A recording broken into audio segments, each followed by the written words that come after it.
Hello everyone, you are on the Jin Fiction channel. Before we start, please give a like and subscribe to the channel. I would be grateful to everyone. Also, subscribe on Boosty. Enjoy watching. Haruka looked around him in total astonishment at the sea of blonde hair and orange jumpsuits that suddenly were filling his vision that previously saw only a traitor and former friend and colleague getting ready to end his life.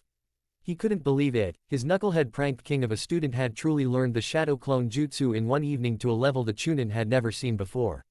He had witnessed the famous Kakashi and other jonins in his lifetime spawn a clone or three before, but never the numbers he was seeing in front of himself at this very moment, and it made him smile to see his worst student finally succeed in something ninja-related.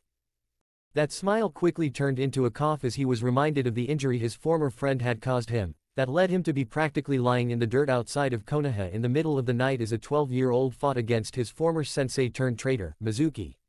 The cough rocked his body enough that he gasped out in pain, and tried to concentrate on his young student as he watched a veritable dog pile of orange and blonde deliver an epic beatdown to the Chunin traitor. When his student had left the defeated and unconscious Mizuki to return to one of the few precious people he had in this village, the older Chunin was still in awe at the skill of Naruto Uzumaki, the #1 most unpredictable ninja, that he said something that would change the elemental nations for years to come.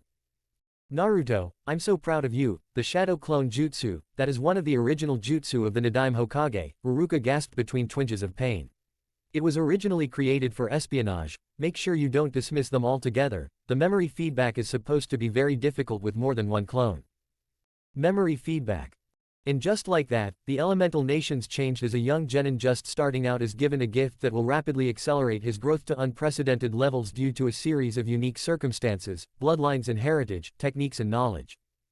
Naruto's face twitches as he dismisses the 100+ shadow clones of himself one after the other, with each one causing his original body to wince as he is continually inundated with memories of the exact same event happening from hundreds of different perspectives, and each one carries with it just a little bit of knowledge and experience.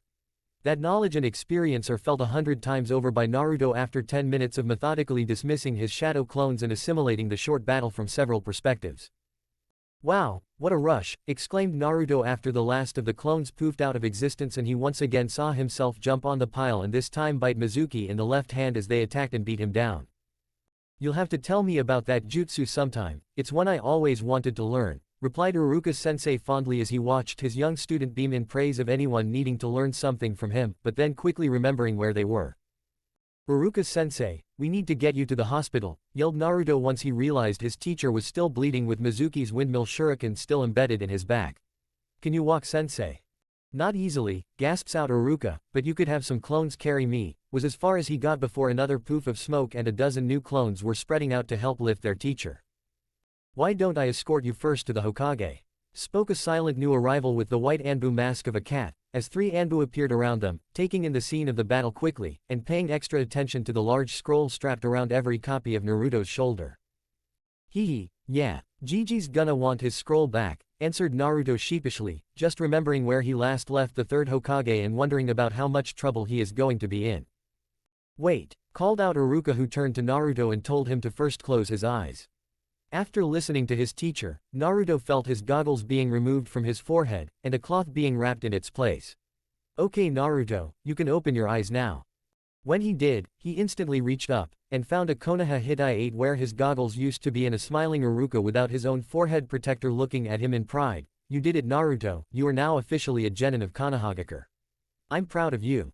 Thanks Haruka-sensei, answered a misty-eyed Naruto that instantly hugged his sensei despite his injuries, as he was overwhelmed with emotion before the cat-masked Anbu cleared their throat and closed ranks around the pair before using a shunshin along with Bear to instantly travel to the Hokage's office with Haruka and Naruto in tow while the last member of the Anbu team gathered up Mizuki's unconscious body and took it to T&I, leaving 10 Naruto clones standing around a now empty clearing before they each realized they had nothing to do now. And all but one dispelled themselves one at a time, still remembering Haruka's warning about the memory feedback. The remaining shadow clone decided to pick up all the few shurikens he and Haruka used as well as the larger windmill shurikens of Mizuki before deciding to bring them back to his apartment so he could add them to his small and now growing collection of ninja gear. On his way, he passed a pair of training fields that seemingly glittered in the moonlight due to the scattered weapons abandoned throughout the fields. Quickly adding these to his growing pile of weapons, Naruto's clone soon made it back to his apartment, and dispelled himself after putting the weapons with his others, an action that had the real Naruto realize the unlimited potential of being in multiple places or doing a multitude of things at once. The real Naruto had just been dropped off at the Hokage's office by the Anbu cat, while Iruka was also brought for a quick questioning and corroborating of Naruto's story, before being taken to the hospital to give the old Kage and his young ninja time alone. The man known as the Professor for his large knowledge of shinobi life and all elements of it, was quite pleased with the events of the night as it resolved several problems he was having in regard to Naruto that no longer caused him any worry. With Naruto now in the shinobi corps, he was only answerable to the Hokage, and no longer under any authority from the village council who had been making his life miserable since they found out about the burden he carried. It also pointed out the problem with lessening results coming out of the academy, in discovering a traitor who was seemingly sabotaging his academy students, giving him the right for a complete audit and eventual overhaul of the academy curriculum. It also hopefully spoke of the bias that Naruto had struggled against, and hopefully with that out of the way, and him now on the path to being a ninja, he would excel instead of struggle as he has in the past. Plus, with Naruto now passing with the class of clan heirs, he can include him in the team assignments, and finally get Naruto some of the help he was hoping to give him, as well as reward the Jonin sensei who has asked after his own sensei's son ever since learning of him. A surefire way to both give Kakashi the student he has been asking for, as well as the last Uchiha that the council has demanded, and making it so nobody would have any say in Naruto's development, since it would also then affect Sasuke's. The old Kage was very pleased with how things turned out, even if he went through a severe panic when first learning of Naruto's theft of the Forbidden Scroll, all had seemingly worked out. "Do you have questions for me, Naruto?" asked the old Kage after watching his youngest and newest ninja squirm in the seat he was brought to, as he seemingly struggled to get out what he wanted to say. "Were you ever going to tell me about the Kyuubi?" asked Naruto, somewhat grumbling and pouty, as he stared at the old leader of his village he always looked up to and admired as a great ninja and more importantly friend, but who he now wondered about his motives and reasons. Or why you only friends with me because of it? "I am sorry, Naruto, I was always planning to tell you when you were older," started Hiruzen Sarutobi, looking every one of his 60+ years, as he tried to convince the young boy he cared for so much. "And I would like to think you would still be my favorite even if the Kyuubi didn't exist," he finished with a warm smile directed at Naruto, that did a lot to convince the young genin that his Gigi still cared for him a great deal. "Thanks, Gigi," answered the young Naruto, who then winced slightly as his last clone just finished dispelling himself and providing Naruto with the last hour of looting training fields for weapons and his own conclusions about being able to do multiple things at once. "I don't suppose you know something that could help me with my new clones?" Contemplated the Hokage, as he thought over what he witnessed from Iruka's explanation, and decided he could help his young ninja out quite a bit by expanding on what the shadow clone jutsu is really capable of. "You know what, Naruto? I think I can help you." Over the next 20 minutes the old Kage was back in his favorite teaching mode, explaining to Naruto the intricacies, variations, and options in regards to the shadow clone with its memory feedback, and more importantly as a training aid for someone of Naruto's constitution. That discussion led to areas where the Hokage thought Naruto should focus on, namely the basics of speed, strength, taijutsu, and chakra control to begin with. He also recommended that Naruto read up on all the things he didn't understand now that he could enter the shinobi library, and his education was no longer being hindered. After that he just reminded the young troublemaker that team assignments were in 2 days on Monday at 8 AM at the academy, and that he had until then to get ready and prepare for the type of ninja he wanted to be. That discussion was surprising to Naruto when he slowly began the walk home to his apartment just as dawn approached, and thought over all the things he needed to do and accomplish before he would be taken seriously as a ninja, and decided that he should start thinking things through more and have a plan in place that he could try to follow to improve. His first real obstacle no longer mattered, as he was no longer a civilian where he was continually denied entry to civilian stores or the civilian library, and could now enter the shinobi library on his own. Deciding that he had nothing better to do at the moment, with so many things still floating around in his head, he changed course and headed to the shinobi library where genins were allowed to browse the Leaf's collection of jutsu scrolls, taijutsu styles, and ninja history books. After nodding to the scowling Chunin who glared at him in his Hitai 8, he emerged inside the first floor of the shinobi library dedicated to genin level shinobi or higher with no real idea on where to begin. Walking into a quiet corner, he decides to simply make a bunch of clones and start grabbing things off the shelves to see what's available, and a large explosion of smoke later and there are easily 50 cones looking around the shelves before quickly grabbing the nearest books and scrolls and starting the long process of going through it all. Naruto, not being used to reading much, quickly grew bored after grabbing a book on the Warring Clans era and banged his head against the table. This action was mirrored by almost half of the 50 clones he created, who like him were unaccustomed to reading much and growing frustrated at the slow process but were not made of as strong of stuff as the original, causing almost 24 clones to dispel themselves with the hit to the table at almost the exact same time. The puffs of smoke were then accompanied by the groan of pain from the original Naruto, who was quickly being inundated with almost 24 memories in an instant of all the different books he started. Surprisingly, it only took a few seconds for all those memories to resolve themselves and get fit into the brain and understanding of Naruto to where he almost instantly felt just a tiny bit smarter and more capable of prolonged reading. Deciding to again spawn several dozen more clones, Naruto had most of them pick up where their previous clones started and abandoned their books when knocking themselves out, while the others went looking for more things to read up on. After another half an hour of this, several of the clones near one section of the library started cheering and getting much louder, prompting the original to investigate the noise. It turned out that the group found several of the E&D ranked ninjutsus available to genins, including more detailed accounts into the Academy 3. Reading up on the basic clone, henge, and replacement techniques, Naruto was able to learn a bit more about all 3 ninjutsus to where he was at least comfortable with the 2 he was already capable of but not yet a master at. One of the books actually mentioned how to truly master these techniques and make them more formidable, and he learned that his henge was done wrong forever, and nobody noticed or mentioned that the henge is supposed to be only an illusion and not a physical transformation. Regardless, the henge and replacement jutsu were both added to the growing list of things Naruto wanted to spend more time and energy training up on. He also found AE rank echolocation jutsu for developing skills to be a sensor, a sensory enhancement jutsu that supposedly doubled the sensitivity of your senses, eyes, ears, nose, etc., and an entire series of camping and survival jutsus that allowed you to start a fire, find water, clean or filter water, and dig or move the ground to store food and clean up campsites.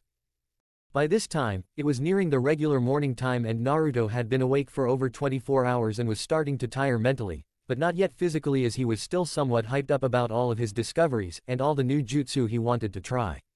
So, he went outside for a quick snack and then spawned another 100 clones and gave them instructions to head to an abandoned training ground and split into groups and practice the new jutsus and review the ones he already had until he was more comfortable with them, while he continued to read up on strength and speed training options with the remaining 50 or so clones that were still going through books and scrolls for more useful information. Within 20 minutes of sending out the group of clones to practice, Naruto started getting steady memories back from them after every one was dispelled, usually trying to do one of the new jutsus he just learned. He quickly realized that after every clone dispelled, and their memories were incorporated, he and his clones instantly became just that little bit better, with more experience and understanding after every attempt. With that in mind, he decided to start refreshing his clones and began dispelling all those with him, and after several moments of assimilating 50 times worth of information learned over 2 hours, he felt increasingly better. He then respawned another 100 clones with all the knowledge he had learned so far, and sent them to reinforce the first group sent to the training field to keep practicing all the new jutsu, while he made another 100 to continue his reading and studying. It was almost 2 hours later when Naruto spawned another 100 clones and sent them to the training field to keep practicing, and in that time he had made several very important discoveries both in the library and on the training field. In the library, he finally came across a scroll on supplemental chakra control exercises beyond the leaf-sticking one they all had to learn their second year at the academy, and that he struggled mightily with forever. After reading about the exercises, and hints and problems others encountered, Naruto finally realized his basic clone problem too: he simply had too much chakra and nowhere near enough control. Likewise, all of his jutsu were huge chakra sinks as he had no control to regulate chakra flow, and usually just overloaded them with chakra until they worked in some fashion. This worked for everything except the Bunshin, which was unusable to someone with too much chakra and not enough control, and subsequently turned his illusion henge into a solid transformation as the chakra cost was 10 times what anybody else ever put into the henge jutsu.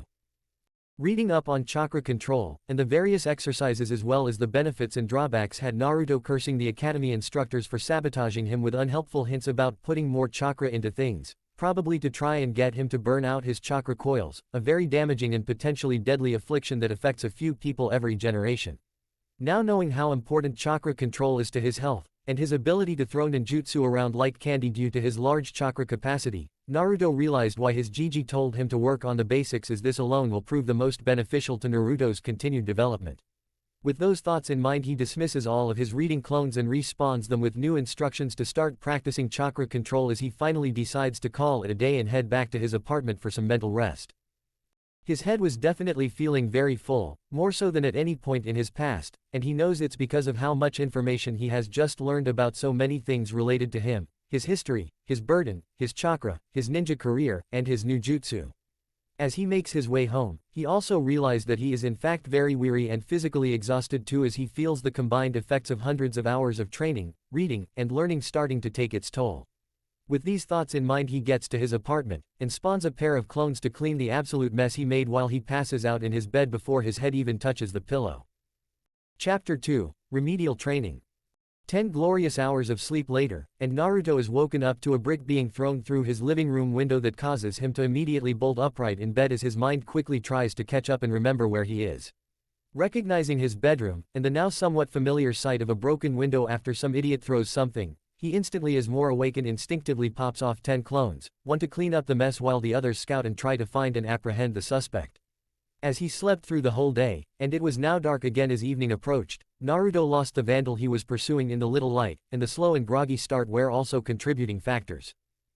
Thankfully, the mess was easily cleaned, and after waking further, he decided to continue from where he left off yesterday, and spammed 200 clones and sent half of them to the training field to continue with his practice and the other half back to the library to continue studying.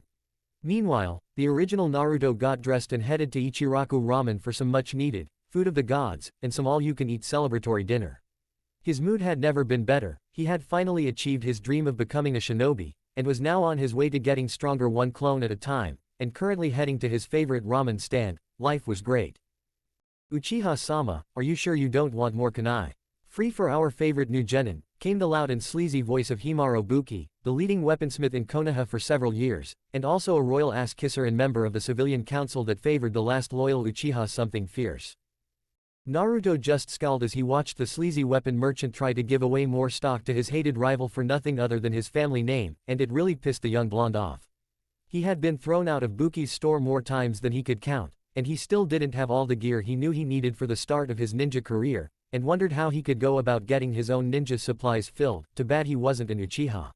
Wait, he had something that could make him pass for an Uchiha, and it would only cost him a little chakra to get the henge applied, and he could be using Sasuke's face to get all of his needed gear at below average prices as most in the village bent over backwards if it meant helping the last Uchiha.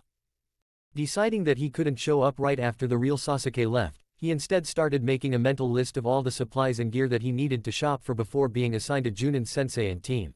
With a henge of the tem, he could probably get everything he needed for half the cost and couldn't wait to pull one over on the stupid prejudiced shopkeepers. But first he needed to eat, and so, he planned to get his shopping done after he had his fill of miso ramen. "Oi, Oji-san, miso ramen and keep 'em coming," called out Naruto in a loud voice as he pulled aside the curtain into his favorite ramen stand and made his way happily to the counter.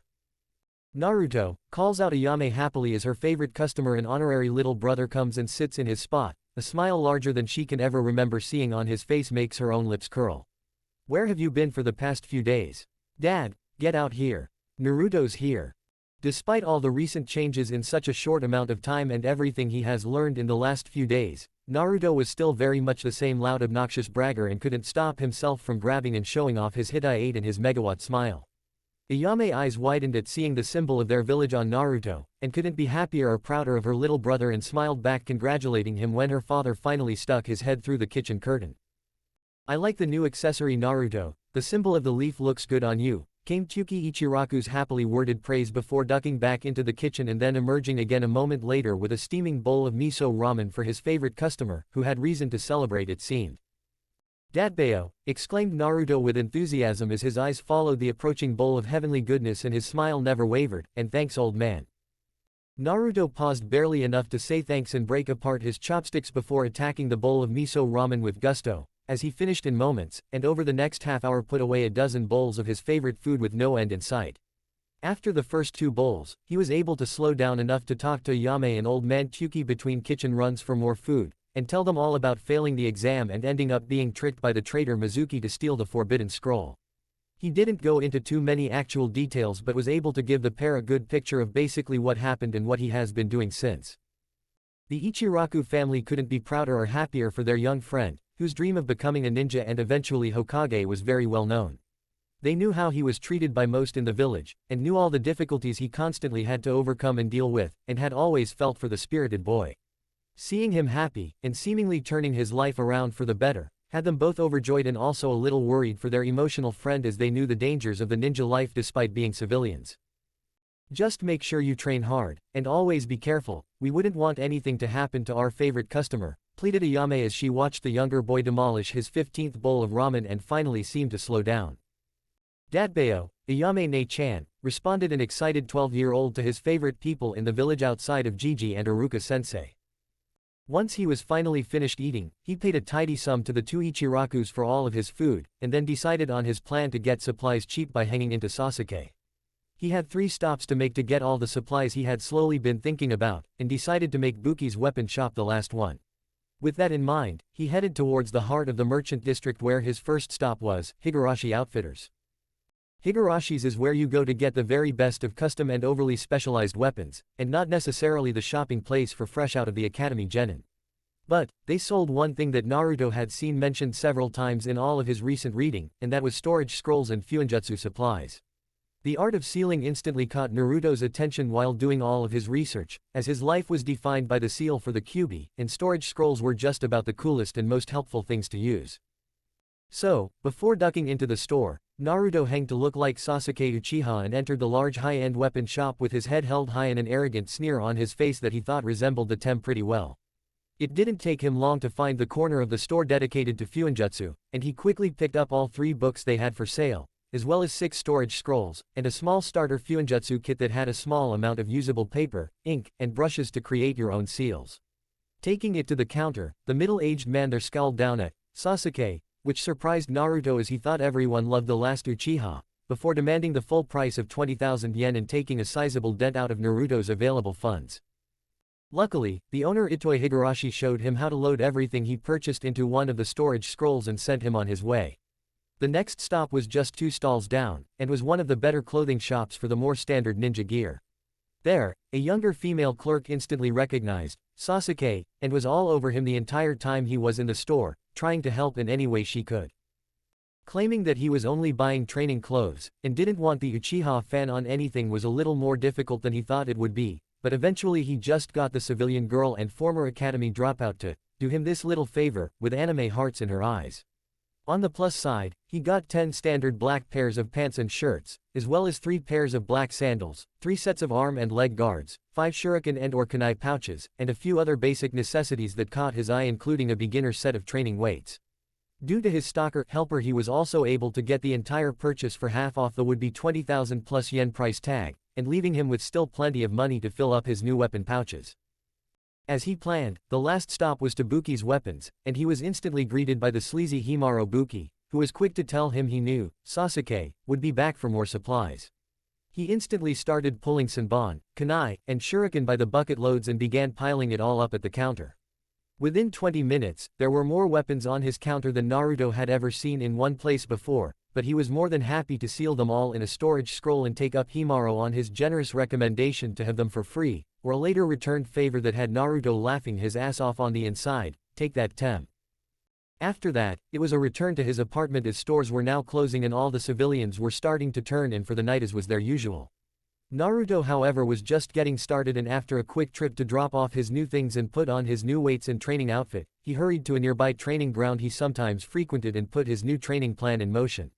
He wanted to know how many clones he could spawn if he really tried, and just decided to do what he usually did and throw a bunch more chakra into the jutsu and hope for the best. Naruto surprised even himself when well over 500 shadow clones appeared all throughout the clearing, and did a little happy dance as he realized he could really step up his training even more now. Knowing how much it had already helped him, he sent the first 100 clones to the shinobi library to continue reading everything they could, and after his henge success with shopping he also decided to send 100 henge clones to the civilian library as well. The next 100 were sent to work on chakra control, then 100 went to work on his ninjutsu, while the last full 100 went to work on taijutsu, leaving the original with about 60 remaining clones. Knowing from the Hokage's little lesson on the shadow clone's capabilities, he knew that all physical training had to be done by his original body, but also wanted to test himself fighting against his clones.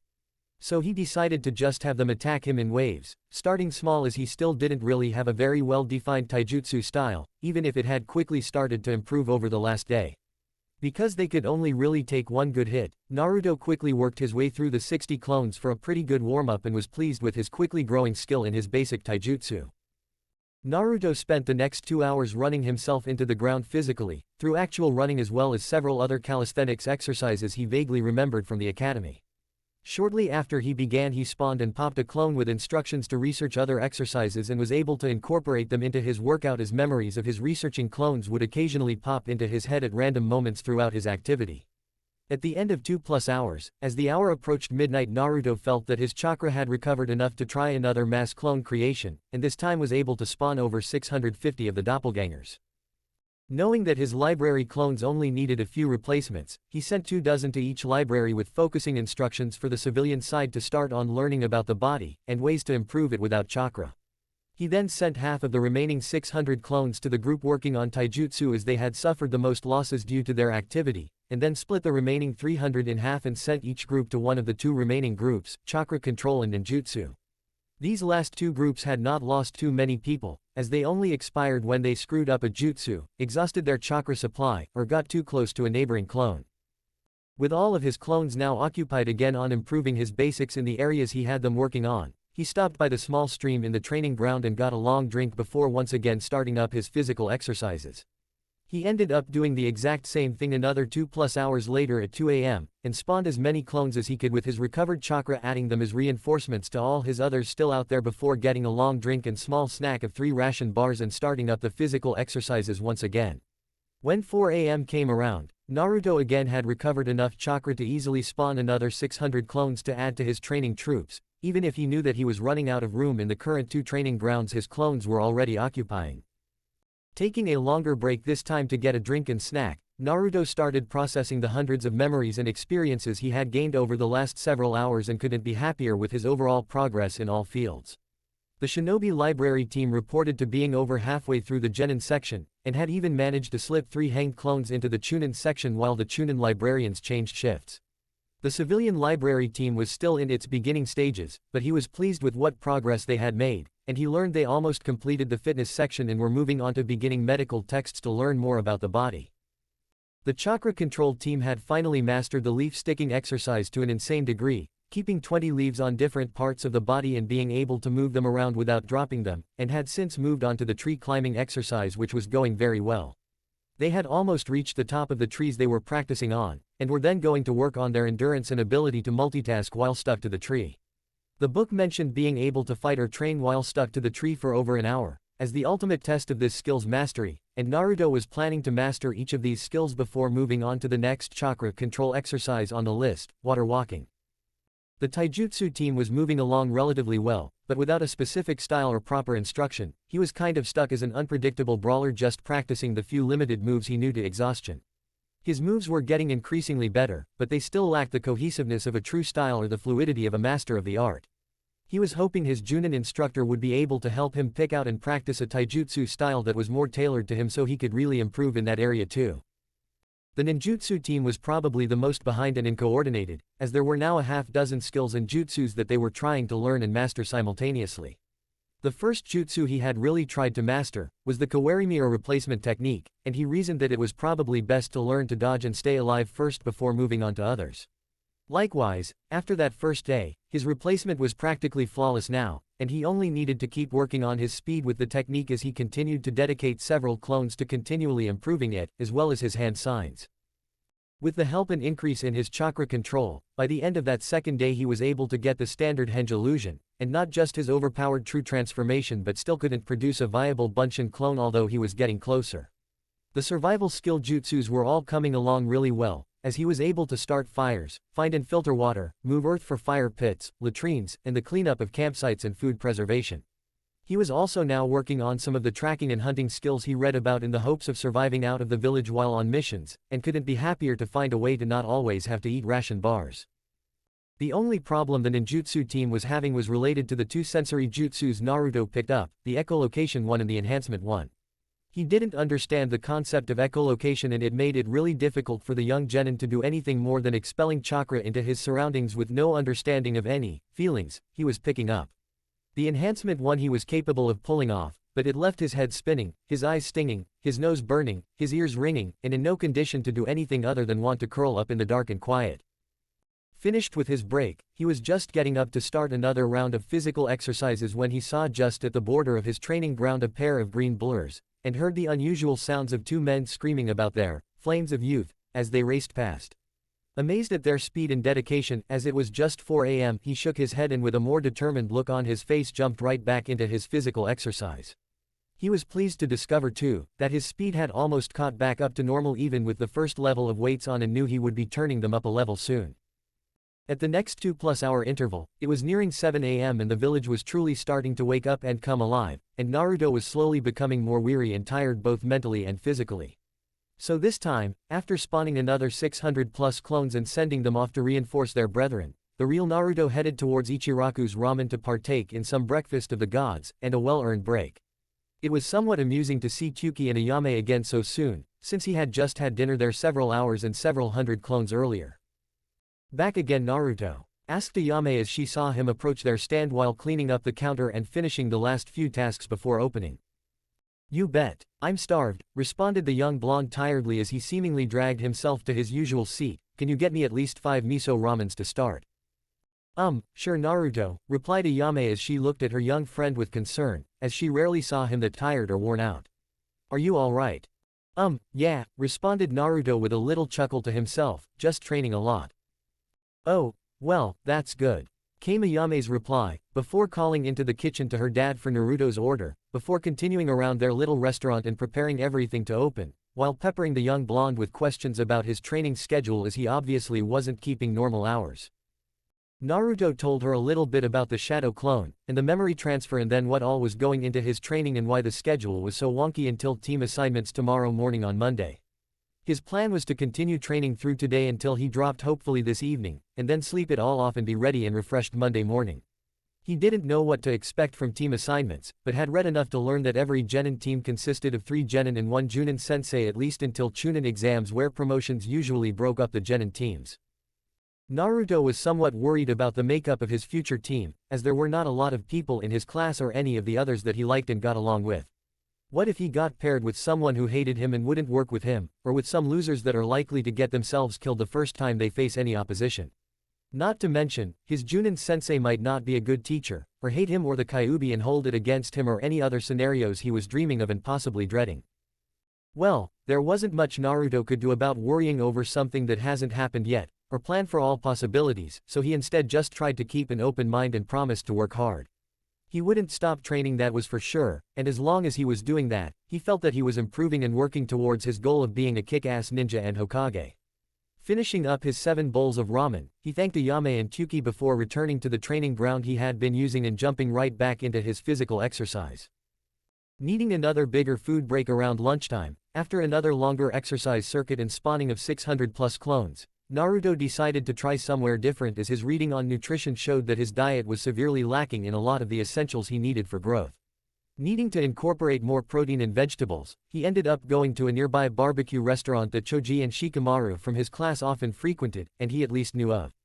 Deciding to play it safe, he hanged into a nondescript person before entering the restaurant and being led to a counter with a small grill in front of him, he started ordering everything to see what he liked the most.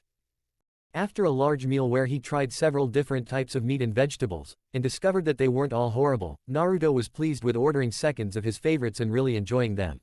That afternoon, Naruto first upped his training weights to the 2nd setting before attacking his physical exercise once again and pushing himself to always go faster and longer in order to improve. Around 3 in the afternoon, Naruto's chakra was recharged enough to spam another 700 clones that he quickly put to work reinforcing others and also setting a group aside to just work on hand seals. By that evening when he practically collapsed onto his stool at Ichiraku's counter, Naruto was beyond fried mentally and physically and not really looking forward to assimilating all the remaining clones' memories and experiences. But first, he needed some serious food and asked his favorite father and daughter pair if they could make him a loaded miso ramen with additional vegetables so he could try and get a more balanced diet. They agreed to make him his own batch under 2 conditions, the first of which was they had creative control over the ramen still and could add things they felt were important that he might not know about. The second was that he had to pay for and eat at least 10 bowls anytime they made him his own batch, otherwise they would be losing money. The 10-minute wait for a new batch to get cooking was pretty difficult for the overly hungry young genin surrounded by the smell of his favorite food, but he was able to remain seated and patient as he mentally reviewed anything else he needed to accomplish before team assignments. When he finally was delivered a large bowl of steaming ramen, he almost cried out in thanks due to his massive hunger and then in praise at the wonderful creation of the gods after his first taste. Easily plowing through over 10 bowls, Naruto ended up eating the entire batch of his new Naruto special ramen and happily paid the Ichirakus and promised to return for more. Naruto then decided to head back to his apartment now that evening was approaching. His bone-weary tiredness was starting to affect him and he knew he needed some serious sleep to recover from the almost 22-hour training day he just finished. Getting back to his place, he quickly got ready for bed and laid down on his lumpy old mattress, before beginning the long process of dispelling all of his remaining clones scattered throughout the village. The amount of knowledge and experience that was coming in from his clones was almost overwhelming, and he realized that some of the clones had survived almost 20 hours, and with the numbers he kept sending out, there was a staggering amount of returning data. Even with the excessive tiredness from the night before, Naruto still only needed 8 hours of sleep before he woke up fully refreshed and ready for another great day filled with team assignments and hopefully more training. As it was still only 6 in the morning, Naruto quickly put on a training outfit and made just a dozen shadow clones to clean up his apartment, make repairs to the broken window, go grocery shopping and prepare breakfast while he went for a morning workout. Keeping his training weights at the second stage for now, he pushed through a reduced physical workout until just after 7 a.m. when he returned to his apartment for breakfast, and to gather his things and head to the academy by 8 for team assignments, excited about what this first chapter of his ninja career would entail. Naruto's special ramen, more protein and vegetables than usual, but much better for a growing boy and ninja. Chapter 3, Team Assignments. Naruto arrived at the academy with 10 minutes until 8, and quickly made his way to his old classroom to learn about his new team assignment in Junin-sensei, and he could barely wait to get started. Arriving at the classroom before Iruka-sensei, Naruto simply walked in and headed to one of the back rows to just sit down and wait. He recognized most of the students already in the room as his fellow classmates, and there were growing mumbles from them all as he found and took his seat until someone had to say something. "What are you doing here, Naruto? This is only for those who passed," scolded Kiba as he stood from his seat and turned to glare at the shorter blonde, while a few others grumbled in agreement and even Shikamaru lifted his head off his desk for a moment to look at Naruto and then listen to his answer. "Those ninja observation skills are top-notch, Kiba," responded Naruto with a slight glare to the feral bully who often tried to ridicule or pick on Naruto, while patronizingly tapping his Hitai-8 and otherwise ignoring the Fang boy with his canine companion on his head. "How'd you get one of those? They are only for those who passed the exam. We all saw you fail. Who'd you steal it from?" argued back Kiba aggressively after several snickers were heard after Naruto's last comment, not liking to be shown up especially by the class dobi as he started walking towards Naruto threateningly. "Iruka-sensei gave it to me after I passed," responded Naruto with a flat emotionless voice, which should have tipped everyone off that something was very different with the blonde, and to stop antagonizing him, but Kiba was never known for his restraint or common sense. "Bullshit," yelled Kiba as he finally reached Naruto's spot and made to reach for the Hitai-8 on the blonde's head, without paying any attention to the blonde himself. What happened next had every witness in the classroom stop immediately what they were doing and watch wide-eyed as Naruto moved without warning or seemingly even seeing the movement. He easily avoided the outreached arm of Kiba by sliding underneath it and coming up behind the feral Inuzuka, grabbing his outreached arm at the wrist and quickly twisting it behind his back and forcing the older boy to bend over the desk he just vacated or risk having said arm snapped by the smaller blonde. Naruto simply held the arm in that precarious position that any more movement would surely see it shatter before practically growling to the usually arrogant young Inuzuka. "This is the only warning you will get, Kiba. Leave me alone. I am done taking yours or anyone else's crap," replied Naruto in a flat voice that still carried with it a great deal of barely controlled anger. It was of course to this scene that the final two members of the class showed up with their former teacher and sensei right behind them and causing the two immature girls to stop their ridiculous fight over sitting near Sasuke to stare at the strange scene. Naruto saw the new arrivals and simply decided to cut his losses and released Kiba's arm right after giving it a small twinge so the boy knew how close he came to breaking it. The added shove of the feral boy back towards his own seat, and Naruto sitting back down without a word had most of the class staring with open-mouthed shock at the blonde, who they were just now realizing wasn't wearing his usual bright, "kill me," orange jumpsuit or screaming at the top of his lungs about becoming Hokage. "Stop trying to be cool like Sasuke, Naruto baka. yelled Sakura Haruno after she regained her equilibrium from the unusual scene, and glared at said blonde before turning to the object of her affection and seemingly swooning before parking herself at the desk right next to the last Uchiha. The other girl, however, a fellow blonde named Ino Yamanaka, just continued to stare at Naruto as though she was seeing him for the first time, and something about him triggered a memory that she tried to hold onto but couldn't. Ignoring it as unimportant for now, she instead found a seat on Sasuke's other side and proceeded to stare lovingly at the emo Avenger and forgetting all about her fellow blonde classmate. The final arrival was also watching the scenes with Naruto very carefully, as he couldn't remember a time that his hyperactive knucklehead student had ever shown such skill or composure around others and hoped it was a permanent change. "Settle down everyone," started Iruka as he stood at the front of the class with the team assignments written on a piece of paper in front of him. "I am going to read out the team assignments in 1 second, and afterwards you are going to be able to join your new teammates and wait to get picked up by your new Junin-sensei." "Iruka-sensei, why is Naruto here? He can't even make clones, didn't he fail the exam?" came the question from a sneering Kiba, as he glared at Naruto, probably in retaliation for showing him up earlier. "He did more than simply pass the exam, he protected the village, captured a traitor, and saved my life," continued a proud Iruka to a now speechless class, giving a small bow to a stunned Naruto before pulling out his list and reading out the names. Team 1 is. Naruto only somewhat paid attention to all the team assignments, as he was shocked by Iruka's honest and blunt admission and bow of thanks. He was then just listening for his own name to be called, and still somewhat embarrassed by the looks others were now occasionally sending him. Glancing around the room, he was reminded of some of his reading on the history and clans of Konoha and how unusual it was that his academy graduating class had so many heirs to those clans, and wondered if it would be important in the future. Team 7 is Sasuke Uchiha, Sakura Haruno, and Naruto Uzumaki. Your Junin-sensei is Kakashi Hatake, continued Iruka without pausing, despite the high-pitched squeal of Sakura when she realized she was on her true love's team. Her scream drowned out the many groans from the other fangirls who now missed out on being with the last Uchiha, and Naruto slamming his head down into his desk knowing this team would be really difficult with the antisocial and arrogant Sasuke, and the useless fangirl Sakura whose only thing they had in common was their mutual dislike of their final teammate. Iruka continued on with Team 8 that had Kiba Inuzuka, Shino Aburame and Hinata Hyuga, under Junin Kurenai Yuhi, and Team 10 with Choji Akamichi, Shikamaru Nara, and Ino Yamanaka under the Hokage's son, Asuma Sarutobi. The rest of the teams were filled with generic graduates who at times showed maybe a skill or two in certain areas, but were never going to be great all-around ninjas without some serious training and help. It made Naruto wonder if the teams were actually put together with the thought of keeping the stronger teams and clan children together, or if they were put together for specific purposes like tracking or frontline fighters, or some other factors came into play as well. Naruto decided it probably didn't matter yet, as they were all starting out together at the bottom. It would be up to them to train and get stronger individually and as a team, and become one of those specific types of teams if that was what they were supposed to become. He wondered though, what was the purpose of his team? Both he and Sasuke were frontline fighters while Sakura was anything but, so maybe she was simply supposed to grow into a supporting long-range role of medic nin or genjutsu specialist.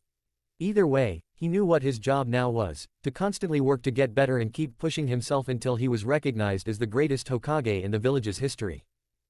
Just because he decided to tone down his expressing of those desires, didn't mean the desire itself had disappeared in any way.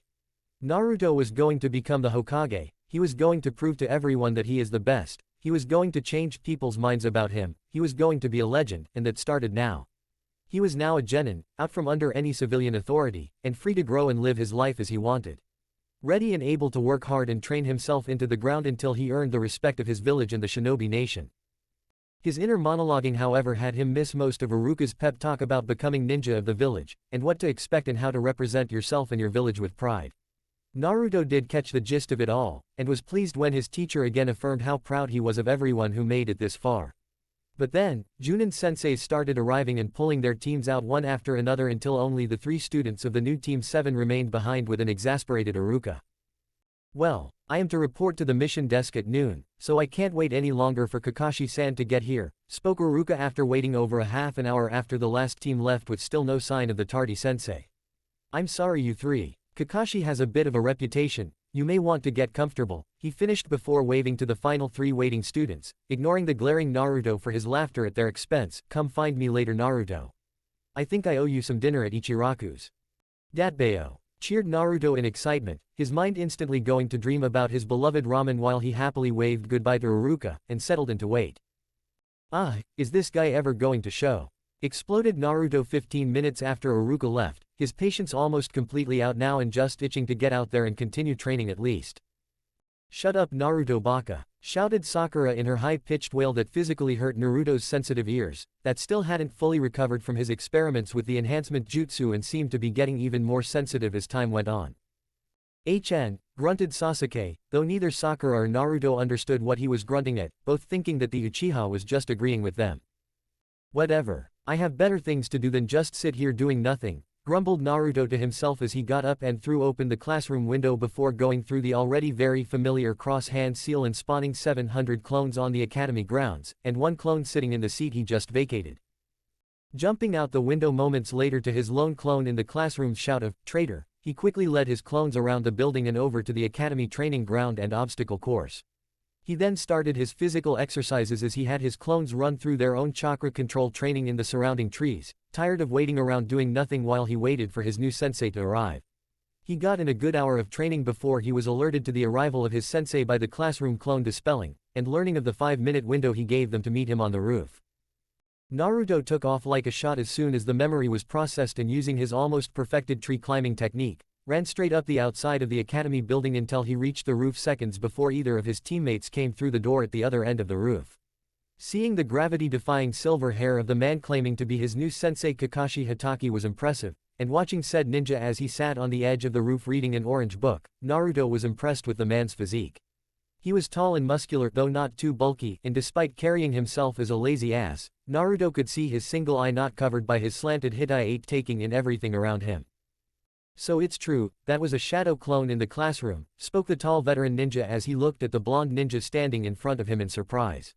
He was a lot less orange and loud than he remembered from both personal observation and reading his file and records, and was really starting to look like someone Kakashi loved as a father figure and sensei.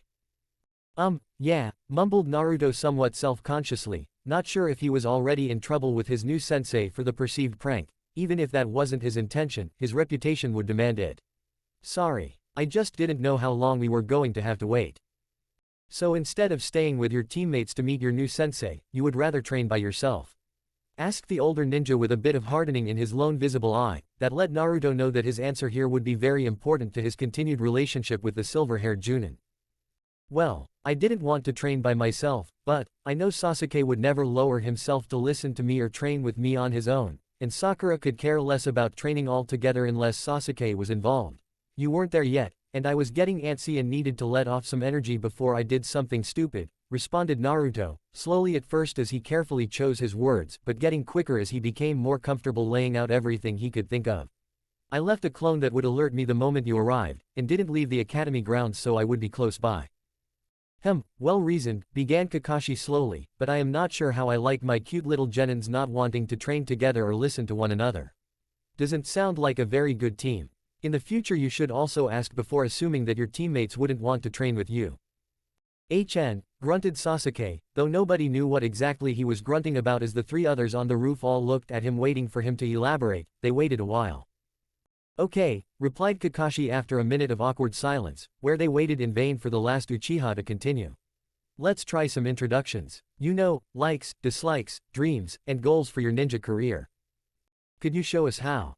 asked a timid Sakura, having a hard time trying to understand what was going on, and what their new sensei wanted or was getting at with his questions of Naruto, and the blonde's responses were rather cutting for the usually goofy and lovesick Naruto. "Sure," replied the silver-haired Junin with an eye smile that had all three genin looking at him in shock at how he does it. "My name is Kakashi Hatake, I have a lot of likes and dislikes, my dreams are not for your young ears, and my goal is to, never mind, not important."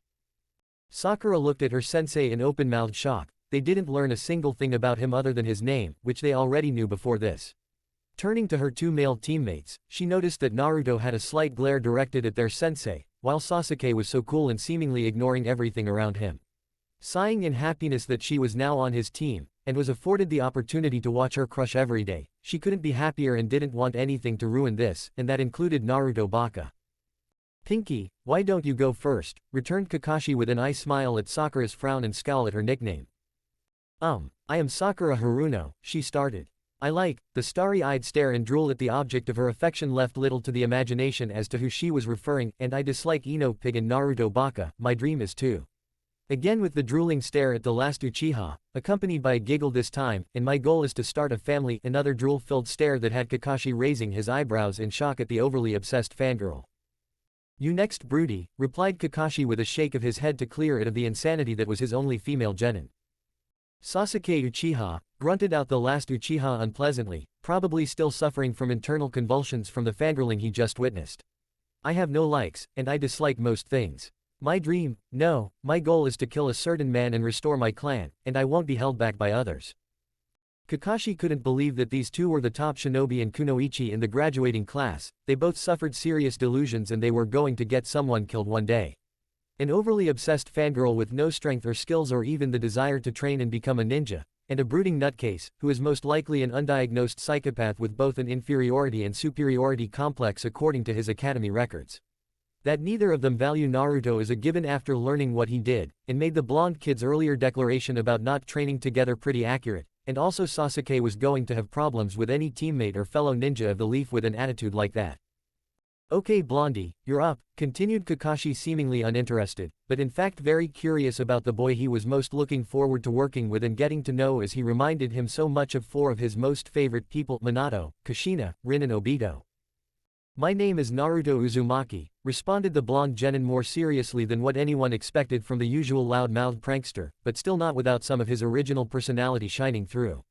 I like training and ramen, especially Ichiraku's, and dislike the 3 minutes it takes to heat instant ramen, and those who can't tell the difference between the kunai and the storage scroll it's sealed in. My dream and my goal is to be the greatest Hokage in Leaf's history and someday start a family. Kakashi was mildly impressed with Naruto's introduction, he seemed much more mature and prepared for what was to come. Even his proclamation of wanting to become Hokage was said so matter-of-factly that it didn't seem like a childish boast, but the realistic goal he would do everything in his power to make happen. The part about the kunai and storage scroll said a lot about how he viewed his biju burden, and spoke well of his continued good spirit and attitude towards others despite having every reason to hate the village that scorned him his whole life. He actually found himself looking forward to training and working with Naruto, hoping to see more of his former friends in his new charge's actions and mannerisms, which were a perfect mix of all four of his deceased friends. He had the look of Minato, the mannerisms and verbal tics of Kushina, the burden of Rin and Kushina, and the attitude and openness of Obito. He really was a unique blend of traits and qualities, and Kakashi was actually finding himself excited to bring out the very best in one of his new students, and hoped they could get past their issues and work together. The problem he now faced was really on how to get these three very different young genin to work together, because he already knew that he couldn't fail this team with the last Uchiha on it, and the true legacy of the fourth. The civilian and shinobi councils both were putting pressure on the Hokage to pass Sasuke Uchiha and get him onto the mission rotation as soon as possible. Maybe that is the real reason Naruto was included in Sasuke's team. Both councils would never risk the Uchiha just to continue blocking Uzumaki from advancing as was seemingly the case in the past. Okay, good, replied Kakashi to his young team of genin. Now, tomorrow we will have our first mission, so you better prepare tonight. What kind of mission? Asked Naruto in excitement. Survival exercises, responded the older Junin lazily, with just the four of us. What kind of mission is that? Asked Naruto, thinking they would be doing something awesome. Didn't we do survival exercises at the academy? Added Sakura softly.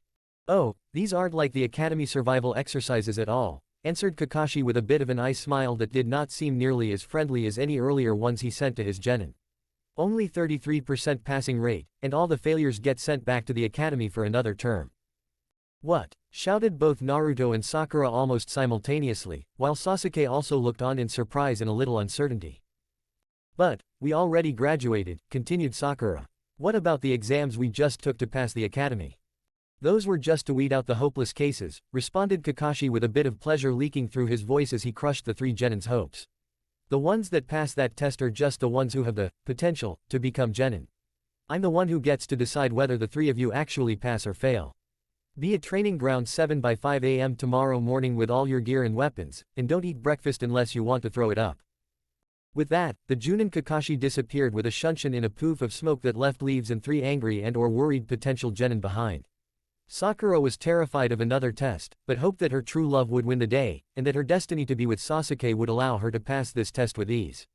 Sasuke was a bit worried about the test, only because it was another obstacle for him to get past on his bid to reach and surpass Itachi, and hoped his loser teammates didn't get in his way. Naruto was probably the only one of three with an idea of what was actually at stake. Having failed to become a genin now for 3 terms, he knew that he wasn't going back to the academy by any means. If that meant going all out and preparing for anything to ensure he passed, then his new sensei wouldn't know what hit him. He gave them all day and the night to prepare, and even the training ground where the test would go down. Naruto decided that it was about time he used his prankster mentality, and really tipped the scales in his favor, and decided to head to the mentioned training ground early to get a feel for the terrain and start trapping the shit out of it in preparation. He also thought about what Kakashi did tell them, and realized that he was trying to set them up to fail by recommending they not eat and have any energy for the test, hoping they would handicap themselves from the start. The other part that stuck out to Naruto was the 5 AM start time, this being earlier than most ninja teams began their day, as most ninja did individual training in the morning before getting together with their teams.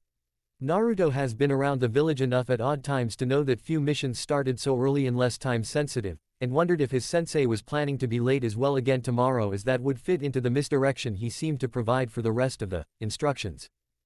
If he was wrong, it shouldn't be a big deal for Naruto, as he has only ever thrown up food when it was completely rotten or spoiled, and never from just overeating or overtraining. So, with those thoughts in mind, he started planning out how much time he had left until the test started tomorrow morning, and how many clones he wanted to put on this assignment versus continuing his training. Spawning the well over 800 clones now, he split them in half, and had one half continue the training schedule he had been operating under for the past few days before sending the remaining 400 clones to Training Ground 7 to first scout and then trap the hell out of it while he went back to his physical exercises after upping the training weights to the 3rd setting. Naruto was able to get in almost 4 hours of speed and weight training, and had worked himself back to his normal speed, despite still having the training weights set to the 3rd setting.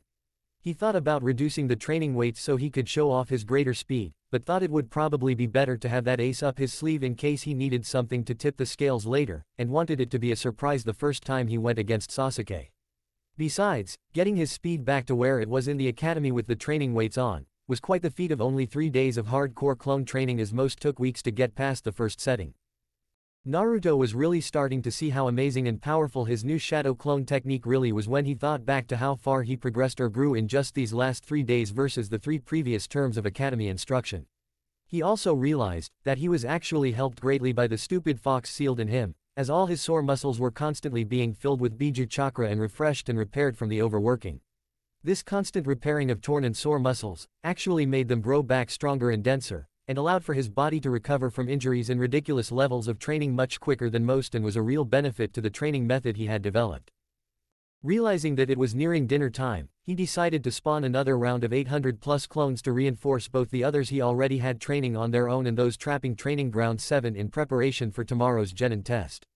With that taken care of, he headed towards the Hokage's tower and the mission desk, where Iruka said he was working this afternoon to take him up on his offer of free Ichiraku ramen. It was as he was nearing the mission desk that he encountered his first glimpse of one of the other passing genin teams, as Kurenai Yuhi was leading her 3 young genin outside after seemingly finishing their first mission of their career based on the proud looks of accomplishment they all wore. Hello Naruto-kun, whispered a shy Hinata Hyuga as she saw the young blonde boy she had crushed on for years in the academy, which had both Kiba and Shino come to stops as they watched the usually loud-mouthed Uzumaki approach them, both noticing the more confident and casual way he moved since the end of their academy days not too long ago, and for Kiba, remembering the way the other boy had stood up for himself and put him in his place. Hi Hinata, greeted Naruto happily to the pale-eyed Hyuga heiress. Yuhi-san, Shino, dog breath, he continued with nods to each of the other members of Team 8, until his greeting to Kiba resulted in said feral boy growling angrily and getting right up into Naruto's face, completely forgetting the thought he just had to show greater restraint in front of this particular young ninja. Any time. Dead last, sneered back Kiba threateningly, causing both Hinata and Kurenai to gasp at the tone and insult, but Naruto to simply tilt his head and continue to glare at Kiba until the other boy turned his head away in supplication, as the memory of earlier this morning played on a loop in front of his eyes and realized he didn't want to get shown up again. Kurenai was then very quick to pull Kiba away from Naruto, and get in between the 2 young genin to diffuse any tension still lingering. Shino and Hinata were both watching wide-eyed, as their 3rd teammate tried picking a fight with a fellow classmate who seemed to have significantly changed very recently, as he wasn't the loudmouthed hothead he was even last week. Instead, Naruto was the calm one dictating the pace and seemingly unconcerned about Kiba completely, showing a level of confidence that neither Shino or Hinata had ever seen from the usually worst student in their class. Deciding that something serious had really changed with Naruto, they both promised to themselves that they would be looking into this change, and hopefully trying to get Kiba to back off, as the Naruto they see now isn't the same doormat he was just a few days ago. Sorry Uzumaki-san, placated Kurenai after a moment of staring down her feral genin and getting him to back off completely and hang his head like a kicked puppy.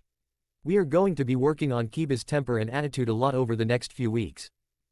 You might also need help removing the Uchiha pole of arrogance up his ass, mumbled Naruto quietly, but not nearly quiet enough to get past Kurenai or Shino's bugs, causing them to both look at Naruto in shock for taunting Kiba some more and also giving a very telling statement about his own arrogant-ass teammate. Oh well, see you all around. Bye Yuhi-san, bye Shino, bye Hinata, congratulations on passing. With that, Naruto left the somewhat stunned teammate behind as he entered the mission office by himself, ignoring the open-mouthed stare of several others who were nearby and witnessed the recent confrontation. Many of them wondered about the many changes to Naruto, as he wasn't overly loud or obnoxious but still rather argumentative and a little hot-headed. Teammate was probably analyzing the encounter the most, as it involved one of their own, and his relationship with what most people assumed was a useless waste of space in Naruto, but who in fact had started to show real promise of late. Naruto was oblivious to the stares and whispers that followed him practically everywhere, primarily just out of habit, but even he could tell that a lot of the looks he was receiving over the last few days were starting to change, especially among the ninja population. Where before he always saw raw hatred and/or total disgust in the eyes and faces of both the civilians and shinobi alike, now he was starting to recognize other looks of speculation, or even a few small nods of acknowledgement. He hoped that it signified a change in how the village saw him as a whole, but knew he would have a long way to go until he won the acceptance of the Leaf Village. For now, he was content with his growing skills, newfound maturity and intelligence, and beginning the career he always dreamed of, and would worry about all the other things he couldn't completely control at a later point. He quickly found Iruka-sensei sitting at the same mission desk he often would watch his surrogate grandfather, the Hokage Hiruzen Sarutobi, operate out of during the days when he could get away from the paperwork in his office. Unfortunately, he also noticed that his favorite teacher was in the process of being yelled at by an overweight civilian demanding that somebody complete the D-ranked mission he requested of painting his fence. If the painting is pretty straightforward, and you don't mind me working on it, I bet I can knock it out pretty quickly, interrupted Naruto as he approached the pair, and instantly had the yelling civilian turn towards him with a glare. You? Questioned the middle-aged man with the small beady brown eyes, as he continued to glare at the young blonde, weighing his hatred of the demon child against his desire to get his fence painted. If you can get it done before the sun rises tomorrow, I will allow it. Great, just show my team where you need us, responded Naruto, who quickly formed a cross-hand seal and spawned 10 shadow clones, who were all lined up standing at attention, ready for orders. Is that all right with you, Iruka-sensei? Sure Naruto, and thanks, responded his former academy teacher in somewhat stunned shock at seeing the usually hyperactive and obnoxious boy acting so mature and professional, and also really helping them out by taking that mission today. So, with the 10 Naruto clones following the older civilian man back to his house to paint his fence, the real Naruto turned to the still somewhat stunned Iruka and grinned wide, showing off his teeth. He was inordinately pleased with his last-second idea, and that it helped out Iruka was even better, and now he would even be able to get a D-ranked mission under his belt. He had always dreamed of elaborate and dangerous missions involving rescuing princesses or saving towns, but he had seen all the genin around the village always seemingly doing chores for the civilian population and knew that was the reality of a new genin. So, Iruka-sensei, are you ready for some Ichiraku ramen? Replied Naruto with a definite twinkle of anticipation in his sky-blue eyes, as his mouth started to salivate in preparation.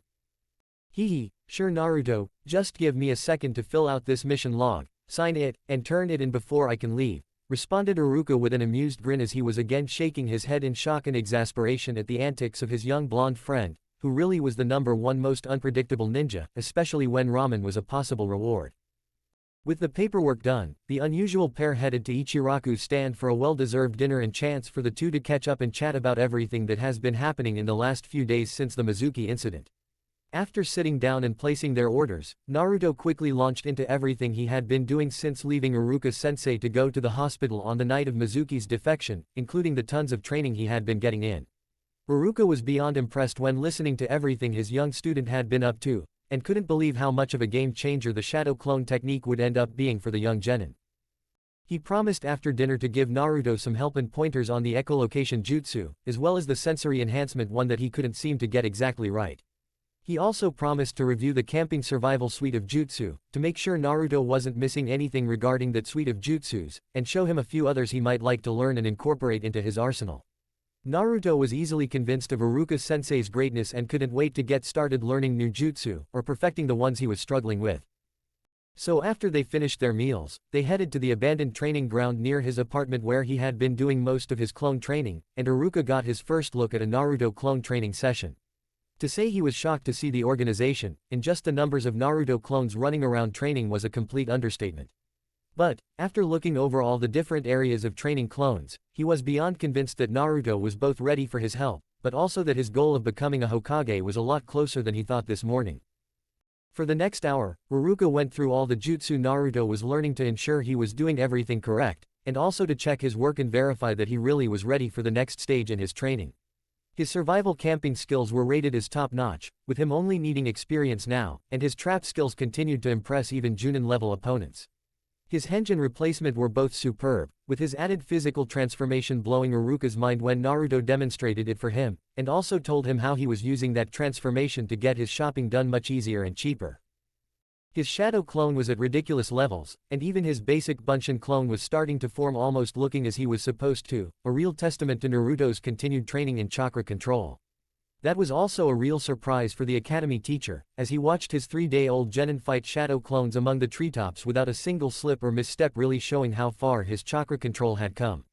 The echolocation jutsu was next, and Naruto demonstrated it for Iruka, who was able to easily see where his student struggled and knew he could help.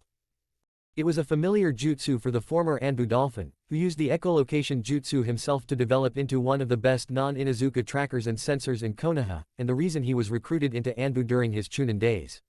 It also tipped Naruto off as to how his former teacher was always able to find him when few others ever could, and he insisted the older man show him everything he could about being a sensor. That led to the sensory enhancement jutsu, which Iruka was able to explain and work on with Naruto until he could successfully pull chakra into his ears, nose, and eyes to increase the sensitivity each organ had, which felt a little confusing and disorienting at first but got easier to understand the more he used it. Iruka was so proud of everything Naruto was capable of already performing, and what he was able to learn on the fly after just a few attempts to show and demonstrate all the parts to it. Likewise, once they finished with everything Naruto already knew about or was at least working on, Iruka decided to show his young student a few others he thought might be helpful. The rope escape technique and the temporary paralysis techniques were E and D rank techniques respectively, and Naruto was able to quickly pick them both up enough to start really practicing them on his own later. He did however draw the line when Naruto asked about learning the body flicker technique or shunshin, made famous by Susui Uchiha in the Third Great Shinobi War. He promised him that if he was still interested in a few weeks, that Iruka would gladly show him the very helpful technique and that maybe next time they got together they could spar some too. Despite having been in Anbu years earlier, Iruka had not practiced much over the last 5 years of working in the academy, and a lot of his skills had atrophied considerably and he could use the workout after only an hour trying to train with Naruto left him winded and needing a break. When the pair finally said their goodbyes outside of Naruto's apartment, it was nearing 9 p.m., and Naruto was turning in a little early to make sure he got plenty of rest before his genin test with Kakashi tomorrow morning. Before going to sleep, he started dispelling all the clones he had setting up the traps in Training Ground 7, so he knew what to expect and where everything was, leaving several dozen to continue scouting the training ground all night to ensure nobody came in and messed with his preparations. Tomorrow he was taking down a Junin. Chapter 4, Bell Test. Naruto was woken at 4:30 a.m. by a pair of bored shadow clones lingering around Training Ground 7, who decided to have a small spar and dispelled each other simultaneously while providing the cringe of new memories that woke the young blonde. After groaning in frustration, he simply got up and put on his new clothes, his brain assimilating the 2 sets of memories he just got and his mood slowly improving as his anticipation for today started to leak through. Putting on one of his new sets of clothes, he marveled at how much better quality they were than anything he owned previously. Clearly being overcharged for goods wasn't the only thing the shopkeepers did to keep him miserable. The sturdy heavyweight black pants and overshirt would hold up to quite the beating, and the surprisingly soft mesh undershirt fit his torso comfortably and left him looking very different from what he had in the past in the bright orange jumpsuit. He decided to go with the boot-style shinobi sandals in black, and for his only bit of color, he included 2 dark orange bandolier straps that he crisscrossed over his chest rather tightly that he used to hold several smaller kunai and shuriken pouches on top of the larger ones he had on each thigh. His hope was to someday incorporate a sword and sheath into the bandolier and or even a large storage scroll like the Forbidden One to hold all of his stuff. For now though, he spawned a pair of clones to make him a large breakfast and pick up his apartment from yesterday's mess. After learning at least a dozen different easy recipes for every meal, he was happily making a large omelette with a few vegetables mixed in that were almost completely overpowered by the egg, cheese, and sausage he added as well. He figured that if he was going to force himself to eat vegetables, that he should at least try to hide them in other foods he really liked so as to at least get some in his diet. He wasn't too worried about Kakashi's warning either, as he didn't expect the seemingly lazy shinobi to be on time, giving him plenty of chance to digest, and a lack of food for him would be very detrimental to his chances of success. Strolling into the training ground at exactly 5 a.m., he was easily able to spot his 2 waiting teammates by the small bridge that crossed the stream running through Training Ground 7's main clearing. Sasuke was leaning against one end of the small wooden footbridge with his hands across his chest in his classic brooding pose, while Sakura was sitting by a nearby tree stump with stars in her eyes as she drooled over her dark-haired teammate in a very stalkerish way that creeped Naruto out, probably almost as much as it bothered Sasuke himself. They both glanced up when they heard him approach, and then did double takes as they saw him in his new outfit, looking very different from his academy days with only the tiniest amount of orange, and a dark orange at that. "What are you wearing, Naruto Baka?" shouted Sakura once she realized that her usually bright orange teammate looked completely different just from wearing black and more normal ninja attire, and not sure why it bothered her. "Stop trying to be cool like Sasuke-kun." Nice clothes, Dobi, greeted Sasuke with a dismissive sniff to his other male teammate while completely ignoring the female one who had been pestering him for the better part of a half an hour, before going back to his brooding. "Thanks, Tem," replied Naruto calmly, and almost politely if not for the casual name-calling that was pretty standard with the two, as he too decided to simply ignore his female teammate and look around the clearing to get his bearings on where everything he set up was. "I think I am going to go check something out, be right back." With that, Naruto quickly jumped out of the clearing and into the surrounding trees so he could be out of view of his teammates before spawning 800+ clones. These clones had the express purpose of hiding among the numerous traps, keeping them all up and running or replacing ones that need it, and lending numbers in support of the original when the fighting finally came down. Several of the clones used the henge transformation jutsu to become small woodland creatures or pieces of debris to blend into their surroundings, and a few even turned into logs and pieces of branches for kawarimi material.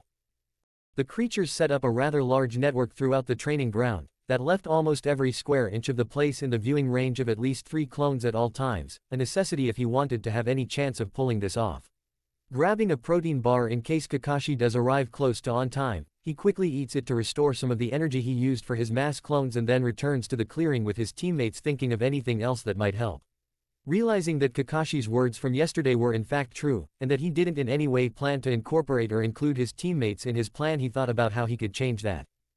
"Look guys," started Naruto, once back in the clearing and facing Sasuke and Sakura to get their attention, "if this is really a survival exercise, Kakashi is most likely going to try to split us up, knowing we are always more of a threat when together. I say, we team up and hit him hard and fast. It's going to be really hard, he is a Junin after all, but together we stand a much better chance." "I don't need help from losers," responded Sasuke harshly, and with a glare directed at first Naruto, and then Sakura, causing the earlier to scowl and the later to break down and cry hysterically. "Real nice Tem," clapped back Naruto as he saw their third teammate shrink into herself and sob like a baby, knowing that she would be even more useless now than she would have been if Sasuke had simply included her. "At least I offered this time," continued Naruto more to himself, before moving closer to Sakura and the tree stump she was sitting on and awkwardly standing nearby. "Don't worry about the Tem, Sakura, he just doesn't know how to play with others. You are a great ninja." Thanks." Naruto, sniffled Sakura slowly as she tried to get herself back under control, completely missing the shocked face of Naruto, who was surprised not to be yelled at by the object of his academy crush, having very few memories of her or anyone else really saying nice things to him and not really knowing how to respond. "Why, you're welcome," he eventually stuttered out, before deciding to simply sit down and wait for their lazy sensei, wondering how long it would be. It only took about 10 minutes of silence before Naruto was again up on his feet and antsy about moving around doing something productive, but knowing he couldn't leave the training ground left him with few alternatives.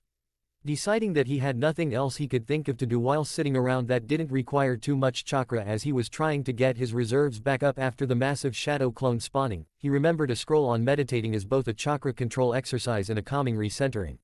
Figuring he had nothing but time to lose, and he was losing that already by waiting on his sensei, Naruto closed his eyes and thought back to the instructions one of his clones read about internalizing your breathing and focus.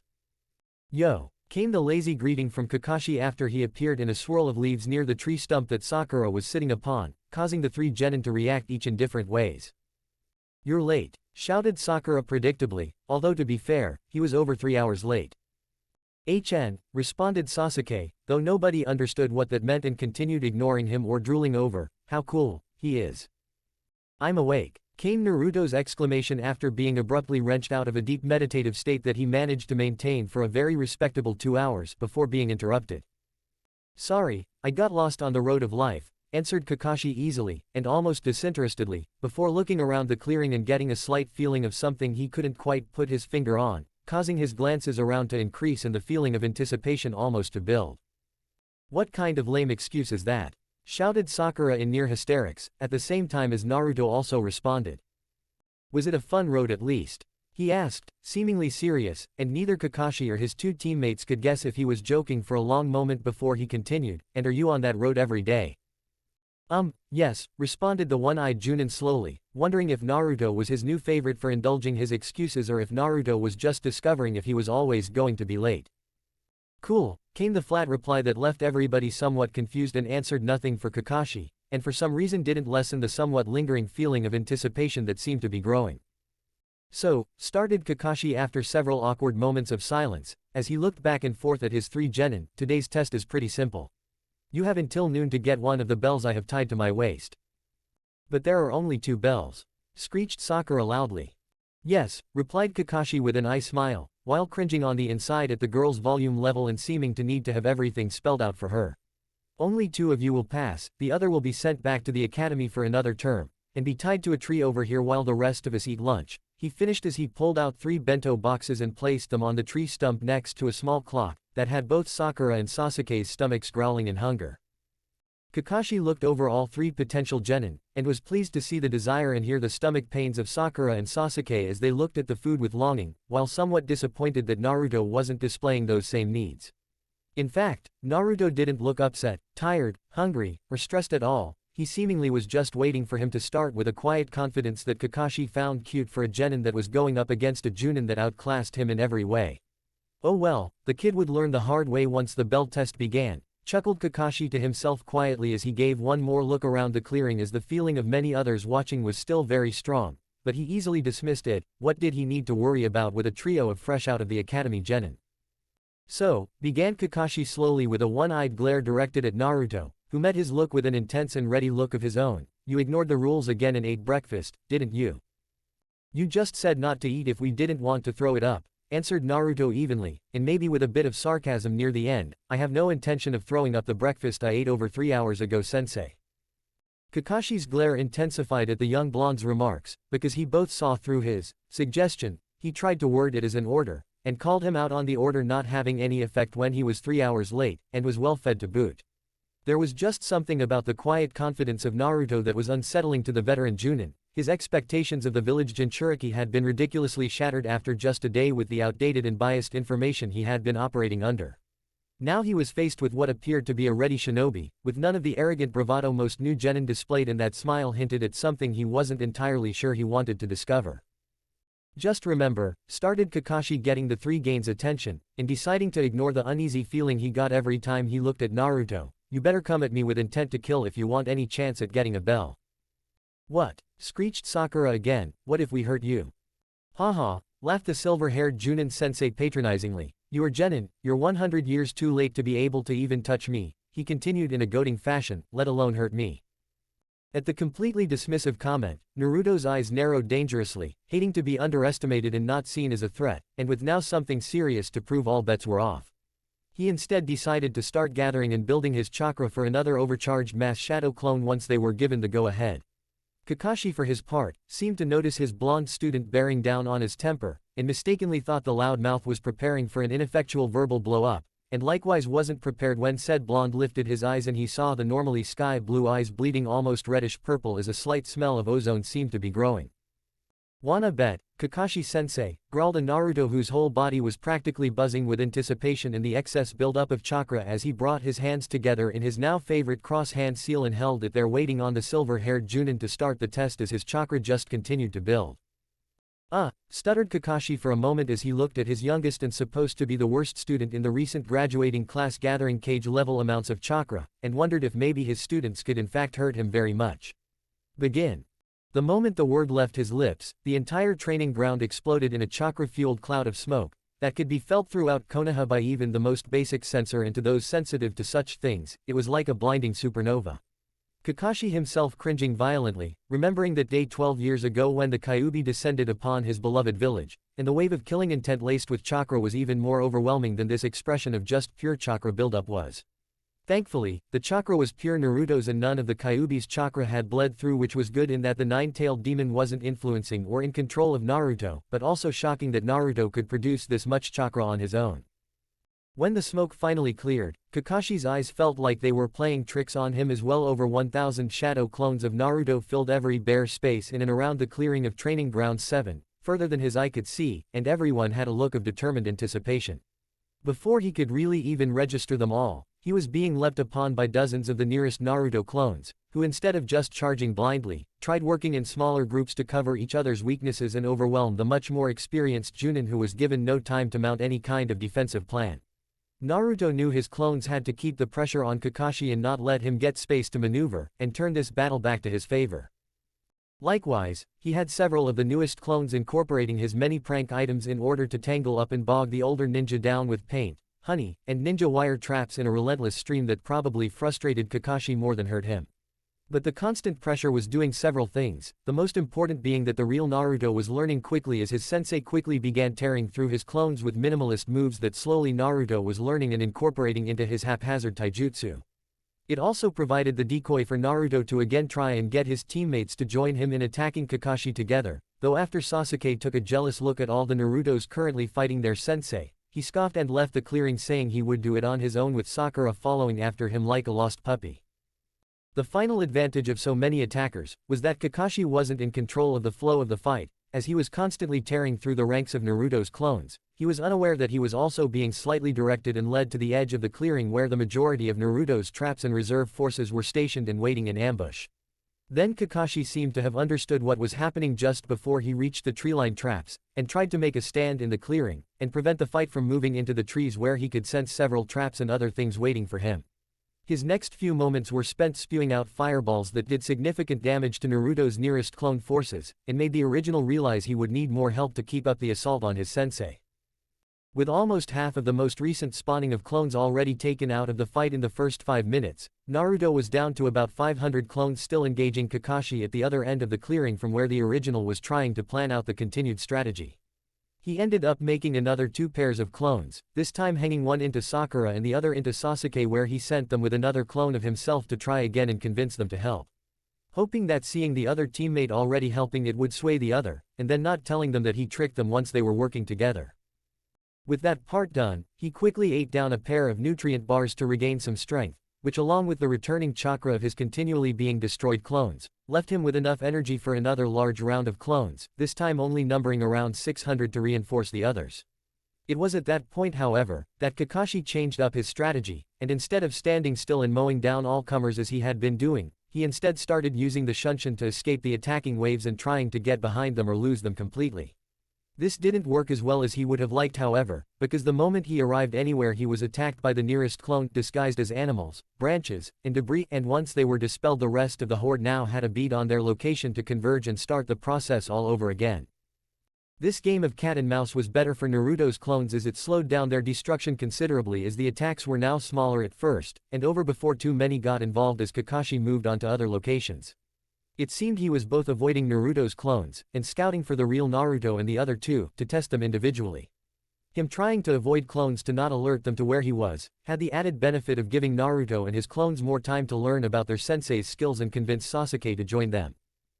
Sakura joined the moment she saw Sasuke was with Naruto, even if she didn't know it was another clone of Naruto hanged to look like her crush, she was in the moment, he asked her. Sasuke was harder to convince, as he didn't see Sakura working with Naruto to be any great asset, and it wasn't until Sasuke witnessed an ambush on a nearby Kakashi, that he felt that he could at least use his teammates as distractions while he showed off his Uchiha superiority and got both bells for himself. With the three of them now working together, Naruto sneakily hid the two hanged clones once they were within visual range of the real ones to not give up his ruse. The two hanged, Sakura, and Sasuke, Naruto clones, quickly met up with another Naruto clone, and began acting as a decoy team that Naruto had go around to the other side of the training ground making a good bit of noise, to prepare for the next confrontation with Kakashi. It didn't take the clone team long to find Kakashi still attacking Naruto's clones en masse, and allow themselves to be seen before ducking back into the trees towards the main ambush site. Kakashi was just about at his wits' end dealing with all of these shadow clones, and getting increasingly frustrated that he couldn't simply overpower a finishing move and clear out the whole lot of the clones without the risk of killing the real genins among them. He was also very reluctant to have to use his hidden Sharingan on a new genin, and instead kept it covered with his slanted Hite Ite as he took out that frustration on the next several batches of clones. A nice Chidori rainstorm would take care of this entire mass of clones in seconds, but would most likely also completely fry and kill the three real genin among them. Instead, he decided to throw out a shuriken rather lower than normal before performing the shuriken cage bunshin and taking out over 24 of the Naruto clones in one throw. By throwing low, he also avoided a possible lethal hit to one of his real genin if they were among the clones in the attack range and allowed him to replicate the move another 10 times, quickly eliminating Naruto clones by the dozens. The disadvantage to this technique though was shown a minute later, when several Naruto clones had seen and studied the move enough to replicate it on their own, and soon the amount of weapons flying back at the Junin were significantly greater than before. He had to abandon his makeshift perch under the growing onslaught, and return to using the body flicker technique in many kawarimi exchanges to escape the seemingly never-ending pursuit of his supposedly worst student. Even the woodland creatures and branches on the grounds and in the trees ended up being Naruto clones, after Kakashi witnessed several of each come to life in order to attack him during his many escapes. The next time he paused for a moment coming out of another shunshin, he changed up his strategy again and spawned his own trio of shadow clones before descending underground and letting his clones continue to eliminate the Naruto clones while he went hunting for some genin. It took almost no time to find them hiding half-assed outside the main clearing so they could see, almost not even trying, and making him somewhat disappointed that they didn't have something better planned after the pretty impressive start. Popping up out of the earth behind them was child's play as the three fresh genin gave no indication they had any idea he was among them, until he went to pull all three and bury in the ground only for them to explode as shadow clones. Shit, he cursed as a veritable wave of shuriken came flying at him, after pausing at the explosion of his supposed genin and being caught flat-footed again. Damn, shouted the nearest Naruto clone who thought they were finally going to get the more skilled Junin, before sending out the memory of Kakashi traveling through the ground to avoid detection. Soon, with the liberal use of the newly learned echolocation jutsu, every Naruto clone was able to follow Kakashi around the training ground with amazing precision. Though that also included the silver-haired man's clones as well, so they were currently tracking 4 separate chakra signatures, make that 3. Naruto didn't have any of the same restrictions as his sensei, and was aiming to kill every time, and the clones only needed a single hit to dispel, so within minutes of using the echolocation jutsu he had tracked and eliminated all 3 Kakashi shadow clones, until he was just dogging the original. Throughout this now rather long-running battle, Naruto had been trying continually to get his hands on the bells at Kakashi's waist without much luck, though he had come surprisingly close on several occasions. He decided that he needed to step up the pressure on Kakashi, and grabbed a nearby squirrel and then hanged several clones into his teammates and sent them off to be ready for their sensei to appear in a shunshin, grabbing more small animals along the way. When Kakashi appeared at the next ambush site following a hanged clone of Sasuke, Naruto had his Sakura clone get on the ground among the group of other clones with the squirrel bleeding out from the fresh wound. Kakashi's shuriken shadow clone jutsu predictably tore through the huddled clones, dispersing them in clouds of smoke that obscured the view for a moment and covered the high-pitched scream of pain his Sakura clone made upon the other clones' destructions. That scream had Kakashi instantly stop and pale completely, fearing that he may have accidentally just killed one of the genin he was testing, and terrified the moment the smoke cleared and a heavily bleeding Sakura was lying collapsed on the ground. The older silver-haired ninja froze completely at the scene in front of him, shocked that his overconfidence against his new genin had allowed the current tragedy to take place and wondering if there was any way to save the young girl. Don't move, called a frantic Kakashi as he rushed to his downed genin in order to provide aid and see if there was anything he could do to help, and was then shocked when he reached the bloody scene and things didn't completely add up. He didn't have any time to consider what was wrong, as the moment he bent over the downed genin, said genin and several others that were hiding nearby accosted him and clung to any part of his body they could. Two clones even managed to get their hands on the bells before the veteran ninja realized what was happening and lashed out harshly to the unfortunate clones who suffered quick deaths along with all the other nearby clones. With the dispersal of several clones almost simultaneously, the large cloud of obscuring smoke actually helped hide the next wave of clones that arrived to fight for the bells.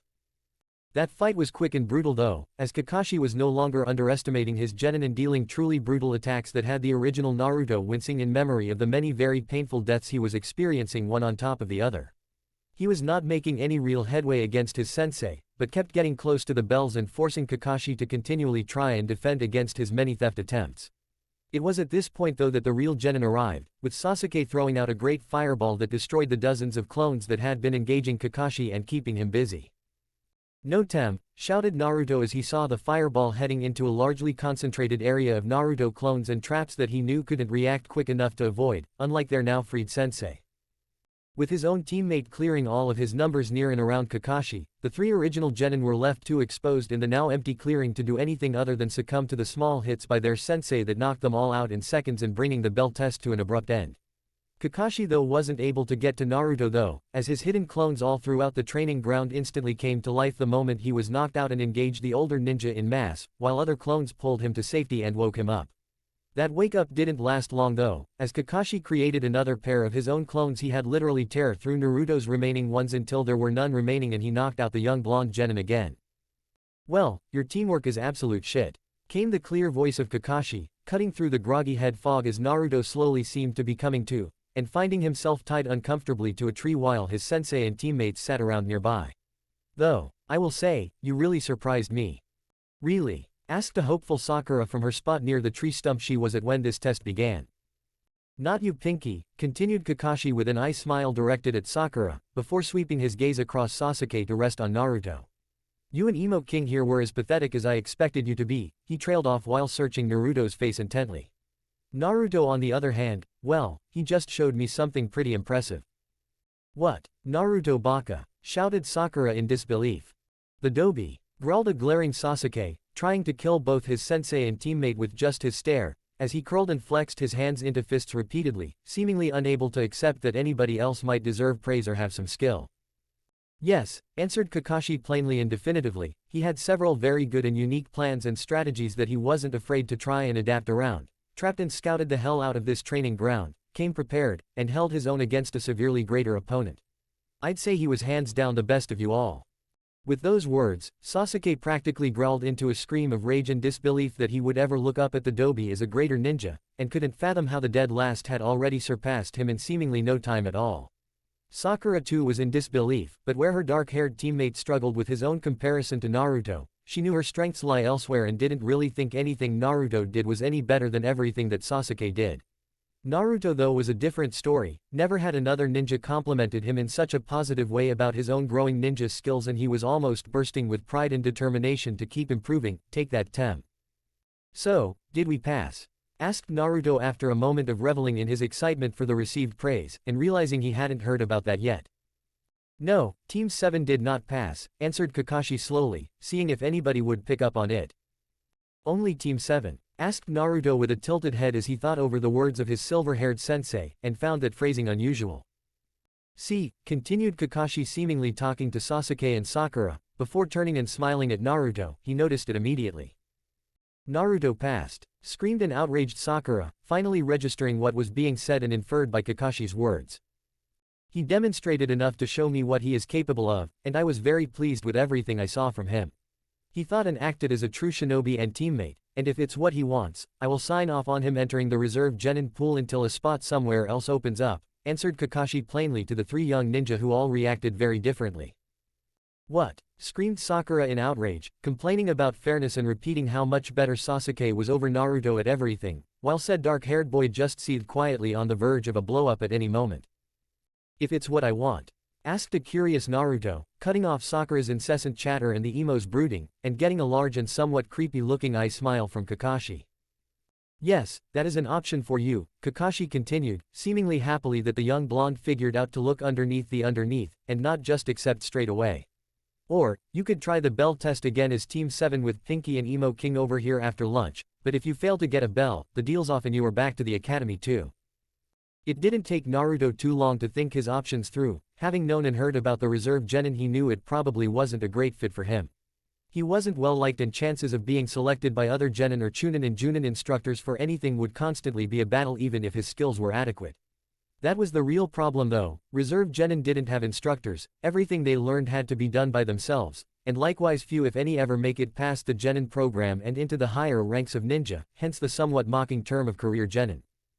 I think Team 7 needs another chance at the bell test, sensei, responded Naruto after several long moments of contemplation, and causing both Sasuke and Sakura to sputter in shock that Naruto would choose the team option and likewise give them both another chance to become ninja of the leaf. Good answer, replied Kakashi with that weird eye smile thing he seemingly does often directed at the young blonde. Okay, Sasuke and Sakura, here are your lunches, eat up, you are going to need your strength. I will be back in 15 minutes to start the bell test. Kakashi-sensei, aren't you going to let me down to eat lunch too? Asked Naruto just before his sensei left, and getting the other two to look up at the interaction, finding the whole thing rather odd and still wondering what exactly was going on as they opened the tasty bento boxes both beyond hungry. Nope, you ignored my instructions yesterday and ate this morning. These two haven't eaten anything and need their strength if they are going to help get bells, answered Kakashi flippantly, before turning to Sasuke and Sakura and continuing in a serious tone, don't share your lunch with Naruto. With that, Kakashi gave a sarcastic little wave to the fuming and sputtering Naruto, before he vanished in a swirl of leaves to who knows where and leaving the three young genin alone in the clearing.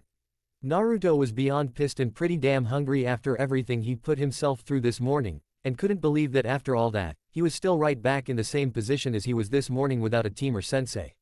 He was seriously having second thoughts now on his choice, and thinking he may have just been better off as a reserve genin, since he was pretty exhausted still from chakra drain and didn't think he would be able to convince Sasuke and Sakura to work with him again. Here Naruto, you can have some of my lunch, came the small voice of Sakura as she shuffled forward a bit and moved to start feeding an absolutely stunned Naruto. You are going to need your strength too, and you can probably help a lot more than I can, she finished somewhat dejectedly. You can have some of mine too, came the unexpected reply from Sasuke as he too started forward to feed the final member of their team.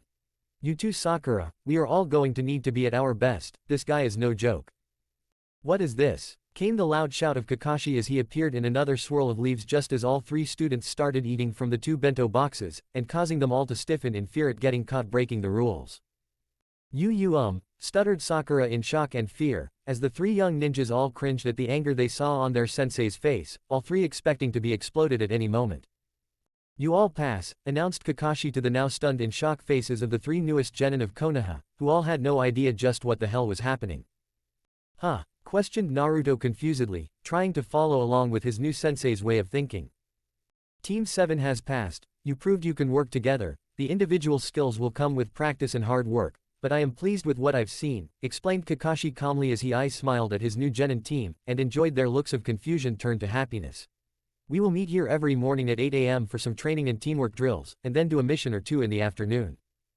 Awesome, cheered Naruto excitedly, before remembering his earlier exchange with his tardy sensei and asking somewhat apprehensively so as not to upset his new sensei, are you going to be spending some time on the road of life again tomorrow? Came the unknowing reply from Kakashi as he thought about how to answer the question while looking back and forth between his new genin while tearing the ropes around Naruto, and not coming up with anything concrete. See ya tomorrow. With those words, he disappeared in another shunshin, leaving the three new genin of Team 7 alone in Training Ground 7, all with varying levels of smiles, or smirks in Sasuke's case, on their faces. Even Naruto, who was realizing his sensei never answered him, and was probably constantly late while on the road of life, couldn't keep the happy and proud smile off his face at finally being a real ninja of the leaf. Turning to his new teammates, he also realized that they had a lot of training to do, in order to be ready to fight and protect the village or accomplish any of the more difficult missions. Well, started Naruto to get both of his excited teammates' attention, do we want to train together? Or spend time getting to know each other better? I train alone, came Sasuke's quick and predictable reply. I am not going out with you Naruto Baka, shouted Sakura after a moment of thinking over what her teammates said, before turning to Sasuke, "Do you want to celebrate, Sasuke-kun?" grunted the monosyllabic Uchiha, before turning around and taking off down the street as fast as he could, leaving a dejected Sakura behind that Naruto usually would have tried cheering up or asking out himself if she hadn't just screamed out her refusal to the unasked question, but just couldn't find it in him today to do so. "See ya tomorrow then," replied a somewhat dejected Naruto, who thought now that they were teammates they would also become friends, while a distracted Sakura watched the object of her obsession recede in the distance, and ignored the loud blonde completely as she lived in her own world. Naruto's dejection though wouldn't last but a moment once he realized that he was now a real ninja, and that he was one big step closer to becoming Hokage and a respected member of Konoha. Deciding to treat himself to an Ichiraku ramen feast in celebration of his greatest personal accomplishment to date was definitely in order, and led to him running happily through the streets of his beloved village. He ignored the stares and mutters even easier now than before, having been validated by the last few days of accomplishing goals, becoming a real ninja, learning of his burden, and just not caring anymore about the idiots in the village who couldn't tell he wasn't the Kyuubi. With Kakashi reporting to Hokage. Team 7 under Kakashi Hatake passed, came the flat response of the silver-haired Junin after appearing inside the Hokage's office to see his fellow Junin instructors still there, and now staring at him in shock with their mouths hanging open in disbelief on their faces.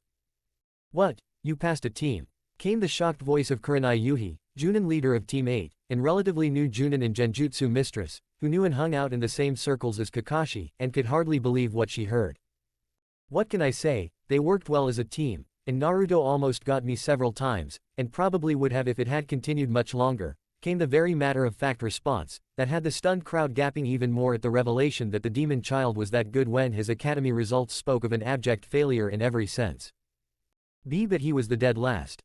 Came the disbelieving voice of a random Junin in the back of the room, that just had Kakashi shrug nonchalantly. "He's not the dead last anymore," came the swift reply from Kakashi. "You all had to have felt that chakra spike a half an hour ago. He created over 1,000 shadow clones in the blink of an eye. Give him 1 month, and he will be ready to take on any Chunin in Konoha." "Oh please," came the sarcastic and disbelieving voice of Ebisu, a Tokubetsu Junin specializing in training elite ninjas, a sentiment that seemed shared by the majority of the room minus only Kakashi and the Hokage himself. "How about a bet?" came the goading response of Kakashi, to his former classmate and fellow ninja.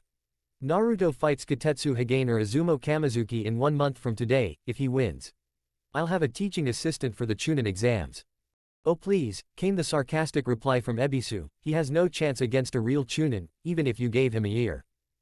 "Okay, then let's sweeten up the pot then," responded Kakashi, already enjoying having new students to talk about and bet on. "Say 10,000 yen. You're on, Kakashi," came Ebisu's immediate reply, as anime tears began running down his cheeks as he thought about how to spend all that money he was sure to win off Kakashi, and he seemingly checked out into his own little dream world, that had most of the onlookers wondering if something was seriously wrong with the usually very rule-oriented ninja who was mumbling about easy money all the while. "Good," replied Kakashi with a meaningful look at the Hokage, before searching out and finding his eternal rival, who he also gave a small look to indicating that he had something he wanted to talk to Konoha's green beast about once the meeting broke up. Back with Naruto. Arriving at his favorite ramen stand, and greeting 2 of his most precious people, Ayame and Tuki Ichiraku, he quickly orders himself some of his new, special, miso ramen and recounts his day of becoming a ninja to his captivated audience. After a dozen bowls of the food of the gods, he had finally exhausted his tale of bravery and awesomeness, that saw him by the end a genin of the leaf. Promising the father-daughter pair that he would now be able to come by more often once he started earning money from missions, he said his goodbyes before heading back to his apartment to get a few more things he needed before he continued to train. Having replaced all his kunai and shuriken that were lost or destroyed during his recent bell test, he also grabbed the Fuinjutsu starter set he purchased the other day before making his customary clones to start spamming his training. With each of the now 1,000 clones having a chakra version of the starter set brushes, ink, and paper, he had them spread out throughout the training ground before getting to the practice of increasing his penmanship until he was capable of creating his own seals. While the clones slowly worked through the many calligraphy-type exercises related to Fuinjutsu, the real Naruto upped his training weights back to the 3rd setting and set about running himself into the ground again. Throughout the next several hours as the afternoon bled into the evening and then the night, Naruto continued with his clone training and his own physical training, only stopping to grab snacks, or to dispel and then spawn more clones. By the time he was ready to drag himself back to his apartment for some well-deserved rest, he had worked for over 7 hours straight on his Fuinjutsu with over 1,000 clones and had some serious memory transfer to deal with. As he finally laid down, he started dispelling them in groups of 10 as at least their memories were all very similar, and by the time he was finished was completely drained mentally now as well as physically and couldn't keep the smile off his face as he fell asleep stronger than he was the day before. Chapter 5, D Ranks and Growth. The next several weeks saw a remarkable improvement in Team 7's most unpredictable member, as he showed up every day ready to work his ass off and did just that. Luckily, Naruto had taken Kakashi's reluctance to ever talk seriously about why he was always late to everything, as permission to do his own thing most of the day. He would usually show up at training ground 7 around 10:30 or so, since Kakashi had yet to arrive before 11 AM yet, and was always moving and doing something physical to increase his training. They would practice until lunchtime, usually separate to get a small bite to eat, and then head to the mission desk to pick a D rank chore for that afternoon, then rinse and repeat. The other really great thing Kakashi did that first week as his sensei, was introduce him to his fellow Junin and self-proclaimed eternal rival, the ninja Might Guy, in order to find and develop a taijutsu style that worked for him. Guy was beyond eccentric with a ridiculous green spandex monstrosity he wore as a ninja outfit, a somewhat childish-looking bowl cut, and a pair of the bushiest eyebrows anybody has ever seen. He also came complete with a mini clone in the person of Rock Lee, a fellow genin to Naruto who specialized in taijutsu as well, and as a mini clone of his own sensei, looked equally ridiculous and who was quick to label Naruto his own eternal rival. Regardless of their eccentricities though, the pair really knew their stuff, and within days had Naruto competing against Lee almost constantly, despite being on very different weight training levels. Likewise, he was constantly being pushed in one of his weakest areas, so that over the course of that first week, he had improved to a level that had even Sasuke look at Naruto in a new light at times when they were working on team training. He had also exhausted the starter weight training set, but was fortunate that Guy knew of a better set of training weights he used for himself and Lee, and now Naruto, who was quickly trying to catch up. Because of his massive clone training so many things for long periods of time that others just couldn't match, it gave the real Naruto so much time to work on his growing taijutsu as much as possible at the beginning without neglecting other areas of growth. He was truly getting better at an astounding rate, and by the end of the third week, could probably battle Sasuke to a draw more times than not, and still increasing with every day and every clone. His penmanship had quickly advanced to and then passed the required level for Fuinjutsu, which he was just now starting to experiment on and make his own beginning seals. One of the biggest other areas of growth though, was in his chakra control, which he had continually spawned clones every day just to continue to work on. It was a never-ending cycle though, as every time he trained and used his chakra, it grew back a little stronger and denser and therefore in need of more fine-tuned control, and then simply rinse and repeat. He had progressed to the water walking exercise, and had it mastered within days, and continued use and training in it had allowed him to reach a milestone he never expected to reach. He created perfect basic illusion bunshin, useless though they were, and brought a proud smile to his whiskered face. On the mission side, he was still bored senseless over all the chores, disguised as D-rank missions they had to do, especially since Kakashi wouldn't let him spawn clones to do all the work when his whole team was there working on their teamwork. His sensei did, however, allow him to take his own D-rank missions with his clones anytime he wanted, as they provided a good service to the village, bringing in money to Konoha and himself, which was a real help. His Fuinjutsu supplies were starting to really add up, and he was finding himself in need of more money almost constantly to get the things he wanted to experiment with and continue training on. His schedule had kept him so busy that he didn't even realize that it had been weeks since graduation and the last time he was actually able to talk to either Iruka or the third Hokage, and decided he needed to remedy that soon and pick the two men's brains. Iruka had promised to teach him the body flicker jutsu, and he also wanted to ask the Hokage about any Fuinjutsu teachers he could direct him to, as the art of seals was very difficult to trudge through on your own. With that thought in mind, he returned to the mission desk his team left an hour ago, having finished painting Maiko-san's fence, to find the two people he was thinking about still there handing out missions. Hokage-sama, bowed Naruto respectfully, getting several raised eyebrows from those nearby not used to seeing the formal side of the blonde, Iruka-sensei. Hi Naruto, greeted Hiruzen Sarutobi happily, as he looked over one of his favorite people, and couldn't help but be impressed at how much the young blonde had grown in such a short amount of time. What can I help you with today? Well, came Naruto's somewhat embarrassed reply as he ducked his head a bit before glancing over to his former Chunin teacher. I was hoping Iruka-sensei would help me with my training tonight. He promised to show me a new jutsu and maybe spar. I did, questioned Iruka, as he thought back to the last time he met with Naruto, right before his bell test with Kakashi before it suddenly came to him just as Naruto replied exasperatedly. Yes, came Naruto's reply. I'm ready to learn the body flicker jutsu. The Shunshin, really? Asked a now curious Hokage as he looked between the pair, wondering how far Naruto had come in such a short time as a genin.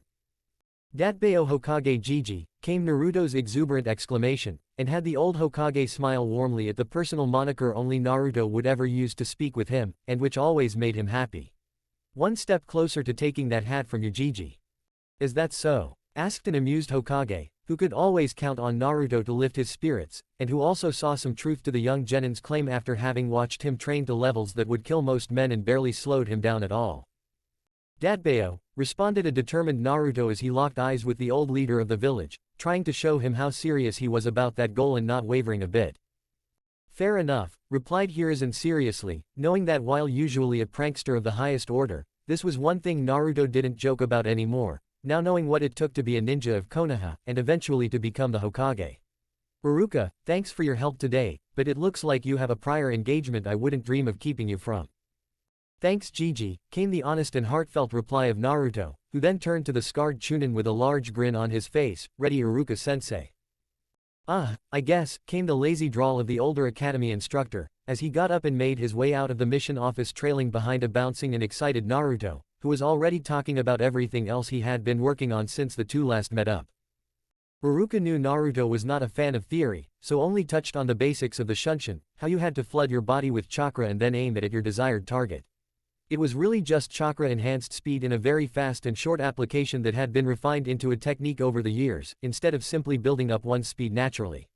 After several side-along trips and self-attempts at it, Naruto was able to perform his first Shunshin, directly into a tree.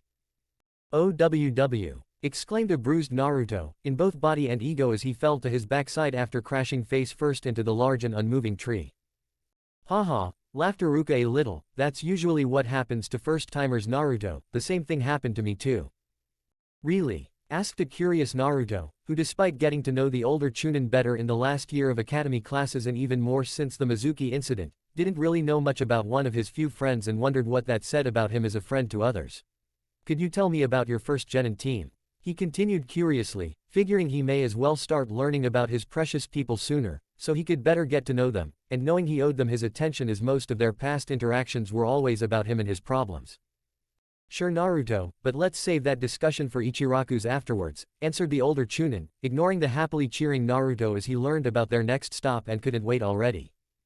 Over dinner that night, Iruka explained all about his first genin team under the Junin Kaina Uchiha and his first teammates, both of whom were no longer with us. Rookie of the Year, Kaida Uchiha, his sensei's own son, and Reina Hyuga, a branch member of the Hyuga clan, and also the Kunoichi of the Year. He went on to explain that he too was a prankster in the dead last, and got paired with the top two ninjas in class, and was constantly being ignored and overlooked in favor of his two more well-known and more promising students. The thing that saved him was the small friendship he created with Sarutobi Hiruzen after the death of his parents in the Kyuubi attack, and the little help and hints the older Hokage would slip into his things over time. He also taught him about the will of fire, and how important that was to Konoha, and was one of the main reasons Iruka was an academy instructor now. Anyways, shortly after they started doing more regular C-rank missions, they encountered one that just went wrong. They were given bad mission information, and were ambushed by a team of Iwa nins out near the border of Kusagaker, and would have all died if not for their sensei. The Iwa Junin successfully engaged Kaina from the very beginning of the ambush, as the team of Iwa Chunin quickly ganged up on the less experienced Konoha genin team, focusing first on eliminating the Uchiha they felt was the biggest threat. Within moments of the fighting starting, his teammate and rival was dead and the only female member of the group tied up, knocked out, and being carried like a sack of potatoes by the largest of the Iwa nins. The two remaining Iwa Chunin continued to taunt and play with Iruka, sensing absolutely no threat and also with him not part of a clan, was completely expendable and they were simply playing with their food while slowly wearing him down.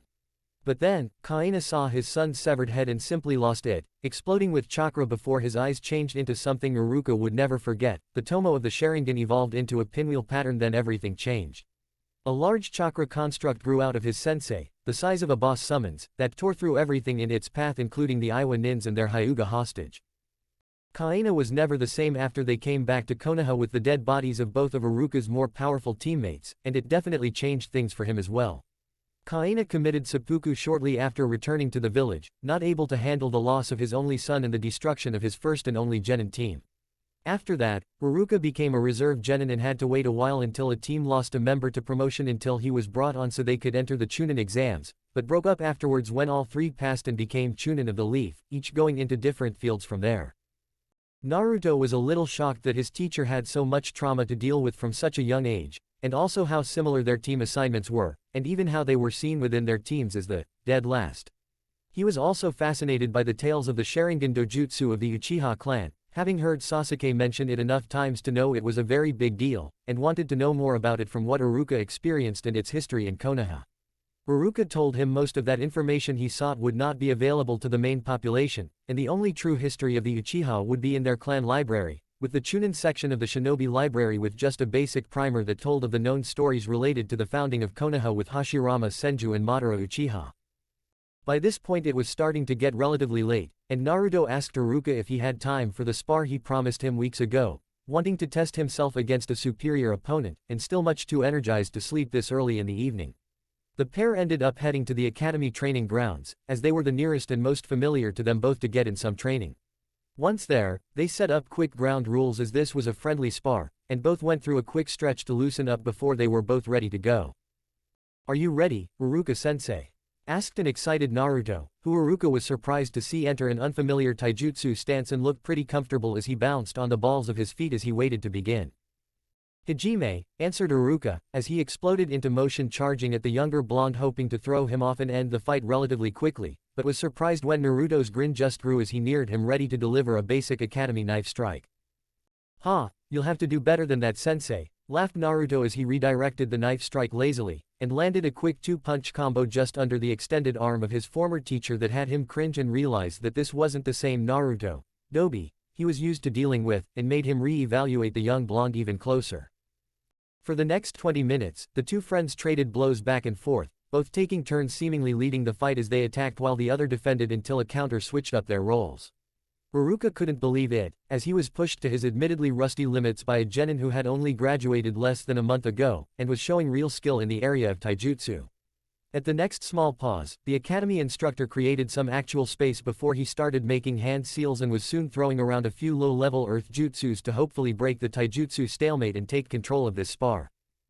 That, however, was met with his young blonde opponent also deciding to switch to ninjutsu, and made his favorite cross-hand seal before spawning only a dozen clones, and then instantly switching out with the one furthest away from the incoming earth attacks. Haruka quickly realized that fighting Naruto with ninjutsu would be a huge disadvantage to him, as the shadow clones of Naruto were too numerous or could be if the blonde wanted and skilled to simply overpower them all without going all out, and maybe even then. So, he quickly abandoned his next ninjutsu attack, and switched it up to genjutsu, something he expected Naruto had not yet overcome and may be his only chance to win this spar and save face from being defeated by his probably worst ever academy student.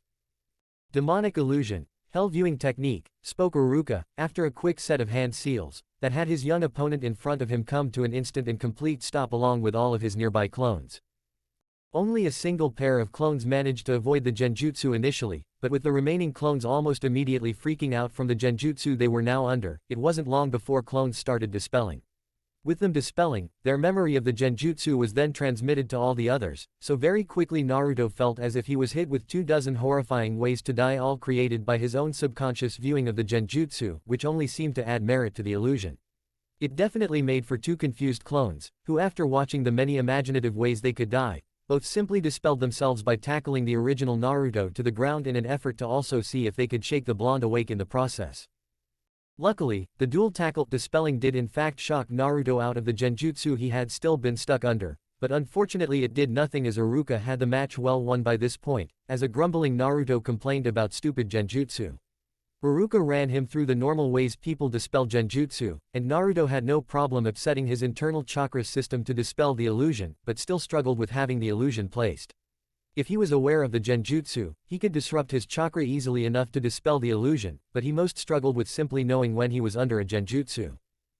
Much later that night while brainstorming ideas, he came up with a possible idea he would try to implement the next day in order to better combat the problem he had with genjutsu in general.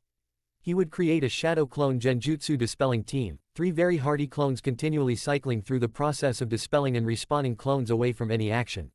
This would have the added benefit of keeping all of his clones and the original with the newest set of memories, and with the continual internal chakra disruption, that would make dispelling genjutsu a continuous thing that he wouldn't even need to worry about anymore.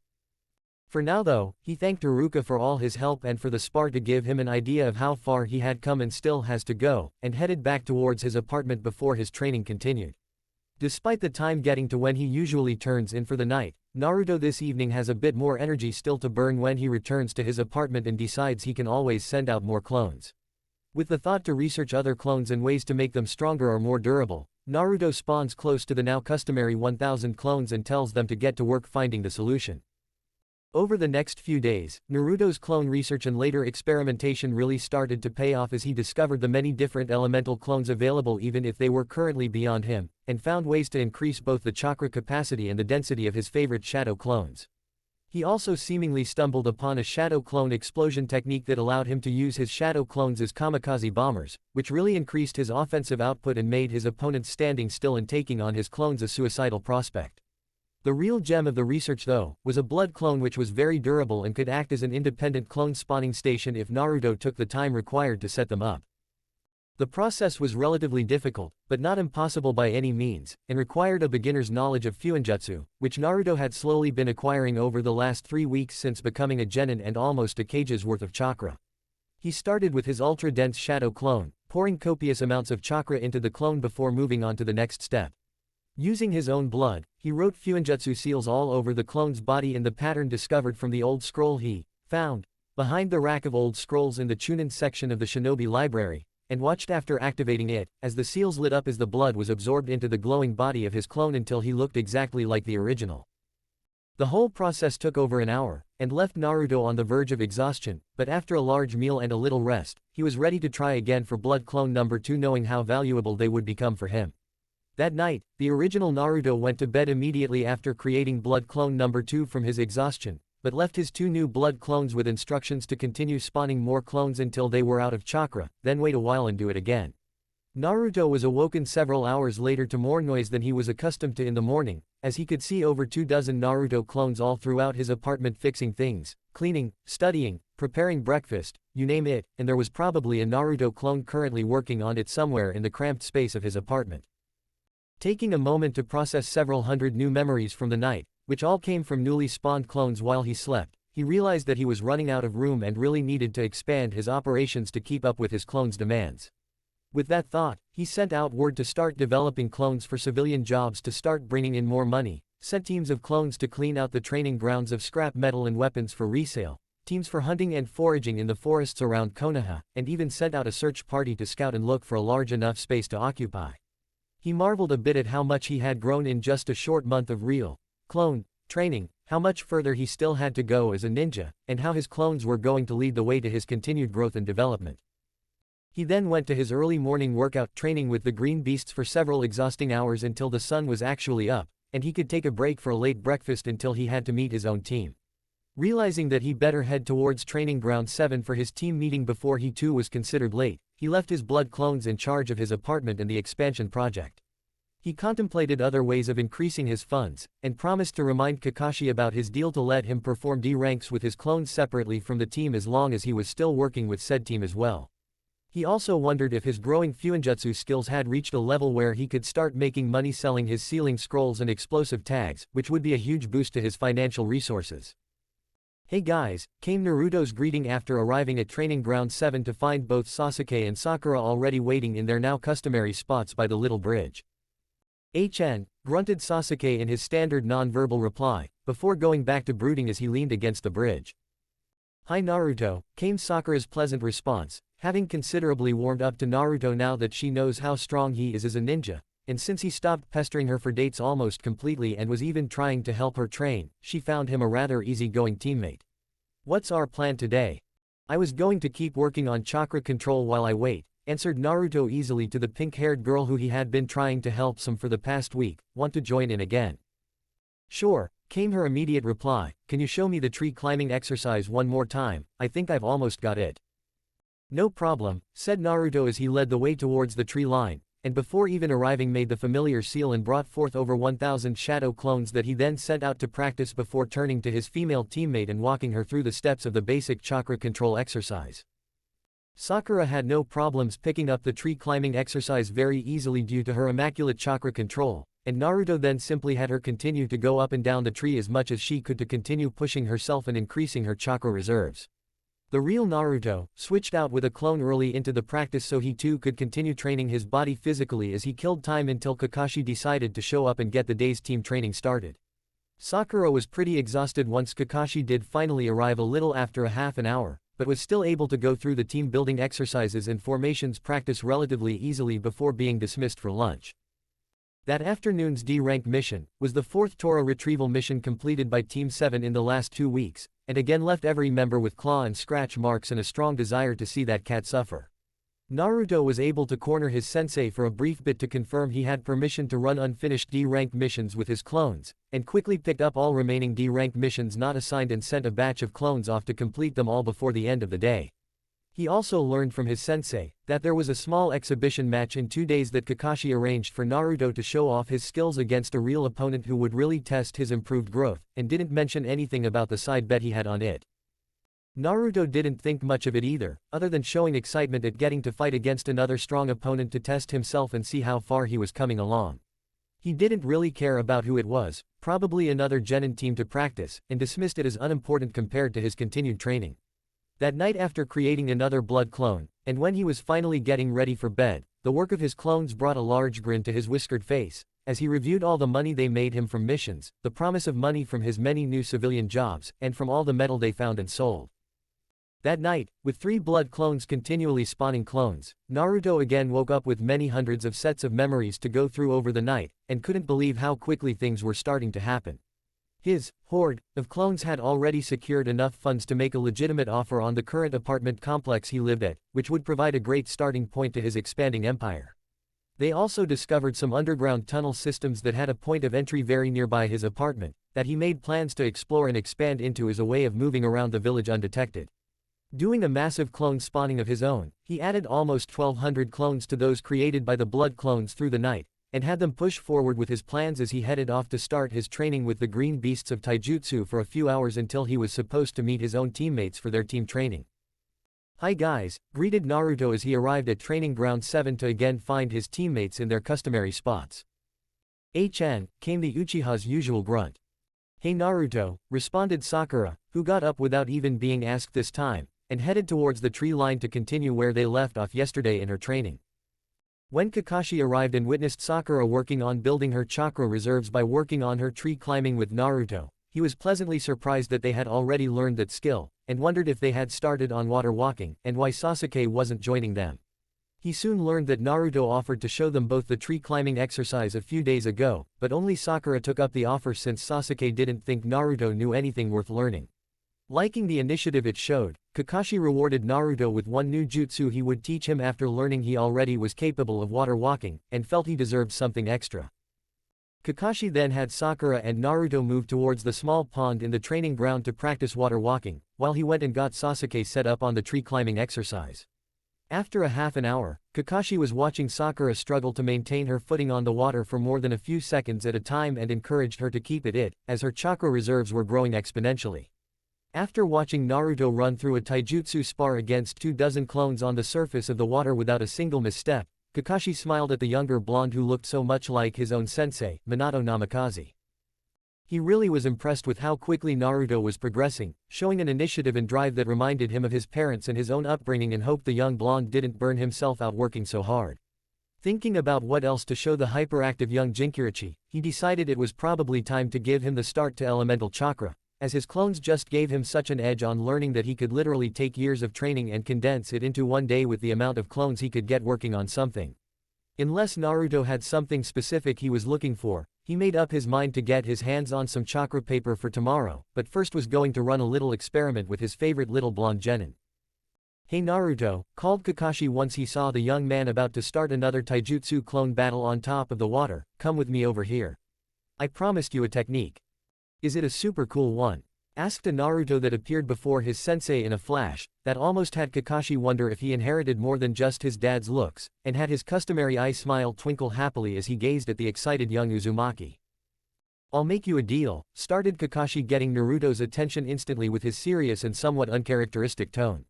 "You follow my instructions and let me run a little clone test with you right now, which will eventually lead to several new avenues of research for you and your clone army, and maybe be the catalyst to make you great one day, or I give you a generic B rank bomb jutsu and thanks for helping Sakura start training."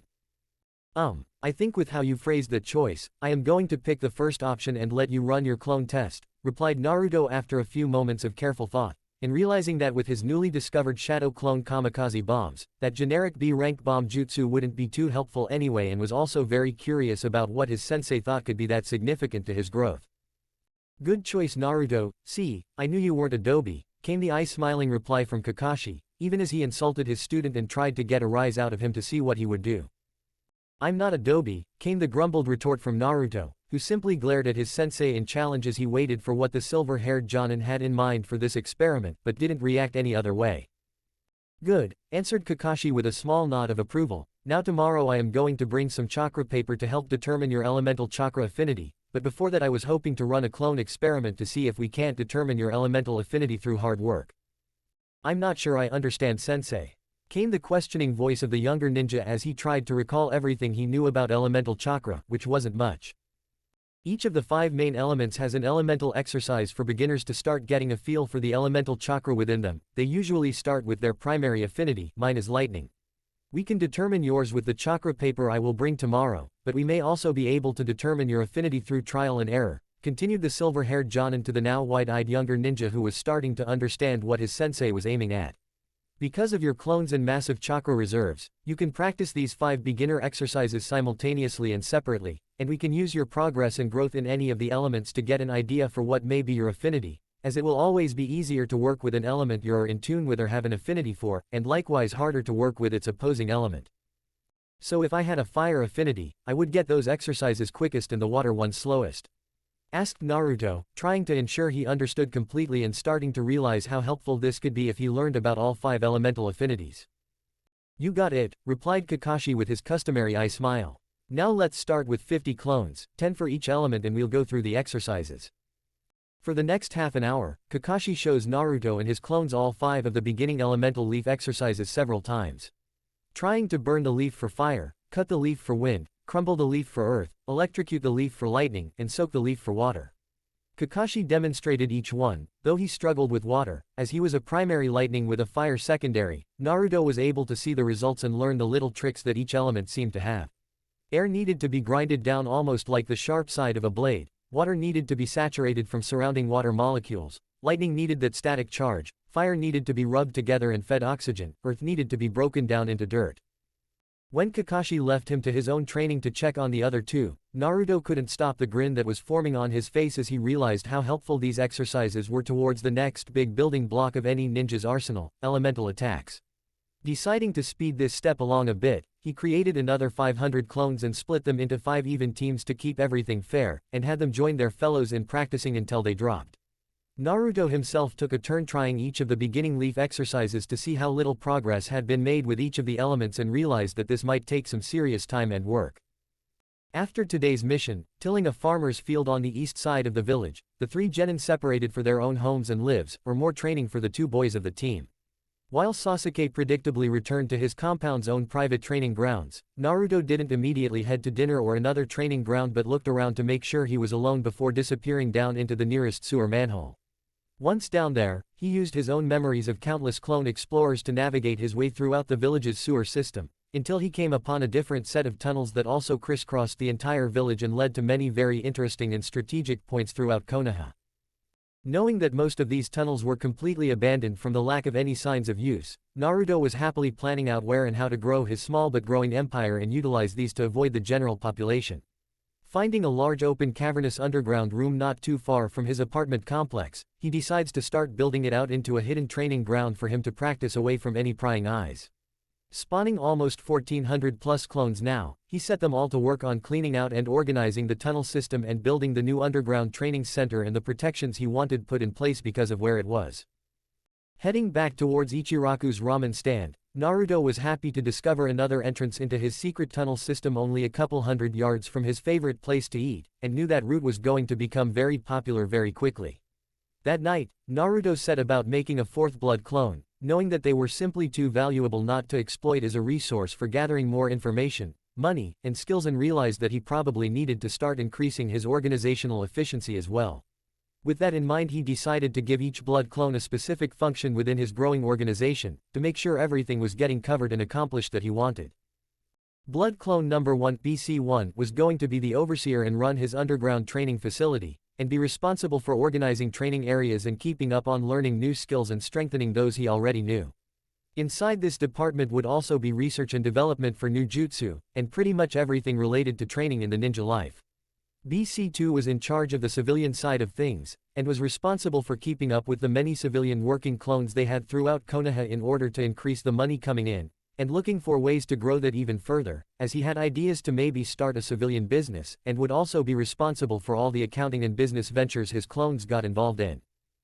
BC3 and BC4 were the information gathering clones who doubled as the genjutsu dispelling team, as their main function was to both keep every clone and the original up to date with information and continue to search out new sources of learning and information gathering. Eventually this would be the center of his spy network once they had exhausted all the libraries and learning available inside Konoha. But for now, they were working on the library infiltration project, and had even sent out a scout team to start investigating his teammate's compound in the hopes he might one day get invited or have to sneak inside the Uchiha library. He was distracted as he readied himself for bed, by the elemental training clones successfully completing the first of the 5 beginner leaf training exercises with wind. He wondered if what Kakashi believed was true, then that meant his primary affinity was wind, and he could honestly say that he was happy to have something relatively unique, especially in Fire Country. Luckily he already had the shadow clones, as wind was the only element without a defined elemental clone that he knew of anyway, and wondered if that was something he should look into. Deciding to bring it up with Kakashi tomorrow, he reviewed the 5 beginner exercises he had been working on, and could tell that he had progressed in most of the others as well and couldn't wait to see the fruits it bore. When Naruto woke up that next morning, still relatively early in order to meet with the green beasts of taijutsu practice, he could instantly tell that today was going to be a great one as he reviewed the thousands of memories he collected throughout the night. Apparently, both the water and earth beginner leaf exercises had also now been completed by his clones, and he had even started to make some progress on the other 2, though neither was close to completion as the other 3 now were. Earth and water were both very balanced with both offensive and defensive capabilities, and he thought they would be a great complement to his primary wind affinity. Now having done the exercise successfully for 3 of the elements, Naruto was easily able to tell the difference between his affinity for each of the 3 as both water and earth chakras seemingly fought him a little still, while wind practically leapt out of him eagerly. Emboldened by his success, Naruto gathered his chakra for a larger than normal clone creation, and was rewarded with almost 1,500 clones emerging throughout his apartment complex, that he quickly sent off to join with the BC1 training. He then left for his own training with the green beasts, which he felt was really going well lately, as he and Lee were starting to push each other now that he had seemingly caught up enough to provide the bowl cut boy an actual challenge. His own taijutsu style that was an incorporated mixture of Gai's Goken style with several elements of the Uchiha Interceptor style, and even several elements of Kushina Uzumaki's own familial style she brought to Konoha from Uzushio that seemed to work really well for the young blonde, though he didn't know about that part yet. "Hey Naruto," called Guy once said blonde arrived at Training Ground 9, where the green beasts usually practiced and trained, and only saw the older Jonin there waiting with a large scroll across his back. "Sorry for the late notice, but my team is taking a C-rank mission today out of the village and I wanted to give you some things to work on while I was gone." "Oh, no worries sensei," responded Naruto, understanding the need for mission priority. "What did you have for me to work on?" This is the complete set of taijutsu scrolls one created of the Hurricane style, also known as the Hurricane style of Uzushiogakur, began Guy seriously as he watched the young blonde genin for any reaction to the name, knowing he would be dropping some information on the young orphan that would potentially change his life, but felt the young man deserved it for all the hard work he had put in recently. "Uzushiogakur?" asked Naruto with a confused face as he tried to remember or place the village hidden by whirling tides, and not coming up with anything, other than assuming it was part of Kurigakure. "The village hidden by whirling tides, or whirlpool," came the response from Guy, "a village once allied with Konoha. Its spiral symbol is still part of our crest. They were known as masters of Fuinjutsu and their people well respected for their skills, potent chakra, and longevity of life." "Okay, answered Naruto, still somewhat confused about the information he was being given and feeling like he was missing something very important about it. Why are you telling me all of this? Because, the other important detail of Uzushiogakure, that is most relevant to you, Naruto, continued Guy seriously, was the ruling clan of the village was the Uzumaki clan. Naruto's whole body instantly froze the moment Guy mentioned the name Uzumaki, and he couldn't move as thousands of thoughts raced through his mind in seconds. He came from a clan, he had a family, a history, a connection. Were there more Uzumakis out there? Why hadn't he heard of Uzushiogakure before now? It was almost overwhelming to the young genin as his thoughts went all over the place trying to understand why he was only learning about this now, and who else knew about and kept this information from him. I created this scroll from my own observations watching this style, as I had the pleasure of an Uzumaki leading my genin team, continued Guy quietly and with concerned eyes as he watched the young orphan try to come to grips with everything he was learning, and seemed to be struggling with it all and knew his next words would be an even bigger shock to the young ninja. I owe your mother more than I can ever repay, Naruto. Know that if you ever need anything of me, you need only ask.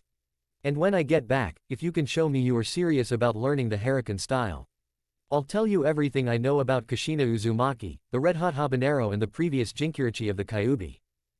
Naruto was beyond stunned at this point, as he was assaulted with thoughts and fears he had dreamed about and wished for longer than any other dream or desire he could ever remember. He was finally going to learn something about his mom, his clan, and his birthright, and he couldn't believe it was finally happening after so long of being alone in Konoha, and knew now why he always felt so connected to the spiral symbol of his village that doubled as the symbol of his clan. He wondered if this meant that others knew about his mother too, and also why he was only now being told about her, and not even by the Hokage who he had asked several times about his parents. Realizing that he was starting to get mad at all the unanswered questions he had, and all the information that was apparently being withheld from him, he quickly tried to calm down and thanked Guy who at least was willing to provide some of that information, even if he wished he had been told previously. His mom was a Junin of Konoha and a Jinkyuchi to the Kyuubi. She also came from the ruling clan of Uzushiogakure, and he couldn't wait to learn everything he could about her. Thank you Guy-sensei, came Naruto's first words after several long moments of trying to get his composure, despite a few tears seemingly finding their way down his cheeks, as he bowed deeply to the green-clad shinobi he could honestly say had been one of the most helpful and honest he had ever worked under and was proud to consider his teacher and friend. I won't forget your kindness, and would very much like to know more about her whenever you are available. You got it, Naruto, answered Guy with a beaming wide smile that instantly lifted Naruto's spirits and made him realize how much lighter he felt now knowing anything about one of his parents, and had him gladly return the megawatt grin to Guy. When I return from this mission, I'll set aside some training time for us to talk about her. You really do remind me a lot about her. Thanks Guy-sensei, responded Naruto thoughtfully and earnestly. See you in a few days then young Naruto, replied Guy easily, keep up the practice, and I think you are really going to take to that taijutsu style. Yes sir, came the determined, yet still somewhat emotional voice of Naruto, who just found a connection to his mother that he was eagerly looking forward to learning and incorporating into his own style. With his normal morning routine disrupted by Guys and his team leaving the village for a few days, Naruto decided that there was no time like the present to get started on something that connected him to his mother and his clan, and it was vital he learned it immediately. So he spawned a dozen clones to read over the taijutsu scrolls several times before he started at the beginning, going through all of the various forms and exercises until they came to him easily before moving on to the next. Over the next few hours, Naruto methodically tore through the taijutsu scroll prepared by Guy, committing every movement to memory and increasing the amount of clones steadily until he had over 100 working exclusively on incorporating these new moves into his already hodgepodge form. By the time for him to get a late breakfast, so he could continue with his day as usual, he had already gone through the entire scroll once and couldn't wait to keep practicing the new style that seemed much more natural to Naruto than anything he had used earlier. Having a quick meal, he then rushed to Training Ground 7 to find his teammates waiting for him to start their chakra control practice while they waited for Kakashi to appear. Sasuke actually asked Naruto for a hint about tree climbing, and the blonde easily replied with everything he learned about how much chakra to use and how to fortify your body with chakra as you climbed higher in the trees as the pressure increased on your limbs. He then helped Sakura get a little bit more steady on the water walking exercise she was currently working on. Glad to see her still trying to train and improve a little and knowing she had a long way to go until she was really helpful to the team. With them taken care of, Naruto spawned a bunch of his own clones before setting them up to continue working on elemental chakra control, knowing how important the building blocks of great elemental attacks were going to be long term. He divided the clones evenly and put them back to work on the beginning stages of all 5 elemental training exercises, to increase his familiarity with his expected affinity for wind, and his seeming secondary affinities for water and earth, while still trying to complete the lightning and fire exercises before Kakashi arrived for daily training. "Yo!" greeted the lazy silver-haired one-eyed Junin as he arrived via Shunshin in a swirl of leaves, interrupting the 3 practicing genin for a moment until telling them to continue with their current activities as he would come around and offer help and direction for the next steps. Starting with Sasuke, who was now getting the hang of the tree climbing exercise, and only needed to perfect it before moving on to the next. He then went to Sakura, who was now able to stand on her own above the water, as long as she didn't move too much, and tried to help with hints to keep up the practice. By the time he reached Naruto, he was able to tell that the young ninja had succeeded several times over on his task of learning the basic elemental exercises and asked his student what he thought of each element now. "Wind is definitely the easiest, I was able to figure that one out within an hour of starting," answered Naruto with a happy grin on his flushed face. "Water came next, with earth not far behind it. Sometime this morning my clones figured them out. I feel pretty close to getting fire, but I don't know if I will ever get lightning, and even fire doesn't feel completely natural." Came a thoughtful hum from Kakashi. "I wonder if your tenant isn't responsible for the unnatural fire element. It would definitely make sense that the fox had a fire affinity. It would also maybe explain the unnaturalness of it compared to the elements you were able to work." "I never thought of that. Do you think it's possible?"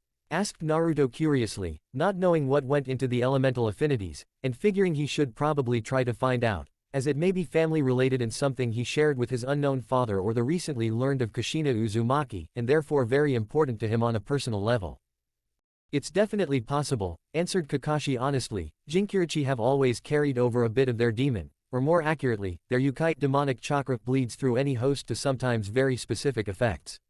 I am pretty sure the one-tailed Tanuki comes with a fundamental and almost inborn control over sand. It wouldn't surprise me to learn that the Kyuubi also manifested in specific ways in its hosts." "Do you know how it manifested in Kushina Uzumaki?" asked Naruto slowly and very carefully, having not thought he would have the chance to bring up his recently learned about mother, but wanting to know both if she manifested any of the Kyuubi's traits and if Kakashi knew her or would talk about her to him. "Where did you hear that name?" asked a suddenly still and almost panicking Kakashi, as memories he had long since buried came to the forefront of his thoughts and her visage superimposed itself over her equally loud and energetic son, causing him to almost choke up and look away from the boy that so resembled Kushina and Minato, his hero and sensei, that it was an almost painful physical reminder of everything he had lost. "Your rival, Guy Sensei, told me a little about her this morning before leaving on a C-rank mission with his team," answered Naruto slowly and carefully, not wanting to upset his Junin sensei, as he realized from the man's reaction that he did in fact know Kushina, and probably even more than he expected. "Did you know her as well?" "Yes, Naruto. I knew her," sighed Kakashi in defeat, as his whole body seemed to sag in depression, and Naruto realized that his sensei's memories of her might not be all that positive, and that for some reason made him nervous, not wanting to learn that his mom wasn't as amazing as he dreamed and believed. "But now isn't the time to talk about the past," he continued reluctantly after a moment's pause. "After our mission today, I'll tell you a few stories I have."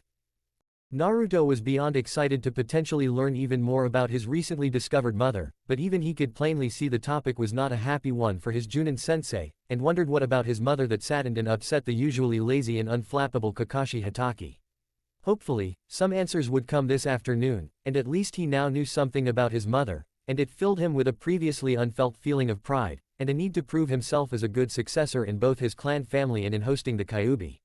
He had always wondered who his parents were, and why he wasn't allowed to even know of them, as he grew up alone and unloved, and craving the love and care usually only spared by parents. Now, armed with just the basics of knowledge of who his mother was, and already he felt infinitely better with a strong sense of connection to this person that shared his burden of the Kyuubi, and couldn't wait to learn everything he could about her. He made a mental note command to his hundreds of clones running around to start searching for any information they could find on Kushina, the Uzumaki clan, Uzushiogakure, and Jinkyurichi in general. With his thoughts still running around in his head, he tried to put it all to the side so he could instead focus on his sensei, who was standing right in front of him, handing over a small scrap of clean white paper. "Here Naruto," started Kakashi once he noticed that his young student was back to listening and paying attention. "This is the chakra paper I was telling you about. Just push some chakra into it, and we will wait and see what your elemental affinity is. It reacts differently to every element, so let's see if your training was correct about your affinities." Naruto eagerly grabbed the chakra paper and sent his chakra into it, causing an instant reaction that had him dropping the paper almost as fast as he grabbed it. The paper instantly split in half rather violently, with one side slowly crumbling to dust as the other was slowly saturated with water, confirming his estimates about his affinities exactly. With that out of the way, Kakashi tried to help with the last two elemental affinities, but quickly told Naruto to just continue working on the basic exercises, if he ever wanted to incorporate lightning and fire jutsus in his arsenal, and that the next step in all the elemental training would come soon.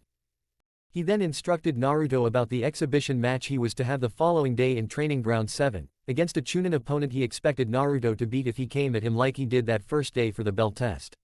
Naruto asked if he could prepare the area with traps like he did against his Junin instructor, but was told that he wouldn't be allowed to prepare, as that would give him an unfair advantage that he wouldn't even need. The silver-haired Junin also told him to lower his weights, if not completely remove them, so he could fight at a faster Chunin level, and also to start getting used to moving at faster speeds.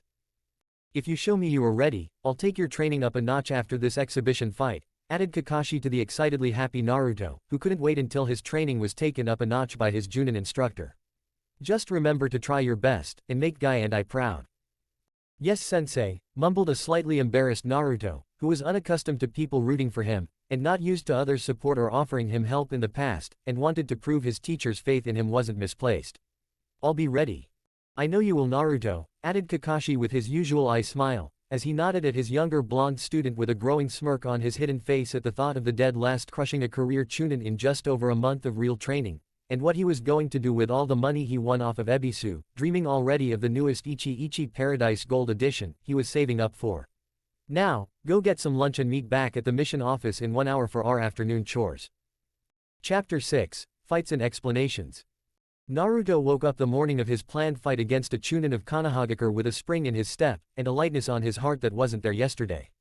Kakashi had kept true to his words, and after their afternoon mission, cleaning the Inuzuka kennels, took Naruto to a ninja bar where the young blonde got his first taste of sake and the promised stories of his mother. He learned a bit about her history, and about the village she came from, Uzushiogakure, who also happened to provide the first Hokage's wife Mito Uzumaki, and the first Jinkyuchi of the Kyuubi. He learned that Kushina Uzumaki was very loud and brash, much like him, with an equally uncontrollable verbal tick and more energy than any two people combined. She loved ramen and pulling pranks, was a serious sword mistress, and not someone people ever wanted to mess with, earning herself two very distinguishable and accurate nicknames, the Red Hot Habanero, and the Red Death. She was an above-average Fuinjutsu user, as most Uzumakis are naturally, and had a very unique bloodline that allowed her to use adamantium sealing chains she sprouted from her back that were strong enough to actually hold down the Kyuubi in a limited fashion. That last part about her bloodline was somewhat shocking, and it made Naruto wonder if he could ever activate the adamantium sealing chains, and resolved himself to getting even better at Fuinjutsu to give him the best possible chance to succeed. He was also pretty sure his clan did in fact have another bloodline, as they seemed to be the only family used to seal the Kyuubi, and he wondered if that had to do with the potent chakra and longevity of life that Guy mentioned ran in his clan. Just more things to look up and research to determine the truth, and now with the added knowledge of Kushina, he was even more motivated to get started. But first, he needed to prepare for a fight against a Chunin opponent he hadn't yet been introduced to, and for what purpose exactly he wasn't completely sure but trusted Kakashi enough. Getting up and spamming his usual mass of over 1,500 clones, he set them about their usual training tasks with the added instructions to prioritize learning about Kushina, the Uzumaki clan, and Uzushiogakure. Since the green beasts were still currently out of the village on their C-rank mission, Naruto didn't have to meet up with anyone and started his usual morning workout knowing it was really helping him improve and get stronger. By the time he ate breakfast, and made his way towards Training Ground 7, Naruto could already see several people present, including to his absolute shock, the perpetually late Kakashi and the Hokage himself, Sarutobi Hiruzen. He also recognized Kurenai Yuhi and Sarutobi Asuma, the Junin leaders of Teams 8 and 10 respectively, fortunately without their students since it was still pretty early. The other group of unknowns contained 5 people, an attractive and half-naked purple-haired woman in fishnets and a trench coat, another attractive dark brown-haired feral-looking young woman with red Inuzuka clan markings on her cheeks that looked a bit like Kiba, a tall slender ninja in all dark blue almost black clothes and bandana with silly round sunglasses on his uptight-looking face, and finally a pair of goof-offs Naruto knew as the Gate Guards, Izumo and Katetsu. He knew both Chunin, Gate Guards, relatively well, having often been the subjects of one of Naruto's many pranks over the years, and were two of the more relaxed and laid back of his usual Chunin pursuers, often finding his pranks really funny. He could tell just from looking though, that one of them was going to be his opponent today, as none of the other observers seemed to be getting ready for a fight, and was somewhat apprehensive about fighting a known Chunin. He knew Kotetsu was the lazier of the pair, but was also the stronger genjutsu user, one of his untested weaknesses, and wondered if he was going to be testing his blood clone's respawning ability to truly keep genjutsu from invading his ever-changing chakra system. "Ah, Naruto," spoke the Hokage loudly, once he saw the approaching genin and getting everyone to turn their attention to the young blonde, and causing most of them who hadn't seen him in weeks to do a double take thinking they were seeing the fourth Hokage in front of them. "Glad you made it on time," he continued with a pointed look at a suddenly sheepish-looking Kakashi, who just bowed his head and pretended to disappear. "Let me guess, he was going to be late," replied Naruto with a laugh as he nodded towards Kakashi, "and you made sure he was here on time." "Can't have him miss his student's first triumph against a superior opponent," came the quick response from the village leader, especially when he was the one to offer the challenge. "Datbei Ojiji," shouted Naruto with a fist pump, happy for the encouragement from the old man, and hoping to show everyone just what he was already capable of. "So which is it going to be?" he continued as he turned towards the two gate guards, with a wide grin on his whiskered face, and saw them both looking at him in a little shock and starting to feel excited about the upcoming fight. "Izumo. Kotetsu. Both, shouted Ebisu incredulously, before he began mock laughing in a very condescending way. "Please, this useless genin has no chance against either of them, let alone both." Naruto had in fact had similar doubts himself just this morning, wondering why he was fighting against a Chunin already, not thinking he was anywhere near ready, but after seeing the two gate guards, he knew relatively well, he was less worried about being beaten and growing more excited for the chance to go up against a strong opponent and leave it all on the line. For some uptight prick to laugh and insult him like that, however, really upset him and had him narrowing his eyes and growling at the sunglasses-wearing idiot he was about to make eat his words, as he started gathering chakra at levels few of those present had witnessed firsthand. "Why shouldn't the two of them fight together?" started Naruto in a slow grinding voice as more and more chakra gathered around him, now visibly glowing to the stunned and wide-eyed spectators, as even more chakra was still building at unheard of levels for any genin.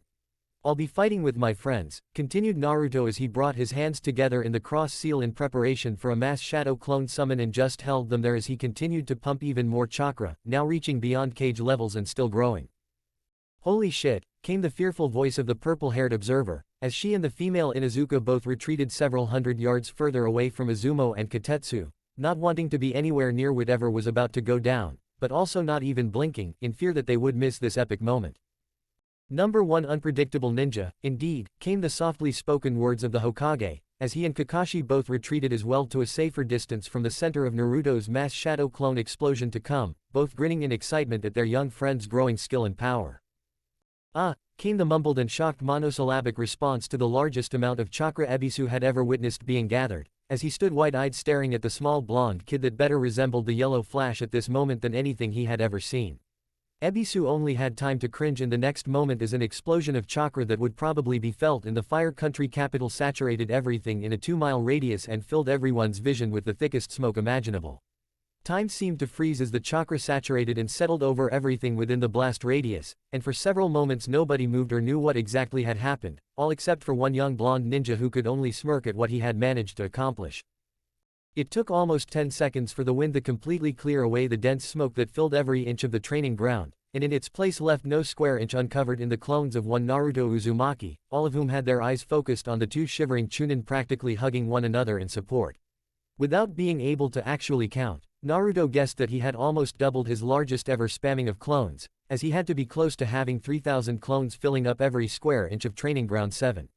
With the two Chunin on the back foot, and still in shock from the massive amount of chakra used, Naruto was able to quickly attack them both with the nearest 24 clones, and quickly had them both overwhelmed and tied up with their chakra sealed in under 5 seconds. "That takes care of the Chunin. Want to see how I fare against a Junin?" asked the closest Naruto to the still wide-eyed and open-mouthed Ebisu, as he watched in shock as the blonde demon easily dispatched the two Chunin like it wasn't even a challenge, and wondered how the hell Naruto grew so strong so quickly, having been the laughingstock dead last barely over a month ago. Ebisu wasn't however given much time to understand what was happening next, as he was instantly being set upon by a horde of blondes for the next 5 minutes. Ebisu could barely breathe as he fought off wave after wave of Naruto clones, coming at him in small coordinated groups with attacking taijutsu and ninjutsu in support and in very large continuous numbers.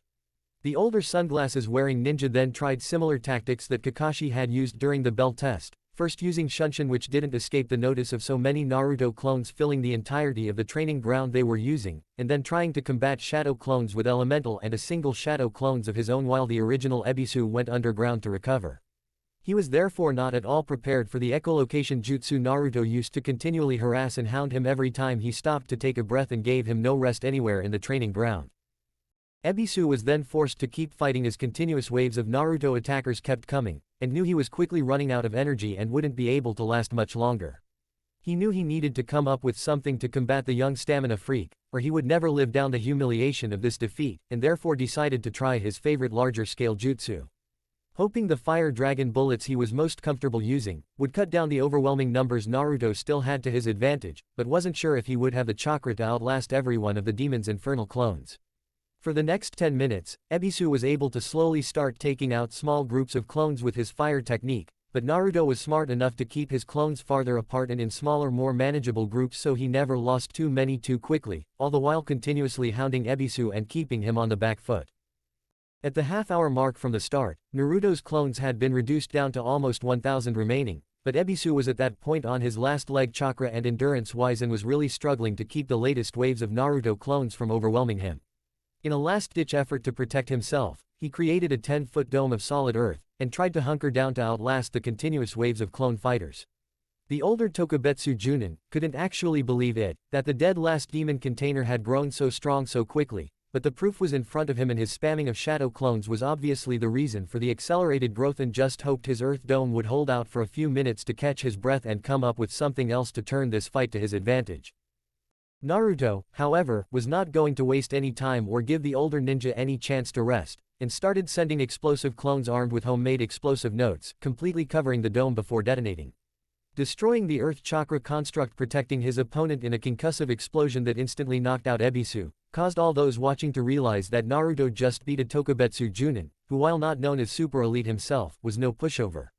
They also realized that had Naruto used the clone grade explosion at the start with his 3,000 plus clones, he could have leveled half of Konoha, and that he definitely needed to be taken seriously as an up-and-coming ninja of great promise, just as the third Hokage predicted. Very well done, Naruto, praised Hiruzen with an affectionate smile directed towards the young blonde bundle of energy, whose clones were already cleaning up all the weapons and putting the training ground back to normal before they disappeared into the surrounding wooded area to continue with whatever they did all day. It's not every day a new genin can take on and defeat a pair of Chunin or a Tokubetsu Junin, even if it was in a controlled friendly spar. Not every day, came the sarcastic reply from the purple-haired woman, as she eyed the younger blonde like a piece of meat. With that chakra and those shadow clones, he could probably take on a few Junin and walk away. With those shadow clones, came the low and almost quiet reply from the stunned Inuzuka girl, who was still wide-eyed and staring at the impossible feat she just witnessed. He could do anything, learn everything, become unstoppable. Her gaze sort of blanked out at that point as she imagined all the things someone with that much chakra and that many shadow clones could accomplish. He was a literal one-man army, an unrivaled communication center, an infiltrator's or scout's dream, and with the time divided by thousands, he could accomplish anything he dedicated his time or clones to. The fact that he was pretty damn hot too didn't hurt, she thought to herself before she realized what she was thinking and began blushing slightly as impure thoughts went through her mind about the young ninja her brother's age. I just wonder if that stamina translates to the bedroom. Came the somewhat lecherous question from her purple-haired friend next to her, and making her choke at the bluntness of Anko, and all those expendable clones. Talk about a fascinating fucktoy. Anko, half-growled half-groaned Hana Inuzuka, well used to the other woman's overly sexual behavior and mouth, but at the moment not helping her remove the previous images she had of the young blonde ninja that only increased her blush and imagination, and had her purple-haired friend laughing at her embarrassment. Can someone untie us? Came a shout from the almost forgotten about Katetsu, as he remained hogtied on the ground next to his best friend with chakra seals closing them off to their chakra and any way to escape. And get rid of these fucking seals. Came Izumo's frustrated yell right afterwards. They're messing with my chakra and making my skin itch. Oh, haha, that's actually the itching powder I put on those seals, chuckled Naruto with a sheepish grin directed at the two tied up and twitching Chunin, making several of the watching ninja double over in laughter. Sorry, let me get rid of those for you, continued Naruto as a pair of shadow clones appeared in front of each of the gate guards, and quickly had the seals removed from their necks, and after a small application of chakra had them recharged and were pocketing them when Izumo asked him something. "Wait, did you make those seals?" asked the older dark-haired Chunin with a slight gleam in his eye as he thought of how nice it would be to be able to seal off someone's chakra so completely they were practically useless. "Sure did," replied Naruto quickly and with a pleased smile. "Here," he added, having the clones hold out the recharged seals to their victims, "you can have them as an apology for the itching powder, and no hard feelings, right?" "Not at all, my man," responded Izumo giddily as he stared wide-eyed at the chakra seal in utter fascination. "I can make more if you're willing to pay," added Naruto, seeing an easy returning customer in front of him, and just genuinely liking the pair, and explosive notes, and storage scrolls for now. "Really?" asked Kotetsu, who while not as expressive over the chakra seals, was still very much excited for the chance to get good sealing stuff at probably much more reasonable prices than they overcharged at any of the stores in the village, and was pleased when the blonde-haired kid nodded. "I bet you could sell those seals for some serious money, kid," came the impressed-sounding deep voice of Asuma Sarutobi. "I know Itoi Higurashi is always looking for explosive notes and storage seals to sell in his store." Came Naruto's thoughtful hum as he thought about how many seals he could make and sell to really build up a nice savings. That could definitely work, thanks Asuma-sensei. Naruto had quickly come to realize that with hundreds of clones running around all the time, that he went through resources very quickly even with the shadow clones replicating with the same storage scrolls and gear on them as the original. While they didn't need to eat, several of his clones had to last for long periods of time, either hanged as others or as himself, that he often found his clones eating and trying different restaurants around the village. Naruto knew that most of his infiltration clones he had around the village, acting as civilians with regular jobs and frequent trips to the library, had to maintain their cover, and therefore didn't bother with the added meal expenses, but it was definitely putting pressure on his finances even with all the extra D-rank missions and training ground clearing of forgotten weapons. If he could start mass-producing his seals for reselling, then he could really start putting away some money for some of his more expensive desires and dreams. His newest one came in just the last day, after learning about his mother and her clan, something he now felt was his responsibility to continue and grow. If he wanted to do that, he would need some serious money to get a clan compound and start building wealth to be better prepared for everything that would entail. What exactly that would entail, however, did not bear thinking about at this moment, as while now legally considered an adult as a ninja, he knew he wasn't ready for relationships and especially marriage or kids. But that didn't mean he couldn't start planning for that eventual inevitability by gathering resources to himself, and he realized that those resources needed to be more than just money. Clans had libraries of knowledge and techniques, vaults filled with valuables and weaponry, and all seemed to do or provide some service back to the village. "You still with us, Naruto?" asked the kind voice of the third Hokage, interrupting the young blonde's thoughts and reminding him that he wasn't alone. "Ha ha, yeah, sorry Gigi," responded Naruto sheepishly. "What was the question?" "Ms. Yuhi asked how many clones do you usually train with per day?" came the smiling voice of the village leader, curious himself having watched his favorite blonde on occasion but not fully keeping track of his complete movements. Just train with, probably 3,000 to 4,000 a day," came the honest response after the young ninja thought about his average day as of late, and completely missing the complete shock of everyone present and the curious looks from the Hokage and Kakashi, who both noticed the unusually specific wording Naruto used. "And how many total shadow clones do you make a day?" asked the Hokage once everyone else settled down, and had the others realize what was being asked and quickly understood what it meant by asking a very similar but differently worded question. Came Naruto's somewhat far-away voice, as he both contemplated telling the truth or maybe using a technicality in the wording as he did in the first instance to not mention the blood clone's level of clone production as well. "Is this a conversation you would be more comfortable having in my office?" came the knowledgeable question from the Hokage, having successfully read that something more than what was on the surface was happening here, and wanted to get to the bottom of whatever was going on in Naruto's life. "Kakashi, maybe you could join us if that's okay with you, Naruto."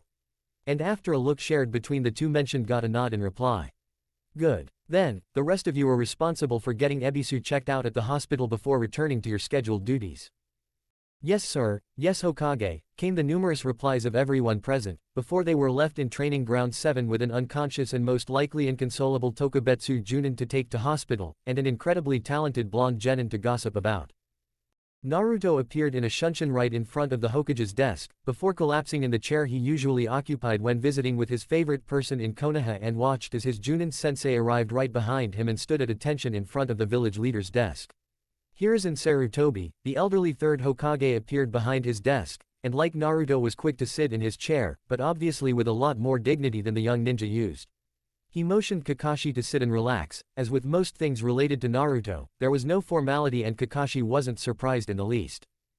"Now Naruto," came the inquiring voice of the elderly Hokage as he looked at the slightly guilty or maybe apprehensive-looking Naruto, "tell me what's going on."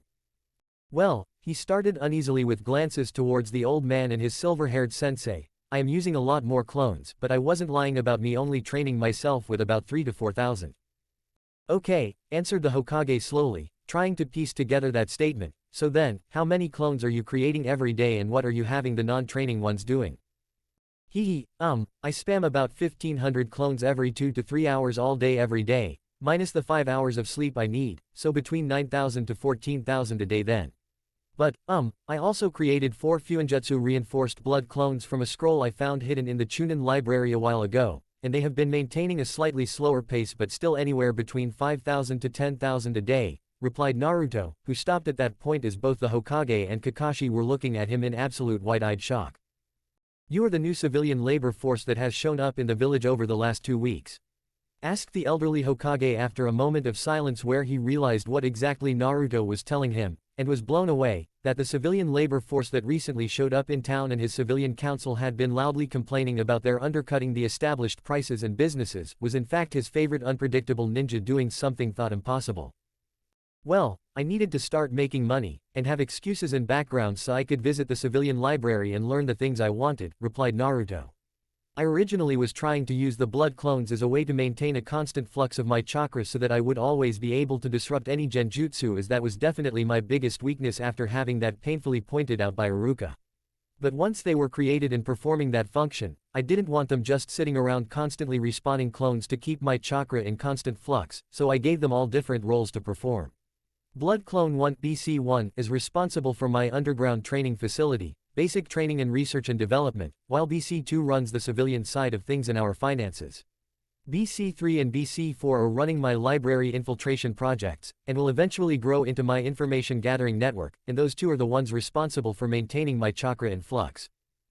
"Holy shit," came Kakashi's stunned exclamation, finally starting to see how much Naruto had been growing, and wondering how good he could become with a little more direction or training, and deciding that he would be the one to help with that training. "I assume your permanent henge is responsible for the thousands of new civilians that nobody recognizes, and who successfully infiltrated one of the 5 great ninja villages?" questioned Hiruzen with a hard look at the young blonde ninja, wanting to show him the importance of something like this being made aware to him. "I have 3 teams of Anbu currently trying to spy on several of these unknown new civilians that have started jobs in more sensitive areas of the village's civilian government and main businesses. Maybe I should turn that assignment over to you." "Yeah, Squirrel, Crane, and Boar are useless at maintaining their secrecy or distance. I've got them and their teams all tagged with chakra sealing scripts and Naruto clone bugs," laughed Naruto openly, and missing the look shared between Hokage and his former Anbu commander and current Junin sensei to said blonde headache. "Cat is the only one who sometimes surprises me anymore," he added offhandedly, which made his sensei straighten proudly, and said Cat Anbu currently hiding in the Hokage's office to smile proudly, though nobody witnessed it. "And how long are these clones operating at all of these locations?" asked the Hokage, still trying to get a full picture of how much Naruto had accomplished in just over a month and a half of real training. "Until they run out of chakra," he answered easily, "then they get reinforcements, so most civilian clones can go a few days without needing to respawn. I usually end up sending most clones to research and development in the library infiltration project at least until I get all the information I want." "Yes, let's talk about that library infiltration project, as you called it," continued the Hokage with a hard look at the blonde ninja of his village that could easily be killed for spying and accessing areas he was not allowed, namely the Chunin library he found. That blood clone scroll that actually happened to belong to his family, as the leading Fuinjutsu clan in the elemental nations. "I assume that permanent henge of yours is what allows you to enter unnoticed." Yeah, added Naruto, knowing he wouldn't lie to the Hokage, having too much love and respect for one of the only people who had always tried to be there for him. At first, I was just trying to catch up to everything I never learned at the academy, and I just kept learning more and getting better, and thought it was very helpful in my growth, so I just continued with it. I was actually hoping to talk to you about whether I would be allowed to create my own clan library, now that I know a little about my Uzumaki heritage. You do? Asked a somewhat shocked Hokage, as he looked over at the silver-haired ninja and received a quick no. How? Sensei Guy gave me his scrolls on the Hurricane he learned from my mother, replied Naruto evenly and with a penetrating look at the elderly Hokage who always put off in answering any questions raised about his parents. He also confirmed the burden I share with her, and another Uzumaki that is very important to this village's history, though I would never have known based on anything I learned in the academy about the first's wife or the sister clan of the Senju. I see, replied Hiruzen with a bit of a defeated sigh, knowing how much the young man in front of him wanted to know about his parents all his life, and realizing that by not telling him, he had hurt the trust said young blonde had in him and didn't like it in the least. Naruto, I am sorry for not telling you about your parents. My only excuse is that I was trying to protect you and thought by keeping the truth from you I was doing just that. I in no way was trying to lie to you or keep those things from you for any reason other than your safety. Will you tell me about them now? Came the small voice of the 12-year-old ninja, that really reminded the two older men in the room, that he was still a very young man with all the questions and insecurities that came with it. Yes, answered the old Hokage honestly and with a small but genuine smile directed at the young ninja. I think that would be really nice, but I would also like to continue talking to you about all your clones, and even meet with these blood clones so I can get a better idea of your organization and what exactly you have already accomplished and hope to accomplish in the future. I'd also like to check out this underground training facility, and I have some ideas and thoughts to discuss with you about your civilian infiltration. Okay Gigi, answered Naruto easily, let's go check out my underground facility. You can meet all the blood clones and see everything for yourself, and while we are there, maybe you can tell me a little bit more about my mom and my clan. The three ninjas spent the next several hours together, and Naruto learned several facts and stories about his mother, her former village, and her clan that filled him with wonder and a strong desire to restore and protect their memory and legacy. He was not told about the actual identity of his father, but was told that both the Hokage and Kakashi knew him well and respected him, and Naruto got a slight feeling that if he really thought about it for a bit, he could discover that information soon. Either way, the Hokage promised to tell him everything before the next scheduled Chunin exams in about 4 months' time, of which he hinted that the young blonde might be competing if his team was ready. Naruto instantly promised that he would ensure that his team was ready for those exams, as he was ready to keep growing and pushing himself to get better, and knew challenging oneself was one of the best ways to really improve. That improvement he was already showing, however, was readily apparent to the two senior ninjas as they were led through a hidden underground entrance not too far at all from the Hokage Tower that stretched under Konoha and through a series of branching and reconnecting tunnels that seemingly went on for miles in almost every direction.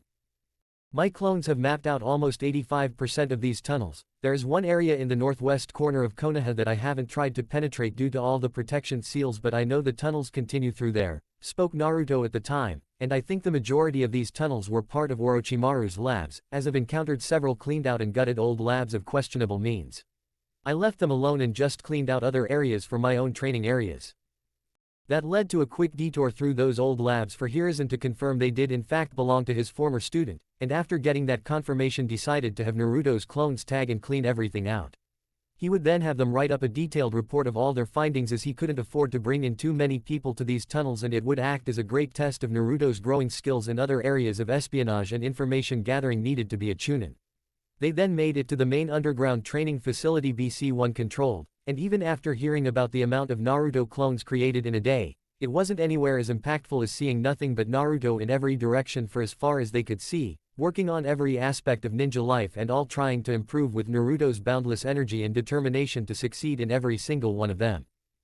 Hokage-sama, came a strong voice shortly after they arrived at the underground facility, where they all saw a kneeling Naruto that looked distinctly different from the original with a crew cut, but was still Naruto in every way. It is our pleasure, sir, to welcome you to the facility, he continued before rising back up, saluting his Hokage, and introducing himself, Blood Clone 1 at your service, sir.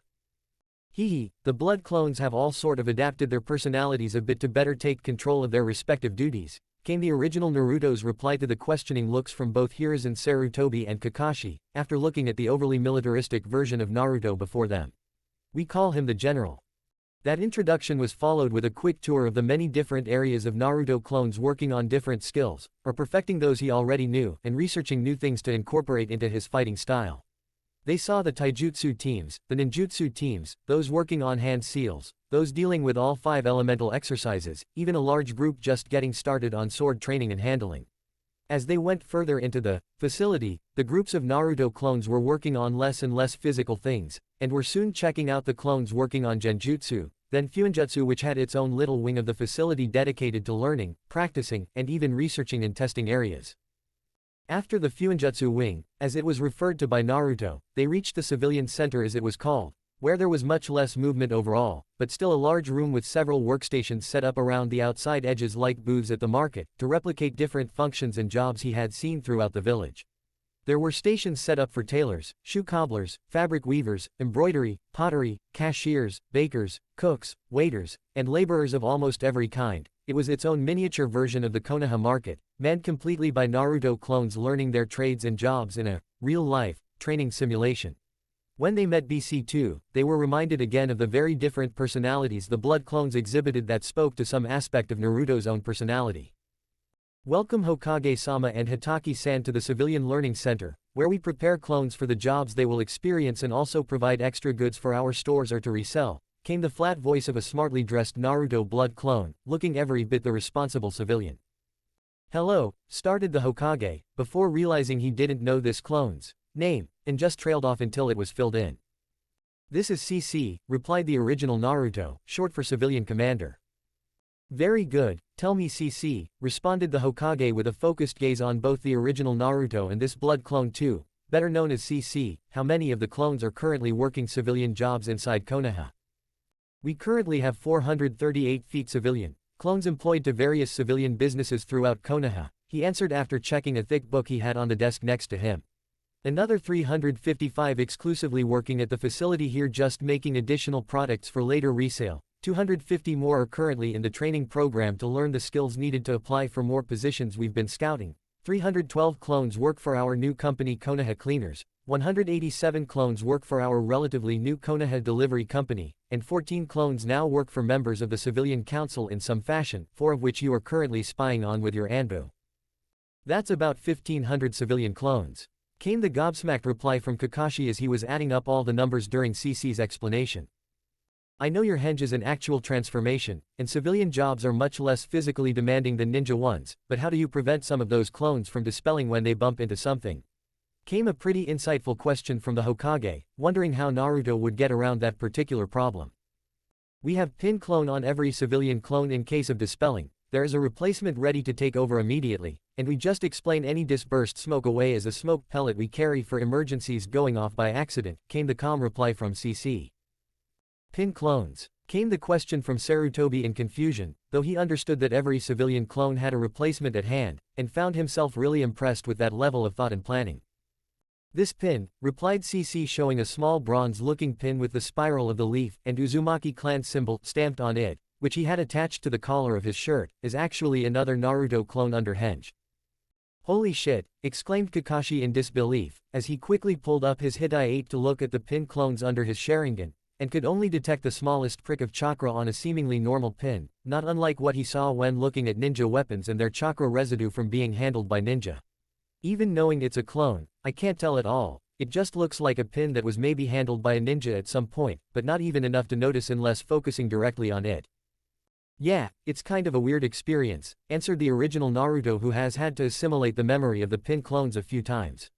Your awareness of what is happening isn't great, but you definitely notice the clones dispelling and it kind of just wakes you up at that moment, usually with the dispelled clones' memories freshly playing out in your mind as you adjust accordingly and replace them. Ingenious, came the fascinated reply from the Hokage. Is the chakra drained to make them the same as combat clones? Oh no, not at all, came CC's reply. They only take maybe 2–5% of the chakra needed to make a standard ninja shadow clone. The cost keeps lessening as we continue to train our chakra control. Have you had to send any outside of Konoha? Asked the Hokage as his eyes had lit up during this discussion as an idea was growing in his mind. We currently have one clone and pin clone currently on a merchant caravan that left Konoha yesterday for Tanzaku quarters, came CC's response. We didn't find out about the trip until this morning when the clone didn't check in, and are sending a small team of clones to follow and catch up to provide added protection to our clone's identity in case they encounter anything physical, but should be fine as we learned they have a ninja escort. Well, came the Hokage's voice, when you learn how it works at range we are going to have a discussion on how to equip all my ninja with a clone pin so any emergencies could be instantly reported back to you, so action could be taken much quicker. Yes, said the original Naruto, how about a blood clone to act as a personal secretary for you? Their only job would be to produce and keep track of the pin clones, and likewise all the teams in the field.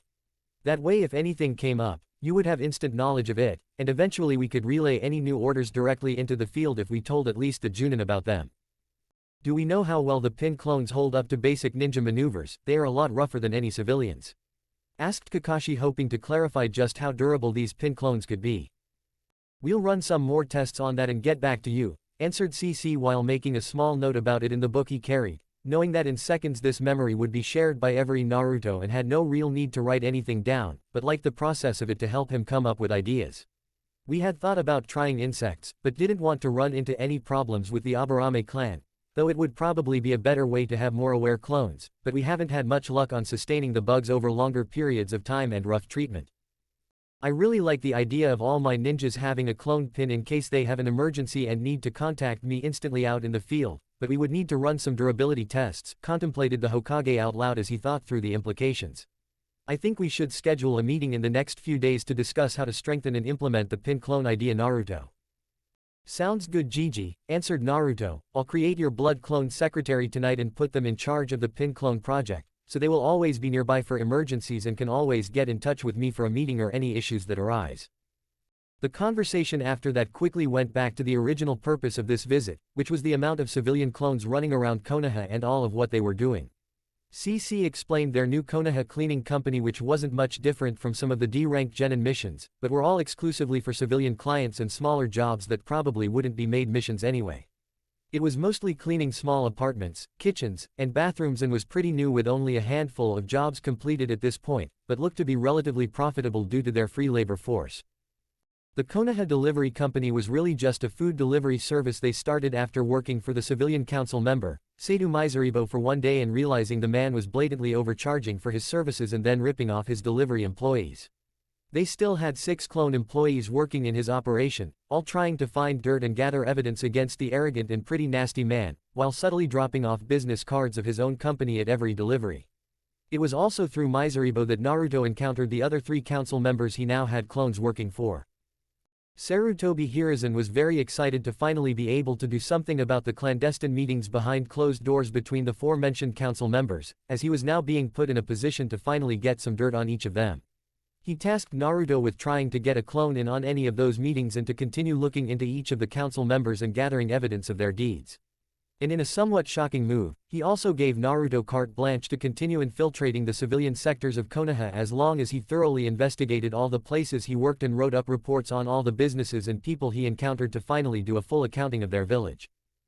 He was not blind to some of the darker elements and growing resentment building among the civilian populace, and even with some of the ninja who continued to hang on and harp onto the past and not trying to make their Konoha better. God knows he fights enough with Danzo and his former teammates and now advisors, to know that there are many unhappy with him and his continued rule over the Leaf. One such group was the Civilian Council, and Naruto just handed him all the tools he would need to bring them all to heel or at least know what the hell they were all trying to accomplish. That Naruto was even undercutting some of them and opening rival businesses, was icing on the cake as it reduced their power and influence in the village, both financially and in their weakening social standing while simultaneously increasing Naruto's. They briefly went over the other many jobs the Naruto clones had taken in almost every sector of the village, and in every type of trade available. They were mainly used to help provide and teach himself those services and learn those skills that would eventually allow him to go around any vendor that gave him trouble or refused to serve the real him. He was learning loads of trade skills, the ins and outs of running a business, supply trains and manufacturing of goods, all the while slowly stockpiling skills and resources for himself and his future clan. After their relatively long conversation with CC, the 3 continued to the last part of the tour. The final area in the facility was dedicated to BC3 and BC4, better known as the Genjutsu twins, who were responsible for continually spawning and dispelling clones every few seconds to keep the original Naruto and all his clones' chakra in a constant state of flux. This both made Genjutsu impossible to latch onto any of them, and also constantly refreshed all of their memories with the most recent information, allowing for instant communication and coordination between the thousands of clones running around. Well, Naruto, started the Hokage after they had spoken of everything they could think of and seen all the areas of the facility. I am going to return to my office and start scheduling a few meetings, and deal with all the paperwork that has no doubt flooded my desk since I've been down here. Bring your blood clone to my office tomorrow and we can get them set up as one of my secretaries, and let me know what you find out about strengthening your pin clones so we can start getting a plan up and running to provide one to every ninja in our employ. Sure thing, boss, replied Naruto easily, but you should probably use some shadow clones yourself to take care of your paperwork in order to focus on the more important things. Son of a bitch, came the unusual cursing from the old village leader, as he smacked himself upside his own head. That's how he did it. Damn you, Minato, you were right. I do want to kick myself now. Gigi? Asked Naruto in shock, having never seen the kind old man cursing and hitting himself, while Kakashi was trying to control his laughter as he understood what just happened and couldn't believe the Hokage known as the professor hadn't thought of it before now. Sorry Naruto, grumbled Sarutobi Hiruzen, the fourth was never seemingly working on paperwork when I visited with him, and told me if I ever figured out his secret why, that I would kick myself for not thinking of it myself. Shadow clones, came Kakashi's almost giggling reply to Naruto's still somewhat concerned and confused face, as his laughter only got harder to conceal as the third continued to shake his head in disbelief and berate himself under his breath. You will be handsomely rewarded when we meet tomorrow, Naruto, spoke the Hokage after a moment to collect himself and realize the gift his favorite young blonde just gave him. Until then. Nice work, Naruto, came the still somewhat giggling voice of Kakashi. You just indebted yourself to your Hokage, and I am blown away at all you've accomplished here. Thanks Kakashi-sensei, came Naruto's somewhat bashful reply, unused to receiving such praise. Now, it's almost noon and time for team training, returned Kakashi, ignoring Naruto's snort of disbelief at the usual lateness of his sensei, but couldn't actually fault him this time as they were busy with the Hokage. So let's head out and go knock that out, but in the meantime, I am going to leave you a pair of shadow clones to help with your training. Awesome, exclaimed Naruto with stars in his eyes, as he watched his sensei create a pair of clones. What are you going to teach my clones? I was thinking they could start your clones off with some wind elemental jutsus I know, and then go from there, replied the silver-haired older ninja with his customary eye smile. Now, last one to training ground 7 has to listen to Sakura yell at them. Wait. I didn't say go, he finished to an empty space as Naruto had already shunshined out of the facility after the words. Listened to Sakura yell, and now resigned himself to the banshee screech before following the younger ninja in a shunshin of his own. Chapter 7, Team Training and Tests. Team training that day was pretty intense, as Kakashi decided to skip a mission and really started pushing all 3 of his genin to improve and even offered to take everyone to lunch afterwards to talk about their individual training regimens he wanted them to work on. This was done primarily because his shadow clones were already helping Naruto, who he realized would be quickly outpacing his teammates, and needed to make sure they didn't feel left behind. Sakura just needed to be pushed and challenged until she started getting better, so as to contribute and help her team, and Sasuke needed to know he was being given special training to keep his ego in check after witnessing Naruto's quick ascendancy. Already, he feared what would happen if Sasuke really learned the true scope of Naruto's rapid growth, which would probably only be continuing with everything the young blonde was working on and with how many clones he could dedicate to learning new skills. So, in an effort to appease the broody teen who thought himself superior to almost everyone in Konoha already, he decided to blatantly flaunt the teaching he was providing the Uchiha while telling Naruto in public to just continue working on his chakra control and taijutsu. Sakura wasn't even upset as she saw the added attention to Sasuke as a positive for her crush, and was only able to continue her own training with Kakashi reinforcing Sasuke's need to have a strong woman at his side, even if he knew it to be false. If it helped the two of them get better quickly, the growing gap between them and Naruto would not seem as big, since Naruto was continuing to downplay his own growth like a true ninja in order to keep the group dynamic unchanged until after they could become Chunin. Luckily, Sasuke hadn't really challenged Naruto to the point where the blonde felt he had to truly show off most of his skills, and was content to keep upping his training weights to keep him at Sasuke's speed. He rarely showed anything truly amazing during their team training, but was definitely showing constant improvement, which was already pushing Sasuke every day to get better and stay ahead of the blonde in Sasuke's mind. He could see, however, that it was frustrating to Naruto to constantly downplay his skills so as not to upset Sasuke and the delicate balance their team had, and wondered when it would blow up. After their first team lunch, at the barbecue restaurant frequented by Team Asuma, Kakashi gave them all the rest of the day off from missions to reflect on the individual training regimens he gave to each of them, or to get started. He also knew that Naruto had several projects and things to work on to prepare for his upcoming meeting with the Hokage, and wanted him to have ample time to accomplish everything as he seemed a little distracted as they ate. He also reminded them that he was hoping to increase the intensity of their team training exercises, as he felt that they were ready to be pushed even harder as they had been performing well so far. It was as they were leaving the restaurant, however, that they encountered Team 10 arriving for a late lunch of their own and had to deal with their fellow rookies. Luckily, Naruto got along well with Shikamaru Nara and Choji Akamichi, and both boys were either too lazy or too nice to cause him any problems, though they did both look at him very differently when they realized he wasn't wearing much orange, only the crossed bandoliers, and was much quieter than they remembered him ever being. Not that it would have mattered much, as their final teammate, Ino Yamanaka, practically shouted to the whole restaurant her love for Sasuke as she tried to hug and flirt shamelessly with the completely stoic and uninterested Uchiha that stole most of the group's attention. Sasuke, she purred suggestively, which was pretty unusual for a 12-year-old after being thrown off the brooding black-haired shinobi. Why don't we go out together without the rest of these losers? You're the loser when it comes to my Sasuke-kun, shouted back Sakura, who had been getting progressively more upset as Ino tried to make a move on her man, and tried to get next to the Uchiha and put her arm around him to stake her claim, before she too was shrugged off. He hardly even remembers you, so go away and leave us alone, we were having a team bonding moment. No, we weren't, came Sasuke's flat voice as he inched away from both girls, I was leaving. Don't leave, Sasuke-kun, came Sakura's banshee shout, I thought we could practice together. Give it a rest, Sakura, came the exasperated voice of Naruto, finally losing what little patience he still had, as he watched his brooding teammate leave and his banshee follower trying unsuccessfully to get his attention for the 1000th time outside of actual team training. He's made it pretty clear that he isn't interested in doing anything with anyone outside of mandatory team training and missions. Naruto, came the shocked and questioning voice of Ino, as she discovered just who it was that told Sakura off, and couldn't believe both how different he looked and carried himself, but also how he wasn't either coming to Sakura's defense or failing over trying to get her to notice him instead, and had a hard time trying to reconcile the image she had of the loud-mouthed blonde with the person now in front of her. What happened to you?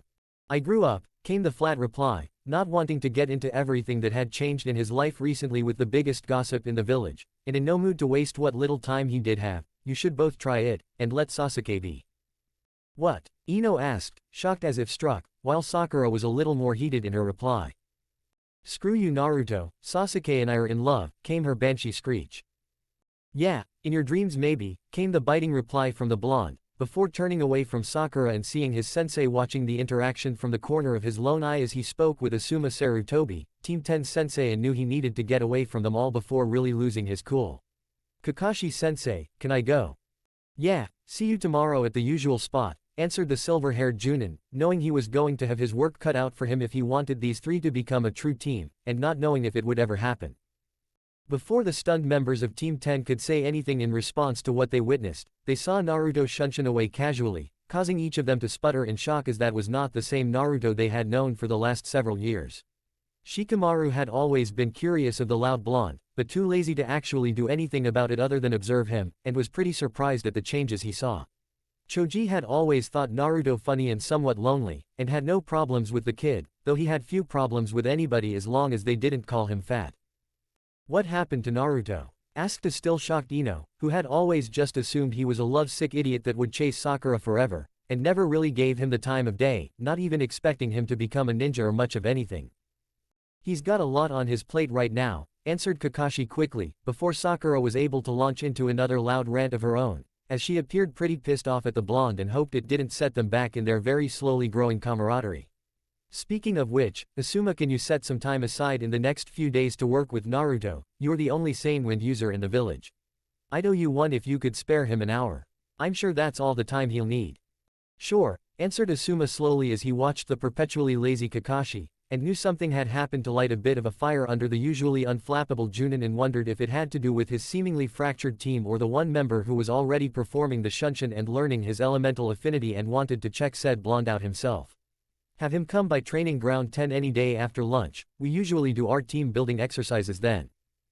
Playing shogi with this lazy ass every afternoon, as she motioned to Shikamaru, is hardly a team building exercise, scolded Ino, after getting her equilibrium back from the abrupt departure of Sasuke and Naruto, and easily reverted to her usual behavior of hassling the other members of Team 10. Well, responded Asuma back quickly, none of you want to train physically, so there isn't much more we can do. I wouldn't mind some more physical training, came a stuttering reply from Choji. I mean, if Naruto can already perform the Shunshin, we are falling behind. Troublesome, came Shikamaru's expected response. Wonderful Choji, came the happy response of Asuma, who had been waiting for his team to be motivated enough to train, and realized that maybe comparing them to the other rookies might provide that incentive. What do you say, Kakashi? I'll consider us even if you agree to a little team battle, help my kids see where they are in relation to yours. Are you sure? Asked Kakashi, you may change your mind after working with Naruto. Oh please. Naruto's the weakest member of your team, came Ino's dismissive response, and Sakura is a pushover. What did you say, Ino pig? Growled Sakura, who had seemingly been forgotten about, but was in fact still there watching the exchange between her sensei and Ino's. You heard me, forehead, growled back Ino, as the two locked heated gazes while Shikamaru just shook his head mumbling about troublesome blondes and even more troublesome girls. It'll be good for them, replied Asuma to Kakashi, ignoring the ridiculous catfight going on between the two prepubescent girls, and figuring his team needed something to motivate them to train and this might be just the thing. Then let's do it tomorrow afternoon, I'll bring my team to your training ground 10 after lunch, answered Kakashi, causing all the surrounding genin to instantly stop to stare at their respective sensei in mixtures of shock and apprehension that a spar between Team 7 and 10 was actually going to go down. Huh, laughed Ino haughtily, prepare to get beat down in front of my Sasuke-kun, forehead. Not a chance, Ino pig, screeched back Sakura. After that, the two girls continued bickering back and forth as the remaining members of Team 10 entered the restaurant for their meal, and Kakashi used a Shunshin to get away quickly. It took the two girls a moment to realize they had been left, and both growled at their sensei and teammates in Ino's case for leaving them out here. With a final glare at one another, and a few more names called, the two former friends went their separate ways, both thinking of showing off to Sasuke at tomorrow's match and hoping to catch his attention by beating their rival. Naruto was currently unaware that his day tomorrow just got busier, as he left his team behind to head right back to the facility and check on the progress of everything he had going on. His ninjutsu clones were now all working on the two new wind techniques Kakashi's clones had taught him, Wind Release, Gale Palm and Wind Release, Great Breakthrough. Deciding to help the training along, Naruto created his own large group of shadow clones, numbering almost 2,000 now, that he quickly divided up in 3 groups to continue with these 2 new jutsu while the last group went to join the Kenjutsu training group after one of the Kakashi clones set them up with a small beginning practice kata for the sword. Meanwhile, he and BC1 were working on improving the pin clones, increasing their overall durability and just generally trying as many things they could think of to help make them better suited for the role the Hokage wanted. After some time, they wondered about the possibility of creating the pin clones as blood clones, or at least using the same format as they did to create the blood clones but starting off as pins so as not to require too much of Naruto's blood, Fuinjutsu script, and chakra. Since they couldn't use that method without the original, as he is the only one that bleeds, they continued trying other methods too. They eventually stumbled on the idea of Fuinjutsu reinforced armor for the pin clones, but were unsure how to go about that or add another layer of protection to the pin clone. The other problem they were considering was that the pin clones were completely on their own, and if they dispelled accidentally or got hit in the line of duty, then the person they were hitching a ride with was left without the communication system. That's when one of the clones offered the idea of using 2 clones for the pin, one to act as the pin fastening and the other to be the shield protecting pin. With that plan in place, the clones in research and development started creating different mock-up ideas that would better protect the fasteners with the pin shield, allowing for the second fastener clone to be alerted of the shield pin clone being dispelled, and tried various designs and shield ideas. They ended up with a small circle pin with the Uzushio's spiral symbol as the visible part, with a backup clone acting as the underclothes fastener to keep them on. A small pulse of chakra into the pin, and a small number of commands that could be programmed in for the ninja to relay emergency information directly to the Hokage's new secretary, and they completed the project by the time the original Naruto was getting into bed for the night, and continued mass-producing them throughout the night. The next morning when he woke up, Naruto went to his underground training facility to work out as the green beasts were still out of the village, and got the update that pin production was going well and they would have at least 500 of them completed and ready for their next meeting with the Hokage later this afternoon.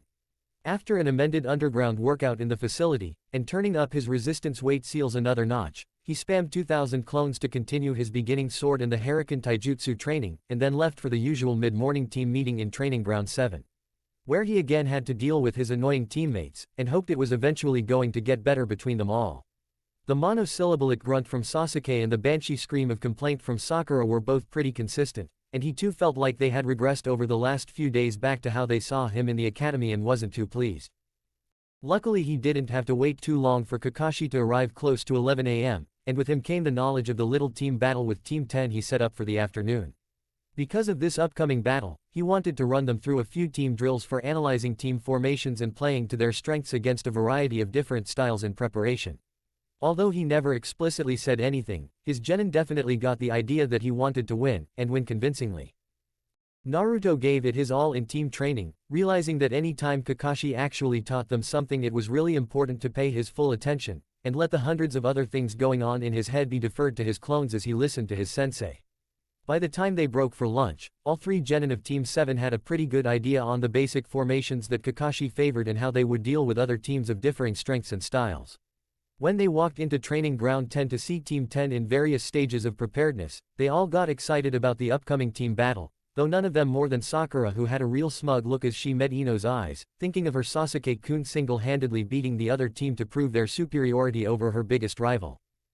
Sasuke was just excited for another chance to prove his growth and superiority over his peers, and simply hoped his teammates weren't too much of a hindrance on him as he continued to display his dominance over others. Naruto was the only one not too happy about the upcoming battle, as he knew Team 7's teamwork was not yet equal to this generation's famous Ino-Shikacho trio.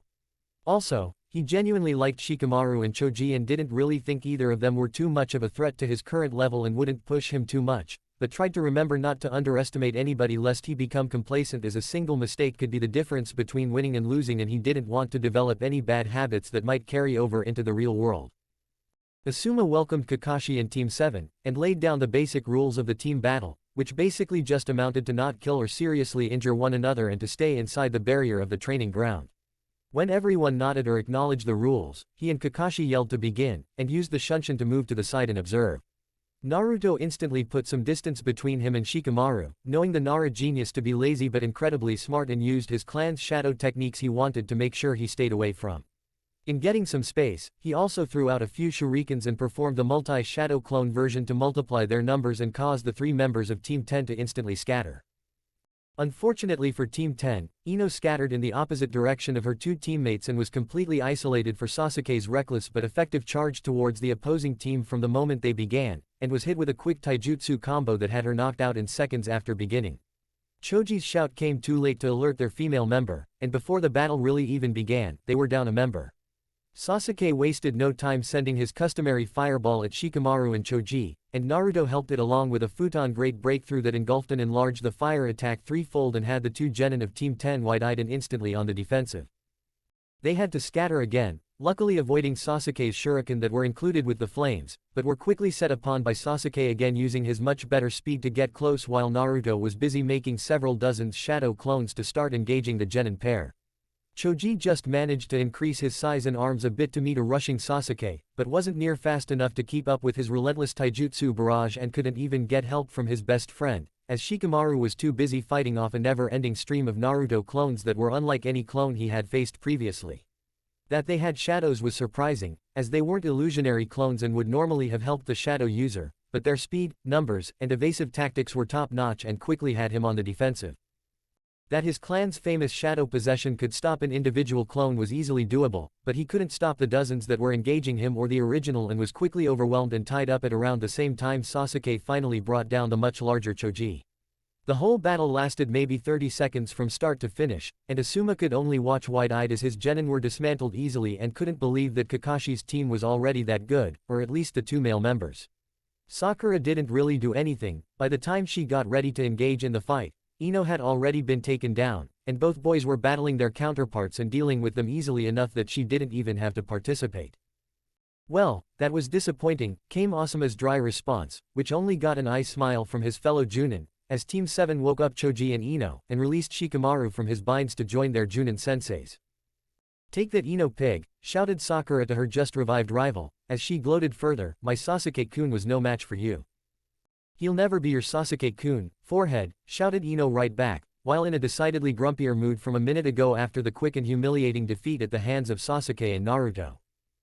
Hee, laughed Naruto while rubbing the back of his head sheepishly as he greeted Shikamaru and Choji, ignoring the two bickering females as best he could. Sorry, for not giving you any time. I didn't want to have to get into a strategy battle with Yoshika. I admit, started Shikamaru somewhat embarrassedly, I wasn't really prepared for you guys to hit us so hard and fast. Yeah, agreed Choji, who had pulled out a bag of chips from somewhere on his person and started eating as he looked at Naruto with a small semi-embarrassed smile as well. You've got a lot better since the academy. Thanks, replied Naruto, grateful to be acknowledged by any of his peers, just finally getting good training, I guess. What were those clones? Asked Shikamaru curiously, having remembered that Naruto failed the original academy exam because he couldn't produce the illusionary clones, and now had real versions that were even better than anything he had seen. Shadow clones, answered Naruto somewhat sheepishly, not wanting to get into how exactly he learned a village kinjutsu or why he was able to produce so many of them but still wanted to acknowledge their greatness. They are really awesome, Datbeo. Shadow clones? Asked Shikamaru, trying to go through his memories remembering where he heard the term before, and wondered why they weren't more well known in general, or known to him as a shadow user of the Nara clan. It's a kinjutsu, replied Asuma, who had been listening into the younger boy's conversation and knew from the look on Shikamaru's face that he would keep digging for more information and better to head it off from the start. The amount of chakra they take to make just one would kill every one of you except Naruto, even I can only make 2 before chakra exhaustion starts to set in. But he made like 24 of them, came the stuttered response from Shikamaru as he looked at Naruto in a new light contemplating everything he had learned and gathered from his years observing and watching his fellow classmate. How do you have that much chakra? Uzumaki, answered Naruto while pointing to the spiral symbol he had patched to the shoulder of his outfit, before either of their senseis could come up with an acceptable answer that didn't spill the S-class secret of his status as a Jinkyuchi. You're part of a clan. Came the curious question from Choji, as his best friend was trying to think and work the answer out in his head. Yeah, the Uzumakis were a clan from Uzushiogakure that doesn't exist anymore, answered Naruto proudly and with a bit of sadness at the reminder that he was all that remained of them despite the legacy they left him which he hoped to revive. Uzushiogakure? Asked Shikamaru, to which Asuma thankfully interrupted with the promise to tell them more about the former Whirlpool village at a later time as he and Kakashi were wondering if the genin wanted one-on-one matches, as the team battle didn't really work out too well. Ino and Sakura both instantly agreed, all the while still in each other's faces yelling their love for Sasuke and doing a lot of name-calling. We all agreed then to let them go first, and their fight quickly devolved into a pathetic catfight using very little of any moves or strategy, involving more hair pulling and scratching than anything ninja-related. It ended after about 2 minutes of ridiculousness when both girls seemed to wear themselves out and practically collapsed together, knocking each other out in the process. That was disturbing, came Kakashi's obvious statement, as both he and Asuma shook their heads in exasperation and disgust at the display. Can we just leave them there, knocked out? Asked Naruto, glad for the quiet at least. No, replied Asuma resignedly, they need to see the other fights to hopefully get a serious wake-up call.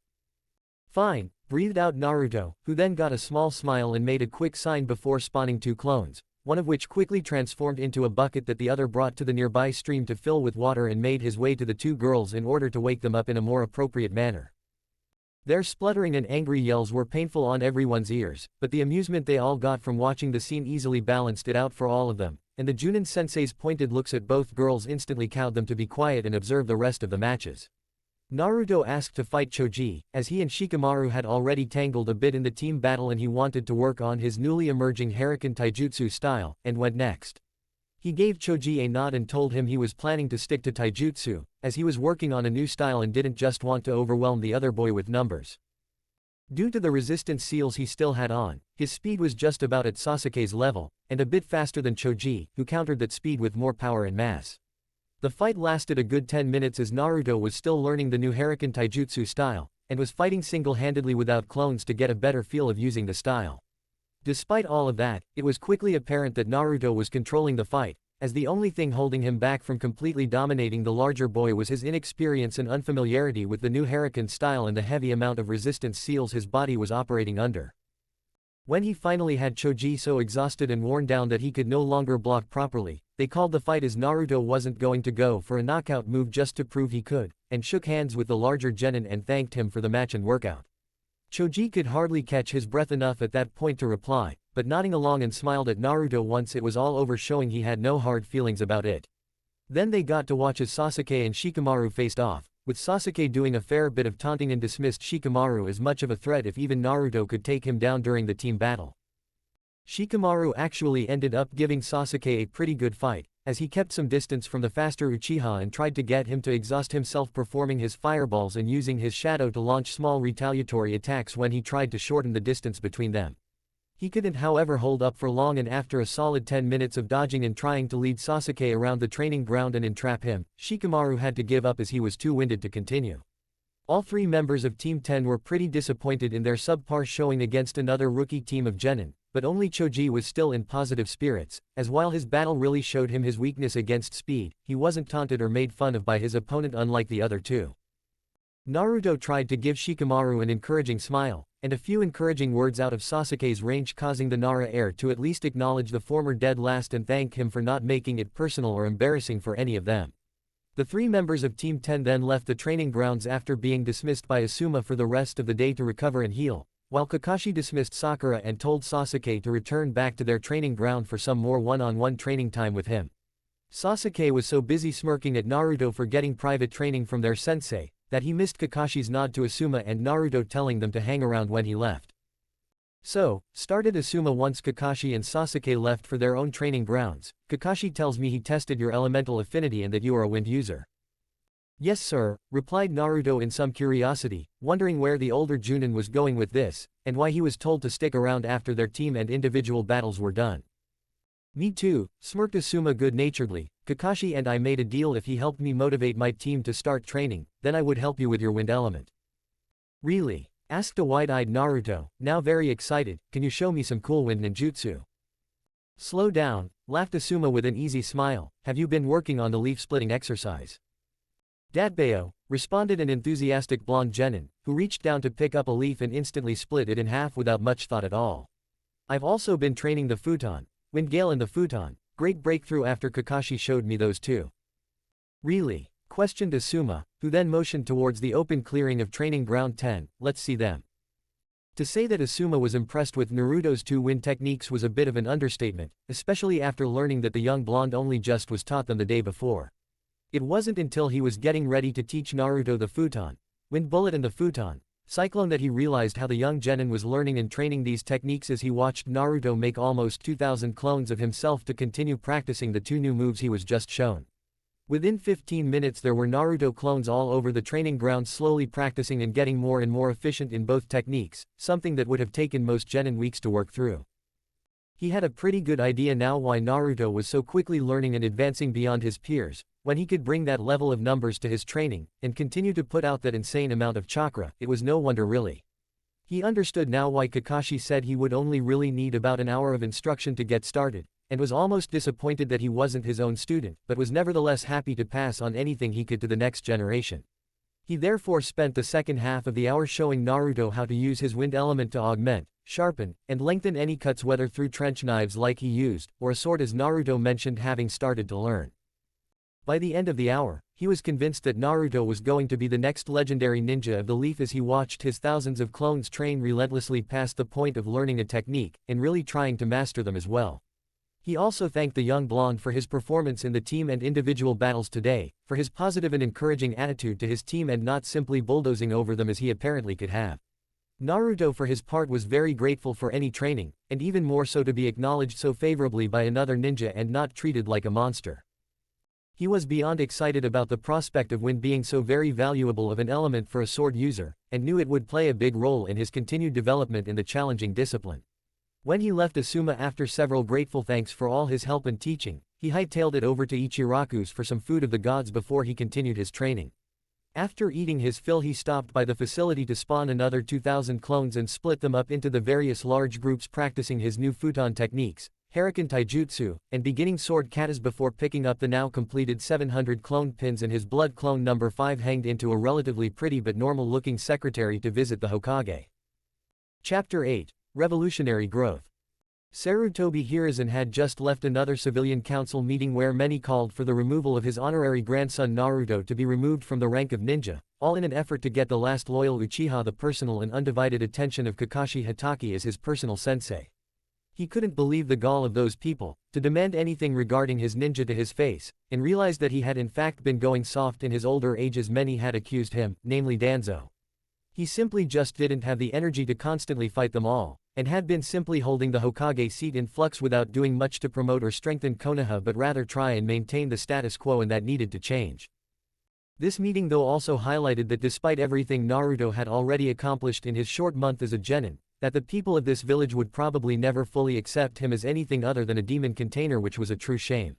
The young blonde had already within 1 month grown more than any genin in his long memory, and was finally putting all his talents towards more productive things that bettered the village, and yet they still condemned him for things outside of his control.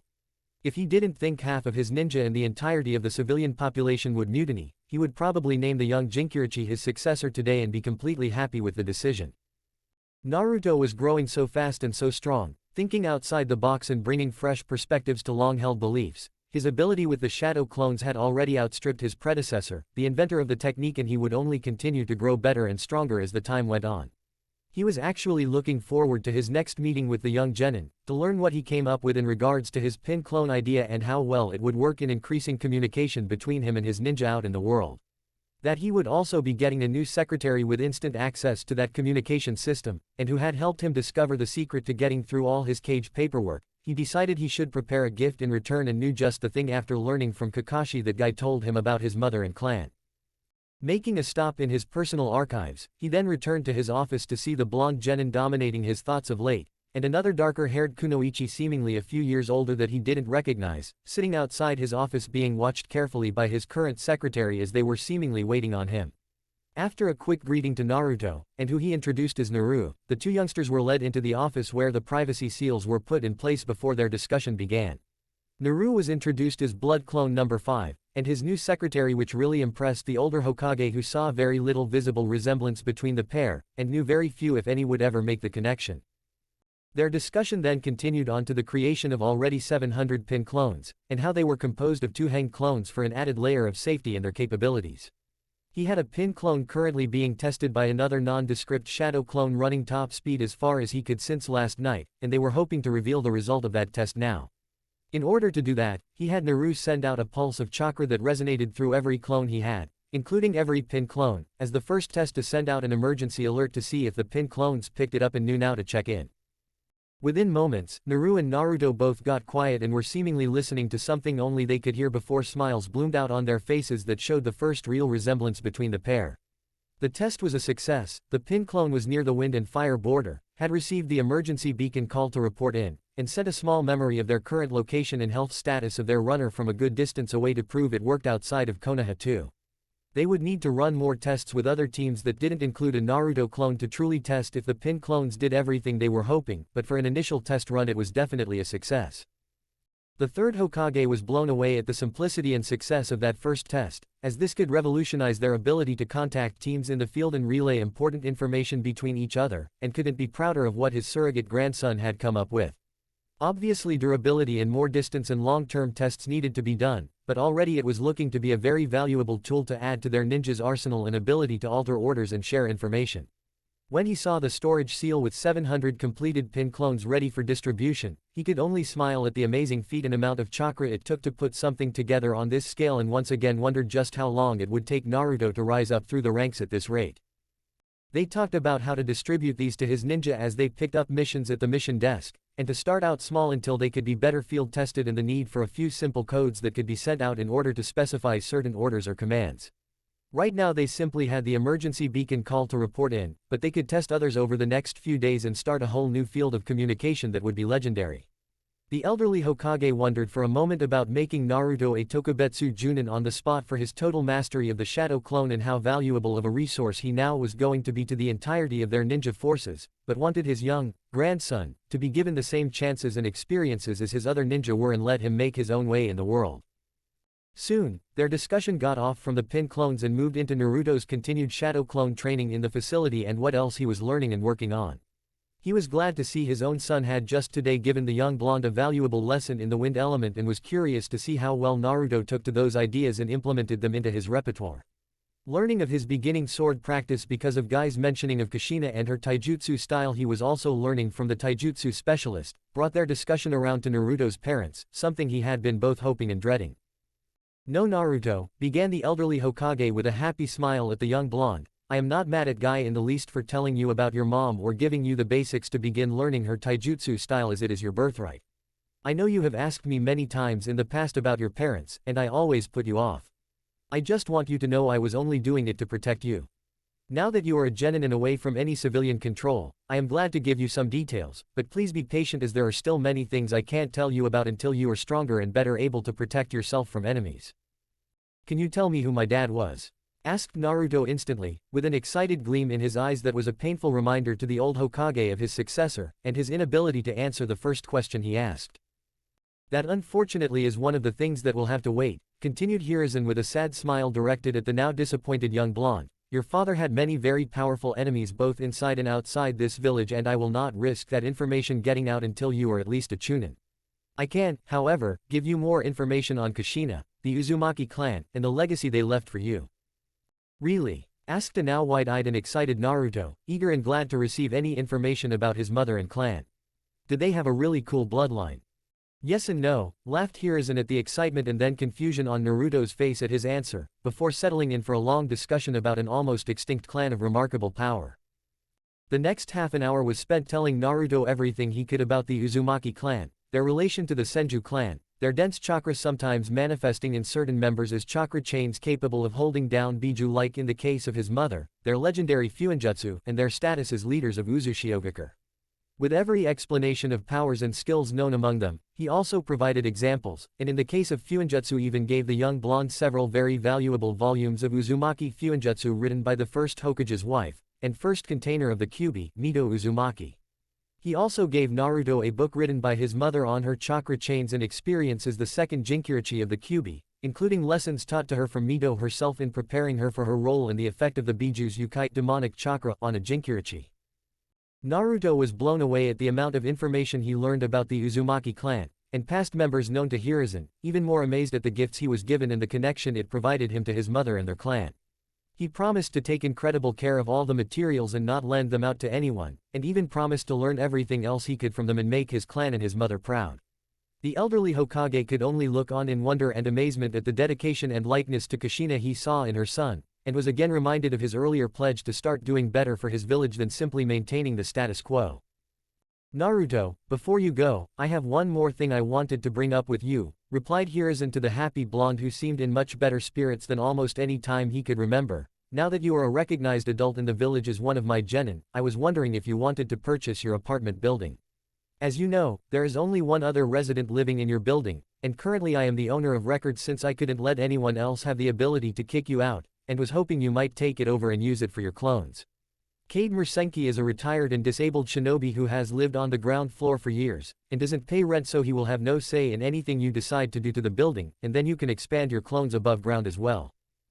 I'm not sure I have much available money at the moment, my clones are going through my resources pretty quickly setting up their businesses and identities, answered Naruto with a thought, but I do like the idea.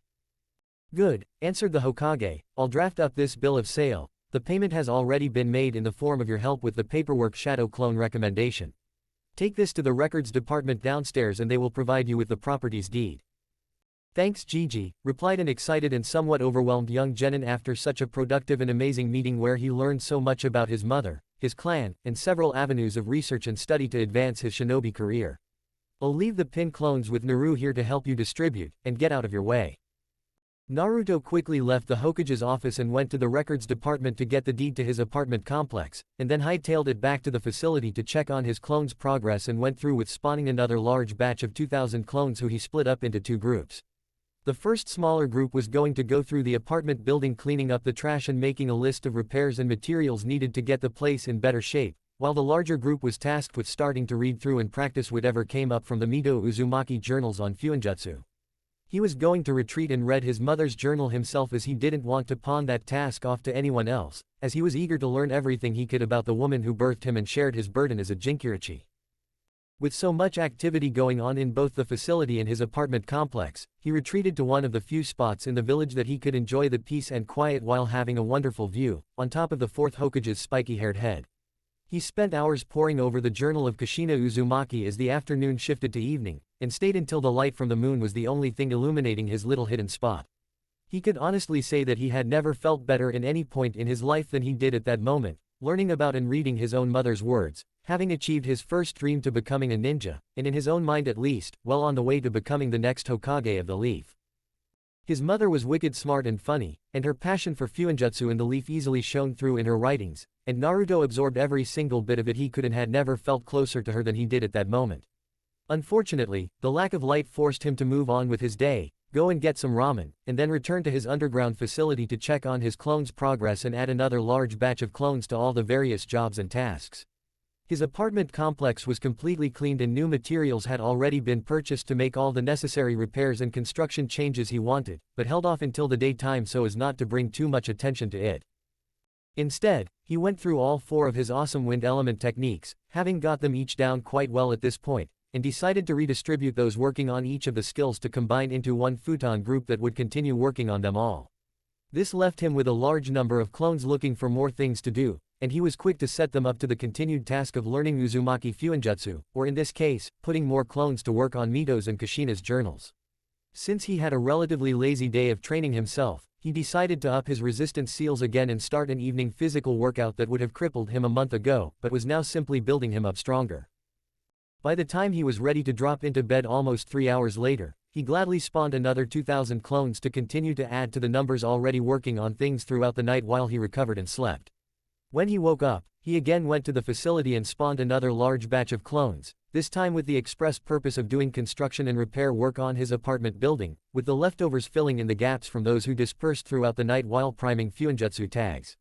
He was pretty amazed at how much of the Fuinjutsu material his clones had gone through, at least until he realized that he had more than 10,000 clones doing nothing but working on it all through the night and was really pleased. Since the green beasts of Team Guy were still out on their mission, he did his own thing that morning to warm up and train like a crazy person, just with less shouting about youth than he was getting used to from the unusual pair. By the time for his team meeting, he met a smug Sasuke and a practically drooling and dreaming Sakura in their usual spots as he waited for the 15 or so minutes until Kakashi usually arrived.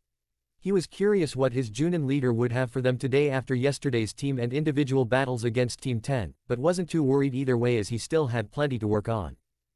When Kakashi arrived, he continued from the previous day's lesson on team formations and strategies when facing other teams, and variations on those themes depending on the type of team we were facing. This led into a small lesson on evaluating other ninjas and teams from quick glances and inferring based on those observations what they might specialize in, as a way to be more prepared for any different style of opponent. Using Team 10 for example, Choji's size made him an obvious taijutsu close-range tank-style fighter, and if we paid attention we would have seen him front and center of his group at the very beginning of yesterday's team battle, protecting his 2 teammates, who both happened to be mid to long-range fighters who did not excel in individual matchups. Team 7 by comparison was a difficult team to prepare for, as Naruto was the more tank-style protector, but Sasuke was so aggressive that he tended to dominate the role that should be for Naruto. That both young boys could fight from either close, mid, or long range also made them very difficult opponents for more specialized fighters, as they simply had too many options when taking on an opponent of any style of fighting and still kept a tactical advantage. Kakashi also mentioned Sakura was easily seen as a backup fighter, as she didn't come across as someone who trained a lot from her lack of defined muscles, had 2 really aggressive and in-your-face teammates that often overshadowed her in any combat situation, and her infatuation with Sasuke made her instantly defer to him and take a backseat role. Kakashi didn't say it in a mean or hurtful way, and instead stressed that they should play to those strengths and Sakura should learn some of the longer-range fighting techniques, and supplementary skills like healing or genjutsu to complement her already heavy frontline team. Likewise, Sasuke and Naruto both needed to become well-rounded and shore up those skills within a team setting to better match up against others. They could also really overpower others if they worked together, as both had strengths in both taijutsu and ninjutsu that were simply better than most people their level, though he stressed that they still had a long way to go in order to compete with those of a higher level. Sasuke's Sharingan, when it awoke, was a taijutsu and ninjutsu game-changer and almost unreal in the amount of benefits it granted its user, something Sasuke was very smug about when it was explained, but also curious how his sensei knew so much about his clan's famous bloodline. Naruto's chakra reserves and shadow clones were similarly a taijutsu and ninjutsu game changer on a level most their age couldn't hope to compete against, and if he ever learned his clan's fabled fuinjutsu, would be a real force to be reckoned with. Sakura had great chakra control and potential to become a first-rate medic or genjutsu user if she simply trained more and cared more about her career and life as a ninja, but would probably need a tragic reality check to get that message to sink in, as was the case with a lot of young genin unprepared for the true harsh realities of the world they lived in.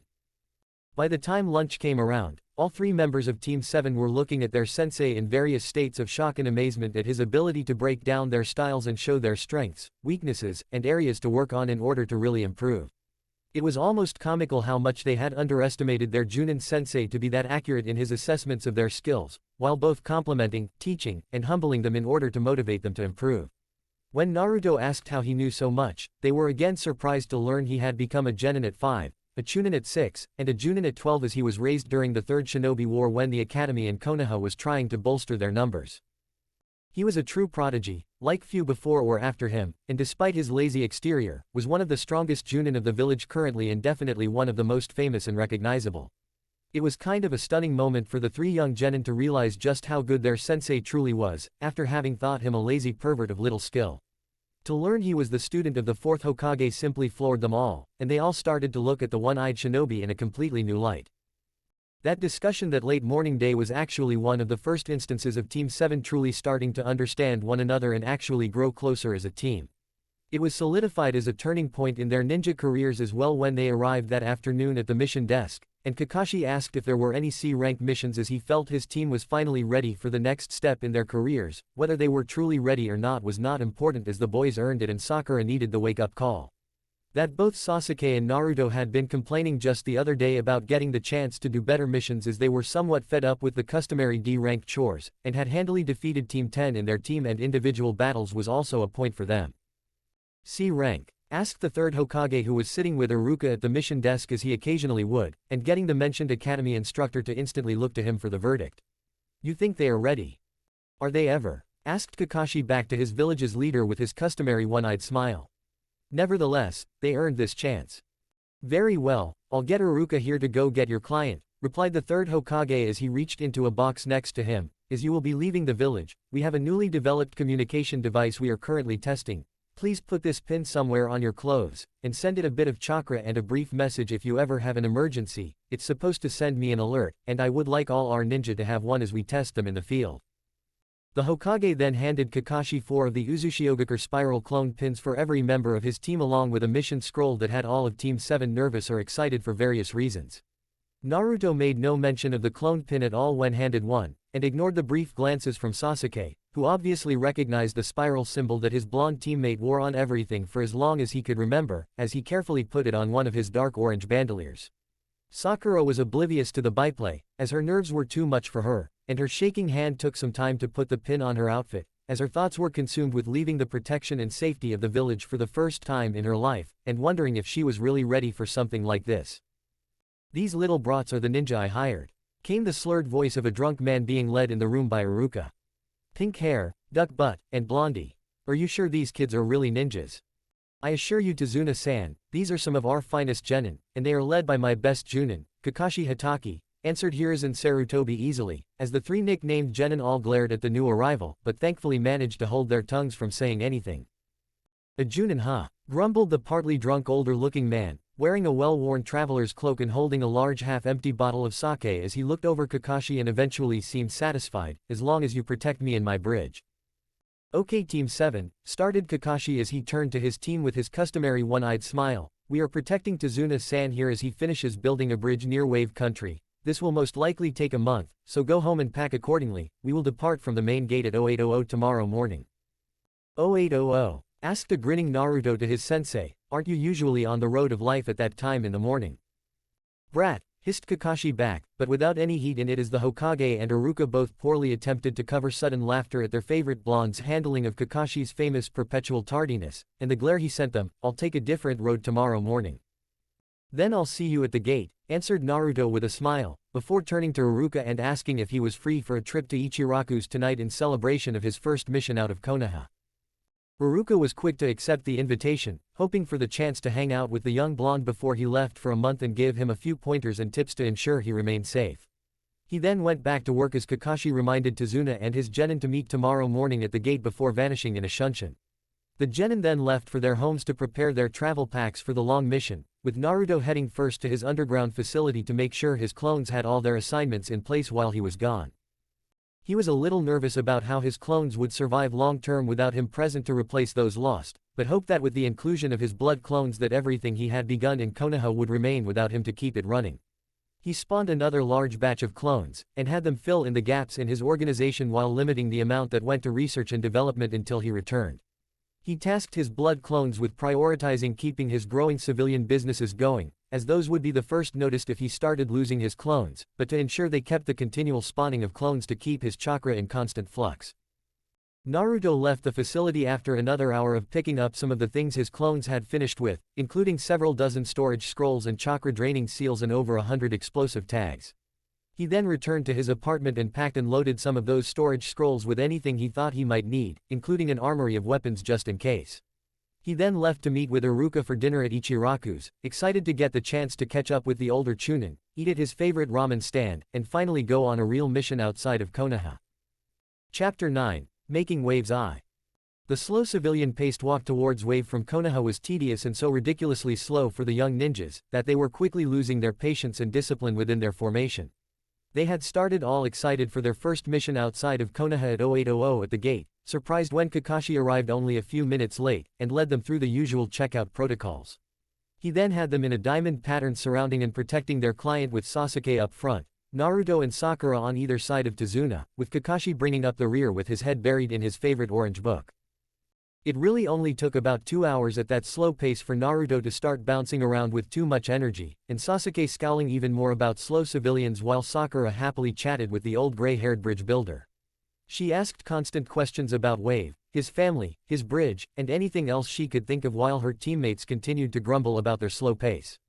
After a few hours in, Kakashi, seeing Naruto's build-up of energy, whispered to the young blonde that he could discreetly start spawning shadow clones to explore around them and widen their protective barrier around the client, hoping it would give the energetic young ninjas something else to do than focus on their slow civilian pace.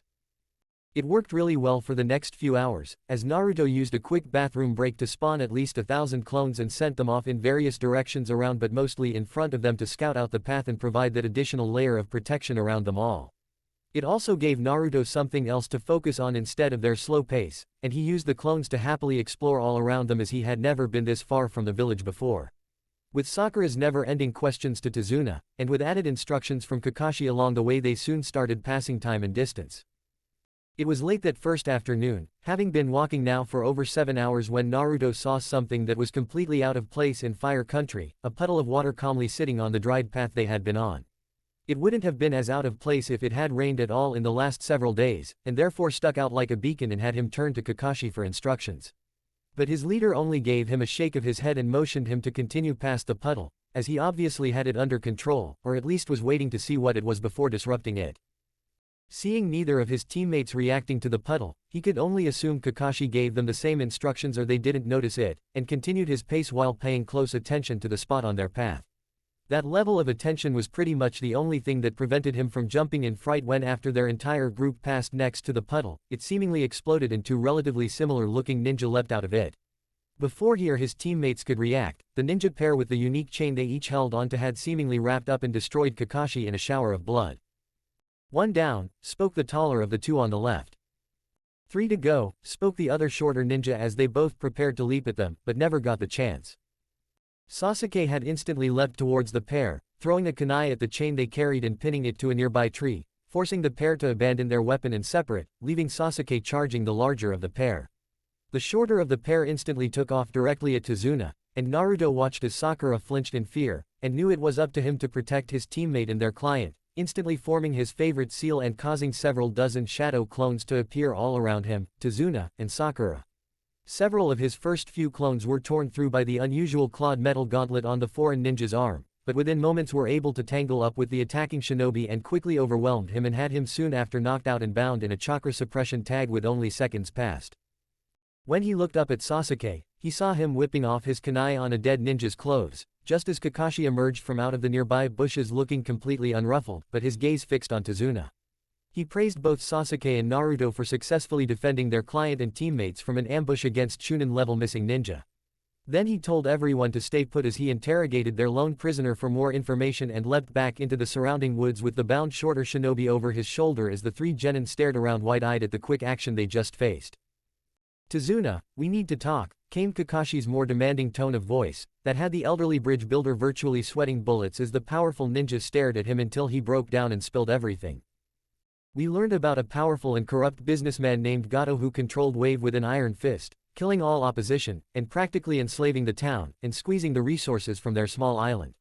His bridge was their only hope of getting out from under his tyrannical control, and he had been trying to kill Tazuna ever since he started building his bridge. Their entire country was impoverished and terrified of the man and his army of thugs, and recently, rumors of hired missing ninjas had forced him to appeal to Konoha for help, but they would never be able to afford the more expensive A-rank mission it probably required." Kakashi was not happy at all, having been lied to by the client about the severity of the mission and putting his young genin team in danger from opponents well beyond their level, and now forcing Sasuke to take his first life as a ninja of the leaf. He was all set to abandon the elderly bridge builder to his fate, but was stopped from abandoning the mission by his genin team who all argued that they needed to help, and couldn't abandon a mission as it would look bad on Konoha. Sasuke also argued that he needed to test himself against other ninja and was happy to continue, and Naruto argued that with Kakashi present, they should be capable of handling anything that came their way, and could always use their new communication pins to contact the Hokage and ask for reinforcements at any time. With the mission continuing as planned, Kakashi gave his genin team a small explanation on the Demon Brothers, missing nin from Mist that were Chunin-level opponents they just defeated luckily as they were underestimated. He then told them to get back into formation and pay much more attention, as the severity and dangers they could encounter just went up several notches, and hoped he wasn't making too big of a mistake. He gave them all a quick lesson on cleaning up after a battle, and sealed away the body of Sasuke's first kill in a death scroll, making no mention of the other death scroll he already filled with his interrogated prisoner. When they continued on, they all were now paying a lot more attention to their surroundings, mostly ignoring Tazuna as he repeatedly thanked and praised them for helping him, and on high alert for another confrontation. Sakura was shaking a bit after freezing up in the face of enemy ninjas, and wondering why she agreed to continue this mission when all she wanted to do was run home, but couldn't bring herself to ever go against Sasuke. Sasuke was likewise thinking back on the fight, and pleased he handled himself well and defeated another ninja, showing off his progress and ability and determined that it was just another step in his quest for vengeance against his brother. Naruto was the only one really thinking about the fight, and how lucky they got that they went after Kakashi first, as his slight hesitation at the beginning of the battle could have spelled his death against a more efficient and less hesitant fighter. He was pleased he didn't freeze up completely like Sakura, but would hardly call his actions great, and was simply glad he survived to fight another day, and wondered if that was how much of his ninja career was going to be. Kakashi was watching his genin closely after the confrontation, not surprised at Sasuke's brutality or lack of emotion, Sakura's hesitance and inability to keep up, and Naruto's now quiet contemplation as he went over the particulars of the fight and hopefully learned and progressed from it. It was nearing dusk as their group finally reached the bank of a large body of water, and Tazuna led them along the coast towards a somewhat hidden alcove that had a small boat and boatmen waiting on them. He greeted Tazuna fearfully, and made sure the ninja knew to be quiet on the water as sound traveled quite well on the open water, and they needed to pass into Wave unseen from the many patrolling Gato ships. When they reached the other side after a stressful 20 minutes, they said goodbye to the boatman and led Tazuna back to his house, which was thankfully only a little over an hour away. Shortly after taking up their positions around Tazuna again and heading towards his house, Naruto heard a noise in the bushes and threw a kunai at a startled white rabbit that had his two teammates teasing him for attacking a harmless creature. Before he could even refute their teasing however, they heard a quickly approaching whistling sound that had Kakashi yelling for them all to duck. Naruto, closest to Tazuna, tackled the older bridge builder to the ground as they all felt and saw a large object slicing right over them, which then became embedded deeply into a nearby tree, and had a uniquely dressed missing ninja standing above what turned out to be a sword of immense size. "Fucking tree huggers," came the low almost growled voice of the large muscular man standing on the flat of the large blade embedded into the tree. "Give me the bridge builder and you are free to go. I have no quarrel with you." Momochi Zabuza greeted Kakashi almost seeming friendly, though he was quickly trying to position himself between the famous missing nin and his small genin, knowing they would have no chance against someone of this caliber, demon of the hidden mist. Sharingan Kakashi, replied the large bare-chested man wearing only striped pants and bandages around part of his torso and covering the lower half of his face as he eyed the eldest leaf ninja carefully. Or do you prefer copycat Kakashi? You have quite the bounty on your head in mist, maybe this little job will be worth it. Stay behind me, this opponent is on a completely different level from all of you, spoke Kakashi somewhat fearfully as he tried to impart on his young genin not to get involved in this fight, while Sasuke was still staring at him in shock at the name he was called and wondered why a non-Uchiha would be known as a Sharingan user. Kakashi was worried for his young genin, and knew this was a fight he would probably need to go all out in order to win, and hoped none of his students got hurt in the process. While the two powerhouses continued to size each other up and trade slight barbs against each other, the genin were in various states of shock as they started to feel a strong presence pushing down on them, as if they were about to be killed.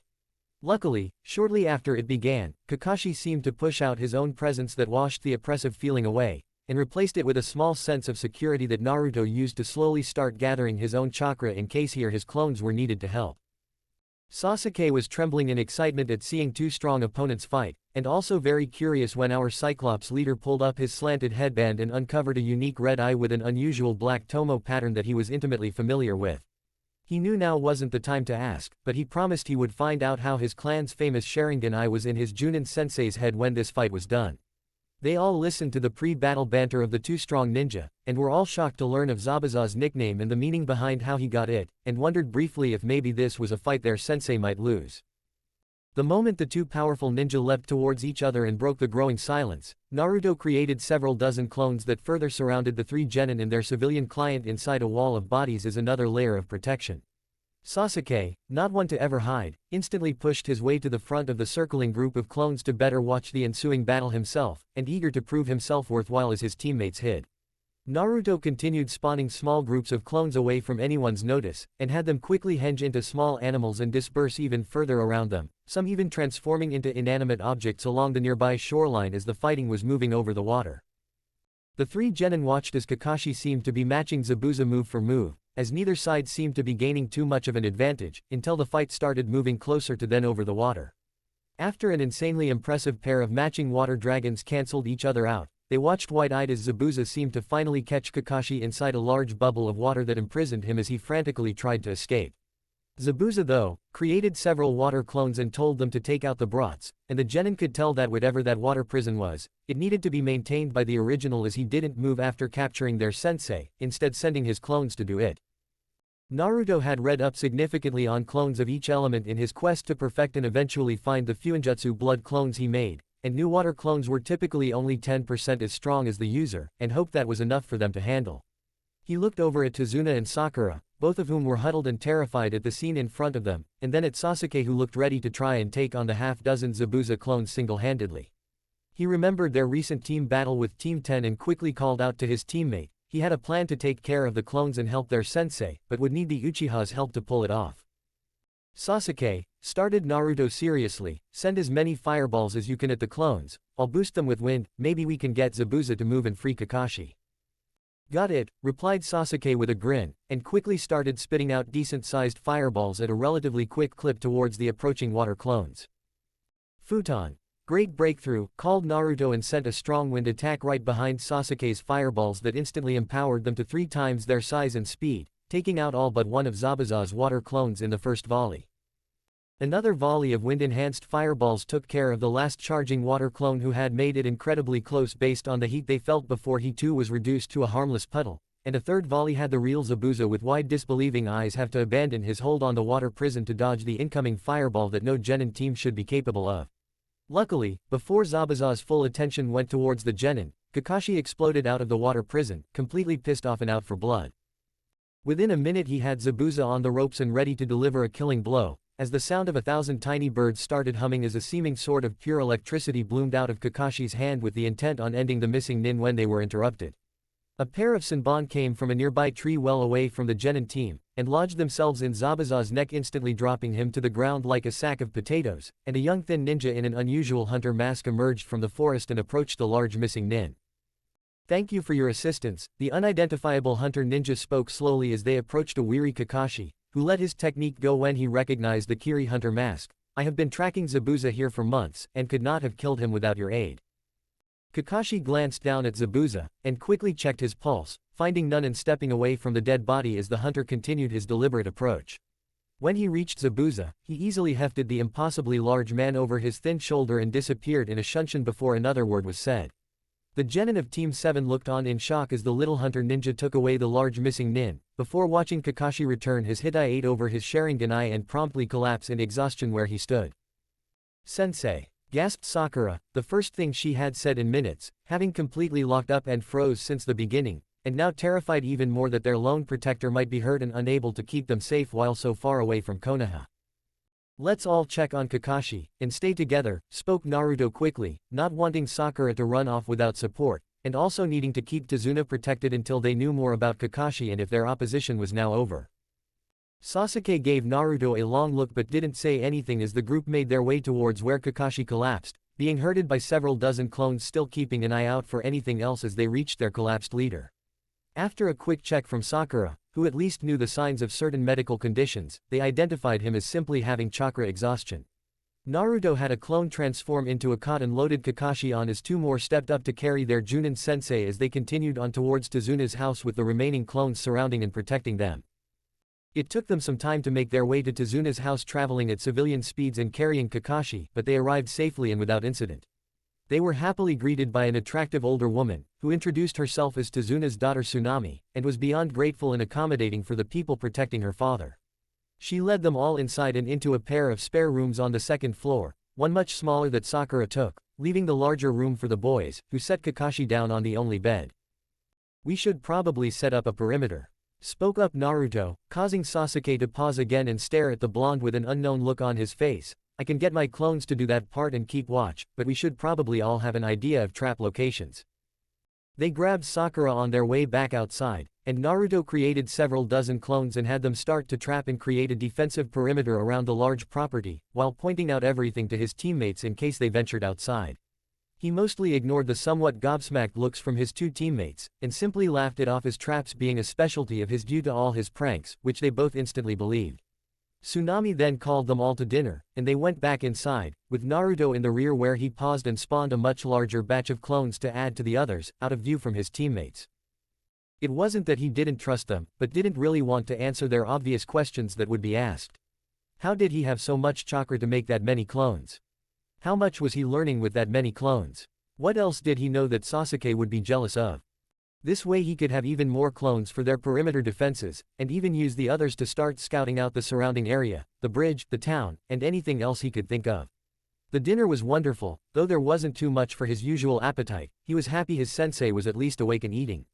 He realized that the family was probably spread pretty thin if Tazuna's earlier explanations of poverty were to be believed, and promised to help supplement food from that point forward and put out a call to his clones to bring in some game. "Sakura said you sent out a few dozen clones to secure the perimeter and start trapping the area," spoke Kakashi after the meal was winding down, and conversation started picking back up. "Yes sensei," answered Naruto plainly. "They can also take care of night watch. How long until you are back to full strength?"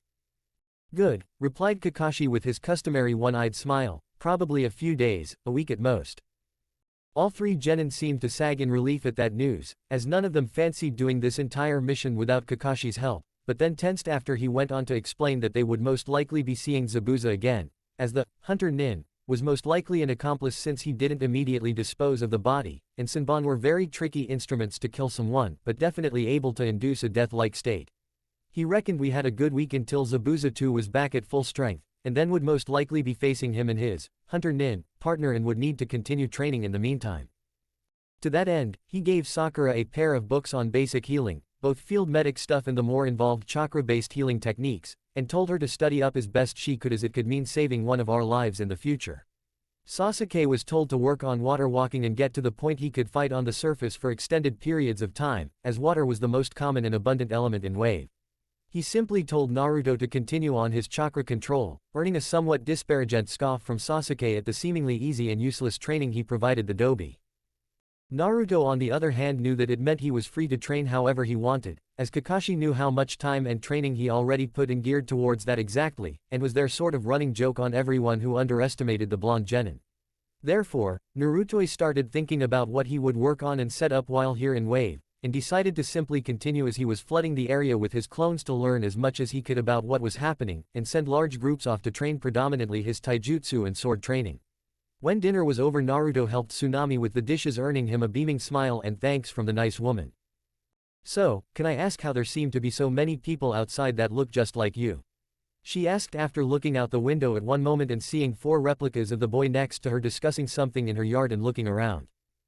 "I can make tangible clones, it's a chakra technique I am pretty good at," he answered with a smile to the kind woman, who had been nothing but pleasant and friendly.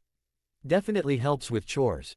Her tinkling laugh was quite nice, and Naruto marveled at how easy it was to talk with her as she held no preconceived notions of him being a demon container or prankster, and wondered if this was how most people interacted with others. When the dishes were done, Naruto even offered to have some clones pick up around the house and outside, further endearing him to the client and his family. At one point he took Kakashi outside to point out entry points and traps, and used the time to spawn another large batch of over 2,000 clones that he dispersed out into their surroundings to continue gathering information, much to Kakashi's approval. Naruto promised to be careful, after Kakashi said he was going back inside to rest and leave their protection to the young blonde. Because of the amount of clones already dispersed in the area, Naruto already had a great clearing in mind for a place to continue training, as he was still too pumped up to sleep yet and had energy to burn. Arriving in the clearing, he started with a nice warm-up and then moved on to taijutsu forms and then sword fighting katas in an attempt to better train his muscle memory, as clones couldn't really do that. As he swung a large heavy training sword around, he wondered just how strong one needed to be to use that large meat cleaver type sword that Zabuza used effortlessly, and resigned himself to ask Kakashi about it tomorrow. He was sweaty and tired by the time he finished his late night workout, but managed to do one more large spawning of clones before he returned to the house. It was quiet when he returned, but he knew both Kakashi and Sasuke were aware of when he got back and settled down to sleep, content to know that his insane amount of clones would be able to easily alert them all if anyone tried to come near them. Naruto awoke early the next morning to an influx of new memories that he had to sort through and understand before he actually got out of bed. His clones had apparently been really busy, and found the bridge, the town, Gato's headquarters, his mercenaries' barracks, and were continuing even further out across the island of Wave in search of even more. Despite the late hour they were exploring, he could confirm that the town was really struggling, with poverty, homelessness, and hopelessness abound, and had a hard time not charging in and trying to fix everything. Gato's headquarters were huge and ostentatious, well fortified for civilians, but nothing a quality ninja couldn't bypass, and was planning to get Kakashi's permission to try and infiltrate it to learn even more. The most interesting thing his clones found though was a small abandoned old temple that was practically falling down and unused, but had something that he never expected to see and made him beyond excited. The Uzushiogakure spiral was carved above the door frame, and despite the temple being barren and dilapidated, it meant his family was at one point there and there might still be other clues nearby. When he finally got out of bed and headed downstairs, he met Tsunami in the kitchen just getting started on breakfast for everyone, and told her he had his clones find them some additional meat and vegetables so they weren't taking all their food. He was again thanked gratefully, and helped set the table and finish breakfast preparations for the large group that soon joined them at the table. His teammates were both pretty quiet this morning, which wasn't new for Sasuke, and the meal passed quickly with minimal discussion until everyone was finishing up. "Today, we should all accompany Tazuna to the bridge to get a better lay of the land and set up our own protections and schedule," started Kakashi to his genin, "but we will probably be splitting up guard duties so everyone has a chance to continue training." "That's good, I need to get to the bridge and see how many workers I still have left," spoke Tazuna, somewhat dejectedly, having expected even more of his workers having left due to pressure from Gato's thugs or simply needing to try other methods of earning a living and feeding their families. "I wouldn't mind contributing some manual labor," replied Naruto, thinking that learning anything about building would only help him when it came to restoring his old apartment building, and hoping it would help the bridge go up quicker and be another layer of protection for them. "Those clone thingies can lift stuff, right?" asked Tazuna with a pleased gleam in his eyes as he stared at the blonde he remembered brought forth pretty decent numbers on a few separate occasions and could definitely use the extra muscle. "Probably more than anyone you have working for you," replied Naruto with a challenging smirk, knowing his strength far surpassed any civilian. "You're hired," laughed Tazuna happily, his spirits lifted a bit at the prospect of more help. "Then let's all head out," responded Kakashi, directing the conversation back to what they needed to do, and Naruto can leave some clones behind to watch over the house. The 4 ninjas then left with Tazuna heading towards the famous bridge he was building, with Naruto lagging behind to spawn large amounts of clones that would add to the numbers he already had running all over the island of Wave. When they reached the bridge, the genin were all suitably impressed with its immense size, but rather underwhelmed by the only half a dozen other workers, prompting Naruto to create a dozen clones. They all quickly transformed into less noticeable young workers with bland brown hair, and the standard clothes his clones had seen around the island, hoping it would help them fit in better as they all walked up to Tazuna as he was greeting the others. They introduced themselves as cousins from a small mainland village with no experience, but hard workers willing to learn, and were split up to assist the other workers and run supplies all over when necessary. While Tazuna was getting the builders back on track, Kakashi was talking his genin through possible areas of ambush or sabotage they would need to be careful about, and walking them through his plans and strategies to use if they were attacked at the bridge. They also went through the rotation for guard duty at the bridge, making sure everyone got a few turns, but also allowed them all enough time to really practice what he gave them each to work on. Naruto offered to spend a few extra turns doing guard duty at the bridge, as he could still train in his chakra control, and had a few clones training as well throughout the day, and wanted his teammates to have ample training time. He also argued that he had started sleeping much less, and could use some of the time in the evenings and nights to continue training if he felt like it. Kakashi was fine with that, and rearranged their guard rotations to reflect the change. Neither of his teammates thanked him or even acknowledged the sacrifice to help them, but Naruto had grown somewhat used to not being recognized by Sasuke and Sakura, and found that it bothered him less and less now that he was improving so much. That first day, after Kakashi let Sasuke and Sakura return to the house to train or study, Naruto asked him about any other chakra control exercises he could work on, as he had exhausted how many leaves he could hold and even move around on his body. He knew tree climbing and water walking, and had even continued his work on the elemental exercises, all things that helped improve his chakra control, but felt it getting harder and harder to continue improving. Kakashi actually had him start leaf spinning, controlling the rotation of your chakra to spin a leaf above your hand, and then to work towards doing over every finger or other parts of the body. That was quite the challenge, as he had never worked on rotating or spinning his chakra in that method, and required a good deal of concentration and a new way of approaching chakra control exercises. That this would also eventually help him in learning to rotate chakra for the rasengan, a spinning and grinding vortex of chakra, that was a favorite and invented move by his father, though he didn't know that at the time. Kakashi was happy and proud to get him started on something that many shinobi really struggled with, and would hopefully be a great building block to his later training that was his birthright even if he didn't know that yet. After doing that for a while, Naruto also asked Kakashi if he would watch and critique him as he went through the sword katas that he gave his young student, to see if he was ready for more. A pair of shadow clones took their visible place on the bridge while they slipped into the surrounding woods and went through the basic kata Kakashi gave him less than a week ago. He was not too surprised that Naruto had taken so well to any and all training with the amount of shadow clones he was constantly producing and adding to his time training, and deemed him ready for the next stage of katas that he went through with the energetic younger blonde. By the end of that first day of working on the bridge, Tazuna was quite pleased with Naruto's dozen workers and gladly welcomed them back whenever they wanted to work, and were thanked by the other half-dozen real workers as well for their invaluable help. He decided to continue the ruse, and sent the dozen worker clones into town with some money to get lodging and continue to play their part as visiting laborers, and have another set of eyes on everything going around. He also continued throughout the day and as they were all walking back to Tazuna's house, to spawn large amounts of clones whenever he felt his chakra reserves were ready for more and saw no reason to stop adding to his clones. They had already over the course of the day scouted out much more of Gato's compound, the mercenaries, barracks, various spots throughout the town, and mapped quite a bit of the island. They had also started delivering large amounts of meat and vegetables they hunted and harvested to Tsunami, who was somewhat overwhelmed at how much this one boy was helping them, but grateful nonetheless for the help.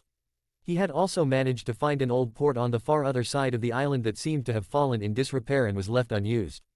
It was the closest landmark though to the abandoned Uzushiogakure temple he found, and wondered if it was related or facing another nearby island that might have more answers. Chapter 10, Making Waves 2.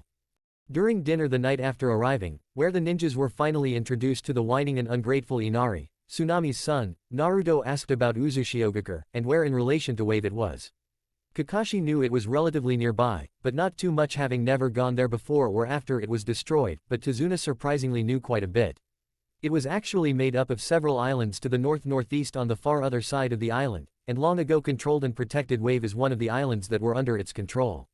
When asked if he ever knew of any Uzumakis or ninja of Whirlpool, the elderly bridge builder could only shake his head, though did mention an elderly woman named Amiko who lived on the outskirts of the village who used to tell stories of Whirlpool Village. Kakashi knew he would probably get chewed out by the Hokage upon their return, but gave Naruto permission to send his clones to try and find that woman and learn a little more about his clan's history. As long as the real Naruto wasn't venturing into dangerous places, Kakashi was okay with his clones doing all the reconnaissance they wanted in and around Wave and even the surrounding islands as long as they were hanged as civilians, or didn't have anything that tied them back to the leaf. Naruto's instant agreement and excited face should probably have been more worrisome to the Junin leader of Team 7, but he figured that the clones would disappear if they encountered any trouble, and as long as Konoha wasn't blamed, what did it matter to satisfy his cute Genin's curiosity?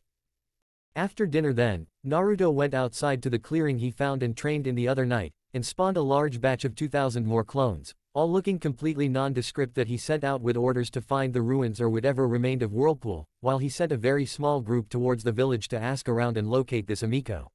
He then began his own physical workout that, while not as intense as when he trained with the green beasts, was nonetheless very demanding and had him dripping in sweat halfway through. By the time he wore himself out, it was quite late at night, but he was still somewhat hyped about his possible discovering of his clan's history, that he ate some jerky to restore his strength a bit before spawning another large batch of clones to add to the others and returned to the house for bed. When he woke up the next day, he again had many memories to go through from the day and night before, and was super excited that his clones located Amiko and would make contact today. He also learned that he found the location that he thought was Zabuza's base, but managed to keep clear of it, as he didn't want to test his stealth and infiltration skills on a Junin-level opponent that almost defeated Kakashi. Instead, they maintained a perimeter watch on the well-hidden base in the hopes of learning more and keeping tabs on the enemy until Kakashi was told and a plan could be put in place. After another wonderful breakfast, this one much larger than previously, and helping Tsunami with preparations and cleanup, Kakashi took Sakura to the bridge for guard duty and let the boys have the day for training. Naruto actually offered to provide Sasuke a couple hundred clones if he wanted any one-hit opponents to practice with and take a break from the constant training in his water walking, which his teammate happily agreed to. He told Sasuke and his clones he left him, to not waste them on large-scale ninjutsu hits, and should probably work on taijutsu as despite limited durability, having the numbers they did would give the Uchiha a nice workout and change of pace. Leaving a smirking Sasuke, who he could tell wanted to prove his superiority by easily defeating the Naruto clones, the original blonde simply laughed at how difficult his clones were going to make Sasuke work and get in a lot of practice in his new Harakan taijutsu style.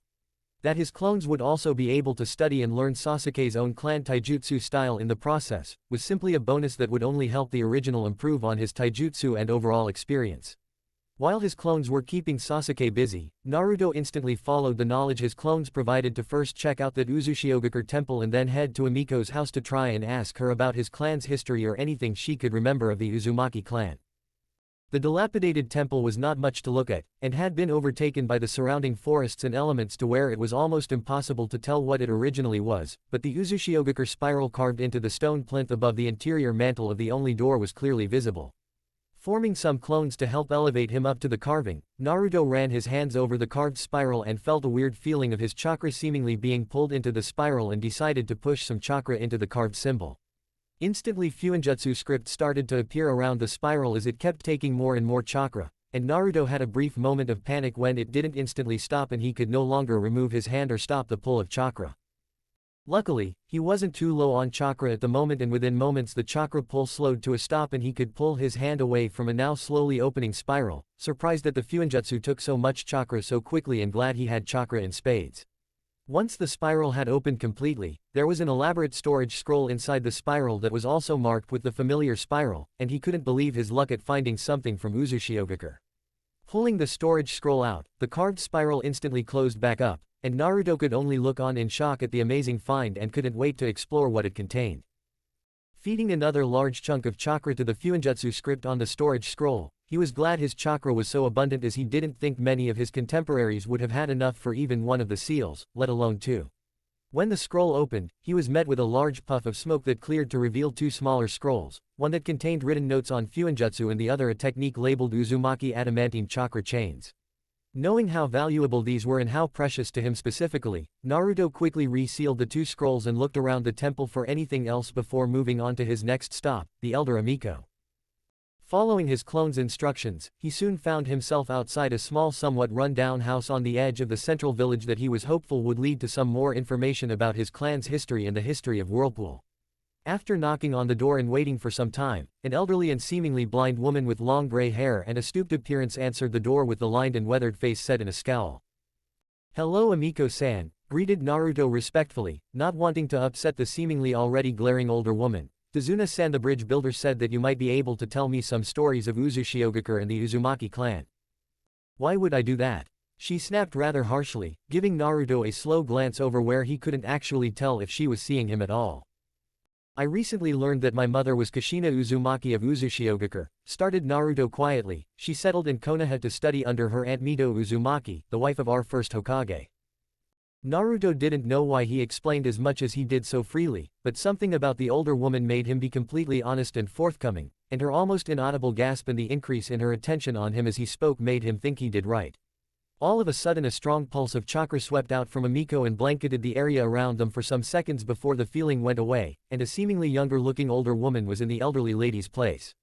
She still had long gray hair and aged wrinkles, but now carried herself much straighter and with much greater vigor than before as she quickly ushered Naruto into her house, closed the door and sent another much smaller pulse of chakra through an elaborate set of seals that lit up every square inch of the cabin's interior walls for a moment before fading. "So, you are Kushina's son?" she asked as her now much more alert eyes took in his face, a ninja of Konoha. "Datbeo," answered Naruto happily, knowing she at least knew some information on his clan, causing Amiko to let out another barely audible gasp and unknowingly solidifying his claim with the verbal tic that was often found among Uzumaki clan members. "Your father must have been incredibly strong to have trumped the red hair of the Uzumaki clan," she responded with a nostalgic look on her face as she continued to study the young blonde. "Though there is very little doubt in my mind after hearing you and feeling your chakra." "My chakra?" asked Naruto curiously. "Uzumakis have very dense and vigorous chakra, though yours is greater than most, and has something else in it too," she spoke evenly as she continued studying the young blonde's face, and noticed his slight flinch at the end of her statement and wondered what that was until she remembered why Kushina was sent to Konoha in the first place, and wondered if her son now was the container of the Kyuubi as his mother was before him. It's one of the reasons Uzumaki were so sought after, their dense and vigorous chakra was some of the only ones that could handle the Biju. "Oh," whispered Naruto as he realized what Amiko was talking about, and was rather self-conscious about his status as a Jinkirachi. "It's nothing to be ashamed of, my boy," she replied to his seeming depression at the mention of his incredible burden. "What you do is very important, an incredible burden, and enormous responsibility, but remember, it is you who control your actions, and you who decide how to deal with the burden you've been given." Naruto ended up spending over an hour with Amiko, learning all about her stories as a young girl in Uzushiogakure. As a cousin to the Uzumaki clan, she inherited some of their longevity and sensing talents but was never allowed to study their family fuinjutsu and never became a ninja herself. She worked as a young school teacher, pre-academy age, and helped train censors for the village she was born and raised in. When it fell, she along with hundreds of others, all fled Uzushiogakure for parts unknown, settling all over the elemental nations and hiding their link to Whirlpool to avoid their many enemies. She wasn't a huge fan of Konoha, as their closest ally who wasn't there to help when they were invaded by Earth, Lightning, and Water countries simultaneously in fear of their growing power and control of fuinjutsu, but had gotten over her grudge in the years since as she realized that it wasn't specifically Konoha's fault. She told Naruto several stories of Uzumaki clan members she knew, and described the adamantine sealing chains after Naruto mentioned them in order to try and learn a bit more about them if he was going to try and learn the technique himself. She also showed him on a map exactly where the old village was located, and told him she had never ventured back out of fear of discovery and was content with the life she lived now.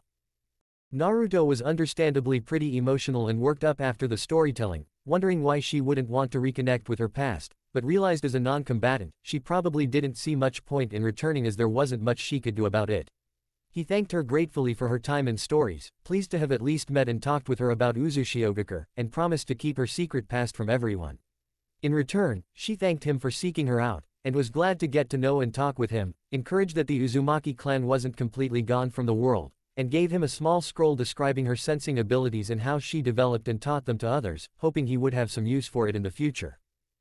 By the time he returned to his little training clearing near Tazuna's house, it was well past lunchtime, and he cooked a pair of rabbits over a fire pit as he was worn out emotionally and needed some food to keep training.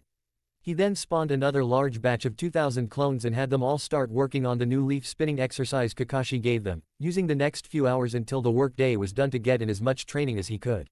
By the time dinner was approaching and he knew Tazuna, Sakura, and Kakashi would be returning back to the house, He left those clones still working on the spinning leaf, to return just in time to see a battered and exhausted Sasuke emerging from the clearing he was using to train. His smirk was hard to conceal as Sasuke saw him and gave him a glare at the difficult time he had fighting the seemingly countless Naruto clones, who were all much better than he had thought. Naruto was pleased with their progress in the Harakan style, and the experience he gained fighting his teammate, who was always the best of his class in taijutsu and who had only gotten better since becoming genin.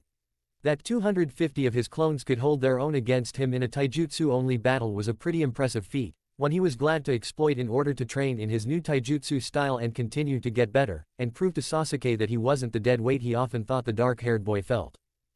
Dinner was another amazing meal, provided by Tsunami and a Naruto clone who was happily learning everything he could from the amazing chef, and they were all filled in on another day building the bridge. After dinner, Naruto asked to speak with Kakashi, who decided to have the whole team meet together to learn and talk about whatever issue was brought up. They went out onto the porch, and Kakashi turned towards his young blonde genin and asked him what news he had. My clones have located Zabuza's base, spoke Naruto plainly, not boasting as he may have months ago, and Gato's compound. We can take the fight directly to them, spoke Sasuke with excitement, as he thought about getting another chance to fight and prove himself. Not yet, responded Kakashi with a look to his three students. I am not yet recovered completely, and even injured Zabuza is much too tough for the three of you. I have clones watching both bases, continued Naruto into the silence after Kakashi's statement. They can continue to monitor and learn more about them, to see if we can find a way to end this conflict on our own terms, and not just defend against the unknown. I think watching and learning more about both groups is a great start, answered Kakashi with a nod to Naruto. How goes the training I gave you all? I'm still working on chakra control, responded Naruto easily, as neither of his teammates immediately spoke up. Water walking is coming along, grunted out Sasuke. I've been studying all the medical texts you gave me, continued Sakura with a glance to her team, somewhat insecure about her contribution versus that of her teammates and didn't really want to add anything unless she was sure not to make herself look bad to Sasuke.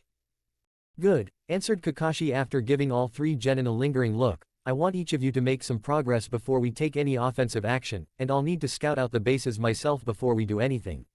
Now, I'm going to rest, don't stay out training too late, he finished with a long look at Naruto who just smiled sheepishly. While Kakashi, Sasuke, and Sakura all headed inside to rest or study or whatever, Naruto hightailed it to his customary clearing and got out all three of his recently acquired scrolls. He took turns opening them all, and holding them in his hands as he spawned over 500 clones each with a cloned copy of their individual scroll to learn and study from. After doing this for the Uzumaki Fuinjutsu scroll, the Uzumaki Adamantine Sealing Chains scroll, and Amiko's Sensing Skills scroll, he still had enough chakra to spawn another 500 clones that he spent the next few hours working with on updating and incorporating different taijutsu moves they learned over the course of training with Sasuke.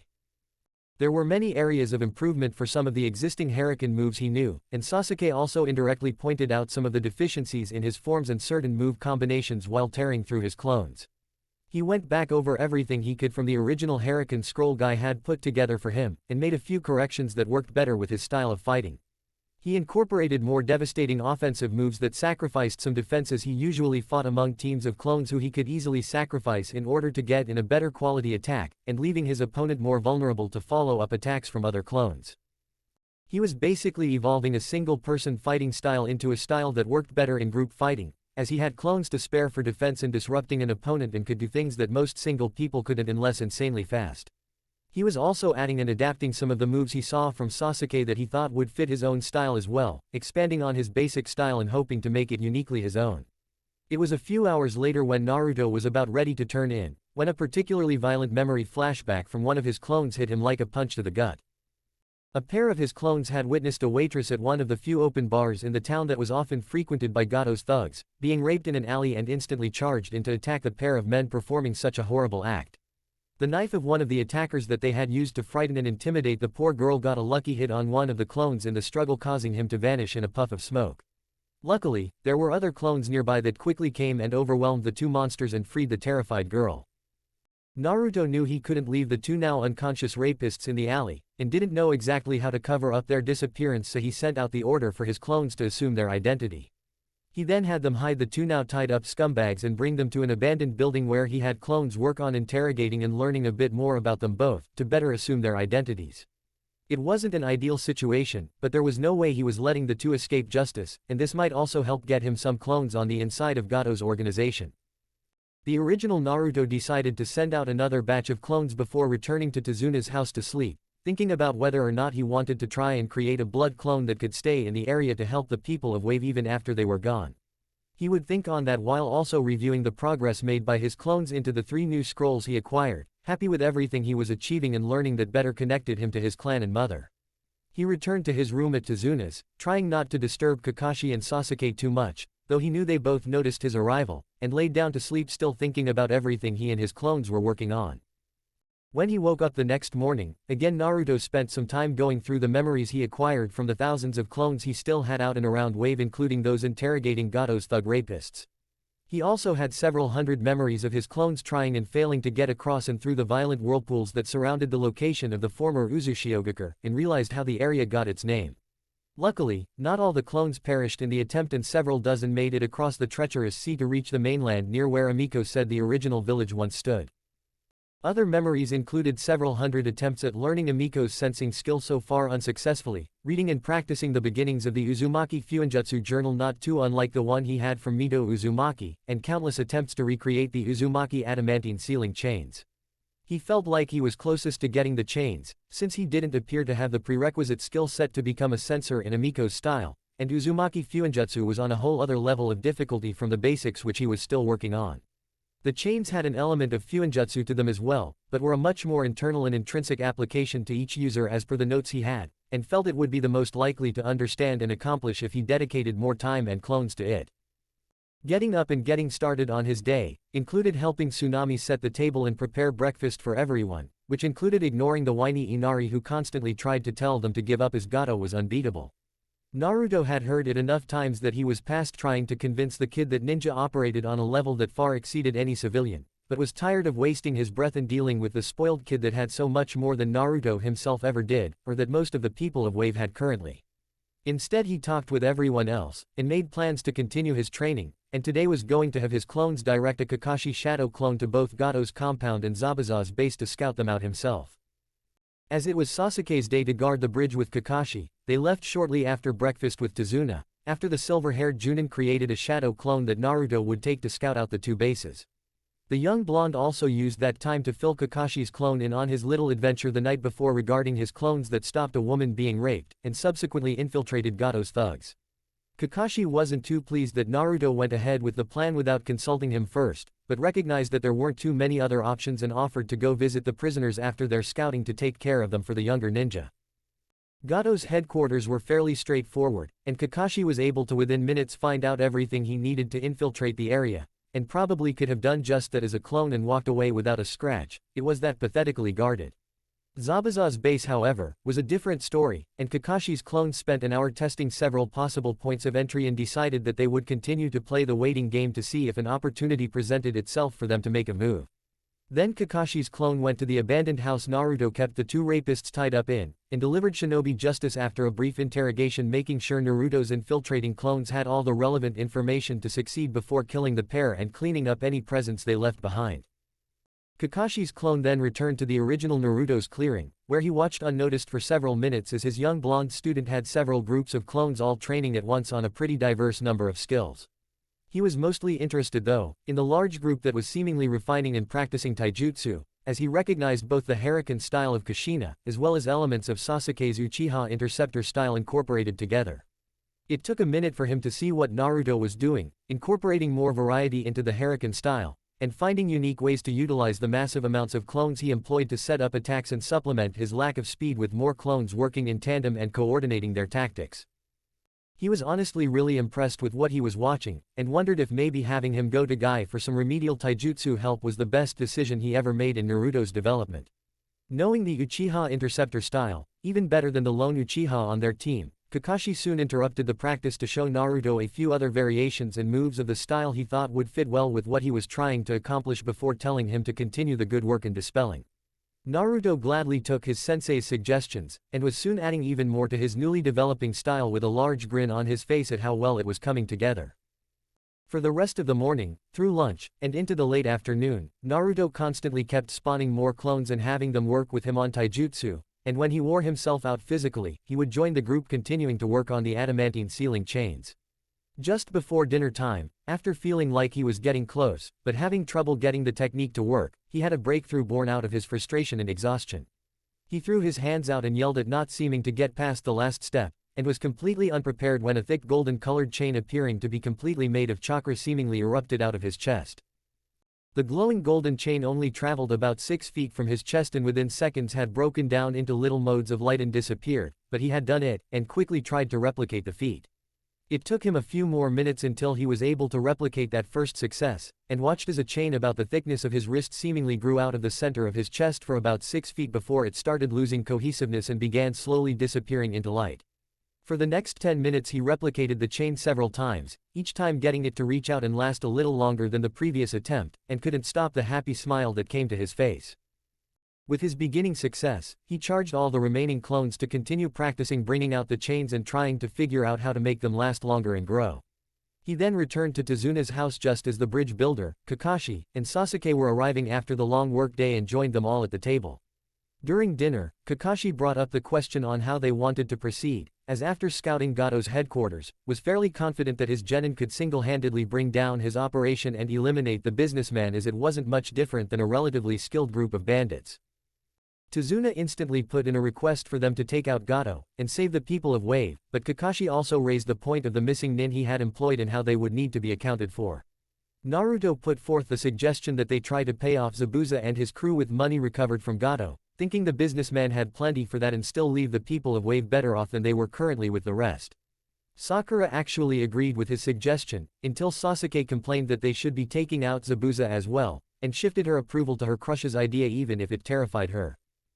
Kakashi was really starting to wonder if he shouldn't put in a recommendation to have Sakura removed from the ranks of ninja as she just didn't have the proper mindset for it and completely just did whatever she thought Sasuke wanted.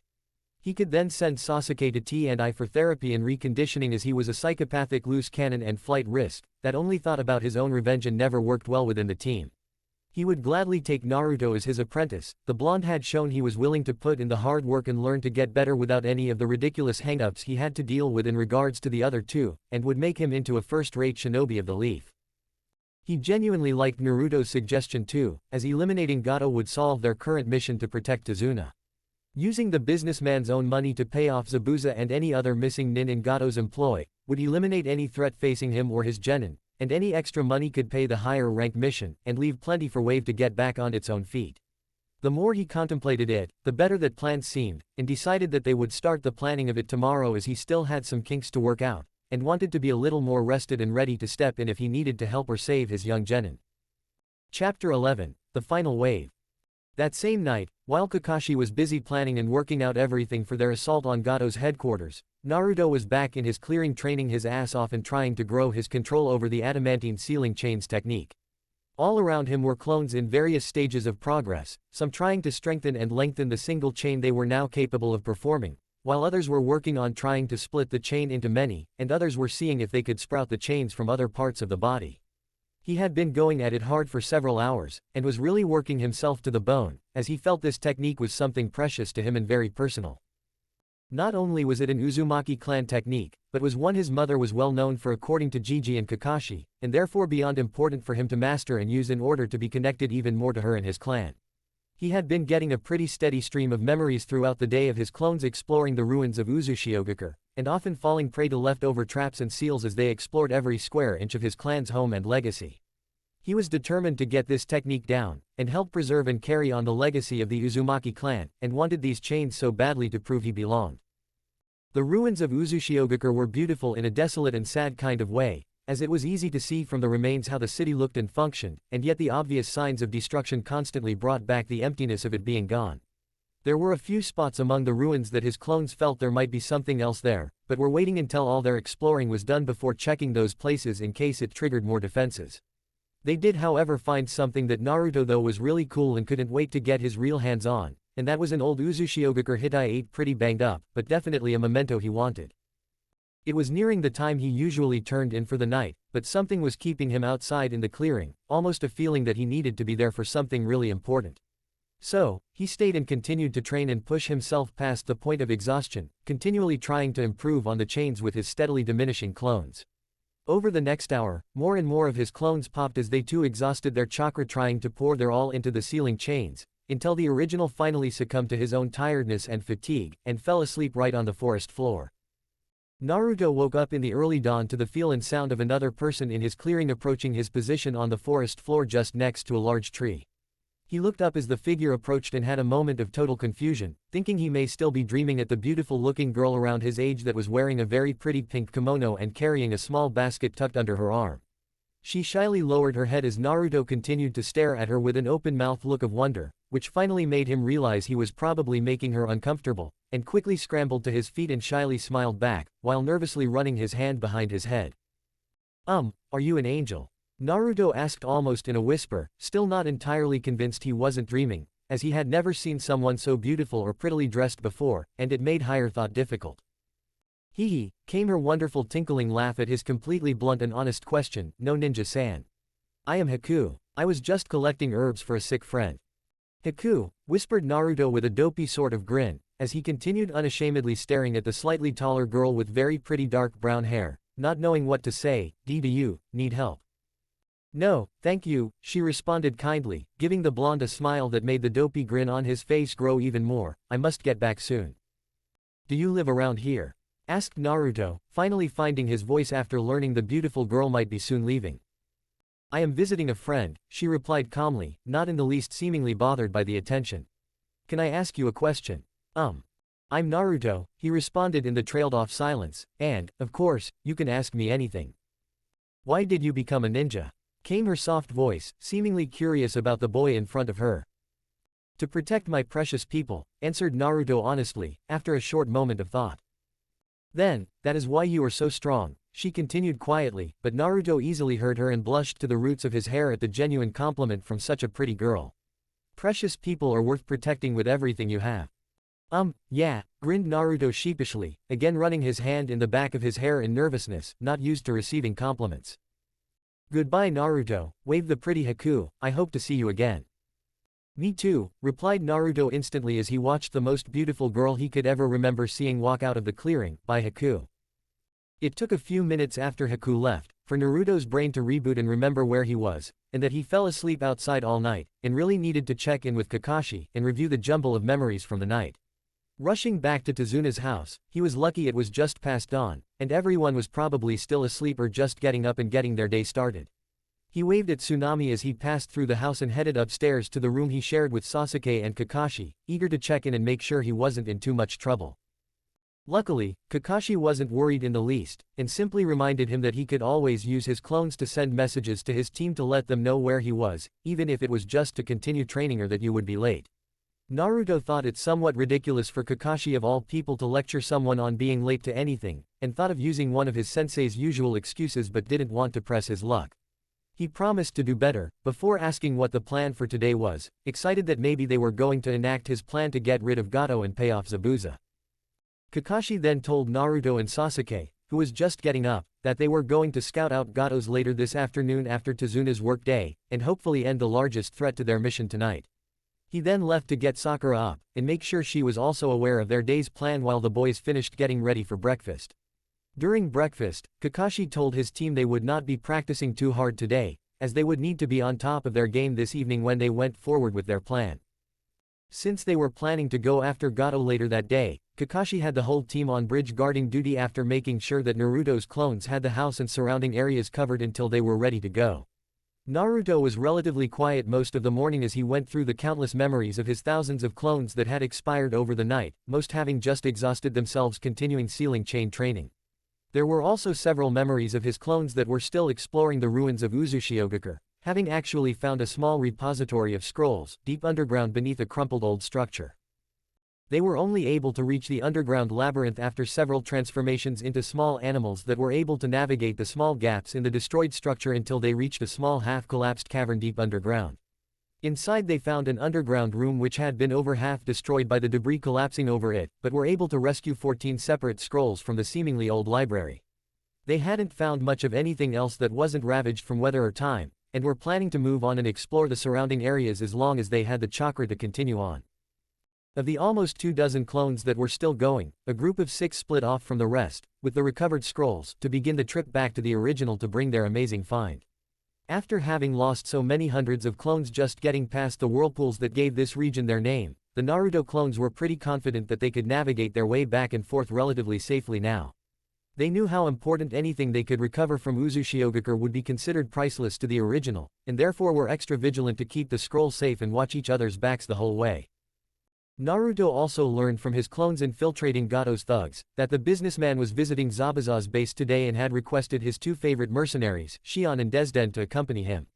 While he was going to be gone, the Naruto clones were hoping to make a better internal assessment of defenses and where the business kept all his important financial documents and money to help with tonight's possible infiltration. They had not raised many eyebrows at all, as the many mercenaries pretty much stayed in smaller groups with those they knew previously, and Naruto's 2 were luckily not well liked by the others. The day at the bridge was pretty normal and boring for the 3 genin of Team 7, who were all looking forward to tonight's possible mission for different reasons, but Naruto at least was able to spawn another couple batches of clones. He had been losing a lot more clones than usual as he pushed many of them to continue training on the sealing chains, and the trip to Uzushiogakure didn't help much either. He still had more than 1,000 clones running all over the island keeping watch on Tazuna's house, the bridge, Gato headquarters, and Zabuza's base, so most of those he summoned were sent to continue training his chakra control, taijutsu, and sealing chains. When Tazuna's workday was done, the genin were visibly excited to get into the mission they were hoping was going to take place, eager for action in Sasuke and Naruto's cases and eager for the largest threat to be taken care of for Sakura. Kakashi was almost back to full strength, and not looking forward to another fight with Zabuza and his accomplice, not knowing if his young genin team was really ready for a fight at that level yet, even if he was extraordinarily proud of the progress made by Naruto. After getting Tazuna home, Kakashi ordered Naruto to make sure his clones had the house covered, as he ordered them all to get ready for an assassination mission, not thinking his genin were really ready for it.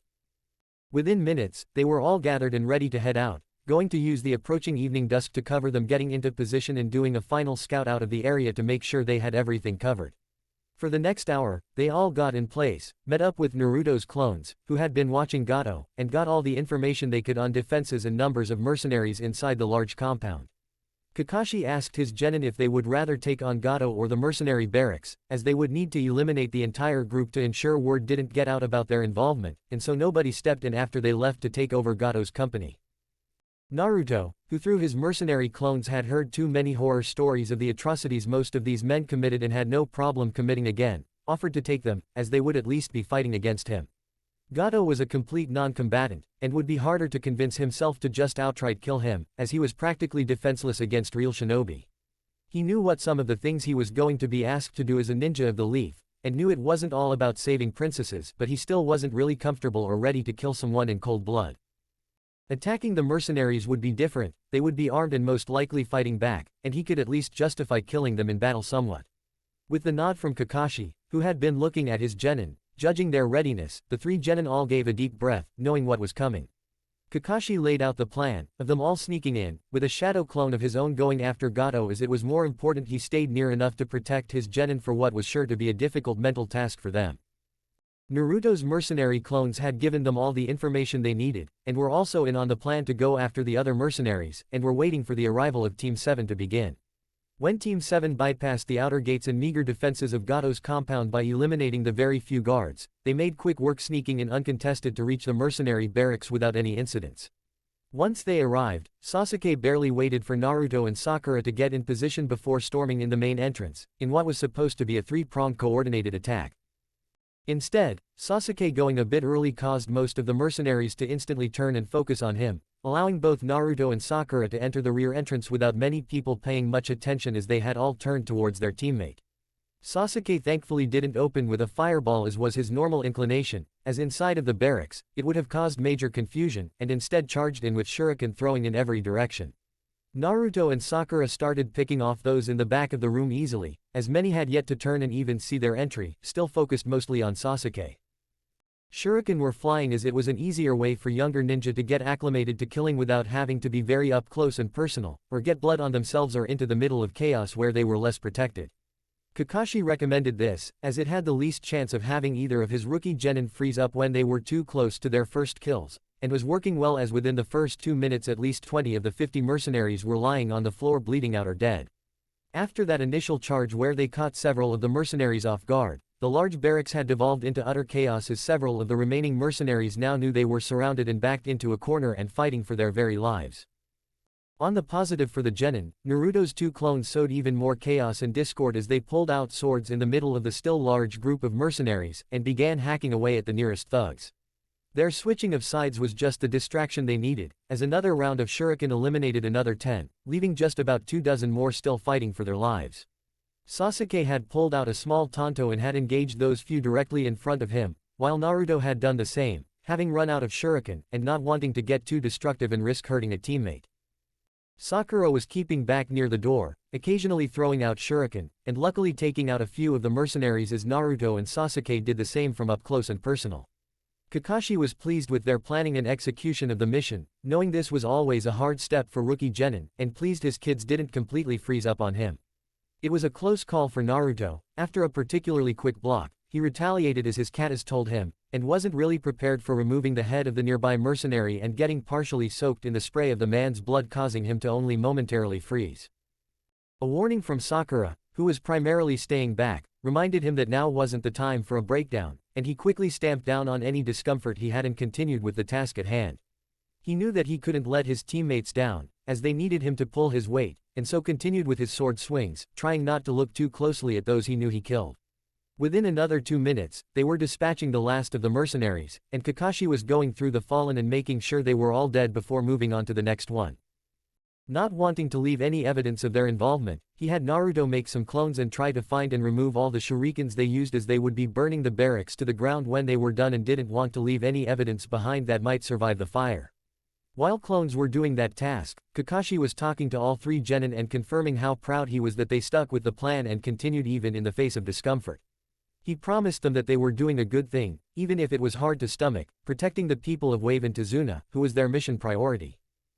Naruto felt quite sick after witnessing and causing so many deaths, but was probably feeling even worse from having to retrieve shuriken and have the many memories of seeing all those killed repeated in his head after they dispelled, and threw up what little food he had in his stomach. Kakashi comforted him a bit more, but asked him to try and hold it together until they were all safely back at the house, and this little mission was over. It was another few minutes when Kakashi got the memories of his own clone having completed his task, and the 4 ninja of Konoha got back to work cleaning out Gato's financial records and paperwork to bring back with them. Meanwhile, they liberated millions upon millions of dollars in drug and blood money from a pair of safes, including several large shipments of drugs that were stored on his premises as well. With everything they found and liberated, packed away in several storage scrolls, and with Kakashi, the 4 ninjas set fire to the compound and vanished into the darkening night, eager to put this mission behind them. For the genin, they would need to work through whatever guilt they had at making their first kills in Naruto and Sakura's cases, while Sasuke didn't really have too much of an issue, just glad to be able to cut loose and fight opponents. Kakashi was going to have a difficult mission debriefing to go through with the Hokage when this was all said and done, and a report to write up to cover everything that happened on their supposed C-rank mission that was really anything but. He just hoped that this mission, and the things they were forced to do, didn't completely destroy the innocence and happiness of his favorite blonde genin, as he had really been showing amazing progress and didn't want that to stop or regress. When they returned to Tazuna's house, they were grateful for the familiarity, and the warm meal tsunami left for them and somewhat mechanically continued as they had been before the evening's mission. Kakashi asked Naruto to provide some clones to help them go through all the paperwork and contracts Gato had stored in his safe, so they could try to learn of any other stashes of wealth or information that would help them remove his stain from Wave completely, and he was happy for the task. The task helped him not think about everything that just happened, and how difficult it was mentally to deal with taking a life, while being relatively easy physically. It was hard to reconcile with the young blonde who had always had such a rose-colored view of shinobi, to be brutally reminded that they were in fact killers in every sense of the word. He spent a few long hours just staring off into space, thinking about and seeing the faces of those he killed, and wondered if it would ever get easier to deal with, or if he would eventually become truly desensitized to the killings. Kakashi finally found the notice for how much Gato was supposed to pay to Zabuza for killing Tazuna, and made sure he set aside twice that amount as he and mostly Naruto's clones went through all the remaining documents. This clusterfuck of a mission was actually going to turn out in his favor, as Gato had countless records and correspondence from various ninja, daimyos, and cages that would be a real boon to Konoha's information network. The amount of money he was also bringing back, and the various land deeds and business shares he was returning with would also be seen very positively in his favor, even after giving Wave a large chunk of much-needed money to revive their economy. Still somewhat worried about how quiet the original Naruto was, he asked the blonde if he wanted to create 3 shadow clones hanged into him and his teammates that would accompany his own shadow clone on a quick drop-off to Zabuza. It would hopefully give him a chance to talk and settle the young genin a bit more, so he would hopefully be able to sleep through the night, as he knew that the first night after your first kill was usually the hardest. Naruto agreed, happy to be doing anything that might get his mind off the faces of those he killed, and soon an entire clone version of Team 7 was making their way towards Zabuza's base with the money they set aside in 2 even bags, wanting to get to the missing nin before he learned of Gato's demise. They kept a pretty slow pace, as Kakashi's clone talked to the 3 genin clones comfortably, wanting to convince Naruto through his clones that it was good he felt something, as otherwise, he would be worried about his psyche. He then talked about how so many ninja of the village dealt with their own demons, usually by practicing some outlandish behavior that helped them take their minds off the nature of their business. Naruto by now had met Guy in his declarations of youth, witnessed Osamu's smoking, even the Hokage's smoking, not to mention Kakashi's own perverted nature and perpetual tardiness, which were all various coping mechanisms they developed to help them. By the time they were approaching Zabuza's base, the clones had calmed down quite a bit, and seemed much more relaxed and back to normal, something Kakashi's clone was grateful for and hoped would translate to the original. They then had to get into a mission mindset, as even though they were clones, they needed to perform the next step of their mission flawlessly, to ensure they would get Zabuza's acceptance of their terms. If not, then the disrupting of the clones would alert the originals that they had a problem coming, and to do everything in their power and time remaining to get ready for it. Naruto's watching clones, that had been observing the well-hidden base for the last few days, watched as clones of Kakashi and Prime Naruto approached the front door of the cave entrance cautiously. When they were relatively close, Kakashi's clone set down the 2 bags of money, and had him and his team retreat back several meters to give Zabuza and his accomplice plenty of room. Kakashi then flared his chakra twice, almost like ringing a doorbell to let those inside know he was here, but was announcing his presence in order to talk before any fighting could or would take place. "You've got some nerve coming here, Sharingan Kakashi," came the deep gruff voice of Zabuza, as he slowly emerged from the cave entrance, with his large-ass sword on his back and looking intimidating as hell due to his muscled upper body and sword almost as long as he was tall. "I've come to talk and make an offer," spoke the Kakashi clone slowly, but had to pause as another person came out of the cave entrance to stand at Zabuza's side. "Haku," gasped all 3 of the Naruto clones currently disguised as him and his teammates, causing his clones to instantly hide Sasuke's and Sakura's reactions, as Naruto saw the familiar pretty girl walk up and stand a little behind and to the side of Zabuza, giving the Naruto clone a shy smile as both Zabuza's and Kakashi's attention were on her. "You know this brat," came the gruff voice of Zabuza directed at the pretty girl, no longer wearing a kimono, but a sensible and somewhat androgynous ninja outfit that made it much harder to tell she was a girl. "Hey," laughed Naruto with a nervous gesture, as he touched the back of his head as he watched the interaction, waiting on Haku's response. "Yes, Zabuza-sama," replied the somewhat blushing girl, who hung her head a bit to hide her expression and embarrassment. "You were collecting herbs for Zabuza?" came the realized question from Naruto, as he put the pieces together on their brief but very meaningful interaction the other day. "He is your precious person." "Yes," mumbled Haku with a small voice, remembering back all those years, "he found and saved me from the bloodline purges." "You have a bloodline?" asked Naruto completely honestly and without any sort of judgment, as he continued to stare fondly at the girl. "That must be so cool." "Why are you here, Kakashi?" came the growling voice of Zabuza, no longer patient, and not in the mood for whatever brand of crazy this blonde kid injected into everything. "We have come to pay you twice what Gato promised you," came the smooth voice of Kakashi, after getting over his own shock of Naruto knowing and having befriended the fake hunter Nin and Zabuza's accomplice in the few short days in Wave. "I don't go back on my word," grumbled Zabuza. "I made a deal with Gato and will see it carried out. You can't buy me off."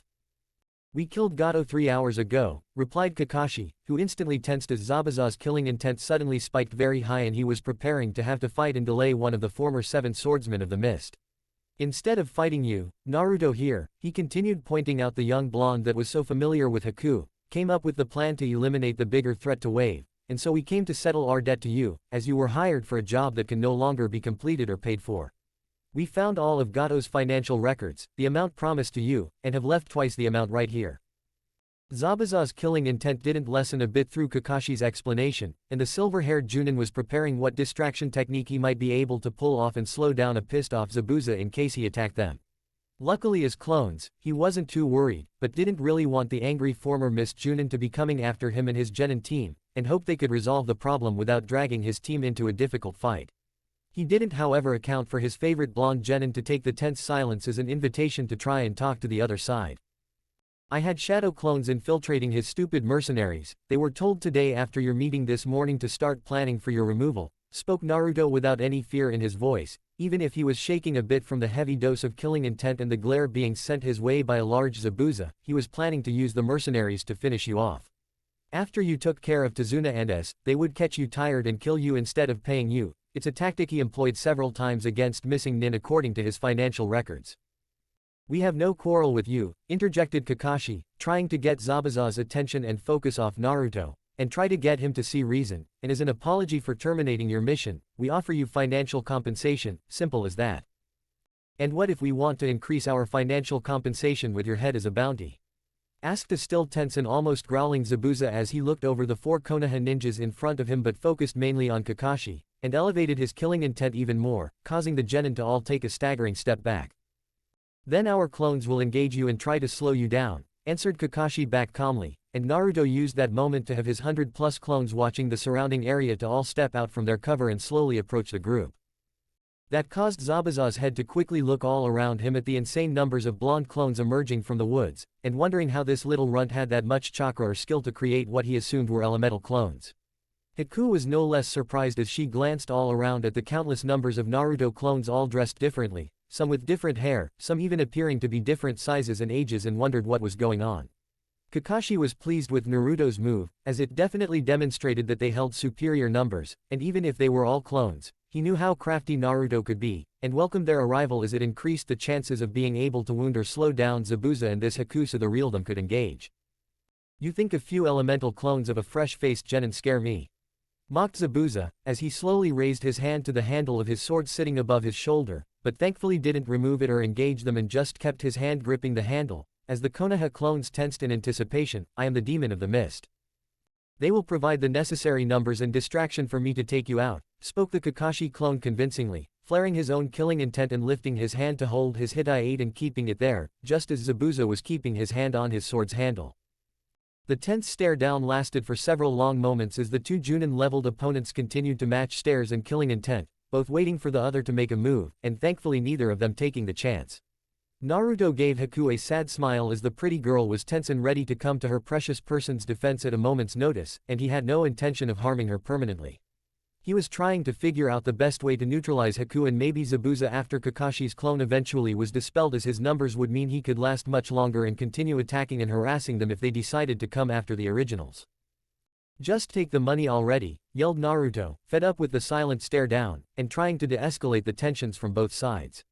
You are not going to be able to kill us and just walk away unscathed. Even if I am a genin, I am not going to go down easily, and you have no more reason to fight us. Your mission is over, your money is right there, take it and everyone goes home happy.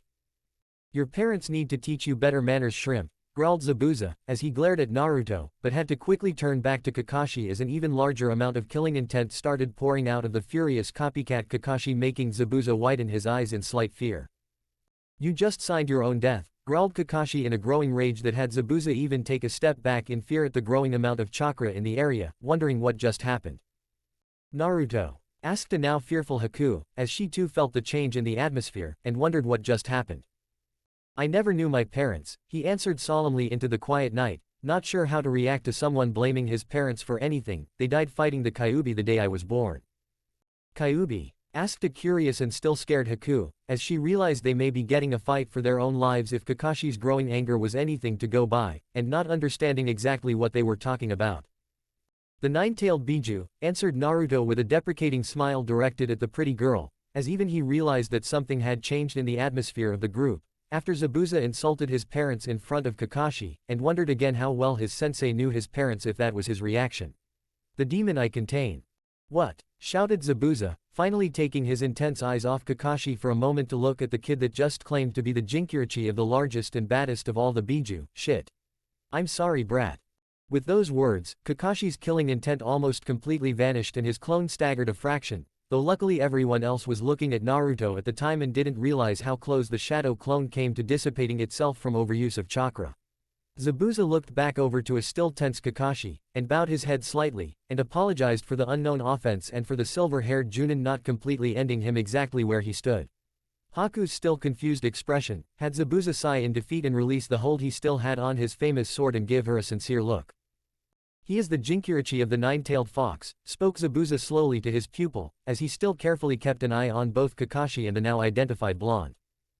Jinkyurichi, gasped Haku, quickly looking back at Naruto with tears forming in her beautiful brown eyes, knowing what that meant after hearing stories of Yagura, the fourth Mizukage and others like him who held those demons inside of them, and couldn't believe the same was true of the sweet boy she met the other day who seemed so full of life. I don't want your pity, spoke Naruto a little forcefully, not sure how he felt about Haku knowing the truth and what she might now think of him, and causing Zabuza to give him a respectful nod of his head as he completely stood down and relaxed his posture. Fair enough, came the gravelly voice of Zabuza, who then turned to Kakashi and bowed slightly. I apologize again, Kakashi-san. I will take your deal with my thanks. Good, answered Kakashi, who seemed to slump in relief before giving everyone a wave and turning to Naruto. I'll let you explain, bye. Damn it, Kakashi, growled Naruto to the now empty spot, as his sensei's clone disappeared, having finally run out of chakra and causing both Zabuza and Haku to look all around them in shock, wondering where the elite ninja went. Sorry, we are all shadow clones. Whatever reaction he was expecting, Zabuza's loud belly laugh wasn't it, and it took Naruto a moment to realize that the tension in the area had been squashed completely with the action. His surrounding watch clones slowly retreated back into the woods, and Naruto let his two teammate clones disappear so his original would know exactly what had taken place as he smiled at the still laughing Zabuza and the confused-looking Haku. It took a minute for Zabuza to catch his breath back and stop sniggering at the wonderfully executed prank played on them by the Konoha ninjas by using only clones, and he had to hand it to them, they knew their stuff. What are shadow clones? Asked Haku, as Zabuza's sniggering was reduced to the occasional giggle and shake of his head. A kinjutsu from my village, answered Naruto happily to the pretty girl he was just happy wasn't his enemy any longer. Our second Hokage created them, they are physical clones that retain all their memories and experience when dispelled. So everything you're cloned is, the original you will know about. Asked Haku to clarify the explanation, having never heard of the skill and was amazed at the possibilities it would provide for scouting. And experience it, replied Naruto happily, they can do just about anything the real me can, except bleed. They can scout, train, practice jutsu, and all that experience gets returned to the original when they dispel. It's by far my favorite technique. But why is it considered a kinjutsu? Asked Haku, still amazed at the technique's possibilities, and wondered why everyone in the leaf didn't use them constantly. People use elemental clones all the time. According to Gigi, I'm the third Hokage, replied Naruto with a sheepish grin after revealing the name he called the person considered one of the greatest shinobi to ever live. The chakra costs are insane. Kakashi can really only perform 4 at a maximum, and the mental feedback when they dispel is supposed to be really disorienting and potentially dangerous, to others at least. Wow, responded Haku in wonder, and you can make more than Kakashi-san. Apparently. I have chakra to spare, replied Naruto with a shrug, and the mental backlash isn't hard on me for some reason. I can make over 2,000 every couple of hours. Holy shit, exclaimed Zabuza, who was following the conversation between the two younger shinobi, and couldn't believe what he was hearing from this kid, and what it would mean in regards to his ability to learn and train at incomprehensible rates. If he continued like this, he could grow to become one of the greatest shinobi ever, especially when you factored in his Biju tenant. Wow, breathed out Haku slowly, as the implications of what Naruto was saying were starting to make sense, and couldn't believe how incredible that technique was. Can you show me? Not really a big spawning, replied a sheepish Naruto, again rubbing the back of his head with his hand at the look the pretty Haku was giving him. I'm a clone, and can only really spawn a few shadow clones before I'll run out of chakra too. Oh, breathed out Haku slightly disappointed, which made the clone sad at the dejected look on her pretty face. But, I'll show you what I can, answered the clone, not wanting that look to stay on Haku's face, and wanting it to go back to the one of wonder from earlier. He then performed the standard cross seal and then 2 other complete duplicates were standing right next to him, who reached across the middle clone and fist bumped one another at the look of wonder Haku now had on her face. Feeling the desire to keep chatting with the nice and pretty girl, he continued explaining a bit more about the technique to his captive audience. Each clone splits your chakra about in half, he continued, but I've gotten to the point that I can regulate how much chakra I pour into the technique to create as many or as few clones as I want.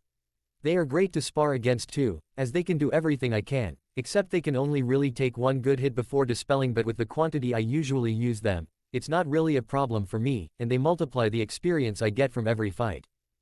Maybe we could spar some time? Asked a now blushing Haku, who Naruto thought looked breathtaking, and instantly agreed to come back tomorrow morning to do just that, which got another loud belly laugh from Zabuza, who had been eagerly watching the exchange between his young student and her new friend. "It's too bad you can't travel with us," spoke Zabuza after he got over his chuckles. "A talent like you would be a good friend to have protecting our backs." Naruto was looking at Zabuza in shock and a bit of pride at the compliment, having received so few of them growing up, and wondered for a moment what it would be like traveling with him and Haku, and had to tamp down on his blush at the idea. Instead, it planted a small seed in his mind about what his future held, and if he couldn't find some way to continue helping his new friends, as that is what they were now. They knew of his burden, and accepted him in spite of that, and in his book, that was something truly precious that he wanted to preserve and cherish. Chapter 12, The Return to Konoha.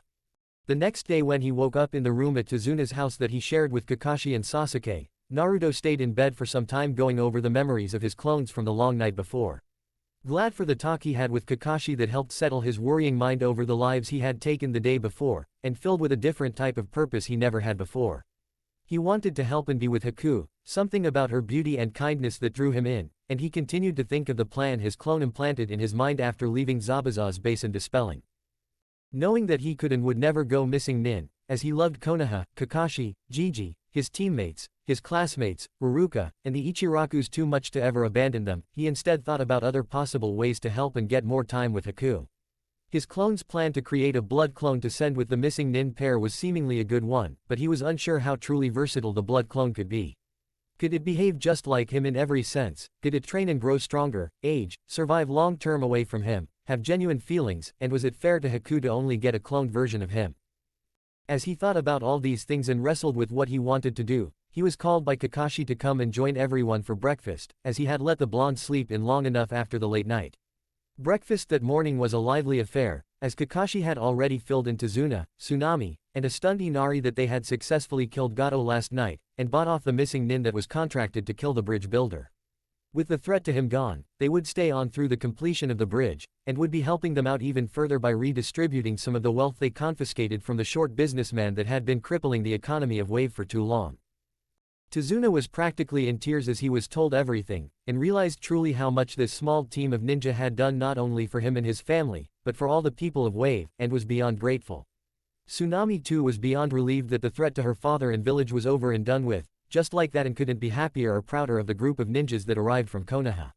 Inari was simply confused, and couldn't believe how anybody could stand up to and even defeat Gato, let alone a group of kids not much older than him, and made him decide that it was time to stop whining and start standing up for himself and others.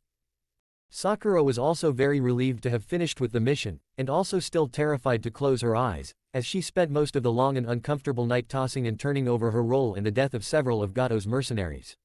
She just wasn't completely ready to deal with the realities of being a ninja, and not for the first time, wondered what exactly she was doing and if she really wanted to do this the rest of her probably short life. Even being on a team with her crush, Sasuke, couldn't completely convince her that it was worth it all the time, as being teammates hadn't really seemed to bring any of them all that much closer together. Although, she would agree that her opinion of Naruto really had changed and had even grown fond of the loud and brash blonde, though he rarely acted like that when they were spending time together on missions. She had seen him grow into a strong ninja, surprisingly as good as Sasuke in most ways, though she would never say he was actually better than the greatest man in the world, in her eyes. She just wasn't sure what to think about her own ninja career, but could at least feel relieved that the immediate threat was past and she would have some time to reflect on what she wanted. Sasuke was somewhat upset that they weren't going to be fighting strong ninjas, even though he was really pleased to get the chance at some real fighting experience in killing many of Gato's thugs. He was hoping to be challenged and prove his superiority over others, and show himself that he was well on his way to avenging his clan and going after his traitorous brother.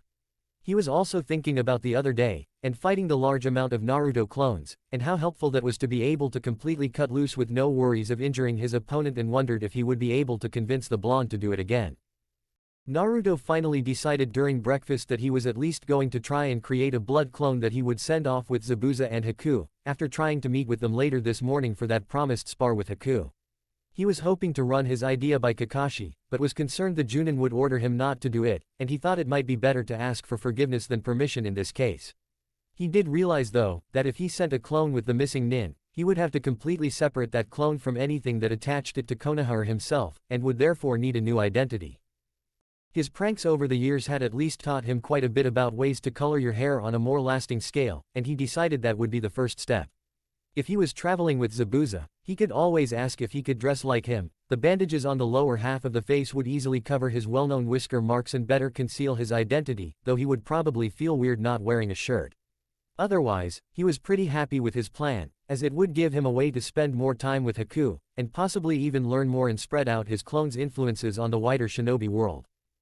When Kakashi told them all they had the day to themselves, and that he would be watching the bridge and joining Tazuna during work that day, the genin were all quite excited to have the day to themselves as they all had things on their minds. Sakura quickly retreated to her room with the promise of reading over the medical scrolls Kakashi gave her, and Sasuke claimed he was heading out to train, leaving Naruto to do his own thing as well. He told his team he too would be out training, but would leave his watch clones guarding the house just in case, and even promised to send Sasuke another group of clones for him to fight as he prepared to go visit Haku and Zabuza for that promised spar.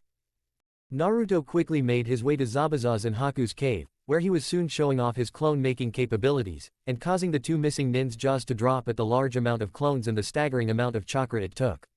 Naruto then sent a good 300 clones to Sasuke's training ground, and had the rest remain for the spar with Haku, who was suddenly looking much less sure of herself as she saw the area they were in filled to the brim with blonde-haired and blue-eyed Naruto clones.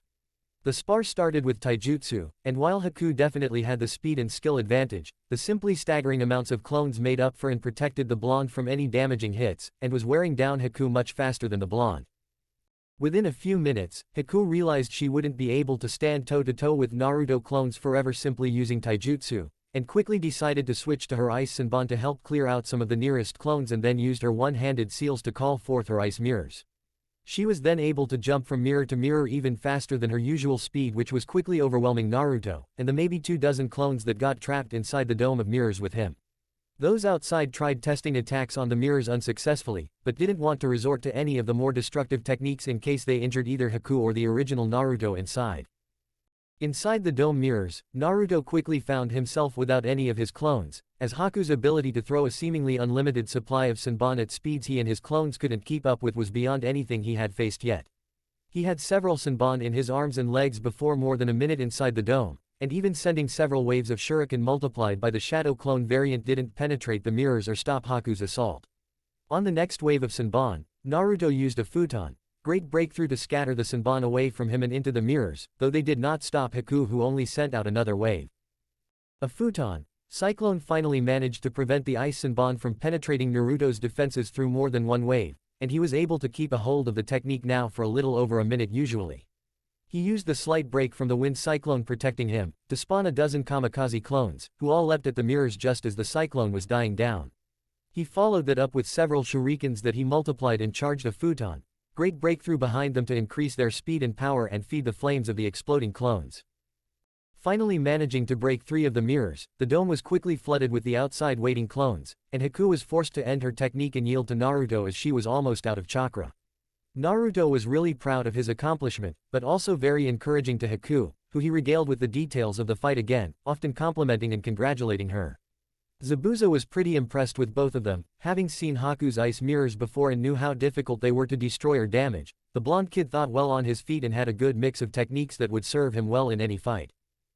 Afterwards, Naruto talked to the missing nin pair about his idea to create a blood clone that could travel with him if they were agreeable, and he went home around lunchtime to prepare as they were going to move on in the next day or so. Lunch at Tazuna's house without Kakashi or Tazuna was a pretty quiet affair, and Naruto mostly talked with Tsunami a bit, and also encountered both of his teammates who seemed to be happier. Sasuke was pleased from his morning workout and training, finding that fighting the many Naruto clones was one of the better training methods he had done, and Sakura seemed to have settled down a bit, having spent some time talking with a Kakashi clone about her experiences the day before. That afternoon, alone in his training ground, Naruto created his 6th blood clone, filling him with the most chakra he ever had, as he would become a front-line fighter as well, as opposed to the others who mainly worked in safe support roles. He was absolutely knackered by the time he finished, and as he headed back to Tezuna's for dinner, he had the clone cutting and dyeing his hair to complete the change into someone not recognizable to those who knew him. He had other clones putting together a small travel bag with unmarked spare outfits, his good tent and sleeping bag, spare weapons and training gear, and more storage scrolls than were probably necessary but would most likely come in very handy. After dinner, he told Kakashi that he was going to say goodbye to Haku and Zabuza, as they were planning to leave the next day, and got a wide smile and ruffling of his hair from the perverted Cyclops for having such good taste at his age. He met up with the now short red-haired blood clone who he was planning to name Asura, and the pair did a few quick tests to make sure the blood clone could handle getting stabbed in the leg, hit with a chakra technique, and handle some taijutsu abuse before they made their way to Zabuza's base for the final time. Introducing his blood clone to the two missing nin was met with some skepticism and shock, as they asked about Asura's capabilities and limitations, but were satisfied in the end that he would at least prove to be a competent and helpful team member. That Asura could produce almost 1,000 shadow clones every few hours, and other than not having a soul was pretty much just another version of the real Naruto, blew them both away. He also explained that he would still be connected to Asura, and would be able to learn what he learned and hopefully vice versa. His only concern was whether the blood clone would grow older and develop more physically, but figured they could always combat that with his transformation technique and maintain his disguise as a complete unknown. He showed them Asura's travel pack and the access of storage scrolls, reminding them that his blood clone was a beginning Fuinjutsu user as well, so their storage problems should be in the past and his knowledge and skill in that area would only be getting better. Zabuza was plenty pleased with everything, and gave Asura his blessing to join them before leading him into their base and getting his help storing all their supplies away for ease of travel. That left Haku and Naruto a few minutes to say their goodbyes, which was pretty awkward for the two shy teens when it came to relationships. "Stay safe, Haku," spoke Naruto softly, "I'll really miss you." "Bye, Naruto," whispered Haku back as they slowly gravitated towards one another even closer, "and thank you for everything." Haku then leaned forward and placed a small kiss on Naruto's surprised lips, which he was beyond happy about, and quickly returned the favor by placing one on her lips as she backed away with a large blush after her bold move. They then both stood there smiling dopey grins at one another for several moments, neither knowing what to do or wanting the moment to end. Soon they were joined back outside the cave by Zabuza and Asura, and Naruto gave them all heartfelt nods and wished them all good luck, and promised to stay safe and look out for one another. Then they were gone, the three heading northeast towards the coast as they were leaving Wave for some of the other nearby small islands where they had a few other bases of operation. Naruto watched them go with a sad yet determined eye, knowing he would see them all again, and hoping his clone survived and thrived with the amazing pair and would get the chance to see even more of the world. The slow walk back to Tezuna's house was spent in reflection over the last few days, and thoughts about what direction he wanted to take his continued training were constantly running through his head until he was back with his team and settling down for the night. Over the next few days, the people of Wave began celebrations in town and at the still uncompleted bridge, as they learned of Gato's death and the end of his hold over the small island country. Tezuna was treated as the star of the moment, as most in the village now looked to the only person who had really been opposing Gato, as their de facto leader in the absence of anyone else. That he was responsible for bringing about Gato's defeat, was providing the bridge lifeline to the mainland, and showed up with small monetary gifts for everyone in Wave made him a shoo-in to become its political and social leader. The removal of Gato and his hired thugs also allowed the original bridge workers to return to the job site and help speed up construction on the almost completed bridge, and would hasten the completion of this mission, which all the Konoha people were very happy for. It had been a real eye-opening mission for the genin, who were all excited and eager to return to the comforts or familiarity of home, but pleased that it worked out as well as it did after the shaky start. Naruto had even received some news about Asura, who arrived with Haku and Zabuza at their next base, and were currently trying to get his training up to their standards of speed and strength to increase their mobility. For almost 10 days, the genin watched as the bridge was finally completed, while the entire time the people of Wave celebrated and came out to help one another recover from the long ordeal under Gato's control. They spent a lot of their free time training separately, and a few times even training together under Kakashi, but mostly worked on their own things.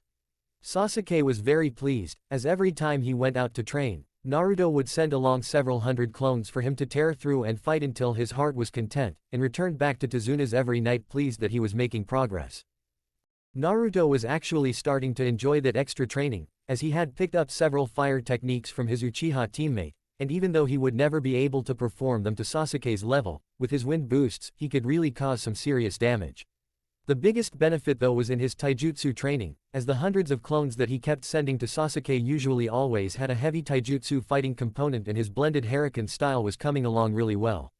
Sasuke could tell that the fights with the clones were continually getting harder and harder, but he saw that as a challenge to continually improve himself and was pushing the boundaries of what he thought he was capable of almost every day now and really seeing the benefits. Naruto had even started helping Sakura a little too, though the training she wanted to do was mostly medical, which required the real Naruto as the only one who could bleed and take physical damage without too much long-term suffering, and she could then work on healing. She was actually coming along pretty well, and the medical role suited her as she could show off her strong intellect and incredible chakra control, which helped boost her overall confidence. Overall, Kakashi was quite pleased that the downtime on their mission, without their usual distractions or separate lives to live, his kids were really starting to come together as a team and grow. They still had a long way to go, and each of them had holes or things they really needed to keep working on, but overall he was pleased with the progress they were making. He knew he needed to continue training his team in team fighting and strategies, but was pleased for now that all three of them seemed to be trying to improve individually and at least was starting to respect one another's talents, as that was a big step for them. He was a little nervous about Naruto, who had been much quieter since Haku and Zabuza left, but chalked it up to him missing the pretty kunoichi that he had somehow bonded with in the short amount of time he knew her. Naruto was in fact missing Haku some, but most of his quiet was simply from the amount of information his now tens of thousands of clones were sending him all the time. Clones in Konoha had not slowed down much since he left, using the time with their boss away to study more and refine their chakra control, continue with their growing businesses on the civilian side, and slowly put together dossiers on all the members of the civilian council as the Hokage had asked of him. He still had thousands of clones running around Wave and training in various things. Asura was also creating clones regularly to train with Zabuza and Haku, and the staggering amount of information that was almost constantly coming into the original took time to process. Luckily, he had discovered a way to compartmentalize new information from popping in at inopportune times while fighting or training, but in his spare time had to make an effort to clear that backlog of data he was constantly getting. So far from what he could tell, the Hokage was very pleased with his new secretary Naru, and the clone pins were working well and doing the job they had been intended for. Already, they had saved the lives of two Chunin teams that had run into trouble near the border with Rice Country, where reinforcements could be sent in time to help extract them from further trouble. With all the influx of information coming in, Naruto was learning more than he ever thought possible, and was constantly having to make decisions for the rest of his clones when something came up that they felt unable to handle or how to handle it. Likewise, he was becoming much more accustomed to taking in facts and giving out orders than he had at any point in his life to date, and it was slowly changing how he saw being a ninja. With his clones, he really could become an amazing spy master and information network all by himself, and could really help impact the role Konoha had in many areas because of it. He was even working on a way to tap into the clone pins when the people wearing them were training, practicing new techniques, or fighting others, hoping to expand on his arsenal of techniques and discover little things that others did that proved more successful or helpful in his shinobi development. He was still working on finding and isolating individual clone pins to listen in on what was happening around them, but felt confident that he would be able to pull it off soon. Once he did, he was planning to get another blood clone to dedicate their full attention to listening in and learning from these many sources to help with the processing of more information, as he felt he was close to the maximum he could handle. He talked with Kakashi a bit about the shadow clone technique, and if he had ever experimented with it in any way, as he felt he was taking the technique past its intended use and was hoping for any hints to help understand things better. Kakashi simply gave him his one-eyed smile and ruffled his hair, saying that nobody he knew had taken that technique as far as Naruto, and that he was probably already the foremost expert on anything shadow clone related. He recommended asking the Hokage, and maybe getting a chance to see if the second Hokage had left any more details or notes on the technique, but was most likely going to have to discover and experiment on his own. A few days later of pretty much constant training on Naruto's and Sasuke's part also brought about something neither of them expected, but was a great boon to one of them. Naruto's daily sending of clones to Sasuke had started to really push the dark-haired Uchiha to continue improving to stay ahead of the many clones, who despite needing only one good hit to dispel, were becoming much harder to defeat. On that day, Sasuke had gotten overwhelmed by the increased skill of taijutsu, and when he resorted to ninjutsu, quickly found why wind trumps fire in the elemental scale, as all his most powerful attacks were instantly turned back on him even hotter. It was during one such exchange that Sasuke had to resort to almost completely defensive measures and knew he was stuck with no way to avoid a redoubled fire attack pushed back in his face. That time seemed to slow down for him. It slowed enough for him to just escape the backlash, and for the next several moments was experiencing the fight in seeming slow motion, allowing him to turn the tables on the many Naruto clones that had tried to capitalize on their seemingly successful assault. It was as he was tearing through clones with almost ease, seeming to know exactly where each one was and was going to do that a clone right in his face had wide eyes and whispered the word he had been hoping to hear for years, Sharingan. Sasuke immediately stopped the fight, wondering if his dream of awakening his clan's famous dojutsu had finally come true, and asked the Naruto clones what they were seeing in his eyes. After they described the red color, and unusual black mark in each eye, he rushed off to a nearby water source and looked intently at his reflection, a large smile soon adorning his face. He had done it, he awoke his Sharingan eyes, and in that moment all the training he had been doing, and all the dreams he had, suddenly became worth it and achievable in his mind.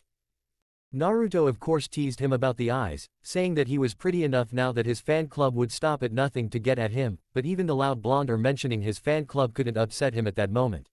He continued to stare at his newly awakened eyes in wonder and awe before he realized why they finally evolved. He was challenged beyond his capabilities by his, dead last, teammate. From that point on, he made it his goal to get Naruto to continue to provide clones for him to fight, and finally acknowledged that his, dead last, teammate was in fact pretty okay.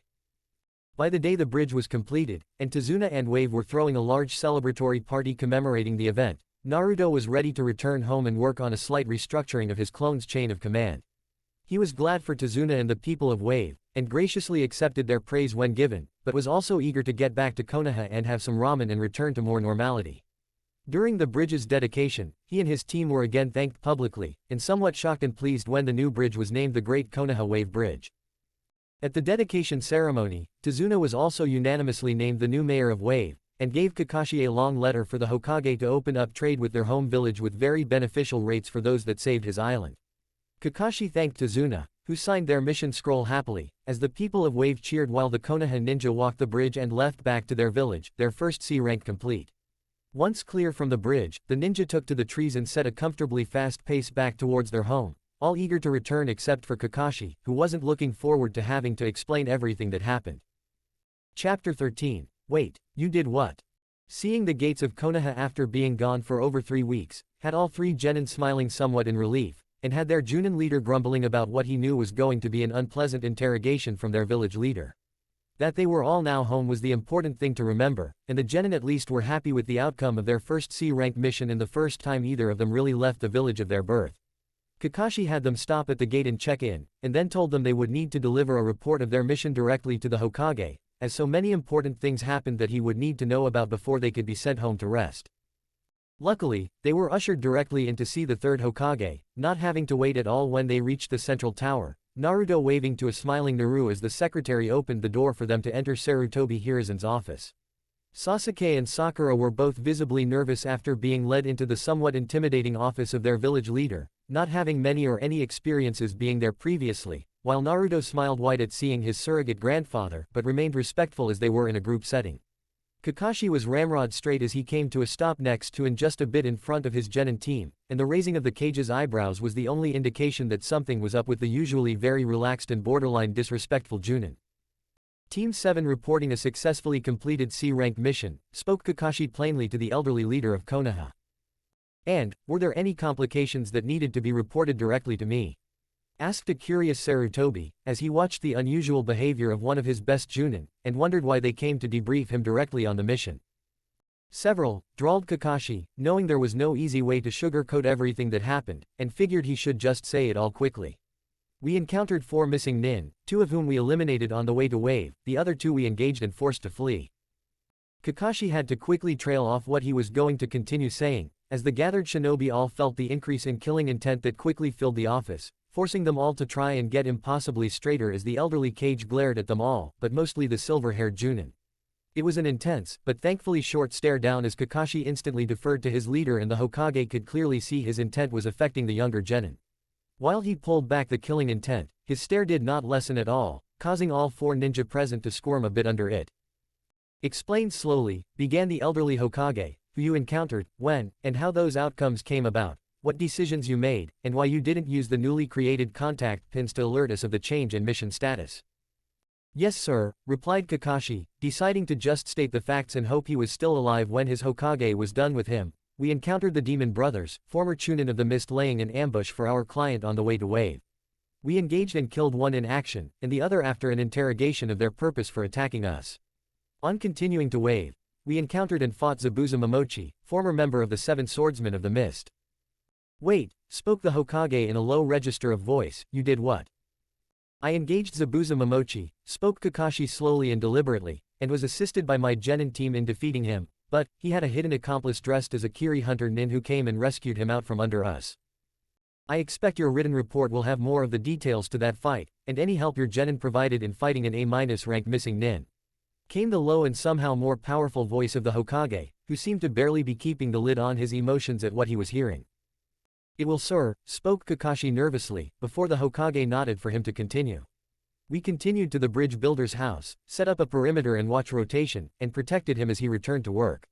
I gave Naruto permission to use his clones to scout out the surrounding area, and over the next several days continued to train my team as we feared the hunter nin was working with Zabuza, as he didn't kill him on sight, but used Senbon to put him in a death-like state. At what point, interrupted Sarutobi, did you decide to not call in on the new communication devices we provided to alert us of the upgrade to your mission details? I forgot, came Kakashi's nervous reply, knowing he had no excuse, other than he thought he would be able to handle anything thrown at them. Hummed the Hokage with narrowed eyes at his silver-haired Junin, continue. Yes, well, started Kakashi, remembering where he left off. Naruto's clones were able to locate Zabuza's base and the headquarters of Gato, the shipping magnate who had been crippling and extorting the people of Wave for over a year, and who hired the missing nin to eliminate our client. Gato of Gato Shipping, interrupted Sarutobi Hiruzen, the third wealthiest man in the shinobi nations. Yes sir, answered Kakashi succinctly. He had over 50 hired mercenaries he was using to police and control the island, who were no more than thuggish bandits running wild. The economy was shot, the people were suffering, and I decided to eliminate the larger threat to our mission and pay off the missing nins to abandon their hit on our client. Please tell me you and 3 rookie genin did not assassinate Gato, one of the wealthiest and most connected people in our world, and his band of mercenaries, came the grumbled response from the Hokage. Okay, drawled Kakashi, knowing he was already in trouble and just decided to start revealing the good news in hopes of saving his skin. We recovered all the financial records of Gato Shipping, several crates of illegal drugs, blackmail material on 3 daimyos and 2 cages, multiple land deeds, shares in several businesses, and over 200 million ryo. Wait, interrupted the Hokage again, you did what? And killed Gato and his thugs, murmured Kakashi into the silence after the Hokage's outburst. There were several long minutes of complete silence as Sarutobi Hiruzen digested everything that Kakashi just dropped on him, while the 4 shinobi all stood impossibly still. Thankfully, his killing intent never resurfaced, but the silence and the stares he was giving Kakashi mainly, but the other 3 as well, was nothing to scoff at. Naruto was the only one who knew the old cage well enough to know that he loved to make people sweat in his presence when they did something he didn't like or know about beforehand, in the hope they would confess to even more in the growing uncomfortable silence. Anything else I need to know that happened? Came the eventual low voice of the Hokage, whose glare hadn't let up at all. I met a girl, spoke Naruto with a timid smile while nervously rubbing the back of his head with his hand. Sakura learned the healing palm jutsu, and Sasuke awoke his Sharingan. The sound of a head falling and banging into a desk was not the reaction any of the genin or junin were expecting, but the answer and delivery was just so Naruto that even Sakura didn't yell at him for it. They were all still nervously looking at the venerable Hokage with his head resting now on his desk, and wondered what that meant for the amount of trouble they were all still in. Luckily, the silence didn't stretch too long, and the Hokage lifted his head to give the 3 genin small smiles. Congratulations you 3, spoke Hiruzen sincerely, those are very nice accomplishments, and I thank you for going well above and beyond the mission to come back to us safely. You will all be paid for an A-rank mission and it will also appear on your records, again congratulations. Thank you Hokage-sama, came Sakura's surprised reply, while Sasuke just nodded. Thanks Gigi, replied Naruto with a wide smile, happy for his accomplishment and that he wasn't going to get into too much trouble, and don't be too hard on Kakashi, he was awesome. Thank you Naruto, replied the Hokage with a fond look at the blonde that had his 2 teammates look at him in shock that he could talk to the Hokage like that and not get in trouble, and wondered just what kind of relationship the 2 had, and why. Now, why don't you 3 head home while I talk with your sensei? You will have a mandatory 2 weeks off to recover from your A-rank mission. Kakashi watched his students leave the Hokage's office with pride, that they had come so far, and seemed to be actually getting along now before turning back to the staring Hokage and gulping. He knew that he was going to be in some trouble, but still held out hope that all the gifts he was returning with would help offset some of the worst of it. He figured he should start pulling that information and money out and presented the Hokage with several full storage scrolls of various things, the blackmail they now had on the lightning daimyo and Cage being the first he wanted to show off in order to help lessen his punishment. Over the next hour, Kakashi and the Hokage went through all the documentation he recovered, the slaves and drugs sold to Lightning Country among the most eye-opening. The loans and business arrangements with Kiri were also very problematic, as were the few bloodline slaves captured and sold to none other than Orochimaru. The various business interests throughout water, lightning, hot springs, tea, noodle, frost, and even in Fire Country were eye-opening in the amount and wealth accumulated from those companies, and went a long way to justifying Kakashi's actions. The staggering sum of money and land deeds were also a large point in the silver-haired Junin's favor, and as the meeting went on, the Hokage lost a lot of his anger at Kakashi's actions as he realized how much this action may have actually helped them. That he put his young genin at risk, especially Naruto, was still a bit of a sticking point though, and he was told in no uncertain terms that he better learn real quick how to ask for help when he got in over his head. He then filled Kakashi in on the status of Naruto's clone pins, and how they had already saved 2 Chunin teams near the border with Rice Country, and the growing activity on that border that signified something was coming. Naruto was completely unaware of the continued discussion between his Jiji and sensei, and when he was given leave from the Hokage's office, ran directly to Ichiraku's ramen stand and thankfully ordered his special batch of miso ramen. While he waited for his food, and then through eating more than any single customer ever had, he regaled Ayame and Kyuki all about his most recent mission, leaving out many of the sensitive bits and talking more about the people he met. The daughter and her father were both really happy to have Naruto back in the village safe, and excited for him that he was finally living out his life as a ninja that he always wanted and dreamed about. Naruto stayed at his favorite ramen stand for over 2 hours, and actually ended up ordering a few extra bowls after finishing off his entire special batch and still wanting more of his favorite food that he had missed so much. By the time he left, the sky was just starting to darken as evening approached and Naruto headed to the facility to spawn a large amount of clones and get in a little workout before he went back to his apartment. He primarily kept to taijutsu for the start, and really enjoyed the time going against his clones, who knew quite a bit about everything he wanted to do, which only made the spar more difficult and rewarding. The real challenge was also in his inability to use his clones as his helpers, and instead was experiencing fighting himself from the other side, where waves of coordinated clones attacked strategically and forced him to remain almost entirely on the defensive. It was a good exercise to work on fighting without the aid of clones, as it really hammered home any mistakes he had in his forms, as he couldn't hide them behind the numbers of clones he usually did. The practice eventually evolved into sword training as well, and here he fared much better as he hadn't really incorporated sword fighting into his massive clone collaborative style like he had with taijutsu. After sword fighting, he moved on to ninjutsu, where again he was entirely on the defensive as he simply couldn't keep up with that many clones that could all throw out the same techniques, and even stronger ones when they worked together. It showed him how offensive all his elemental techniques were, and he made a mental note to start working on a few more defensive options to at least have in his arsenal. Aside from the futon cyclone technique he used against Haku, he didn't have much that stopped incoming attacks if he couldn't just blow them off course with overpowered wind techniques, and knew he needed to have something else. When he was beyond sweaty and exhausted, it was much too late to go back to Ichiraku's, so he returned to his apartment building, and had to take a moment to stop and really look at it, as it had gone through some serious renovations. His construction work with Tezuna's crew on the bridge, apparently was a great learning experience for his construction clones, as they were able to completely renovate and upgrade his old apartment building until he almost didn't recognize it. The first floor entrance was still largely unchanged, just reinforced and repainted so his only tenant wasn't too aware of all the other changes that were made, but once past that part, the remaining 5 floors were all newly done and organized for various purposes. The second floor had been converted into a large office space, with a clone-manned reception area, and offices that were each in charge of one of his many new civilian businesses to give them each their own space to operate from. The third floor had been converted into a large open workshop space that had several of the civilian products being made that he used in his various civilian businesses, as it was much better to separate them from the more destructive ninja things he was doing in the underground facility. The fourth floor was primarily a warehouse for storage of extra supplies and products for the various businesses, as his clones were creating large amounts of inventory up front in case they ever needed to be pulled away for something else and didn't have time to keep up with demand. The fifth and topmost floor had been completely converted into one enormously large apartment complete with a large kitchen, living area, and bedroom that had Naruto very pleased. His favorite part of his newly expanded apartment though was the private study that also acted as the first line of defense for his very own large clan library. His clones had slowly been filling it with copies of every technique and book they knew, and would eventually house all those techniques recovered from Uzushiogakure and anything else he would add to it over his career. His new clan library was the beginning of the legacy he hoped to build in Konoha, with all the treasures from Uzushiogakure and anything he knew that he would want his family to learn and keep safe for the future.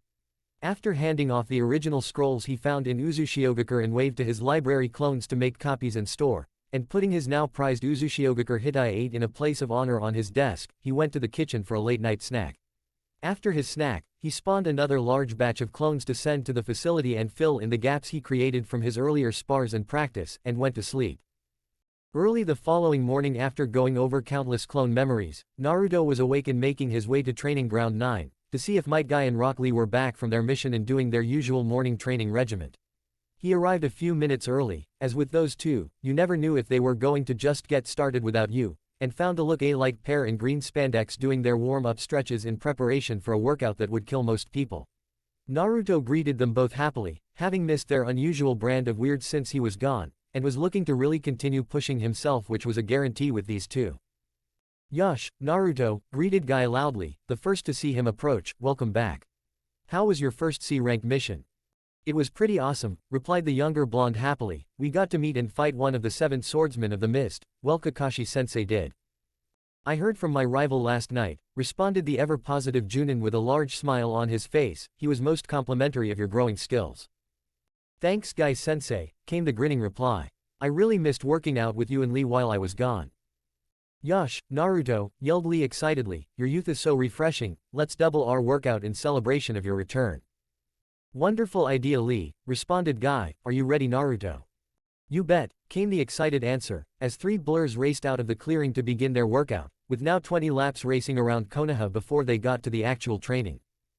Lee and Naruto were both panting heavily when they returned to the training ground to continue their morning workout, and moved on to taijutsu practice where Naruto unveiled his newly adapted form. Lee was beyond happy to fight the horde of Naruto clones, and was really having to give it his all to keep up with the rapidly increasing skill of the blonde and the numbers he threw at him.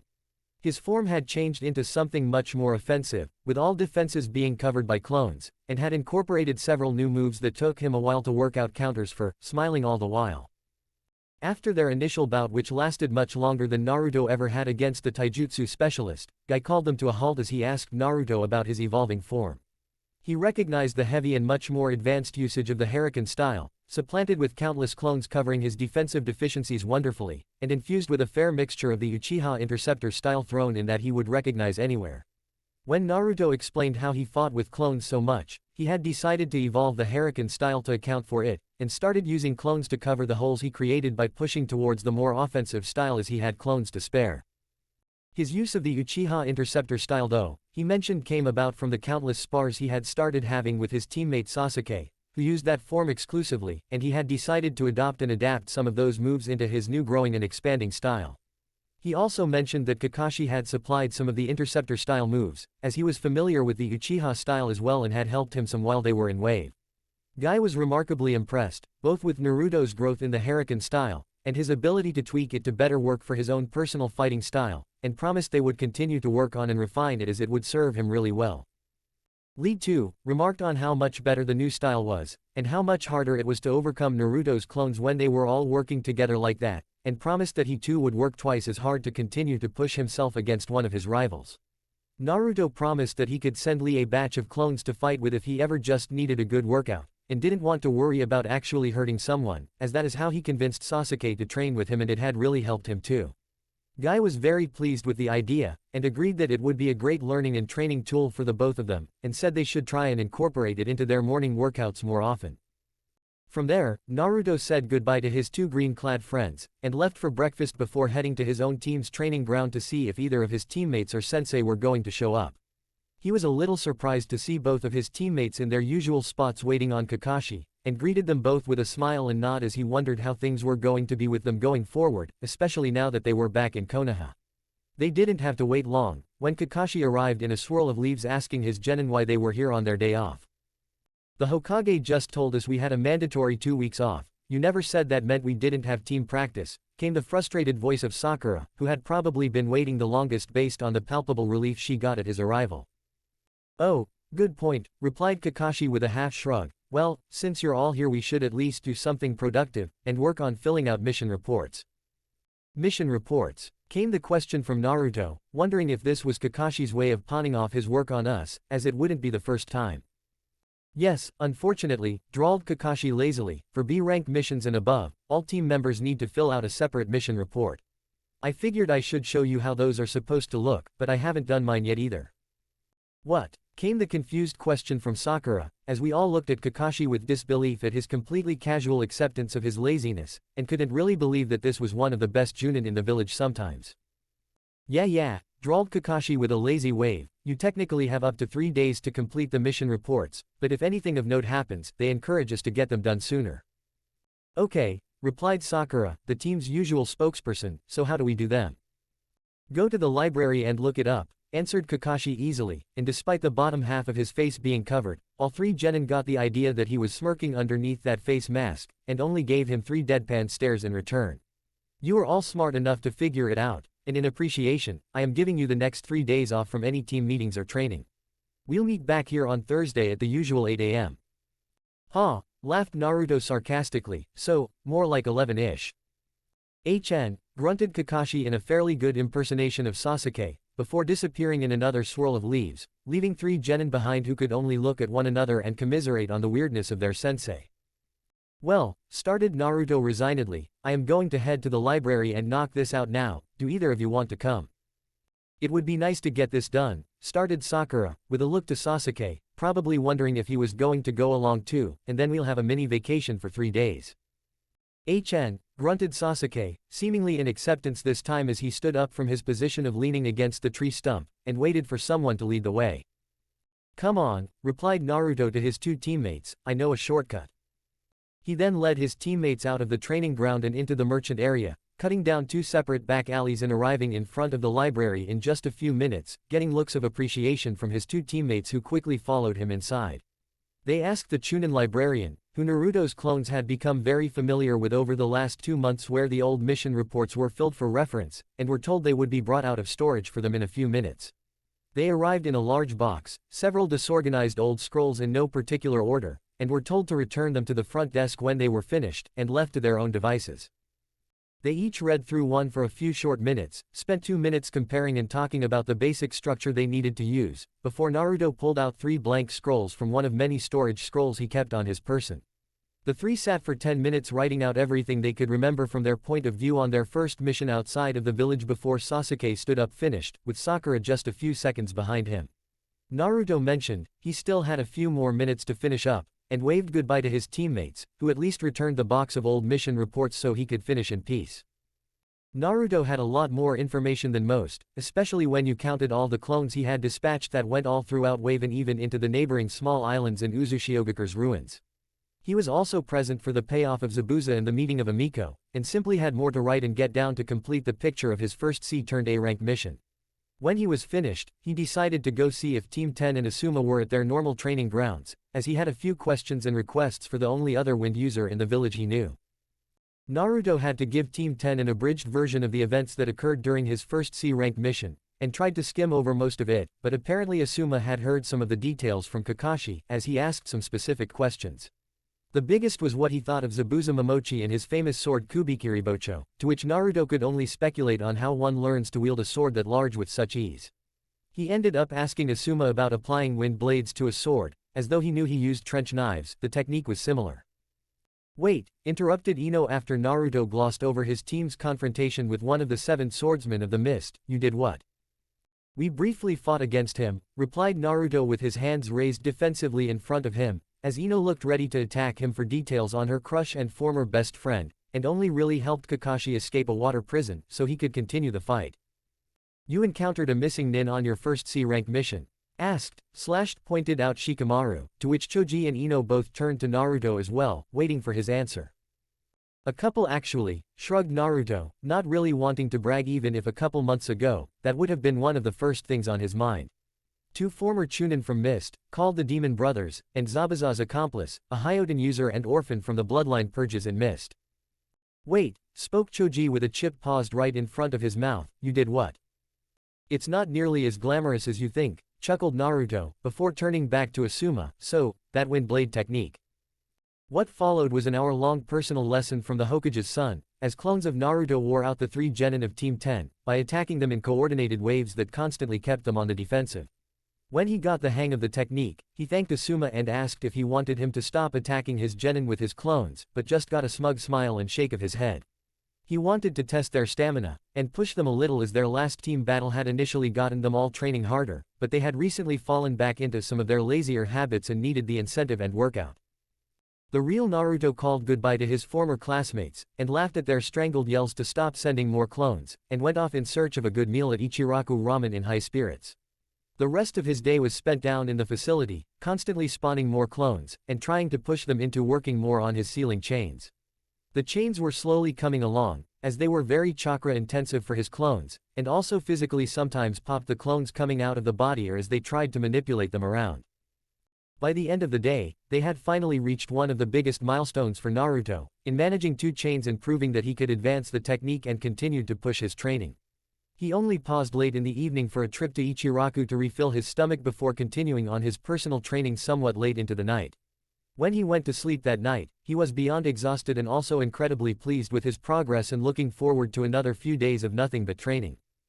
Chapter 14, Training and Helping Konoha.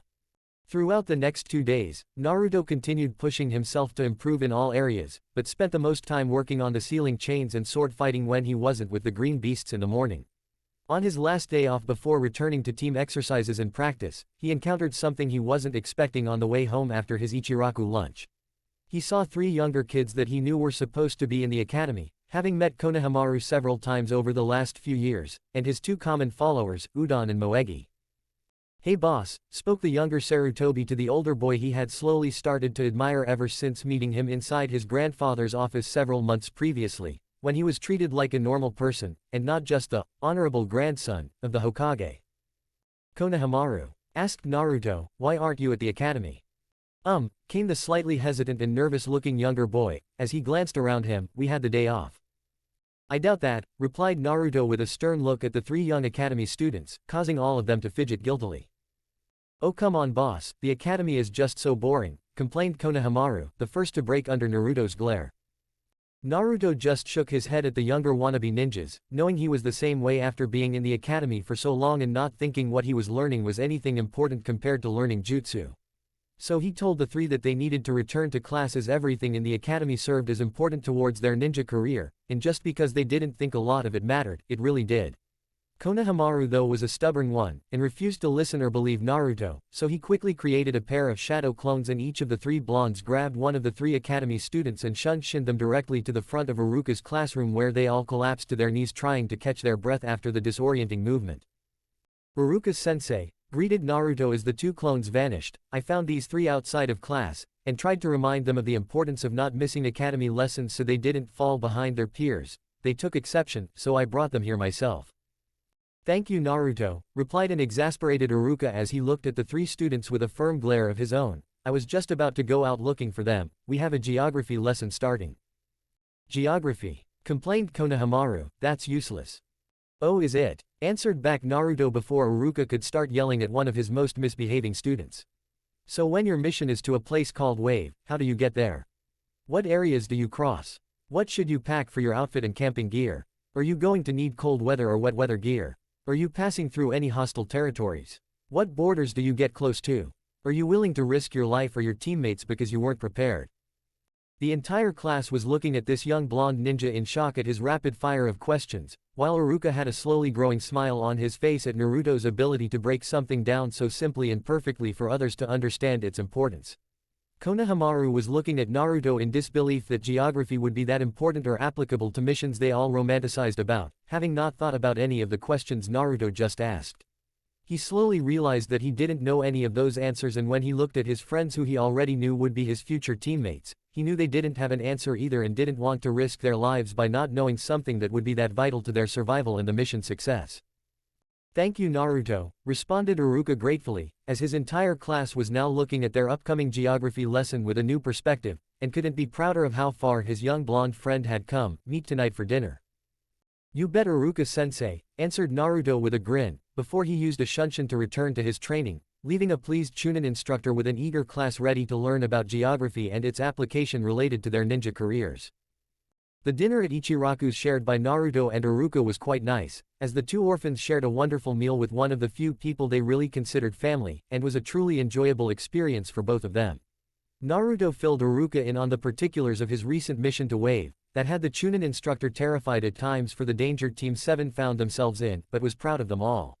They spoke about his training, and what he was working on now, and Iruka even gave him some ideas for further chakra control exercises that Naruto could work on to refine his control even more. Naruto also mentioned that he was working on a technique that he learned his mother used, and had to explain to Iruka how he found out from Guy-sensei, who his mother was and where she was originally from. He mentioned Uzushiogakure, and Iruka and he discussed the geography of the region and its location compared to Fire Country and Wave, bringing them back to what started their discussion and gave them both a laugh.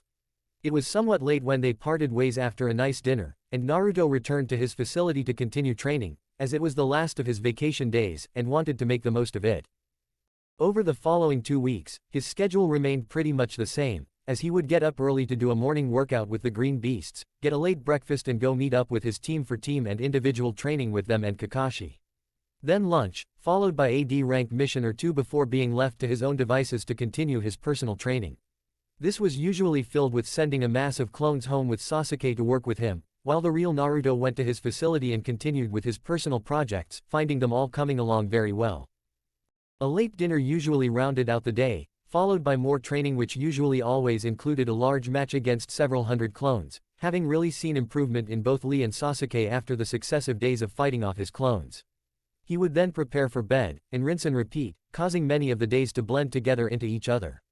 His progress though was not to be understated, as his sword training, taijutsu, and chakra chains really grew by leaps and bounds over this time as he focused the most on those areas.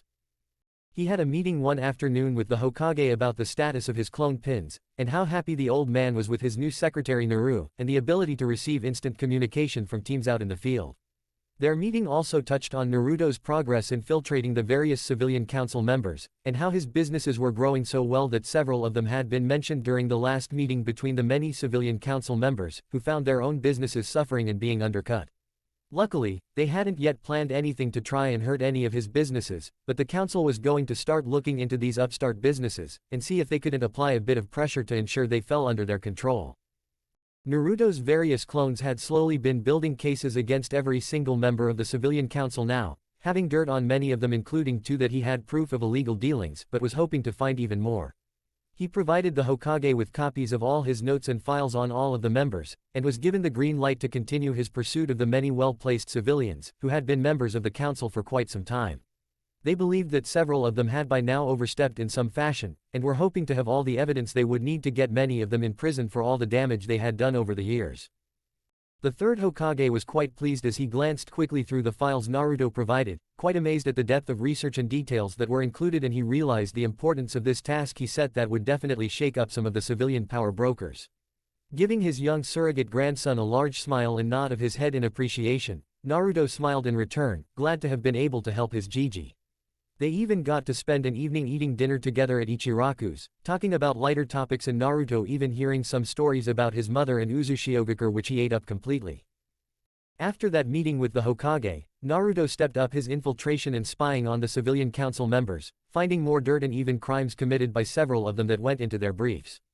By the time a month had passed since their mission to Wave, the 3 members of Team 7 were all eager for another C-rank mission, as they could only do so many chores disguised as D-rank missions before losing their cool.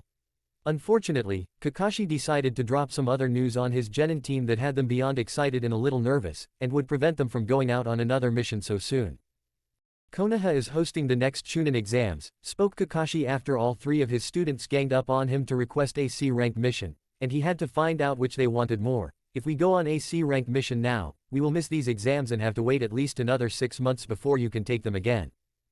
Chunin exams? Asked Sasuke with a fire in his eyes at the thought of possibly being given a higher rank and getting another step closer to his ultimate goal. Sounds fun.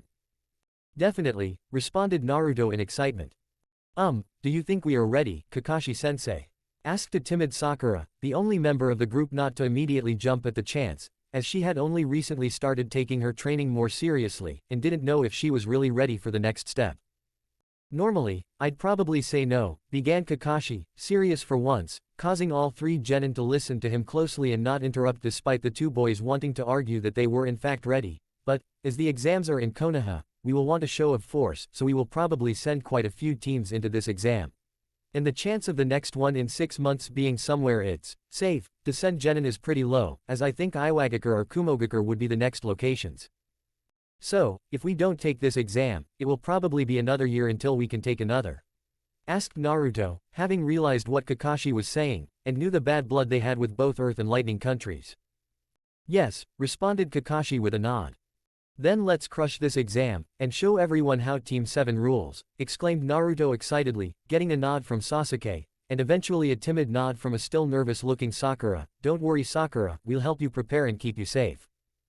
Okay, then I will leave you with these permission forms, responded Kakashi with his customary eye smile at his cute little genin who seemed to be finally coming together as a team and looking out for one another. Bring them signed to the academy 1 week from today, all the details and instructions you need are on them. Yes, we are going to crush these exams, Datbeo, exclaimed an excited Naruto after taking one of the forms. I will give you all the week off from missions, but if you want to still get together for team training, I will be at the usual place at the usual time, replied Kakashi, giving all three of his students a fond look before disappearing in a shunshin. Well, started Naruto, getting both of his teammates' attention before they walked off, I'm going to continue coming to team training. I think it's been really helpful for us, and I think we should all step it up a notch if we are going to be representing Konoha in these exams. Grunted Sasuke, in what appeared to be approval, as even he couldn't deny that they were all in fact getting better, even if Sakura's progress was slower than his or Naruto's. Okay, nodded Sakura too after a moment of thought, but I'm not entirely sure I'm ready for these exams. Don't worry Sakura, responded Naruto with his usual confidence, I can help you train a bit if you want some clones. Sasuke has sure been using them to refine his own techniques. Okay, she replied with a look to both Sasuke to see if he would supply help or argue Naruto's claim, and afterwards gave her blonde teammate a smile, thanks Naruto. With that, they made plans to return to their own training, with Naruto sending a large batch of clones home with Sasuke to work with, and leaving a couple dozen in their team training ground for Sakura to utilize as he went back to the facility. His chakra chains were finally starting to become combat ready, and he wanted to push himself and ensure they were a useful addition to his fighting style as the Chunin exams were the perfect place to reintroduce them to the world. He knew he had his work cut out for him though, if he wanted to incorporate them into his taijutsu style seamlessly, as they had the tendency to obliterate his nearby clones when they hit, and caused other clones to dispel from the chakra drain at inopportune times. Over the next few days, Naruto started noticing more foreign people and ninjas arriving in Konoha, and made sure his thousands of civilian clones running around the village were keeping an eye out on them when they encountered someone. He continued to push his investigation of the civilian council members, finding a few of them to be very chummy with several of the foreign visitors, and making sure to monitor those visitors as well, and record as much of their interactions as possible for his files on each member. His daily training hasn't changed much, as he was still doing his mornings with Lee and Guy, meeting with Kakashi and his team, and spending all the rest of his time underground working out his chakra chains. He kept up the daily large batches of clones to fight with Lee, Sasuke, and now Sakura and noticed a decided increase in all of their spars as they continued to improve and push one another to get better. The other thing that was a bit of a surprise, was the large increase in his sword skills, as the original had stopped working on it so he could focus more on the chakra chains, but continued to improve in leaps and bounds. He eventually discovered the sources being the training Asura was doing with Haku and Zabuza, who had taken him under their wing and really started to work with him on his ability to wield a sword. It was only 2 days before the Chunin exams were about to start, when Naruto's civilian spy clones discovered a large breach of security, when following the restaurant owner, Zumi Rabichin as he met with fellow civilian council member Seidu Mizuribo. The pair had a backroom meeting with someone who could only be a representative from a village called Sound, as they talked about bringing in 20 new staff members each for their restaurants and delivery service to arrive over the next few weeks in smaller groups. They would need to be added to their employee registers, and filed with the gate guards to allow them access as new transplants for Konoha, and they talked about how to space them out so as not draw any undue attention to them. Naruto's clones witnessed the handing over of a large amount of money with the instruction to make sure the two elders of the civilian council stayed hidden on the day of the Chunin exam finals, and allowed these new employees free rein to do as they pleased. At almost the same time as that meeting was taking place, another civilian council member he had been following for some time, the head of the merchant guild, Yutain Habashi, was plotting with one of his usual contacts from Wind Country. They were planning to sell off his inventory at incredibly reduced rates to the Wind Country merchant before an accident would take place on the day of the Chunin exams, destroying several of his stores so he could make a large insurance claim against Konoha, tripling his profits and trying to bleed out Konoha's coffers. After copying all the relevant data into their files, Naruto popped a clone asking Naru, the Hokage's secretary, if the old man had time for an important meeting regarding the criminal activity of 3 separate civilian council members. He didn't have to wait long until he was standing in front of his Gigi with a hard look on his face, wondering how someone who was supposed to be from here and have a role in their government would turn on the people of Konoha so blatantly. Naruto spent an hour filling in Hiruzen and 3 other men he called into his office after the first few minutes of Naruto's tale, his Junin commander Shikaku Nara, and 2 higher-up members of Konoha's T&I department, Ibiki Morino and Inoichi Yamanaka. By the end of the hour, they all came to the conclusion that Wind and Sound were planning something for Konoha on the day of the Chunin exam finals in a little over a month, and needed to figure out what it was quietly without tipping anyone off. Naruto offered to provide clones to replace the 3 Konoha civilian council members, as he had them being watched so much that he was confident he could replicate their daily lives relatively easily. Ibiki was the only one against that strategy, as he didn't think the young blonde genin was up to the task, but he was convinced by the Hokage to give Naruto the chance while he would be allowed to interrogate the criminals himself and keep them hidden until they knew everything they wanted. With this plan in place, Naruto's clones, with the help of small squads put together by Shikaku Nara, would catch all of these infiltrators they suspected were ninjas in disguise before they could successfully infiltrate the village. For the clothing merchant, Naruto would include some clone pins with the clothing shipment going to Wind Country to try and find out the details of whatever was being planned from their end, and in return would get to move those clothing shops under the umbrella of his own civilian clothing business when all was said and done. Inoichi was able to confirm through his clan technique that Naruto was telling the truth, and witnessed both meetings as if he was with Naruto's clones the whole time, lending a lot of credibility to the blonde's story. That night, while most of the village was sleeping, Ibiki led a team with Inoichi, Naruto, and one other member of their department who Naruto had met once or twice, Enko Maturishi, to apprehend and switch out the 3 civilian council members with clones. Luckily, they were all older men whose wives had all since passed, so Naruto's clones wouldn't be asked to do anything too weird, and all 3 switches went off without a hitch if you avoided Enko's suggestive comments. Ibiki promised that he would get any useful information he learned to Naruto, so his clones would be informed of any future plans they needed to know about in playing their parts, and the group split up long before the sunrise. Naruto tried to put the subterfuge and the plots they uncovered the night before out of his mind on the last full day before the Chunin exams began, and even decided to take it easy for most of the day. He wanted to be ready for anything, so he begged off Guy and Lee's final workout, and told his team members he was taking the day off to fully recharge his chakra and energy. He spent a few great meals at Ichiraku's, and even ran into Konohamaru again, who actually did have the afternoon off, though he almost caused an international incident in the process. Konohamaru had inadvertently offended Sakura as he and Naruto were talking and ran into the pink-haired genin, and in the ensuing chase ran into a Kubiki painted boy from Suna with a puppet on his back. Luckily, even after the boy and his sibling teammates tried to intimidate Team 7 and Konohamaru, they were able to cool down the situation with nobody getting hurt, though Naruto and Sasuke both caught the eye of the youngest member of the foreign team, Gaara, who promised to come looking for them during the exams. He was short, with sandy brown hair and the kanji for love tattooed on his forehead, had bags under his eyes from lack of sleep, and gave off a really creepy psychopath vibe that even frightened his own siblings and didn't bode well for the members of Team 7. Despite that unusual run-in with the foreign team from an allied nation, Naruto couldn't shake everything he had learned about Sound and Wind, both trying to sabotage and plan something for Konoha during the exam finals, and told his team to try and stay away from the unbalanced shinobi. Naruto had felt an unusual feeling of his own from deep in his gut when looking at and being around the younger Suna genin, but didn't have anything to compare it to, and just chalked it up to not liking the boy's chakra for whatever reason. He did, however, return to his apartment earlier in the night than usual, and made sure that he had everything he could need packed in storage scrolls and ready for whatever they threw at them tomorrow during the Chunin exams. Chapter 15, Chunin Exams I. Naruto was up bright and early the morning of the Chunin exams, and there was a palpable sense of excitement in the air as he prepared for his morning. Even if he wasn't going to run through his usual training regime, he still was going to go for a warm-up run and do some stretching to make sure he was as loose as can be, and ready for anything. They didn't have to meet at the academy until 2 in the afternoon, so he still had plenty of time to kill until he needed to go. Since he didn't want to do anything too stressful physically in case he was tasked with something right from the start, he went down to the facility and joined some of his clones working on fuinjutsu study. His clones were making pretty steady progress through all the various fuinjutsu scrolls they had obtained from the Uzumaki shrine and the notes provided from Mito and Kushina that were given to him by the Hokage. It was a pretty fascinating field, and one that was very in demand of masters, and the Uzumaki were definitely considered masters of the field.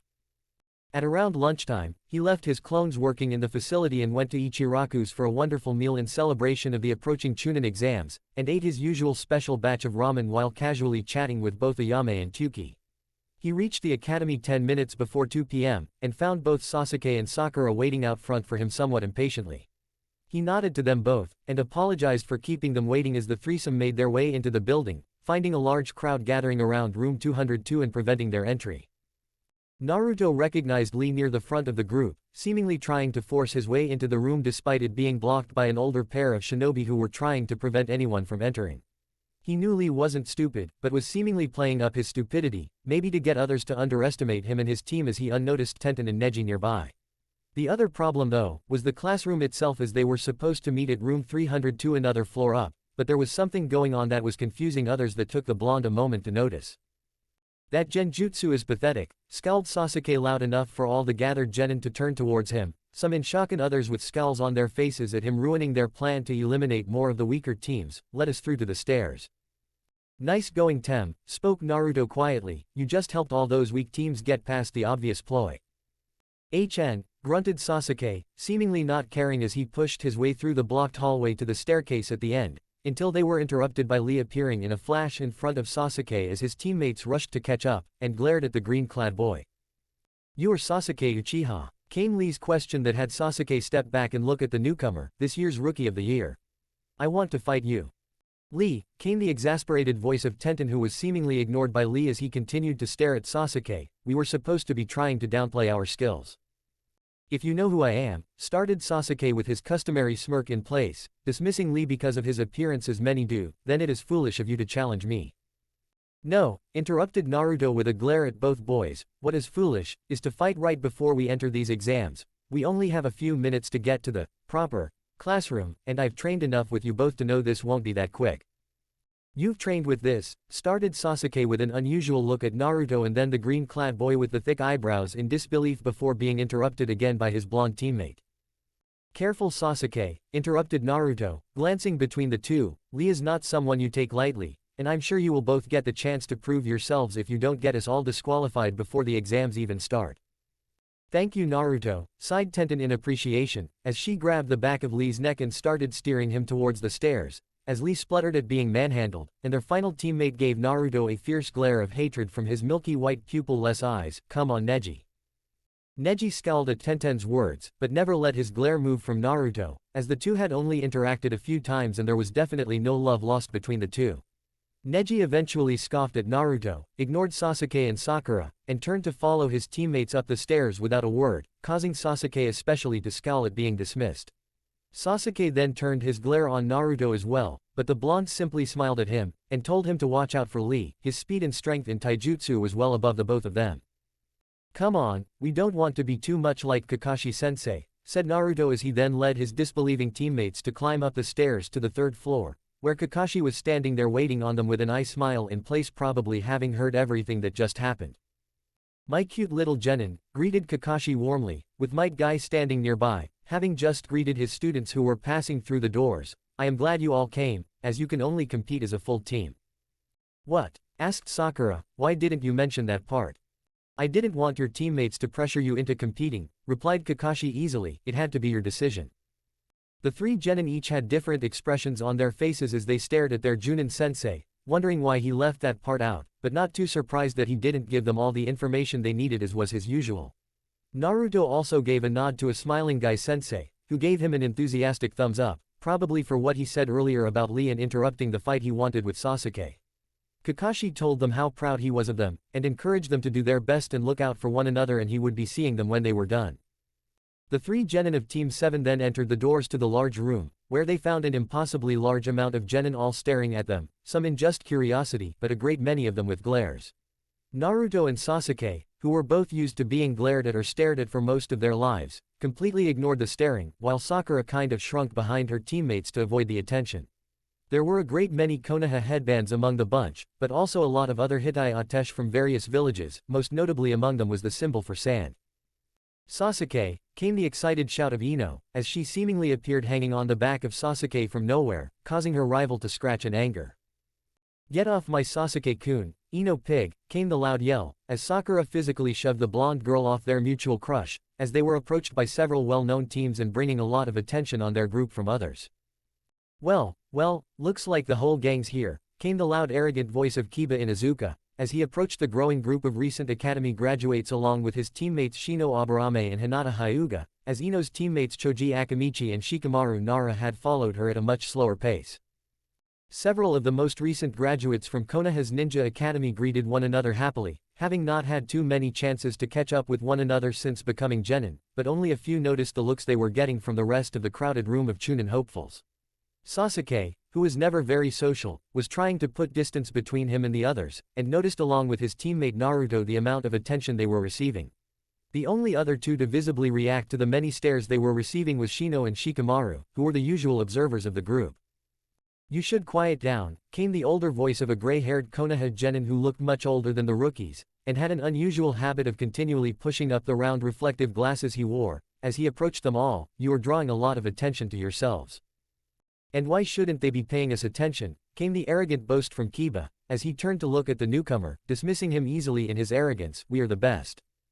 "You are all rookie genin," came the smooth reply from the gray-haired older boy, as if that answered everything. "Most would consider you easy pickings." Grunted Sasuke with a look of superiority on his face, excited to start proving himself the best, a look shared only by Kiba among the rest of the group as the others either had doubts or the intelligence to know they might not be the best of everyone present. "I'll show you how easy it will be," came the challenge from Kiba, as he stepped up threateningly towards the gray-haired ninja, as several other members of the group now realized just how much attention they were drawing from the almost 200 other genin in the large room. "Hey," held up the newcomer's hands in a defensive and submissive way, as he diffused Kiba's advance. "I'm on your side. Just thought I would come over and help you rookies out a bit, this being your first Chunin exams and all. I'm Kabuto Yakushi." "Oh," trailed off Kiba, not knowing how to respond and still be seen as the alpha he always saw himself. "So, you've taken these exams before," came the bossy voice of Ino, as she injected herself into the conversation, wanting to at least learn something from all of this. "This will be my 7th time," came Kabuto's response, causing Sasuke to scoff in disdain, and Kiba to bark out a laugh at Kabuto's obvious weakness if he couldn't pass these exams 6 times already. "You must have learned a lot about these exams," came the timid question from Hinata Hyuga, as she pushed her fingers together in a nervous gesture Naruto had noticed the several times he interacted with the shy girl. "I have," replied Kabuto with a knowing smirk, that Naruto didn't seem to like at all, as he started wondering what this older boy's angel was in regards to coming over here and offering help. "I even made these information cards on all those participating. Go ahead and ask, who do you want to know about?" "Rock Lee and Naruto Uzumaki," came the voice of Sasuke, giving his blonde teammate a smirk of his own, and causing several of the other rookies to look at the mentioned blonde and confused that he wasn't the loudest among them all. "Gaara of the desert," spoke Naruto as the whole group really looked at him, noticing how much he had changed, and wondering just how much information this older genin could really have gathered on every participant here. "Oh, you know their names, that makes this easy," replied Kabuto, who again adjusted his glasses causing the light to flash a moment before he pulled out 3 cards and sent a little chakra into them. "Rock Lee, genin under Might Guy, teammates with Neji Hyuga and Tenten, member of Lee clan of Konoha. He is a taijutsu specialist, with no ability to manipulate chakra outside of his body. Missions include 25D ranks, and 12C ranks." "Wow," came the response from Sakura, as she tried to reconcile that information with the goofy-looking guy in green spandex and terrible eyebrows, and that had Naruto concentrate even more on Kabuto for having that much information on another Konoha genin. "Naruto Uzumaki," continued Kabuto with a quick glance to the blonde boy in question, and seemingly unaffected by the glare he was being sent in return, genin under Kakashi Hatake. Teammates with Sasuke Uchiha and Sakura Haruno, member of the Uzumaki clan, prolific user of the shadow clone Kinjutsu, taijutsu and ninjutsu are both very high, genjutsu non-existent, known fuinjutsu user of unknown level, primary wind element, insanely high chakra. Missions include 1 17D ranks, 25 with his team, 1 team A rank, and 1 solo A rank. What? Shouted Kiba in shock as he heard Naruto's skills and mission record, the dead last of their class, and couldn't believe it along with most of the rest of the gathered rookie genin, while Naruto's eyes tightened that this Kabuto character had so much information on him that he shouldn't have been promising to keep a closer eye out on this shady guy. Gaara of the desert, continued Kabuto quickly, as he could tell he had pissed off the young blonde, and wanted to continue playing his helpful part in order to ingratiate himself with this group of clan kids. Genin under Baki, son of the 4th Kage, teammates with his siblings Tamari and Kankuro. Missions include 1D rank, 8C ranks, and 1B rank, and has apparently returned from every mission without a single scratch. That is very impressive, came the lazy drawl of Shikamaru, though he was still sending occasional glances to Naruto, and trying to reconcile what they just heard and what he himself had noticed in the few times they encountered one another over the last few months. Peef, scoffed Kiba, dismissing the information as not important, and trying to re-establish himself as the top dog of the group, though many of them were sending concealed looks at the quiet blonde among them, wondering if all that information was true. There are ninja here from all over the nearby countries, continued Kabuto into the growing silence, wanting to bring the conversation back to where he wanted it. Besides Konoha and Suna, there are teams from Rain, Grass, Waterfall, and even the new village of Sound, though they only sent 1 team and are pretty much unknown. They were interrupted by the quick movement of 3 people with musical notes on their headbands arriving very quickly, the one with a metal contraption on his arm seeming to attack Kabuto, who leapt away just avoiding the swing before keeling over and throwing up all over the floor. Only a few of the rookie genin were even able to react to the movement, Sasuke and Naruto, the closest and most obvious, as they both were preparing to counter if the attack continued and wondering why that missed swing still seemed to do damage. But the whole thing was interrupted again by a loud cloud of smoke erupting at the front of the room, and the arrival of 24 chunin and the loud yelling of a Konoha ninja in a bandana who stood front and center. There will be no fighting unless authorized by the instructors, came the loud voice that reached every area of the room, and instantly brought all movement to a stop and everyone's attention split either forward or towards the disturbance the newcomer was glaring at. Don't make me kick you out of the exams before we even start. The new arrival was someone Naruto instantly recognized, as Ibiki Morino, having just worked with him regarding his infiltration and apprehension of 3 of Konoha's civilian council members, and knew he wasn't someone to mess with or cross. All around him, nervous genin were looking to the front as the tall, bandana-wearing ninja captured everyone's attention and started laying down the rules for the first stage of the exams. He told everyone to slowly come forward and get their assigned number, and to go quickly and quietly to their corresponding seat in the large room behind him for the first stage to begin, the written test. Oh come on, grumbled Naruto, the moment he heard the first stage was going to be a written test, getting several of his fellow rookie genin around him to snicker, and be reminded of the type of student he was at the academy. Due to those around him though laughing at his misfortune, they all missed it as he seemingly scratched the back of his head to draw any extra eyes on him away from his other hand that dropped a small smoke pellet onto the ground. He had only taken a few more steps forward, when some unfortunate genin stepped on said pellet causing a billowing cloud of smoke to erupt and catch everyone's attention long enough for him to quickly create a handful of clones that perfectly resembled the pencils sitting on every desk, and swapping them at random with a few of those nearby. The smoke quickly cleared, and the genin behind him were given glares and warnings not to be so careless and quickly find their assigned seats as the test was getting ready to begin. Once it did start, Ibiki went over the rules, stating there were 10 questions and that everyone started with 10 points, and lost 2 points if they were caught cheating until being caught 5 times and being removed.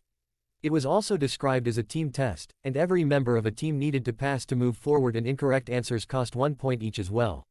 Naruto was very glad that he added some clones disguised as pencils, as maybe between them all he would be able to answer all the questions, though he was by no means the same idiot he was months ago and maybe just fine. When he flipped over the test put in front of him, he had to do a double take, as many of the questions seemed ridiculously hard, and even if he maybe could have answered half of them, he didn't think there were many other genin that could even do that much. He was surprised though to see maybe a dozen or so of the almost 200 people instantly starting to answer their test questions, and was happy one of them happened to be using his clone pencil and concentrated on it. He was able to understand that pencil's movements and what it saw, to help him answer the questions on his own paper, and was quickly filling all the questions out, not worried in the slightest about being caught. It wasn't too long until he was finished filling out the 9 questions to his satisfaction, and took the time to really look around, and quickly discovered that the goal of this exercise was to cheat as he witnessed several good and bad attempts from those around him. He also started noticing the chunin proctors that walked around penalizing those they caught, and eventually pulling some genin and their furious teammates out of their chairs after they were disqualified.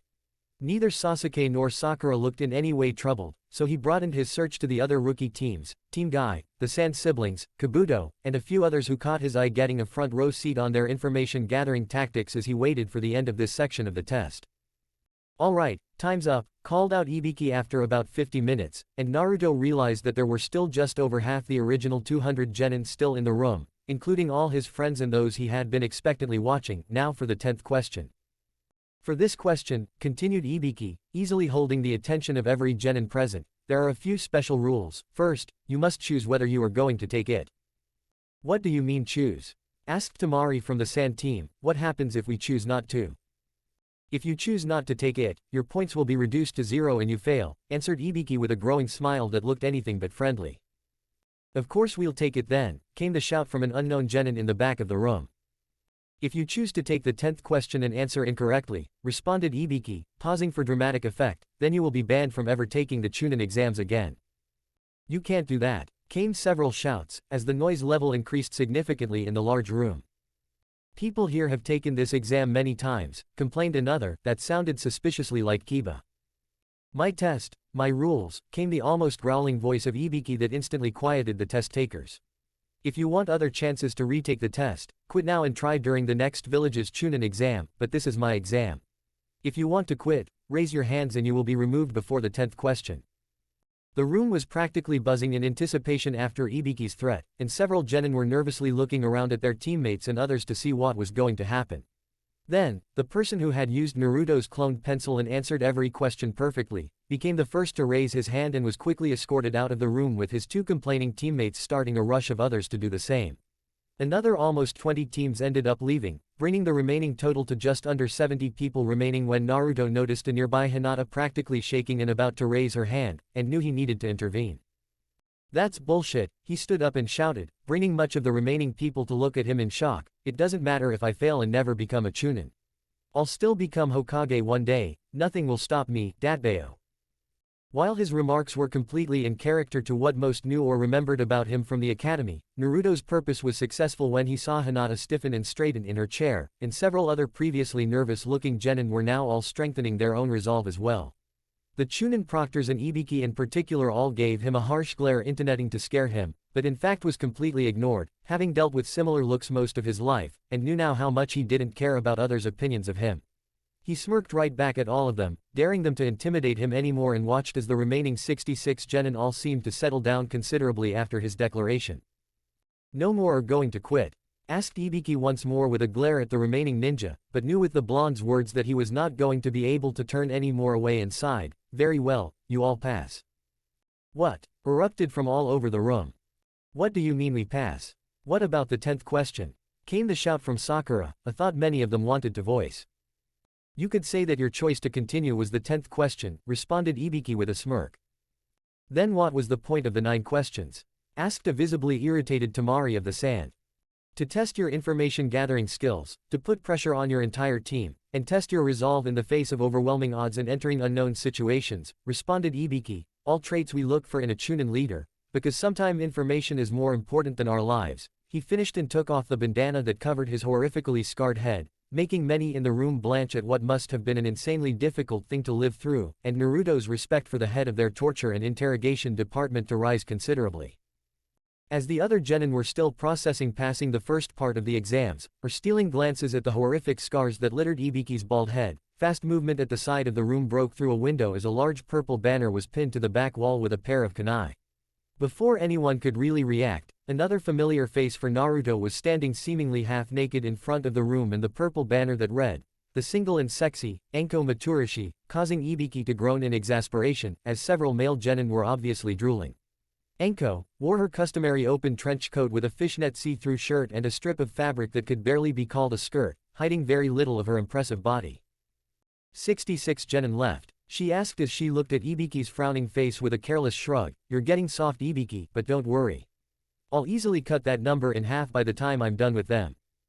Chapter 16, Chunin Exams 2. Enko had all those genin who passed the first stage, follow her to Training Ground 44, also known as the Forest of Death, an immense fenced-off training ground that covered 20 kilometers across it in every direction. She described the second stage as a survival exercise that would have a 5-day time limit for each team to reach the central tower, roughly 10 kilometers from every gate entrance. Each team would be given an Earth or Heaven scroll, and were tasked with presenting both scrolls at the central tower before the time expired to pass on to the third and final stage of the exam. Many complained about the lack of time to prepare, and were simply laughed at by the purple-haired Tokubetsu Jonin, who had absolutely no sympathy for anyone who didn't come to these exams fully prepared for any eventuality. She passed out release forms as well, for everyone competing to fill out to absolve Konoha of any guilt, as there would be several deaths since anything goes once inside the Forest of Death. There was also a weird encounter where Enko threw a kunai at a boasting Kiba, cutting his cheek and getting behind him easily, talking about how the arrogant were usually the first to go, before being handed back the kunai by the disgustingly large tongue of a creepy-looking grass kunoichi. After turning in their release forms, Team 7 was given an Earth Scroll which Naruto offered to hide among his many storage scrolls, and they made their way to their assigned gate to wait for the exam to begin. Since there were 22 teams and 44 gates into Training Ground 44, there was an empty gate between each team to help spread everyone out, and therefore they had to wait a good 20 minutes for the Chunin proctors to ensure that each team was at their starting point at the opening whistle.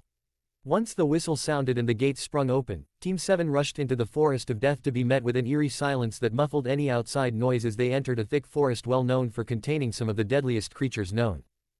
"How do we want to do this?" asked Naruto as they all entered and found a nearby clearing to get a plan in place before rushing off. "We should go after that Suna team that is off to our left," spoke Sasuke with an excited gleam in his black eyes. "They didn't look like anything special." "Sounds good," responded Naruto after Sakura nodded along with her crush, before he paused a moment and spawned a good 100 clones to spread out and start searching the area around them and act as a first line of defense. "My clones will keep a perimeter." Then the group started heading northwest towards where they expected the team on the left to be, while also angling a bit towards the center of the area in case they tried to make a run directly for the tower. After a few minutes, Naruto asked to stop for a quick bathroom break, and when he went behind a tree and out of sight from his teammates spawned another couple hundred clones.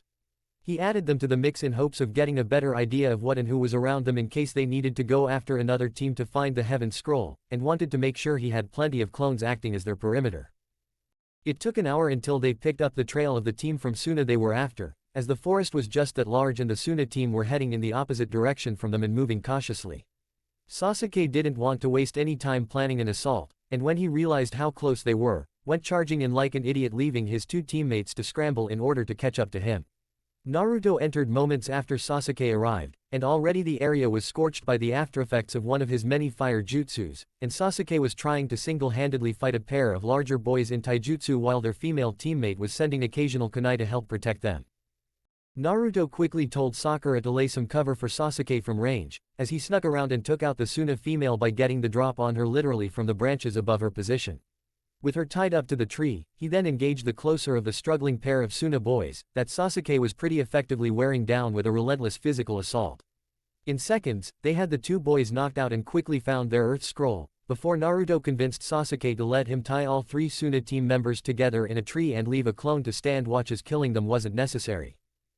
With two Earth Scrolls now, Naruto suggested Sasuke take care of this one, as he could tell his sometimes volatile teammate was still a little chafed at Naruto interfering in his fight, and didn't want to keep all their eggs in one basket, so to speak. As they moved on from their short and successful fight, they started making their way towards the central tower while also continuing a little west in hopes of running into another team that may have the scroll they needed. They hadn't gone too far when Naruto came to a sudden stop on a tree branch, causing both of his teammates to give him unusual looks.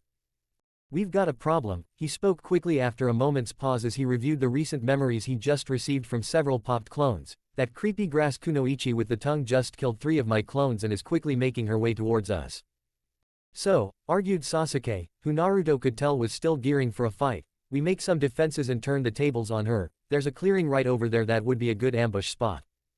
"I'm not sure we want to fight her," spoke Naruto seriously as he eyed his two teammates, and had to review another set of memories from destroyed clones. "She is taking out my clones way too fast and easily." "So what?" argued Sasuke again, "your clones aren't that tough to destroy." They would be for a genin. Naruto pushed back, but could tell from the narrowing of his eyes and the excited gleam in them, that Sasuke had already decided he would be making a stand, and wanted to prove himself against strong fighters and wouldn't be listening to Naruto on this one. So Naruto nodded and followed his teammates into the nearby clearing, staying back enough that he could spawn another couple hundred clones to hopefully confuse or tire out their pursuer before she reached them. He then helped his teammates create a small bunker and set up a few traps in the area in hopes they would prove helpful, but had to wince as several more memories of dying clones came to him throughout. He regretted his decision to stay and fight another minute later as an insanely powerful wind technique single-handedly killed over 24 of his clones simultaneously, and turned to his teammates in fear. "She's tearing through my clones like they are nothing," he quickly spoke to Sasuke and Sakura, trying to display the urgency he felt. "We don't stand a chance, we should run." "Don't be ridiculous, Dobi," smeared Sasuke with a glare at his blonde teammate, much too confident in his own abilities to realize that if this kunoichi could hurt Naruto, it could hurt him too. "We stay and fight. She's too strong, we need to run." "Move," responded Naruto at the end in panic as the strongest wind attack he had ever seen was heading right for their clearing and meager defenses, scattering his teammates in various directions as it tore through their previous spot and destroyed their bunker like it was tissue paper. Naruto had jumped to the left, and was quickly separated from his two teammates, but had no time to get back to them as an impossibly large snake the size of a building came crashing through the clearing right at him. He just managed to switch places with a clone at the last moment as the snake's enormous mouth swallowed the clone whole and further destroyed their little clearing and the few traps they had placed like they were nothing. His own futon, air blade, simply bounced off the tough snake skin without even making a mark, and Naruto knew he was going to be in an impossibly difficult fight. He caught a quick glimpse of the grass kunoichi going after his teammates on the far other side of the clearing, but couldn't do anything as the incredibly large snake quickly changed directions and headed right for him again. This time he switched out with an exploding clone that at least made the snake pause as it exploded inside its mouth, and the original threw a shuriken that he used the shadow clone variety on to turn the one into hundreds. Most of them bounced off the tough skin, though a few lucky shots embedded themselves in the eyes of the creature, causing it to screech in obvious pain, and let another round of multiplied projectiles find purchase inside the snake's mouth. But the snake was by no means done and swung its large tail through the clearing, destroying several dozens clones and crashing into the original Naruto and sending him flying through a nearby tree. Before he had even fully come to a rest on the ground after being thrown through a tree, the snake was again lunging at him with his mouth open, and this time Naruto didn't have the time to switch out. Luckily, he avoided any of the row of sharp teeth as he was swallowed whole, but his brief moment of panic as he was moving down towards the snake's throat was quickly pushed away as he overpowered several wind blades from the inside, tearing through the snake's skin and causing it to disappear on a large puff of smoke. He fell to the ground panting and covered in disgusting fluids and blood, and only the sound of a nearby battle and knowing his teammates still needed his help forced him to instantly jump right back into it. He followed the signs of the devastated forest back into visual range of his terrified teammates who seemed frozen to a large tree as the creepy grass kunoichi slowly approached them from a nearby tree branch. Quickly spawning several hundred clones, he quickly had them send off a wind-enhanced fire attack at the kunoichi to force her back away from his teammates and charge their location with clones all around him, some following him and most charging the unknown enemy. "Run!" he shouted as he landed next to his teammates and saw their battered clothes, but knew Sakura was already injured too badly to do much and instead had several clones grab her and take off, as he and Sasuke followed. They only had a brief few seconds of scrambled running when they could feel a large wind attack at their back that tore through a large majority of Naruto's remaining clones, and then another heartbeat until the same grass kunoichi appeared in front of them, seemingly emerging from a tree trunk. Naruto had a team of explosive clones leap at the grass kunoichi as he steered his teammates down closer to the ground just as they detonated the top half of the tree, but didn't get far until the same kunoichi appeared in front of them again. A futon, air blade, was quickly sent at the kunoichi, who impossibly bended unnaturally out of the way of the sharp attack, letting it pass her harmlessly. Cuckoo, came the slow creepy laugh from the grass kunoichi as she stared at the three of them in fascination. "Pretty impressive for a genin, Naruto-kun." "How do you know my name?" asked Naruto, using the slight pause to catch his breath and start building up his chakra. "Who are you?" "I know more about you than your teammates do. Demon child," came the hissed response as the creepy kunoichi used her impossibly long tongue to grotesquely lick her lips, and Naruto paled at her words. "And why wouldn't I? I was once the strongest ninja of Konoha." "Funny," joked Naruto, using humor to deflect the conversation away from his own secret. "You don't look like the Yondaime." The killing intent of the grass kunoichi grew quickly to insane levels that far outpaced anything the three genin had ever experienced, and caused them all to lock up a bit in fear. Luckily, Sasuke was able to stop it after a moment with a kunai stab to his leg, and Naruto was able to shake it off due to an unusual burning feeling in his gut he couldn't identify, nor did he have the time to. Once he did shake the paralysis off, he continued feeding his chakra, and when the kunoichi looked briefly at Sasuke trying to get Sakura's attention, he unleashed it in a ridiculously large spawning of shadow clones that he quickly used to move him and his team away from their enemy. "More shadow clones," growled the grass kunoichi in a very masculine way, as she narrowed her eyes at the large amount of blonde ninjas all around her location. "I know how to get rid of all of you." "Oh yeah," taunted the nearest one with a smirk, "how about if we all go?" Boom. The explosion that destroyed the large tree was immense, as several hundred shadow clones detonated in sync, causing a mushroom cloud to form high above their part of the forest, and had to be visible for miles in every direction. To the fleeing Team 7, the heat was extraordinary, but by no means did they stop moving away from their previous location. They had only gone a little bit before another tree near them was torn to shreds by a strong wind technique that forced them in another direction, directly into the path of the now grotesque-looking grass kunoichi. Her skin was burnt and hanging off her in a way that couldn't be natural, as she looked like a burnt husk of a waxy figurine, but the amount of chakra she was bleeding off her in her anger was not easily dismissed. They were all frozen as she blocked their path, and opened her mouth impossibly wide and shed the skin she was wearing like a cloak, emerging from it tall, pale, and decidedly male and snake-like. What were now malevolent yellow eyes glared hard at the three genin, with a level of hatred and anger that could not be ignored. "Cuckoo cuckoo," came the creepy chuckling voice, impressive indeed. "Who the fuck are you?" came the snapped question from Naruto, wondering how this person was still alive after literally being blown up and shedding their female skin to become who was clearly a much older male with an insane amount of chakra and killing intent. "I am the snake Sanin," came the purring voice of the creepy pale ninja. "Orochimaru." "Fuck," groaned Naruto quietly, but was easily heard, causing said Orochimaru to smile an even creepier smile than when he was posing as the grass kunoichi. "Aren't you a little old for the Chunin exams?" "The exams are merely an opportunity for me that I couldn't pass up," replied the smiling Orochimaru, with a look towards Sasuke that wasn't missed by any of them. "So the pedophilia rumors are true?" asked Naruto, hoping to upset and throw the insanely powerful older ninja off his game, or stall in hopes some miracle would come and save them, but wasn't really prepared for the spike in killing intent, or the insanely fast attack that he had no warning about or chance to avoid.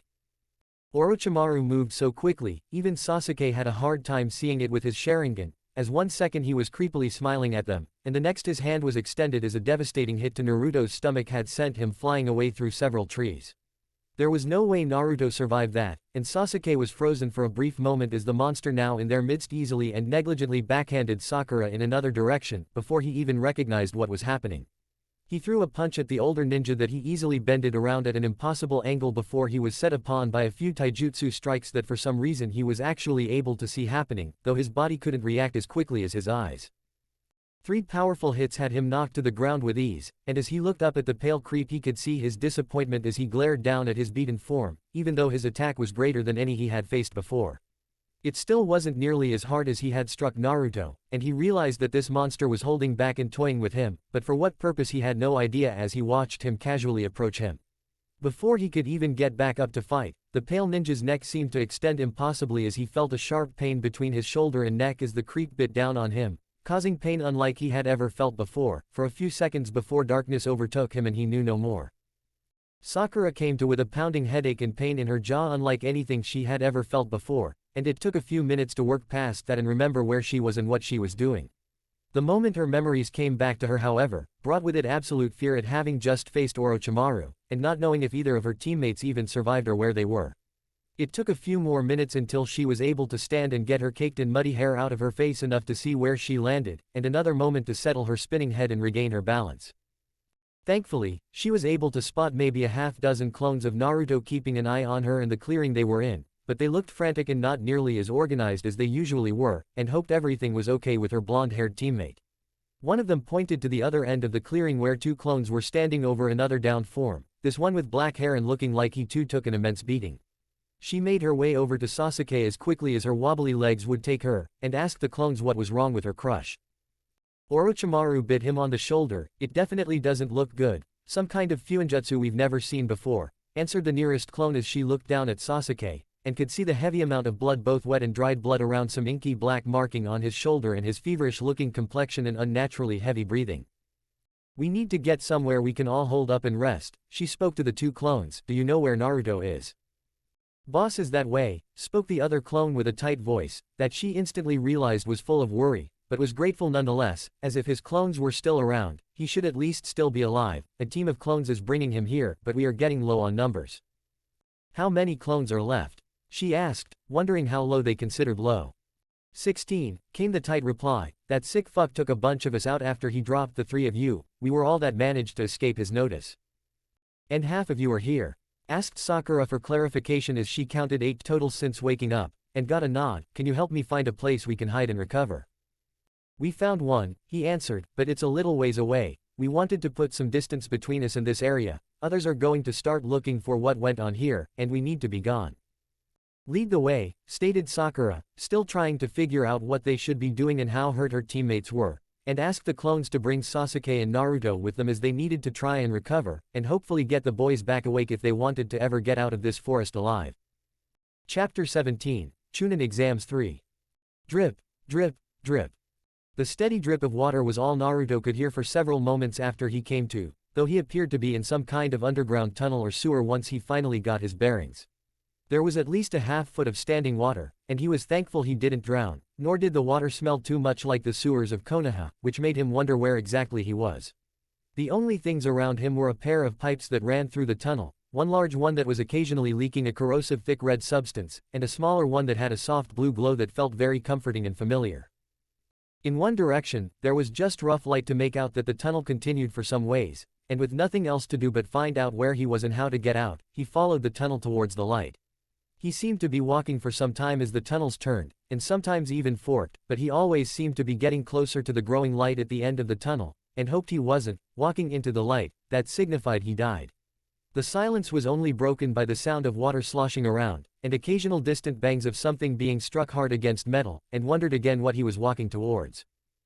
With the increased noise of more water, and getting continuously closer to the banging noise, Naruto finally reached an area where the dark tunnel ended in an impossibly large cavernous room that was only illuminated by the glowing dark red light from the larger pipes, which seemed to have grown in size and number as he approached this large space. The room was so large and covered mostly in shadows, but there was an unmistakable metal bar cage the size of the Hokage Tower that cut off one whole side of the cavernous room with nothing but a small piece of paper with the kanji for seal on it. My jailer finally decides to visit, came the growling voice, so filled with menace that it actually caused Naruto to falter in his steps, as he never felt such hatred and malevolence, even though he had lived the life of the village pariah. Who's there? He asked in a bit of a trembling voice, not knowing what the hell was going on, or even where the hell he was, but easily feeling the hatred in the voice directed at him. A large banging noise and movement behind those impossibly large metal bars had Naruto staring wide-eyed at the equally impossibly large fox as it tried to swipe one of its house-size paws at the blonde, who even despite the bars between them, fell back in shock. The creature was beyond enormous, with dark orangish-red fur of a similar color to the lighting in these underground sewers, with long floppy ears, and malevolent burning red eyes that glared in hatred at the young blonde ninja. Naruto could only stare in shock as his brain tried to understand what he was looking at, and almost couldn't believe that he was facing the biju that was supposedly sealed inside of him. Ha ha ha ha, came the sadistic and dark laugh of the impossibly large creature as it glared at the fallen blonde. That's right ninja, stay on the ground where you belong. KK Kyuubi, came the stuttered question from Naruto, as he said the only thing he possibly could in the face of such a malevolent creature, wondering how the hell he was talking to and seeing the Kyuubi in person, and wondered if he truly did just die, and this was the creature getting released from his seal. Grr, came the low animalistic growl of the Kyuubi, as he seemed to settle down lower towards the ground, but kept his angry red eyes fixed squarely on the young ninja before him. Oh shit, I'm dead, groaned Naruto, thinking he had died and was witnessing the Kyuubi being set free from his seal, and there was nothing he could do about it.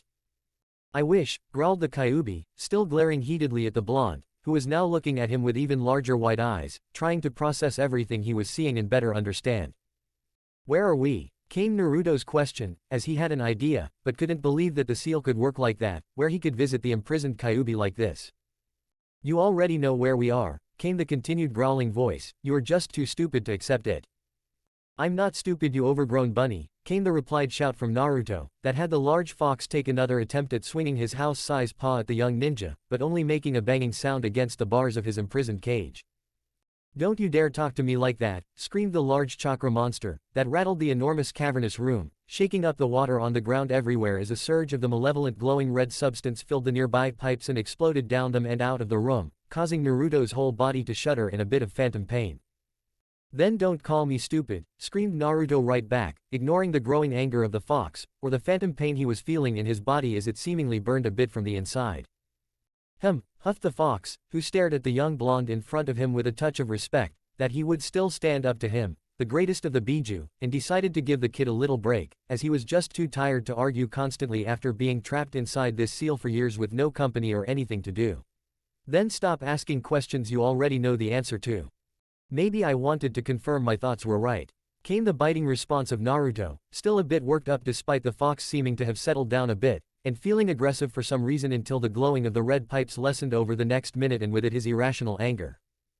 During that time, Naruto really looked around the cavernous room, the fox's prison, the multitude of thick pipes that ran off in every direction, most of them carrying the red substance but just as many only smaller ones carrying the familiar blue. He had a pretty good guess as to what that was, but didn't want to ask the fox and be called stupid again, so instead he started looking at the kanji seal on the bars. The fox continued to observe the young blonde ninja as he looked around, and even perked up a bit when he started looking more closely at the seal, wondering what he had in mind and what he was thinking about. This seal looks too simple to contain you, came his almost mumbled question, still going over things in his mind, and not completely directing that question to the room's only other occupant. It is, came the growled response, though it lacked a lot of the total hatred from before, it's just your mind's representation of the seal. If you knew more about fuinjutsu, it would start looking more and more complicated and like the real version on your stomach when it's expanded. I am trying to learn more about fuinjutsu, but it's not been a priority lately, responded Naruto matter-of-factly, seeing no reason to continue antagonizing the large fox demon, and something tells me, this one is a lot more complex than most. So you aren't completely ignorant, came the huffed response from Kyuubi, as it continued watching Naruto study the seal. Hey, I'm trying, came Naruto's somewhat exasperated reply, causing the fox to do something the blonde would not have thought possible. It started to chuckle. That is true, came the fox after a few moments, and the chuckles died down. A few months of actual hard work has done you well. Thanks, came the disbelieving reply before he remembered what happened just before he came here, but it wasn't enough to survive against Orochimaru. Give it time, spoke the Kyuubi flatly, as he seemed to be getting bored with Naruto's continued focus on the seal, and had laid down his head on his paws, only half watching now and seemingly trying to go back to sleep. Can you help me? Came the question from Naruto several moments later, after studying the seal and realizing he didn't know enough to mess with it, but wanting to get back to his real body and teammates to check and see if any of them survived the encounter with Konoha's most notorious missing nin. And why should I? Came the somewhat expected response from Kyuubi. Aren't you tied to me now? Continued Naruto, don't you want a strong Jinkyuichi? Hummed the fox, who raised his head to look directly at the unflinching blonde, and wondering what it was about him that was so different from his previous two hosts other than his gender, and, what's in it for me? What do you want? Came the nervous question from Naruto, knowing how important the next few seconds could be to his continued growth and the relationship he would share with his imprisoned Biju. Ultimately, my freedom, came the huffed response from the fox, but I'd settle for a change in scenery, and maybe some access. What kind of access? Asked Naruto slowly, and how would I even go about changing the scenery? We are in your mindscape, responded Kyuubi, you control the scenery, it says a lot about the type of life you've lived to imagine a sewer as your mind's closest representation, and access to your senses would be enough for me. Ignoring the dig at my mind's expense, replied Naruto with a deadpan look at the grinning fox, how would you access my senses, and what would that mean for me? I would be able to see, hear, smell, and sense chakra through you, replied the fox to his captivated audience, happy to see the blonde was actually listening to him and not dismissing him out of hand. Likewise, you would have a little more of my Yukai, or Biju chakra, running through you than you do now, maybe a 2% increase, and your senses would all be heightened considerably, but otherwise nothing would really change except that we could communicate more easily. And how do I know you are being truthful with me now? Asked Naruto somewhat suspiciously, as it sounded almost too good to be true.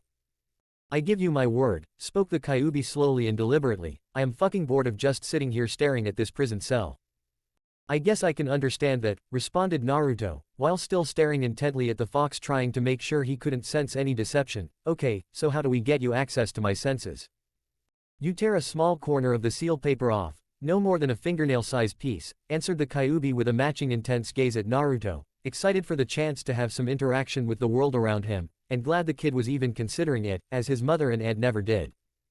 Naruto thought about it for a minute, until the Kyuubi sweetened the pot by stating that the small increase of his yukai would also allow Naruto to continue to grow at even faster levels as his recovery rate would skyrocket even more. Plus, with enhanced senses and a reliable chakra sensing skill, he would be a much better ninja, and have the skills to be a first-rate tracker to add to his other abilities.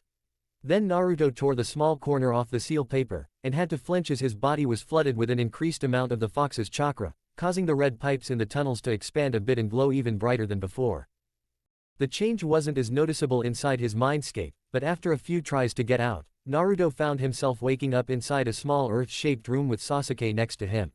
His teammate looked to be in pretty bad shape, as his outfit was marred with tears and stains of blood and dirt, and was sweating something fierce while seemingly involved in a nightmare. His thrashing around was so bad.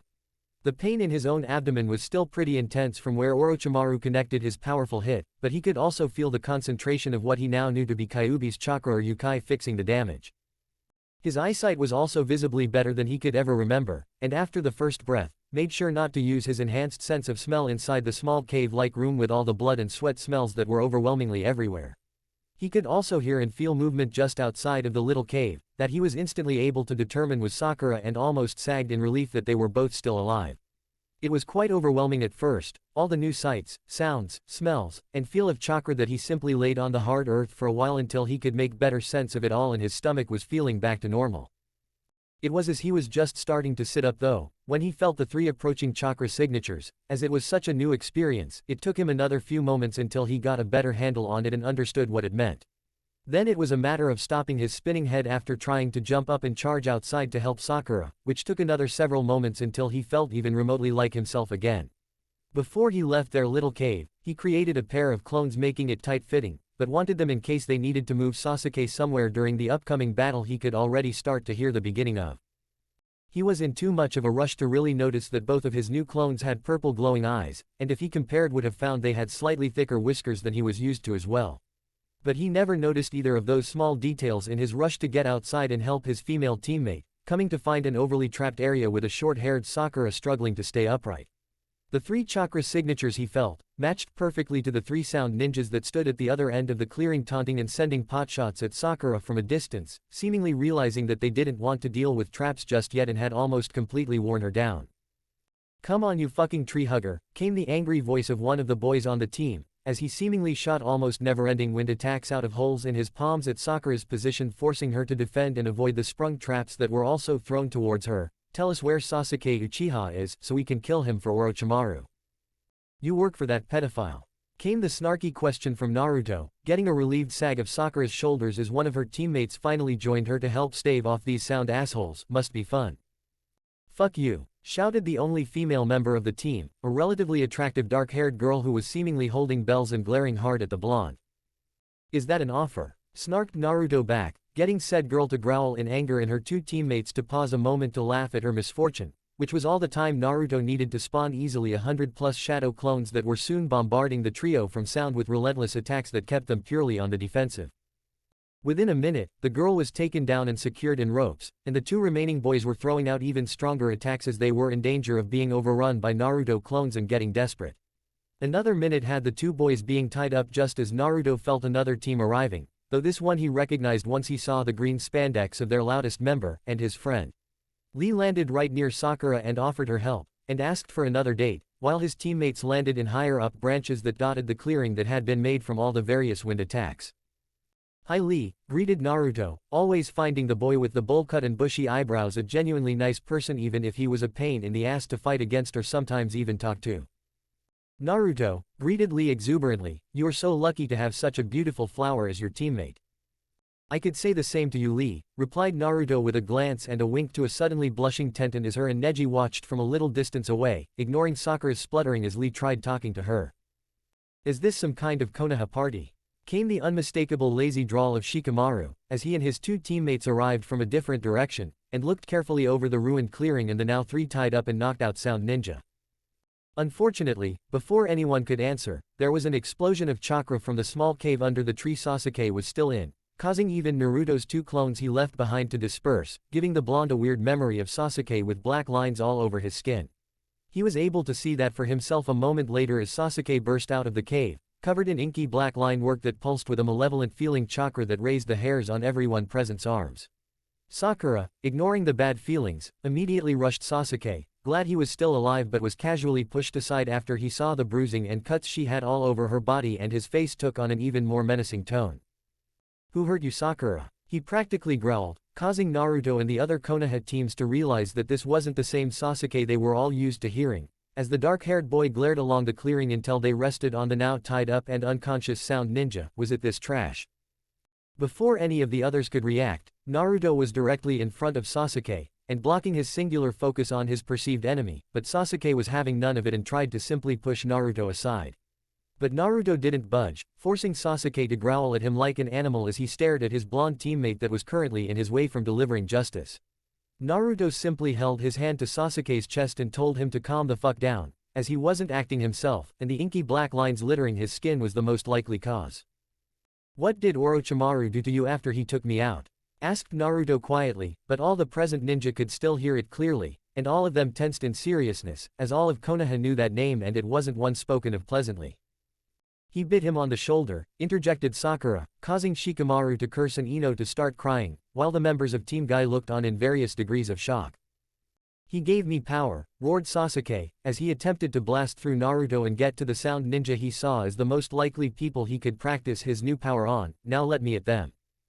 "At what cost, Temp?" came the question from Naruto, as he refused to be pushed aside and held his ground, glaring back at Sasuke as his teammates' anger only increased with every passing second.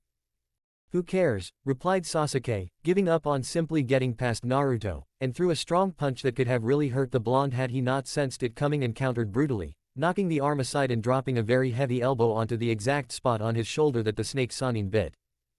"Ah!" screamed Sasuke in obvious pain at the still tender spot, before he lost all control and started swinging and kicking wildly in an attempt to lay out Naruto, who was now his apparent enemy.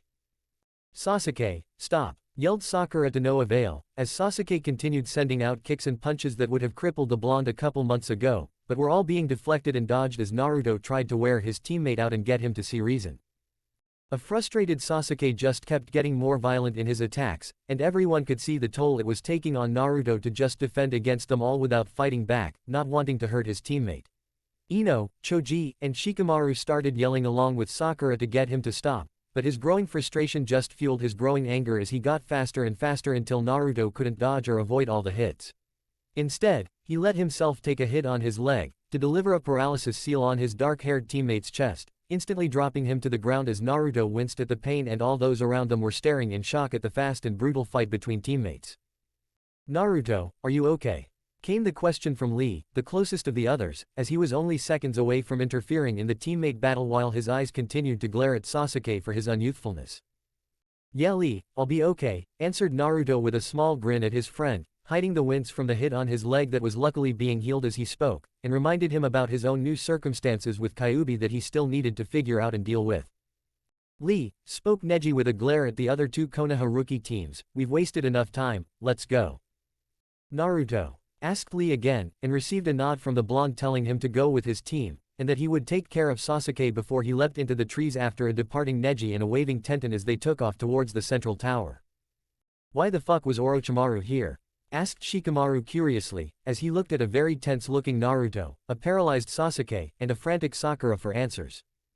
"He said something about giving Sasuke a gift," started Sakura, "before he knocked me out. I only found Sasuke with a bite mark on his shoulder after I came to, and Naruto had already been taken out. That bite mark has some kind of fuinjutsu element to it, but not one I know anything about," replied Naruto with a worried look to his paralyzed teammate, as Team 10 looked on in varying stages of worry over their friend's predicament. "Do you guys need help to get him to the tower?" asked Choji, always trying to be friendly and helpful.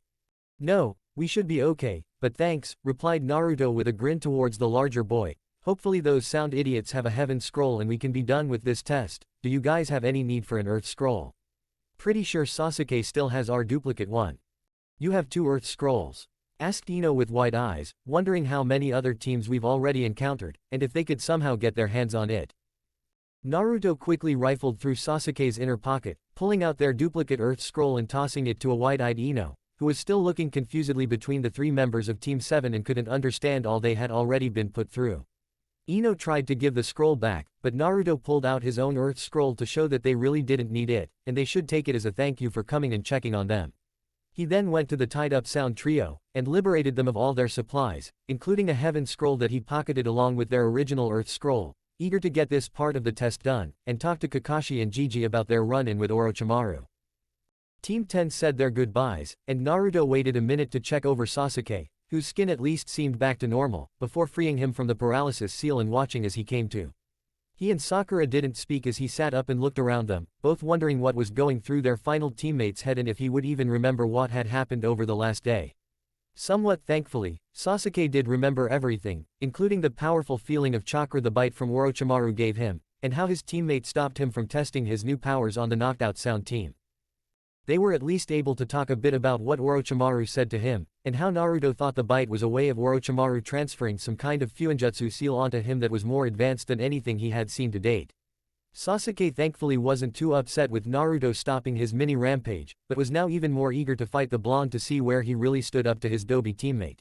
For the last month, destroying Naruto's clones had really boosted his confidence in his ability to defeat the blonde, but he was just reminded rather abruptly that the original was a lot harder to take down, and would be even more so after having to go through his clones first. With both scrolls now in their possession and night of the second day quickly approaching, they slowly made their way towards the tower, not wanting to race there in case other teams were lying in wait to ambush them as they neared the central tower everyone had to reach. During this time, Naruto was able to really get a feel and use his newest chakra sensing ability to avoid the worst of the ambush locations, telling his team that his clones scouted them out the safest path. His clones were in fact scouting out the area around them, as well as several other teams he had his eyes on, including the two teams they left tied up and unconscious from Sand and Sound respectively.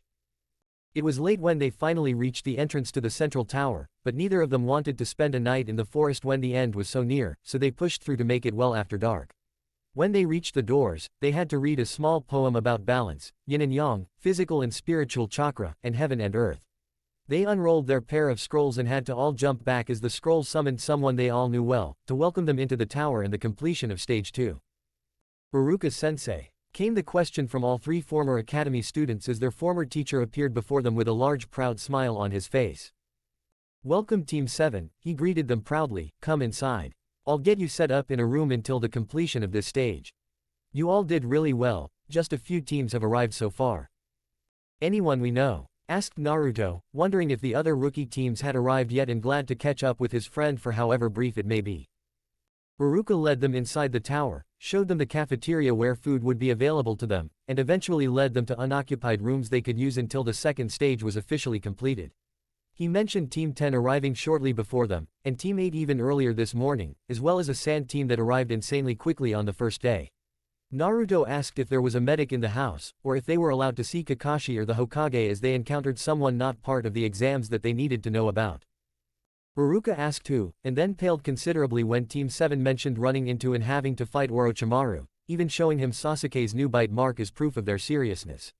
Baruka promised he would pass the message on, but wasn't sure if the rules would allow for them to meet with their sensei or village leader until the end of the stage, but hoped they would. He left them at a nice empty room he claimed was nearby the other rookie teams, and left to go find the Hokage, as he knew this was something that needed to be addressed immediately, and couldn't believe what those three must have gone through or why the Snake Sanin had focused his attention on them. Chapter 18, Chunin Exams IV. Naruto and the rest of Team 7 were awakened early the morning after arriving in the central tower and completing Stage 2 of the Chunin exams, by a hurried Hokage who needed to see the Fuinjutsu seal on Sasuke. Luckily, his secretary Naru had filled him in last night on everything that happened with Naruto and his team meeting Orochimaru, and what the Snake Sanin seemed to be after. The only part Naru couldn't explain was what happened after the original Naruto was taken out, and the words that were exchanged between the young Uchiha and his former student, and needing to see the seal to determine if it was what he feared. Naruto was able to get a good look at the unusual seal that Orochimaru gave to Sasuke as it was expanded by the third Hokage while Kakashi kept Sasuke still and viewed it himself. It was definitely way beyond anything Naruto had learned, although pieces of it were at least understandable. He was pretty concerned after the looks shared by Gigi and Kakashi, and agreed with them as they told Sasuke not to use the foreign chakra as the cost would be too great and risky. He asked a lot of questions, when following Kakashi's outer ceiling of Orochimaru's bite seal, and was surprised his sensei knew so much about Fuinjutsu, getting a promise to teach him some of what he knew later. Sasuke wasn't completely happy to have the seal closed off, and grudgingly promised not to use it despite wanting to go all out in any fight he still had, which the Hokage hinted was likely going to be soon. Kakashi congratulated all of his genin, happy that they stuck together and survived their run-in with Orochimaru, and yet was also very scared for his cute students, as this was sure to cause them problems down the road. The two left Team 7 with a lot of questions still going on in their minds, but most of it centered around why Orochimaru would have singled out Sasuke for the seal, and none of them boded well. They tried to put it in the back of their minds as they spent the next 3 days around the tower waiting for the second stage to end, eating in the cafeteria, occasionally catching up with the other rookies, and training in empty rooms when they needed something to do. Naruto was at least able to spend the 3 days really hunkering down on Fuinjutsu lessons, using his clones in a large empty room he found to hammer home everything seal-related that he had discovered so far. His storage and explosive seals were now top-notch, and he could practically do them all in his sleep with no difficulty, and had his clones continue to add to his supplies when not trying new things. He was progressing through the more advanced stuff at a decent pace for anyone else, but for Naruto it still felt like it was taking too long, as the Uzumaki sealing information was still too far out of his reach. The biggest surprise they discovered during the wait was that Naruto's eyes had seemingly changed permanently from the clear ocean blue they were before to an almost glowing purple color, something he speculated was due to the fox's chakra or yukai. He was also a little surprised the first time the Kyuubi made a random comment on something he was looking at, having forgotten that the most recent change allowed the fox to communicate with him directly, almost like hearing voices in his head.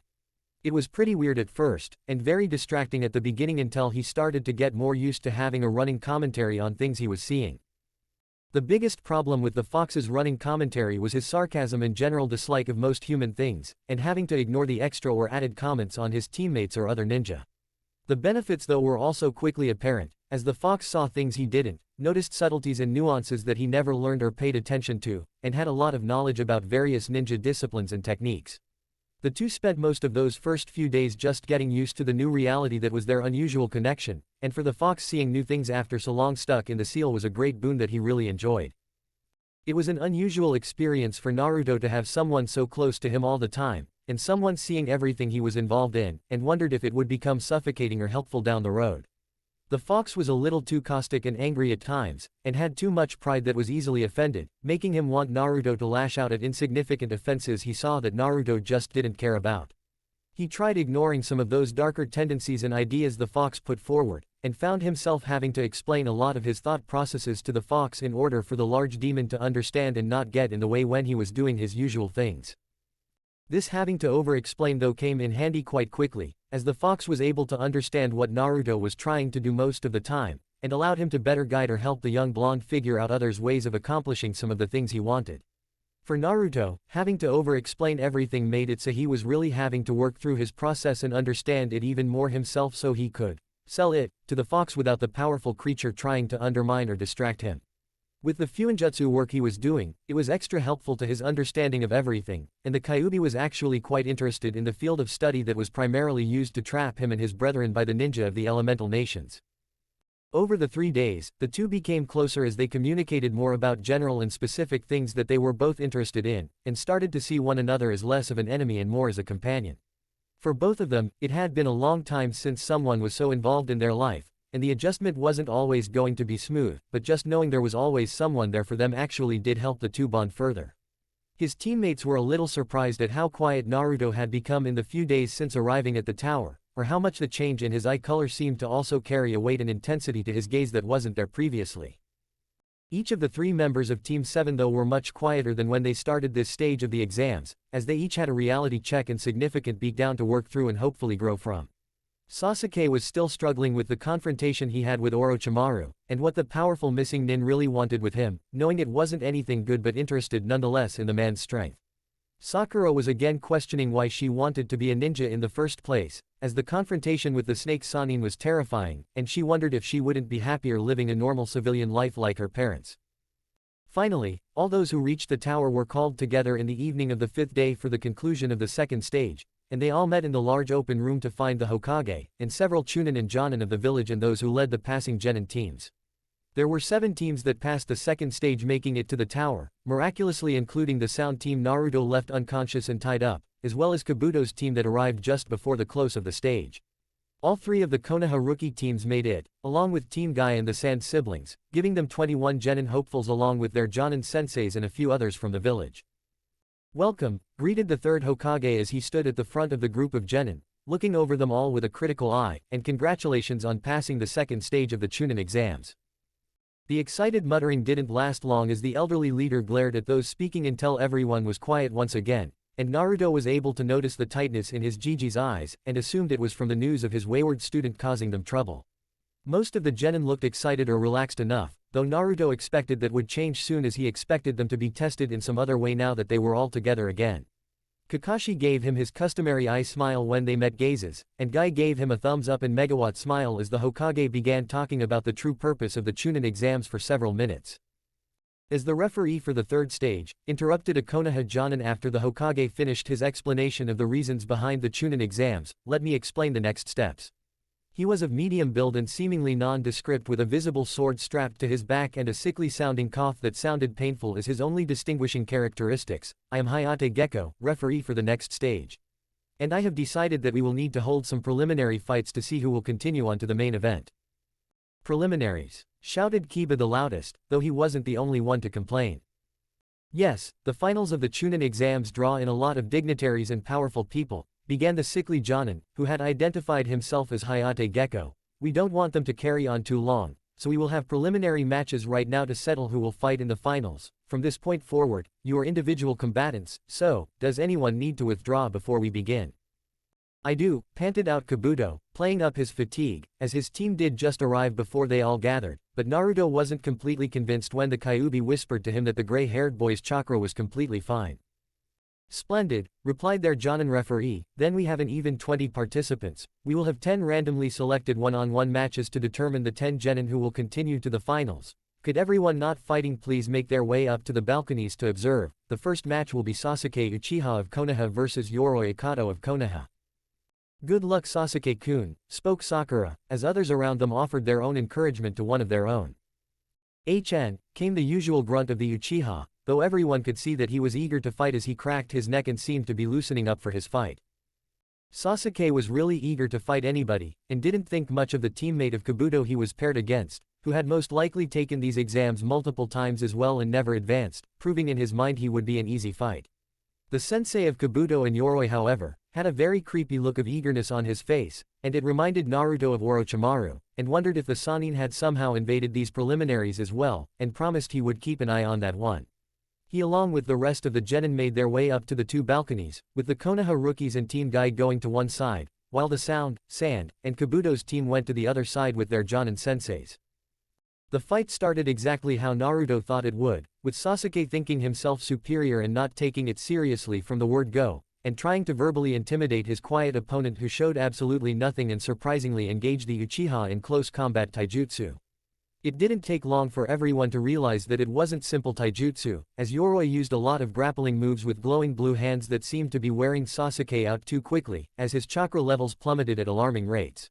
With his need to not tap into the foreign chakra source from Orochimaru, Sasuke was at a serious disadvantage until he actually started using his brain and moved the fight into medium range where his shuriken and ninja wire tactics turned the tables and eventually won him the fight. He didn't look too great when it was all over, and everyone could see how gassed and tired he seemed from a lack of chakra, and was thankfully carted to medical with Kakashi watching over him as they continued on to the next preliminary fight. It was between Zaku Abumi from Sound versus Shino Aburame from Konoha, and was a lot less exciting to watch than the previous fight. Zaku was all talk, and had only one technique, the decapitating airwaves he produced through hollow tubes implanted in his arms that came out his hands, and was easily defeated when Shino used his family's Kikachu bugs to clog those pathways resulting in the explosive lose of both limbs. Naruto noticed during the fight though, that Kabuto and his creepy sensei were both gone from the balcony across the way, despite both Yoroi who just fought Sasuke and their other teammate remaining. He wondered what they were up to, as both people had seemingly rubbed him the wrong way, and decided to get some of his wandering clones to investigate. He quickly spawned and then dispelled a clone with the instructions to the few he left in the tower to investigate and see if they could locate and spy on the pair to see what they were up to, but they had returned by the start of the next match. The third fight was between Kabuto's final teammate, Masumi Tsurugi of Konoha vs Kankuro of Sand, and was pretty brutal to watch for all the Konoha rookies who got their first real taste of over-the-top violence just for violence sake. Masumi was able to use his chakra on his body in a way that allowed him to soften parts of it to make it bendable, and used that technique to coil around Kankuro in order to force him to surrender. But Kankuro had his own tricks, and wouldn't surrender, causing Masumi to destroy who he thought was the Sand Genin, when in fact it was simply his puppet that turned the tables on the Konoha Genin, wrapping his puppet around Masumi and breaking many bones in his body until he forfeited and Kankuro was declared the winner. After the medical team took Masumi away with his sensei following along, many of the Konoha rookies were looking much less confident as the realities of these fights started to set in for some of them. The next fight called, though, put an end to that seriousness, as it was between former friends and rivals, Sakura Haruno and Ino Yamanaka, both of Konoha. It was a complete disaster, as within seconds of starting, both girls devolved into personal verbal attacks that lost them both their cool and turned into a bitch fight with no skill that ended up with a double knockout, and a sad shaking of many heads at their foolishness. Then Tenten from Team Guy got put against Tamari of Sand, in what quickly proved to be a very bad matchup for the Konoha weapons mistress, though nobody could doubt that she was head and shoulders better than the previous two kunoichi from her village. Tamari was a battle fan user, that created powerful wind attacks that completely neutralized every attack that Tenten could throw at her, and quickly had her worn down where she forfeited. Tamari proved she was a bit of a bitch, when she continued taunting the kunoichi of Konoha after the match, and won herself no love from those watching with her stuck-up attitude, and luck of the draw. "Sorry Tenten," spoke Naruto as she returned to their balcony depressed at her showing, "that was a bad matchup for you, you'll get her next time." "Thanks Naruto," she replied with a kind smile at his attempt to cheer her up, and then had to roll her eyes as Lee added to her praises and promised to help her prepare with the most outlandish of workout requests that only he or Guy would ever do. Then it was Shikamaru Nara of Konoha vs Kintsuchi of Sound in the sixth match of the day, in what proved to be very entertaining for the thinking observer, as Shikamaru prevailed. Primarily due to Kin's desire to taunt and torment her opponent instead of going for the quick victory, she left Shikamaru an opening to slip his shadows past her notice by hiding them under the wires she used to trigger her Senbon bells. After she forfeited, her other teammate with the melody arm that had yet to fight was visibly pissed off and itching to get his hands on someone from Konoha. Unfortunately for him, the next match was between Kiba Inuzuka and Naruto Uzumaki, leaving him to stew in his anger for another round as the two weakest former academy students were set to fight one another. Kiba was ecstatic with getting Naruto as his opponent, quickly boasting to all that he would have this fight won in seconds, as the dead last from their class would be the easiest opponent of the lot. Naruto ignored his boasting other than a narrowing of his eyes, and got into position quietly, which should have alerted Kiba that he was not the same as before, and simply waited for the start to be given, getting some last-minute advice from Kyuubi.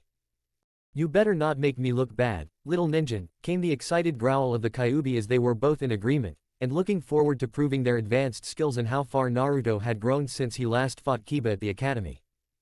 "Then don't blink," came Naruto's whispered words as a smirk adorned his face as the referee asked them if they were ready.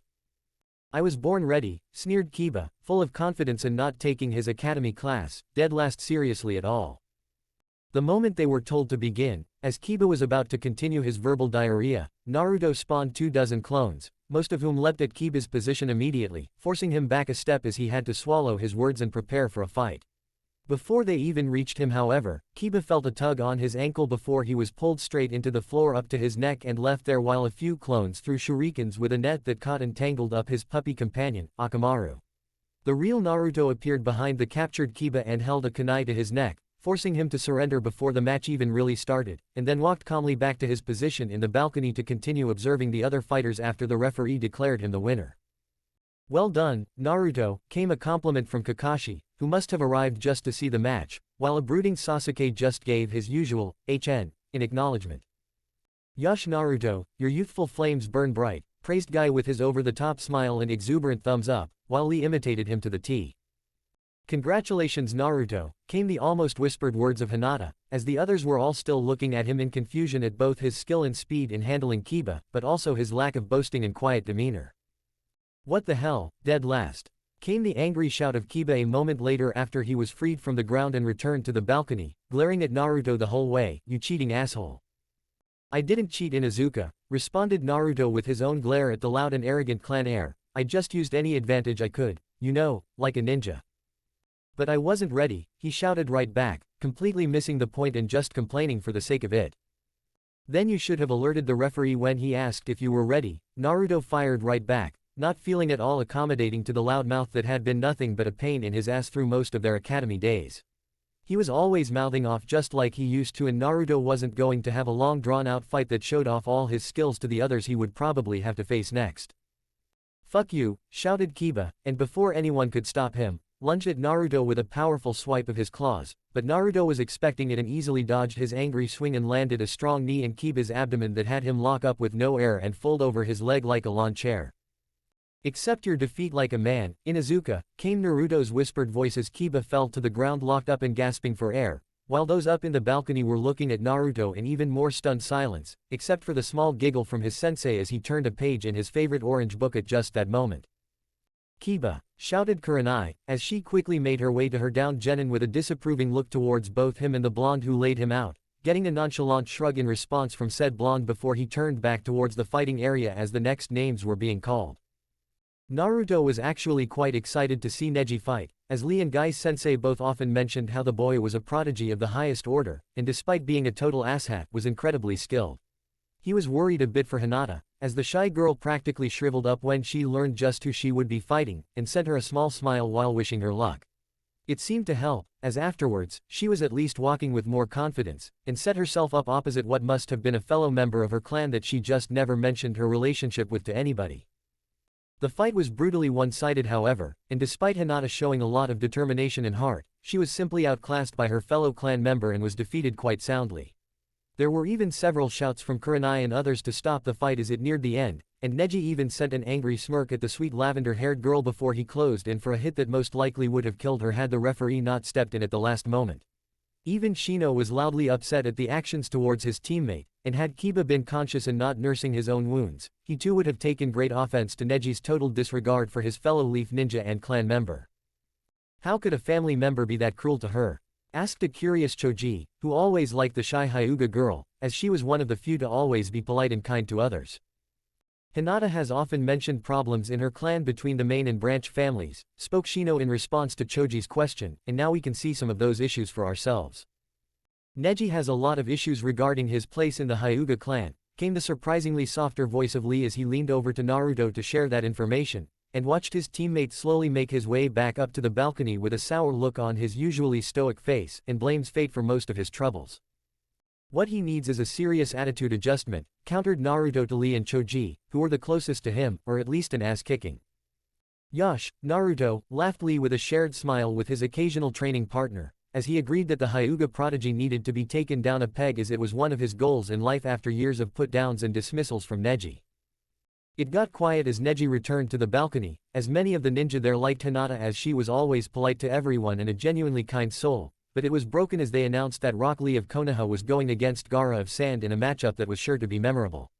Naruto knew that Lee was no pushover, but that Gaara Kid gave everyone, even his siblings the creeps, and his homicidal tendencies weren't even well hidden as everyone often heard him over the last few days muttering about his need for others' blood to satisfy some unknown mother. Naruto gave his friend a nod and call for luck, and watched as both Guy and Kakashi became very tense and interested in the fight, and knew he should be paying very close attention as well. The fight was insane. Lee's speed when he removed all his weights was incredible and his taijutsu was top-notch when he was going all out, and Naruto realized he got lucky not having to face the taijutsu beast himself. After using several taijutsu moves that would crush most opponents, but just ended up pissing an unstable Gaara off, Lee used a reverse lotus move that Gaara just managed to avoid but left Lee too hurt to continue at his overwhelming speed. Due to this slowdown, Gaara, with his amazing control of sand that he used both offensively and defensively, was able to catch Lee in one of his many sand attacks that would have been fatal had Guy not intervened at just the last minute. Guy managed to save Lee's life, but his young protege didn't escape unscathed, as his right leg and arm were both crushed under the pressure of Gaara's unbelievable sand coffin. Lee had to forfeit due to Guy's intervention, and had to be immediately rushed to the hospital in an effort to save his arm and leg, but there was a good chance that his ninja career may be over, causing many of the Konoha ninja to pale at the seriousness of that fight's outcome. It also left many there with a healthy fear of the unstable Gaara of Sand, who completely lost it after not being able to kill Lee at the end of the fight and threw a childlike tantrum screaming for Lee's blood to appease his mother. After that fight, it took some time until the last fight was announced, and Dosu Kinuta of Sound was paired against Choji Akamichi of Konoha as the only two who had not yet fought. Dosu was still pretty pissed at Konoha in general even if it had faded while he waited, and took that anger out on a usually pretty passive Choji, at least until the Sound Ninja called him fat and he actually got mad and attacked. His body expansion clan techniques were pretty interesting, but inevitably too hard to pin down a quick ninja like Dosu without the aid of his teammates' techniques which helped hold others in place for Choji to take out. With Dosu declared the winner after Choji forfeited before any real damage could be done to him, the 9 winners were called down to the arena floor to draw their positions in the final stage of the Chunin exams, which wouldn't take place for an entire month. This was to allow the many visiting dignitaries and other cages to arrive, as well as to give the ninja time to prepare and train for their upcoming fights. After everyone drew their order numbers, the matchups were announced, and everyone would have a month to prepare for them. First round of Chunin exam finals. Naruto Uzumaki vs. Neji Hyuga. Gaara vs. Sasuke Uchiha. Kankuro vs. Shino Aburame. Shikamaru Nara vs. Dosu Kinuta. Tamari then faces the winner of last match. Chapter 19, Training for Finals. The day after the second round of the Chunin exams was complete, Naruto was given the bad news from Kakashi, that his sensei would be training Sasuke exclusively for the finals against Gaara. As he needed the entire month to get Sasuke's speed and abilities higher in order to compete against the powerful sand user. He apologized to Naruto for leaving him without any real training of his own, but did line up some lessons from Ebisu if he wanted to learn anything from someone else. Naruto attended one of those Ebisu lessons just now, and afterwards was wandering around in a bit of a bad mood, as the Tokubetsu Jonin wasn't really the ideal trainer for Naruto, as he could already defeat him and they lacked any kind of mutual respect for one another. The only good thing to come from that failed training, was the wandering walk Naruto took afterwards, that led him by the hot springs and an odd old pervert. After Naruto made the women the old lech was perving on aware of their visitor, he happily walked away to the sounds of the white-haired man getting pounded by the many upset females. That was a dirty thing to do, came the somewhat angry voice, that Naruto was easily and somewhat surprised to see belonged to the same old pervert, who wasn't apparently getting beat up at all despite the sounds that continued to come from the inside of the hot springs. It's what perverts deserve, responded the blonde back with a little glare of his own, to match the one the larger white-haired man was giving him. Are you calling me a pervert? Came the unmistakable growl of the older man in the unusual Geta sandals and old-timer clothes, as he glared at the young blonde ninja. Yeah, answered Naruto easily, not understanding how this guy he caught peeping on women didn't see his own perversion. It's pretty obvious. I'll have you know I am no mere pervert, came the almost dramatic twist, as the older man stood up and started doing some ridiculous kabuki-style dance poses. I am the great toad sage of Mount Myoboku, the Sannin with the mostest, the Ika creator, the gallant Jiraiya, the super pervert. Super pervert, came the unmistakably exasperated voice of Naruto, as he watched this old-timer make an even bigger fool of himself than he thought possible. Though the name Jiraiya did ring a few bells, he didn't think that this could possibly be the same person who taught the fourth Hokage, or was the student of Sarutobi Hiruzen, more like, super joke. The change was quick, and if Naruto hadn't been looking directly at the white-haired older man, might have missed the quick transition from goofy elder into a fierce ninja of significant skill as he glared right back at the blonde. He went on to complain that the youth of today had no respect for their elders, and even launched into a long defense of the noble tradition of spying at the hot springs for inspiration. Within minutes, Naruto learned of the man's utter devotion to anything perverted, but also realized that this was a skilled older ninja who could and should be teaching him something important. You don't know who you're messing with, brat, came the response from the white-haired elder as he continued to glare at the younger blonde. An old geezer that has to spy on pretty girls because he can't get them himself. Countered Naruto back with a heated glare of his own, regardless of how dangerous the older ninja might be. You little shit, growled the older ninja, I've gotten more pretty girls than you've ever seen in your life, pipsqueak. I doubt that, smirked back Naruto as he brought his hands up in the familiar seal as clones appeared all around them, though these were all scantily dressed female versions of himself that turned on the white-haired ninja and started draping themselves over him, instantly causing a large nosebleed as the self-proclaimed super pervert was rendered speechless by the sexy display. After that wonderful display, the older man who promised his name really was Jiraiya of the Sannin, agreed to meet the young blonde back here the following day. Naruto was pleased that he had successfully lined up some training of his own for the Chunin finals, and promised to get back to work training on his own as well. That night he went down to the facility and after one of his largest spawns of clones yet, had them divide into large groups to continue pushing his training to greater heights. His clone's division was pretty simple, as he sent a third to work on ninjutsu, a third with taijutsu, and the last third with sword fighting while he upped his training weights again and pushed through his usual physical workout that left him exhausted and heading to bed late that night. The next afternoon, after his usual early morning workout, without Guy and Lee, as his young friend was still in the hospital after his defeat at Gaara's hands, Naruto was again at the hot springs waiting on his newest instructor. He found the old white-haired super pervert again peeping through a hole in the fence into the women's hot spring, and questioned whether this was really a good idea to learn from this idiot. Naruto had to entice and remind Jiraiya why he agreed to teach him, by performing another sexy harem jutsu, before the white-haired ninja would even start asking questions about his previous training. After filling the somewhat goofy-acting older ninja in about what he was studying in terms of taijutsu, sword training, and his ninjutsu and elemental techniques, Jiraiya finally got to teaching him something. That something turned out to be something incredible, and Naruto was beside himself in excitement after the white-haired man summoned a toad that provided the summoning contract for all the toads. "This is the toad contract?" asked Naruto in disbelief that he was being asked to sign something so well known, and previously used by his idol the fourth Hokage. "You are letting me sign the toad contract?"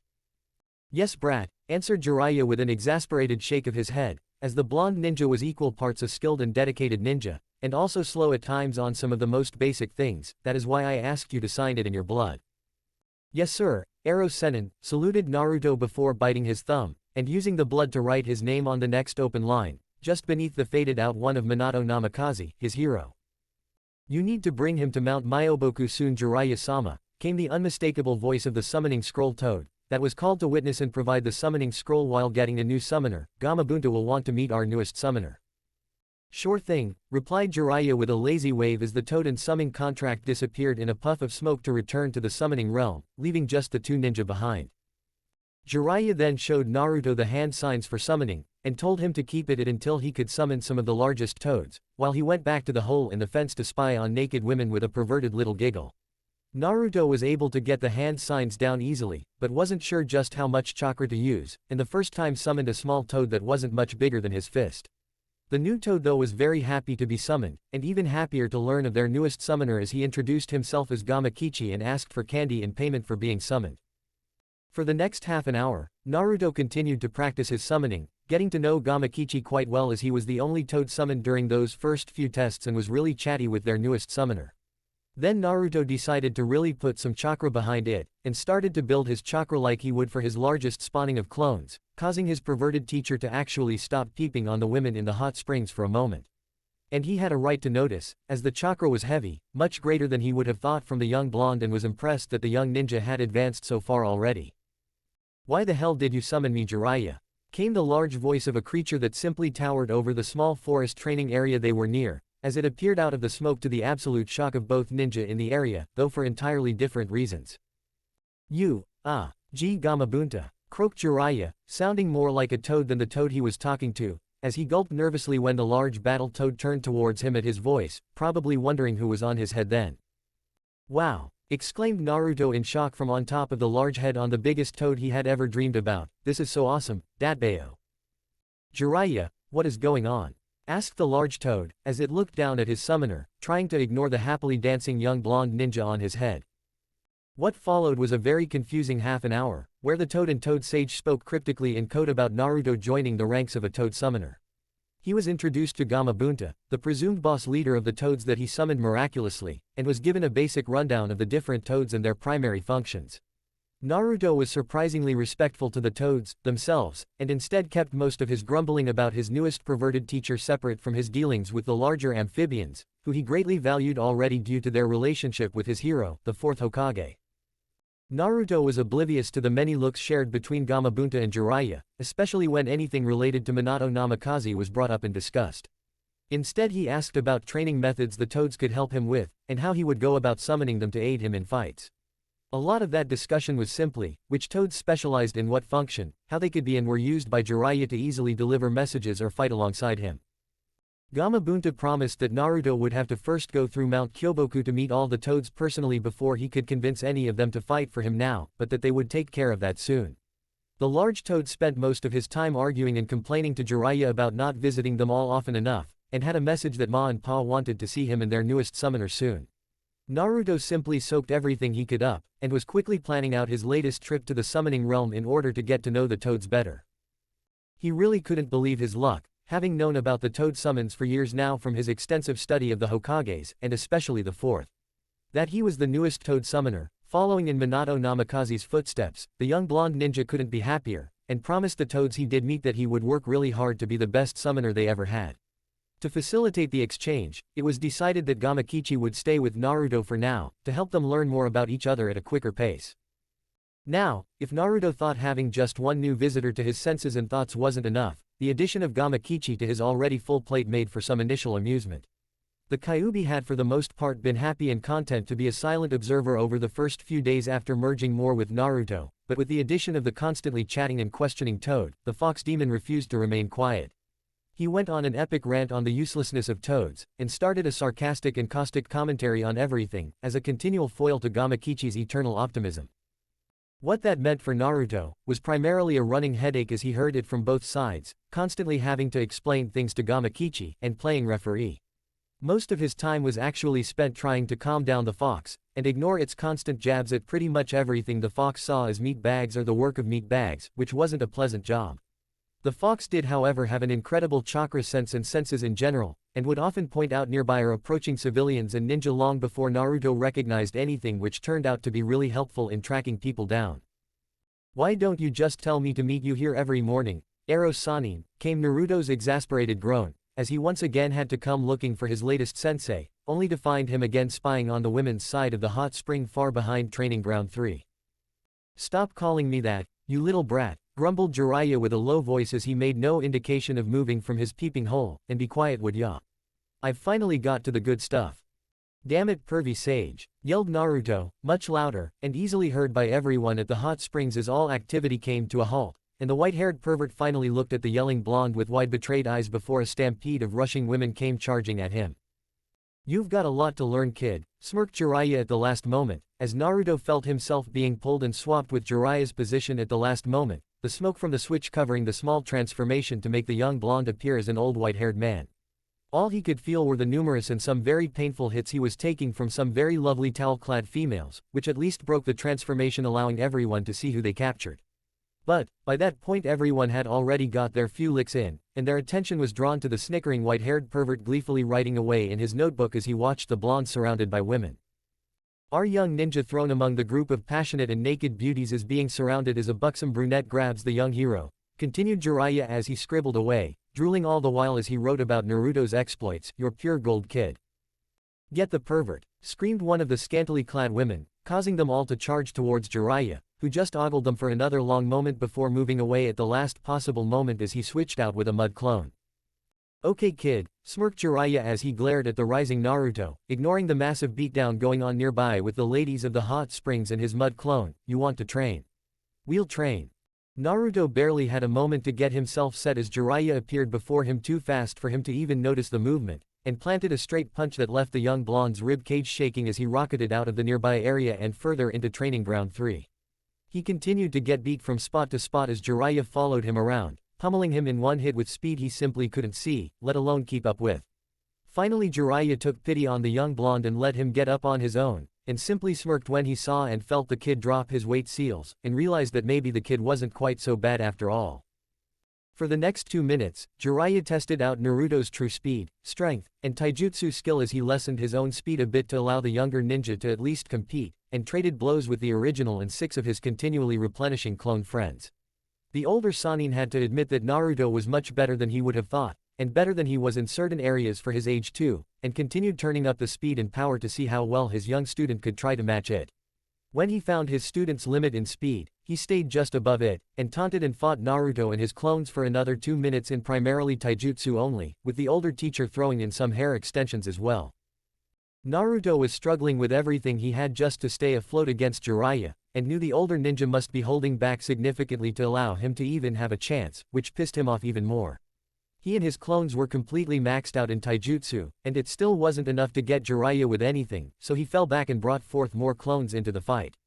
While a large portion of them engaged the white-haired older ninja in taijutsu, the majority of them started building up their own wind attacks while a select few brought the fire for a combination attack that was the best he had at present. Jiraiya was impressed with what Naruto was doing. His fighting skills and style were very good, he used distraction well, and thought well on his feet. The biggest problem he saw was simply speed, as even with his better-than-average speed for a genin, it was only mid-chunin level at best and needed to be much faster if he was ever going to be really taken seriously or advance in the chunin exam finals. His strategy was good though, as more and more shadow clones continued to engage Jiraiya in order to distract him from the attacks being prepared, though he didn't hold out hope that they would work on the skilled Sannin. He was proven correct not long after, when Jiraiya used his speed to interrupt some of the combination attacks to be used against Naruto's own clones, and was soon finishing off the rest of the clones and pushing the original past his breaking point. It only happened for a moment, but it was completely unmistakable for Jiraiya not to notice when Naruto pulled on the power of the Kyuubi for a brief moment in preparation of their continuing fight, as his eyes turned red for just a moment. Naruto had felt the rush of incredible power, and even though it wasn't something he did consciously, he was however grateful for the fox in trying to help him overcome a superior opponent. Thanks fox, grinned Naruto, before using his newly refilled chakra stores to spawn another large batch of shadow clones, that he quickly hid behind as he sent them off to challenge Jiraiya, wondering how the explosion clones would fare. Move, yelled the fox in reply, getting Naruto to react just in time to avoid being flattened under a Jiraiya stomp, as he crashed onto the tree branch Naruto was just standing on. Shit, exclaimed Naruto, out of breath and wondering where the next attack was going to come from, and knowing that Jiraiya wasn't going to be pulling his punches. He didn't have to wait very long to find out though, as within a few more moments of intense taijutsu, several attacks broke through Naruto's defenses and remaining clones until he was laid out flat on the ground. Jiraiya had popped over to where Naruto landed to make sure he was still alive, and after seeing him simply knocked unconscious, decided they were probably done training for the day. He hadn't walked far though when he was confronted by a pair of clones in his path, as they blocked the way back towards the hot springs they knew Jiraiya was heading towards with deadpan looks on their faces. He's completely fine, waved Jiraiya in dismissal over his shoulder at the lump on the ground that was Naruto, just knocked out. Oh, said the one Naruto clone to the other in sheepishness, we weren't here for the boss, we had some questions on ceiling arrays. If you can keep quiet, you can tag along, spoke Jiraiya with a defeated shrug of his shoulders, as he walked around the two Naruto clones, and headed directly for the hot springs for some much-needed research. Thanks Jiraiya-sama, spoke the first clone that had done all the talking so far, we were working on ceiling arrays and barrier seals, and had a few questions. Just keep your questions quiet, grumbled Jiraiya as he got back to his peeping hole and settled in to look at the female hot springs, instantly in a better mood and giggling at what he saw. How does the ceiling array affect a 4-points barrier seal, and allow it to be movable? Asked the first clone quietly, not going to waste his chance to get some real answers to help them in their Fuinjutsu development, by pissing off their only teacher.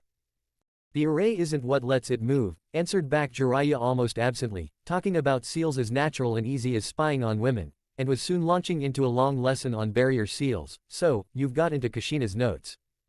Yeah, answered the only clone to do any of the talking so far, she loved barrier seals. I'm not surprised, remarked Jiraiya with a fond smile, she used them often in the field, and on the Kyuubi. Did she ever mention the Kyuubi, or trying to communicate with it? Came the quiet question from the quieter clone to that point. She only ever said it was so full of hate that she couldn't deal with it, answered Jiraiya back deep in thought, as he tried to understand or remember if anything else was ever said, and wondered how Naruto's seal in relationship with the Kyuubi may be different from his mother's, and decided he should do a little digging of his own. Do Naruto and the Kyuubi ever talk? Ever since Orochimaru in the Forest of Death, responded the previously quiet clone with a little shiver at the reminder, and therefore missed Jiraiya's own shiver or the sidelong glance he sent at the two innocent-looking clones, who just went back to asking questions about seals. When the original Naruto woke back up after about 30 minutes out, Jiraiya summoned a pair of young toads, and had Naruto put his training weights back on and start chasing them. With the original working on increasing speed and stamina, Jiraiya had the two clones studying their Fuinjutsu, and when more clones arrived, had them join their discussions on barrier seals.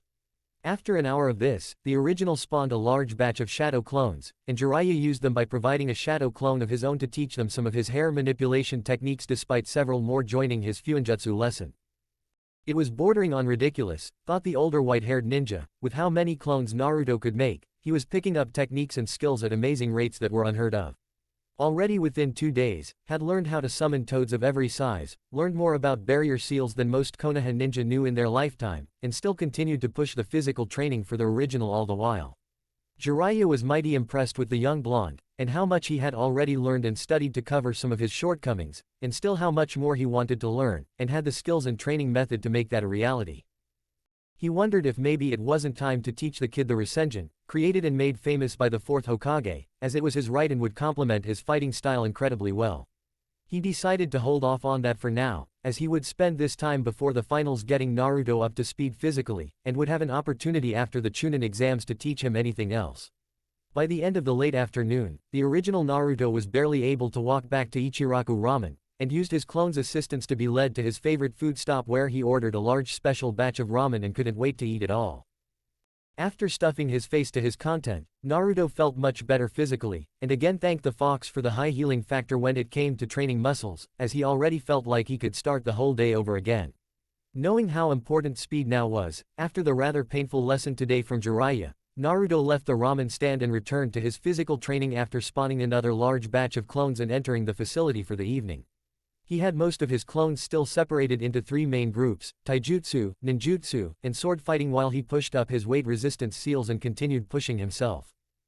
Over the next few days, Naruto continued to push himself in his physical training, having daily sparring matches with Jiraiya, and a day spent on Mount Myoboku chasing toads. His speed had really increased. With Jiraiya also supplementing his Fuinjutsu teaching as well, and Naruto was progressing as fast as he ever had, and growing with each clone and moment. Currently they were in the summoning realm, going over their plans for Naruto to train in using the fox's chakra, to get him better accustomed to it in a safe environment that wouldn't have all of Konoha in a panic. The fox is fine with me using his yukai, but he still says I am not really ready for the first tail cloak, responded Naruto easily, causing Jiraiya to blanch somewhat at just how open the communication was between the fox demon and his student, not having expected it to be that easy. How are you speaking to the Kyuubi? Asked Jiraiya for better understanding.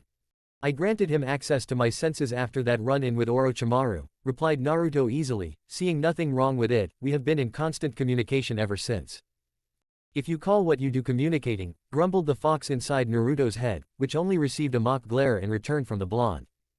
You don't have to listen to that meanie, boss, came the defense from Gamakichi, who for some reason could also hear all the nasty comments made by the fox, often causing them to bicker back and forth with Naruto stuck in the middle of it.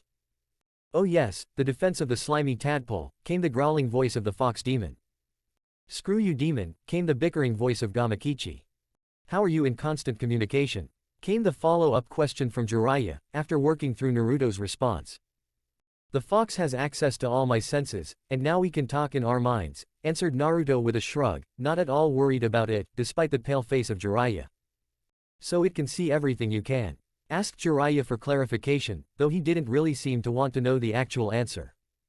Yes Ero-sanin, replied a smirking Naruto, knowing that this information didn't sit well with his usually unflappable sensei, though it didn't bother him in the least as he had got to know the Kyuubi over the last few days and other than being a little violent and sarcastic, wasn't too bad.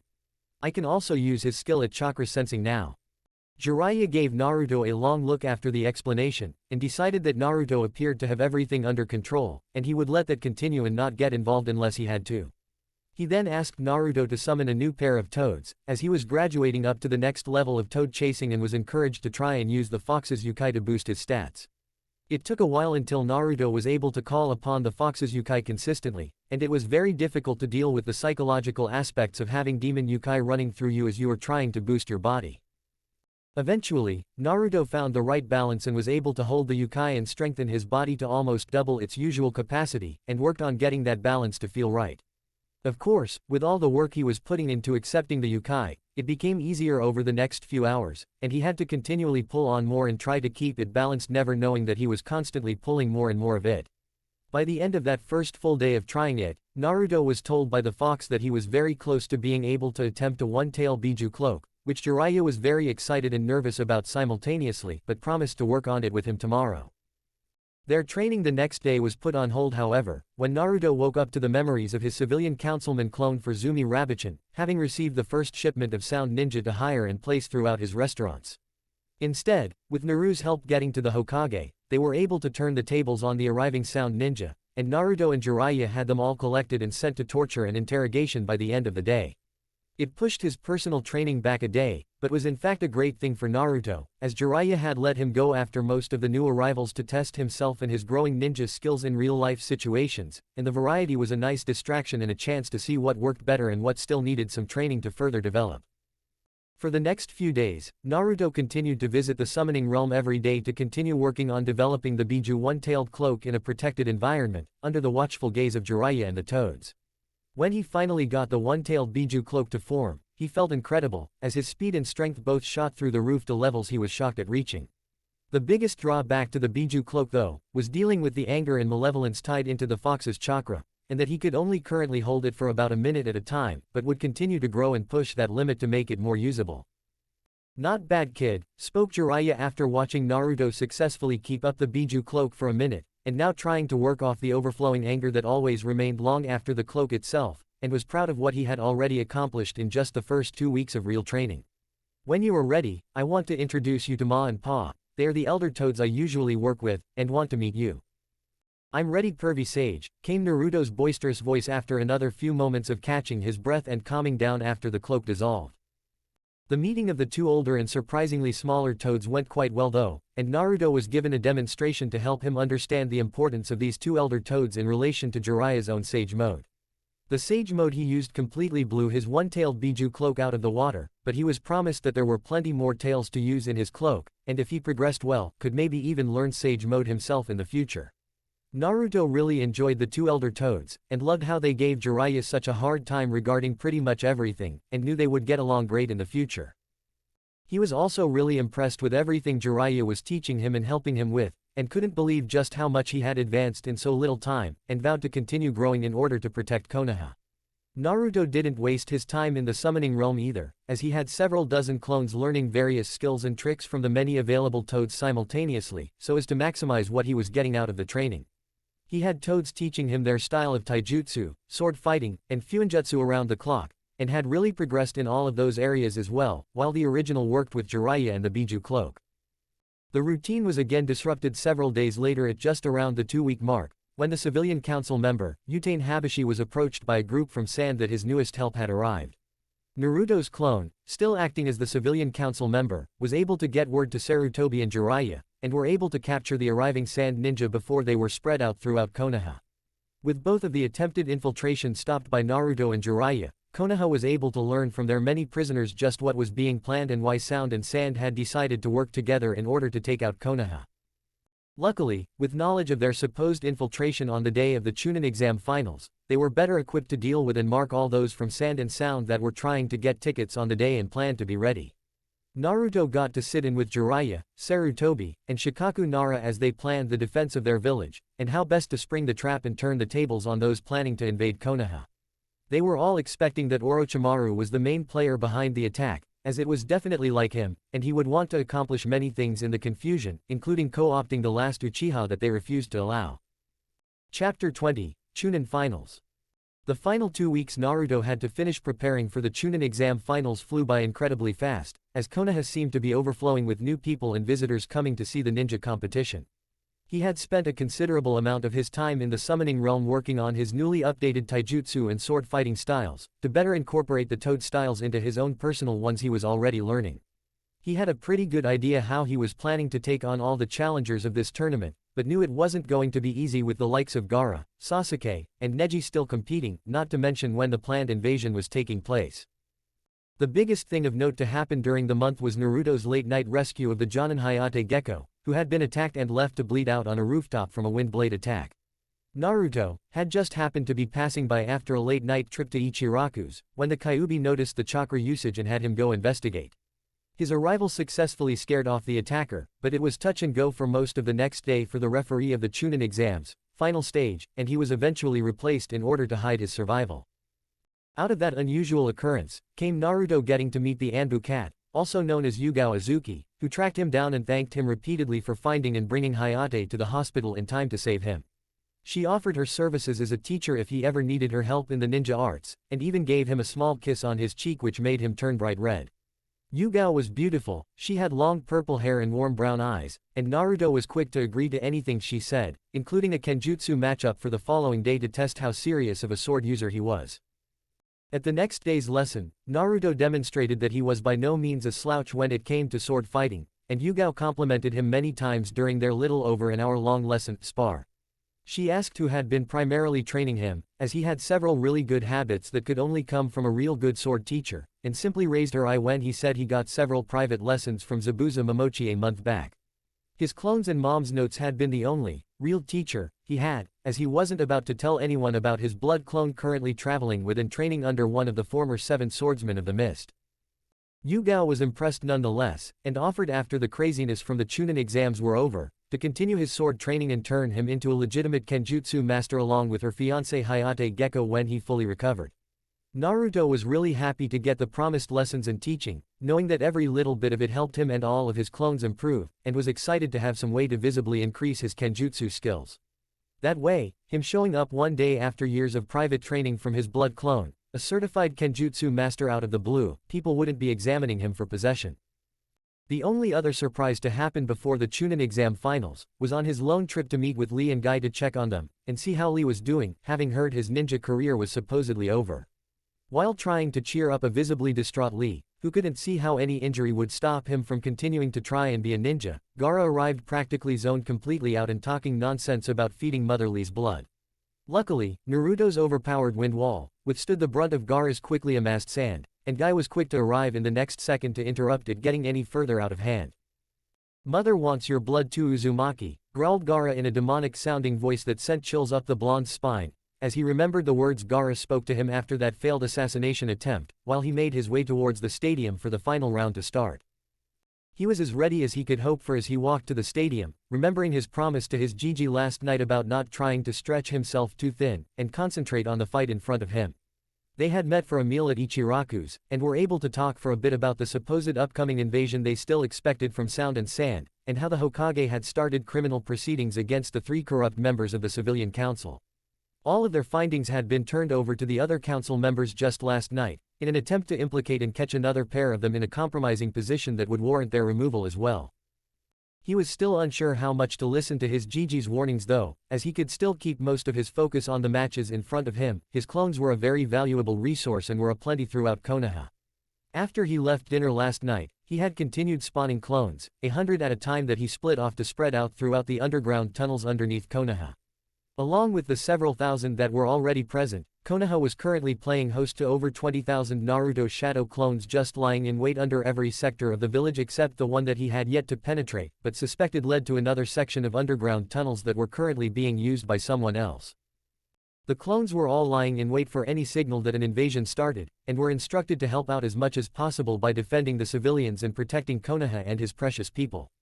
Just that morning he had gone by Ichiraku's with clone pins for Tyuki and Ayame, before loading up with a generous portion of his favorite food to start the day just right. Now he was slowly making his way towards the stadium, thinking about everything that had happened recently, and hoping he and his clones were ready for what he was expecting to come today. "Good luck, Naruto," came the small voice of Hinata Hyuga, as the lavender-haired girl ducked her head shyly, as Naruto came upon teammate wishing Shino Aburame good luck as well, and getting the other members of her team to turn towards him with varying expressions on their faces. "Thanks Hinata," whispered Naruto back quietly, "I'll teach Neji a good lesson too, just for you." Naruto-kun," gasped Hinata in a blush as her crush moved away from her after smiling and winking, not having any idea how he made her feel. Hinata ignored the grumbling of Kiba, who had been complaining about Naruto's underhanded tactics still, gave Shino another smile and nod before taking Kiba's and Kurenai's arms and leading them inside to get good seats. She wasn't missing this for anything, and was also still thinking about Naruto and how strong and confident he looked and acted now, nothing like his earlier goofier self, and wondered how that translated to his actual skills. He had defeated Kiba so quickly, cheating if you asked Kiba himself, but she hadn't really seen him fight for long or go all out against anybody, and she wondered if he was going to be strong enough to defeat Neji, as her cousin was considered a prodigy for a good reason. Hinata took a moment to notice that she was sitting nearby some of the other rookies from her class, as she spotted Ino and Choji with their team leader Asuma, who Kurenai instantly went to sit with. She also recognized Tenten from her cousin's team, and got to watch as Sakura arrived shortly after her and instantly started bickering with Ino. She looked up into some of the better surrounding boxes, seeing the Hokage in the nicest of them all, but mostly looking at the one belonging to her father and clan, and knew that they were all excited to see their prized Neji fight, and gave a small smile as she hoped and even expected Naruto to dash any hopes they had. Naruto arrived in the competitors' booth on the opposite side of the stadium from the Hokage booth, and noticed that everyone seemed to be present already except his teammate. Gaara and the other two Sand siblings were casually standing at one end, while the remaining Konoha fighters stood opposite them trading glares. Shino and Shikamaru were both giving the Sand Genin a lot of room, and seemed to be standing together more out of necessity than any real camaraderie, as neither boy was overly social. Neji was standing by himself as well, glaring at everyone, but Naruto ignored him completely as he made his way to the other two Konoha rookies and checked them both out. Shino looked much the same as he did in the academy, with no skin showing and shades. He looked every bit the detached ninja he always was. Shikamaru, however, had grown a bit taller and lost a bit of the baby fat in his face, though he still looked as bored and lazy as ever even when checking out the approaching Naruto. "Is your teammate here with you?" came the question from Shino, as Naruto shook his head, and received a snort from Shikamaru along with a whispered, "Troublesome." "He'll show," spoke Shikamaru with a lazy wave, completely unconcerned. "Probably," laughed Naruto, "though, he was training all month with sensei, hopefully he keeps time better than Kakashi." "It is disrespectful to everyone when he is late," came the smug-sounding voice from Neji, as if he was lecturing his betters about punctuality. "What do you care, Hyuga?" asked Naruto with a smirk of his own. "You'll already be eliminated by the time he needs to be here." "Oh please," replied Neji disbelievingly, "the day some no-talent dead last defeats me, fate has already decreed that I won." "Nice for fate," replied Naruto, "then present that decree to the referee, and to the second round you go." Naruto," asked Shino very quietly, so as to not alert all the others in the booth, "do you really want to be antagonizing Neji? Hinata says that he is her clan's most promising prodigy." "No sweat Shino," laughed Naruto easily, though both him and Shikamaru could instantly tell the laugh was fake, and both wondered just how much different Naruto now was, and how powerful as they watched the surrounding stands quickly fill up to capacity. They didn't have to wait much longer at that point either, as another Jonin of their village had seemingly taken over the referee job, and was introducing himself as Genma Shiranui. He asked all the competitors to wait in their booth until called down to fight, and then started getting everyone pumped up and excited as he announced the beginning of the Chunin exam finals, and called the first two fighters. Naruto ignored the loud and exuberant applause for his opponent, as he was from a popular clan, and considered by many to be one of the favorites in this competition, and made his way down to the arena floor completely focused on what he had to accomplish. "You should quit now, loser," came the ugly sneering voice of Neji once both of them were down on the arena floor. "Fate has already decided I will win." "Bullshit," smirked Naruto, "fate is what we make it."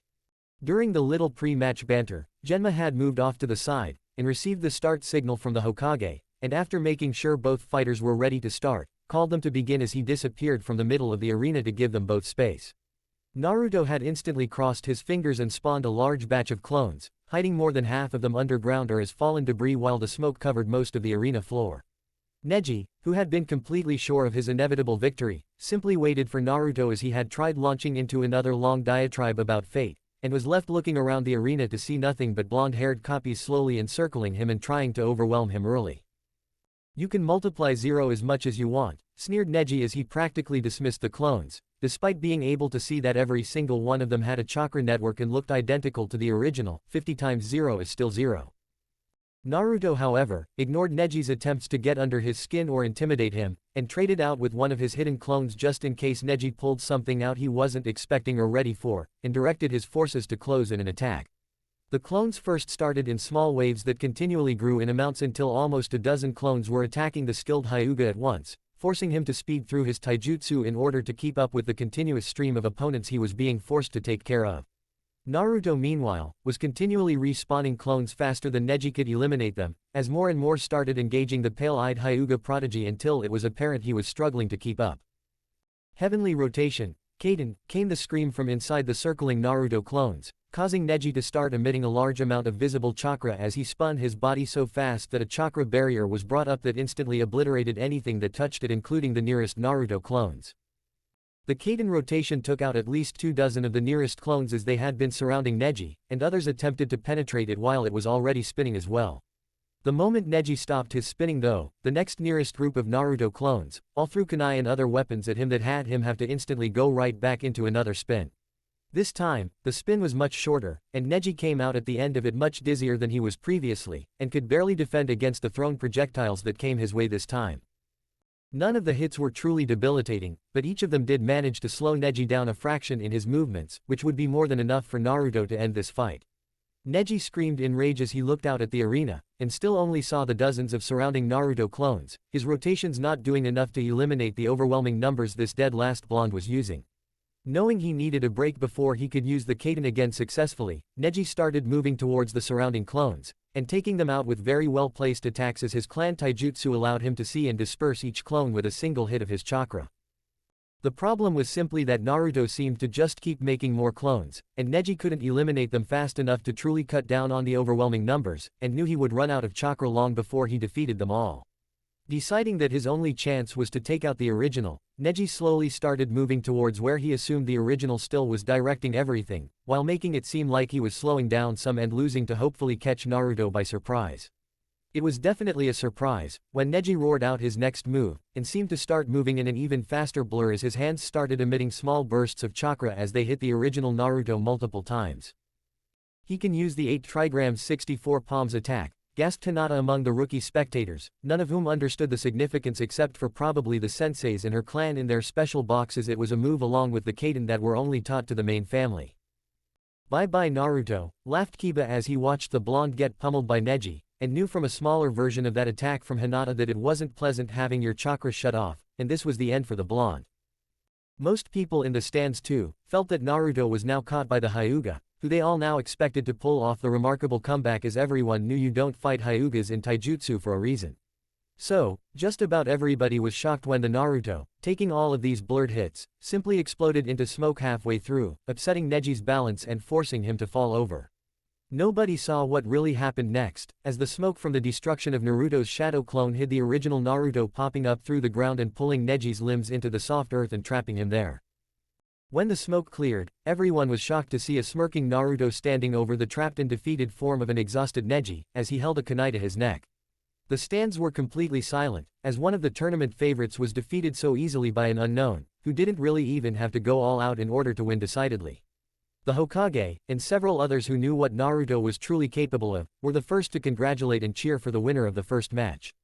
A moment later the rest of the stands erupted in noise at the incredible display of skill to defeat the Hyuga prodigy, causing Naruto to duck his head in slight embarrassment at all the extra attention as he made his way back to the competitor's booth. Damn Naruto, came the impressed and somewhat shocked voice of Shikamaru upon the blonde's return to the booth, I didn't know you had that in you. Thanks, responded Naruto with an embarrassed shrug, as he reached back and rubbed the back of his head in nervousness, not used to being praised or the center of attention for a good reason. Hinata was dumbfounded as she looked around at her fellow rookie genin, and recent academy students, as they all wondered how far Naruto had come to defeat the previous class, Rookie of the Year so easily. She more than most knew just how skilled Neji was, and for Naruto to not only defeat him, but do it so easily even after Neji displayed some serious moves, everyone needed to be very careful about just how good Naruto truly was. Kiba was spluttering in denial, unable to comprehend how Naruto had not only beaten him, but Neji, a Hyuga prodigy with more experience and time as a ninja, and obviously couldn't accept it. He had to have cheated, hissed Kiba more to himself, but loud enough for the others nearby to have heard, and most to simply shake their heads in denial. Naruto wouldn't cheat, mumbled Hinata in response, and though it wasn't as loud as Kiba's accusations, it was easily heard by those around her, and all except for Kiba agreed as they waited for the next match to be called. That was quite the performance between two of your genin, Hokage, spoke the Kassien stiffly, as the two most powerful ninja of their villages watched the Chunin exams from their high booth, and the Kassien paid the young blonde a good bit of attention that Sarutobi found very suspicious and out of character for Rasa and promised to keep a closer eye on the old shinobi.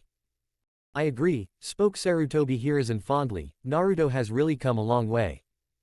Would our next two fighters please come down to the arena, called the referee Genma after the field was cleared and ready for the next fight, Gaara of Tsunagaku, and Sasuke Uchiha of Konoha. The applause and shouts were deafening, as Sasuke and Gaara were probably the two most heavily favored fighters in the competition from a betting standpoint, and everyone in Konoha wanted to see the famous Uchiha Sharingan in action. The noise of the crowd drowned out some of the early speculation, when Gaara was the only one to arrive at the arena, and people started noticing that Sasuke wasn't present and chatting grew louder. Genma asked if he should call the match in Gaara's favor, as Sasuke had yet to show, but in a surprise move, the Kassien himself offered to postpone the fight between the two largest draws of the tournament until the other first-round fights were completed. The booing from the audience was loud and plentiful, as the fight most of them came to see was postponed, forcing them to wait even more until they could see their precious Uchiha.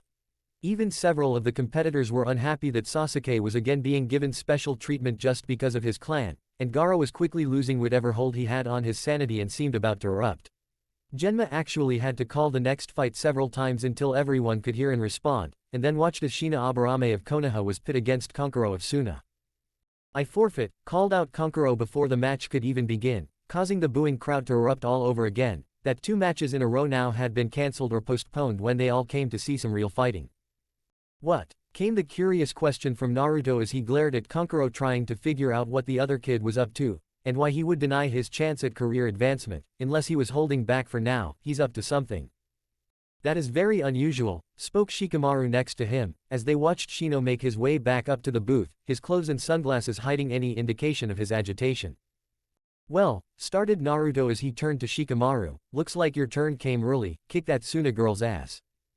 Shikamaru gave Naruto a long look as his words were heard by his opponent, and had to avoid the angry eyes of his female competitor as she glared at them both with such loathing as she made her way down to the arena floor. Shikamaru sighed in exasperation, wondering why he had to fight the angry girl, and also wondering still about Kankuro forfeiting after getting this far, and thought that something unusual must be up. Naruto knew something was up, but was still unsure of when the invasion was scheduled to happen today, just that it was scheduled for today during the exam finals, and he needed to be ready and keep an eye on the Sand siblings. The fight between Temari and Shikamaru was somewhat boring for the audience, as they had to wait through and watch the pair trade shots and chase each other around the arena for some time before the action really took off. Shikamaru had Temari soundly beat, but he decided to forfeit as he was almost out of chakra right at the end, and knew he couldn't continue to the next round. Temari wasn't too pleased in winning the match, after she basically lost to Shikamaru, but accepted her advancing into the next round with a glare at both Naruto and Shikamaru, just as Genma called out the names of the last 2 fighters to come down to the arena and finish the first round: Sasuke, Uchiha and Gaara. Sasuke and Kakashi still had yet to arrive, and as Gaara stood and waited for a long minute down on the arena floor, everyone could tell that he was losing his battle against his temper and ready to go crazy at seemingly the drop of a hat. Just as Genma was getting ready to announce that Sasuke would be forfeiting as he wasn't present, a swirl of leaves deposited Sasuke and Kakashi directly into the middle of the arena, getting several who noticed them to cheer in excitement. Both the Hokage and Kassien were equally as excited to get this last match of the first round over with, though for completely different reasons. "Did we make it in time?" asked Kakashi to Genma as he looked around the stadium and noticed all the excited spectators, rookies not competing among the populace, and those fighting up in the competitors' booth. "Barely," spoke Genma with a shake of his head. "We already postponed your match to the end of the round, hoping you would make it." "Well, I'm here now," spoke Sasuke importantly, as he glanced briefly at Gaara and could hardly contain his own excitement at getting a powerful opponent to test himself against, already thinking about all the ways he would defeat the younger Sand Ninja and show off to everyone that the Uchiha were still the elite. And that's all I have for now. Notes to continue are below if anyone is interested. I may come back to this one at some point, but I have so many things up in the air that I will probably let a bunch of them fell away. I was never very good at describing fight scenes anyway, so this was a good stopping point for me. Step up sword training, start getting experience from Asura Zabuza. Practicing Harakan Taijutsu and researching info on Kushina and Uzumaki clan. Learn about Kushina's family sword Hokage stored in old house. Learn about father and Namikaze clan, new home, estate. Starts selling his storage scrolls and explosive tags and chakra-draining seals. Chapter 6. The Konoha Delivery Company was really just a food delivery service they started after working for the civilian council member, Seidou Miseribo, for one day and realizing the man was blatantly overcharging for his services and then ripping off his delivery employees. They still had 6 clone employees working in his operation, all trying to find dirt and gather evidence against the arrogant and pretty nasty man, while subtly dropping off business cards of his own company at every delivery.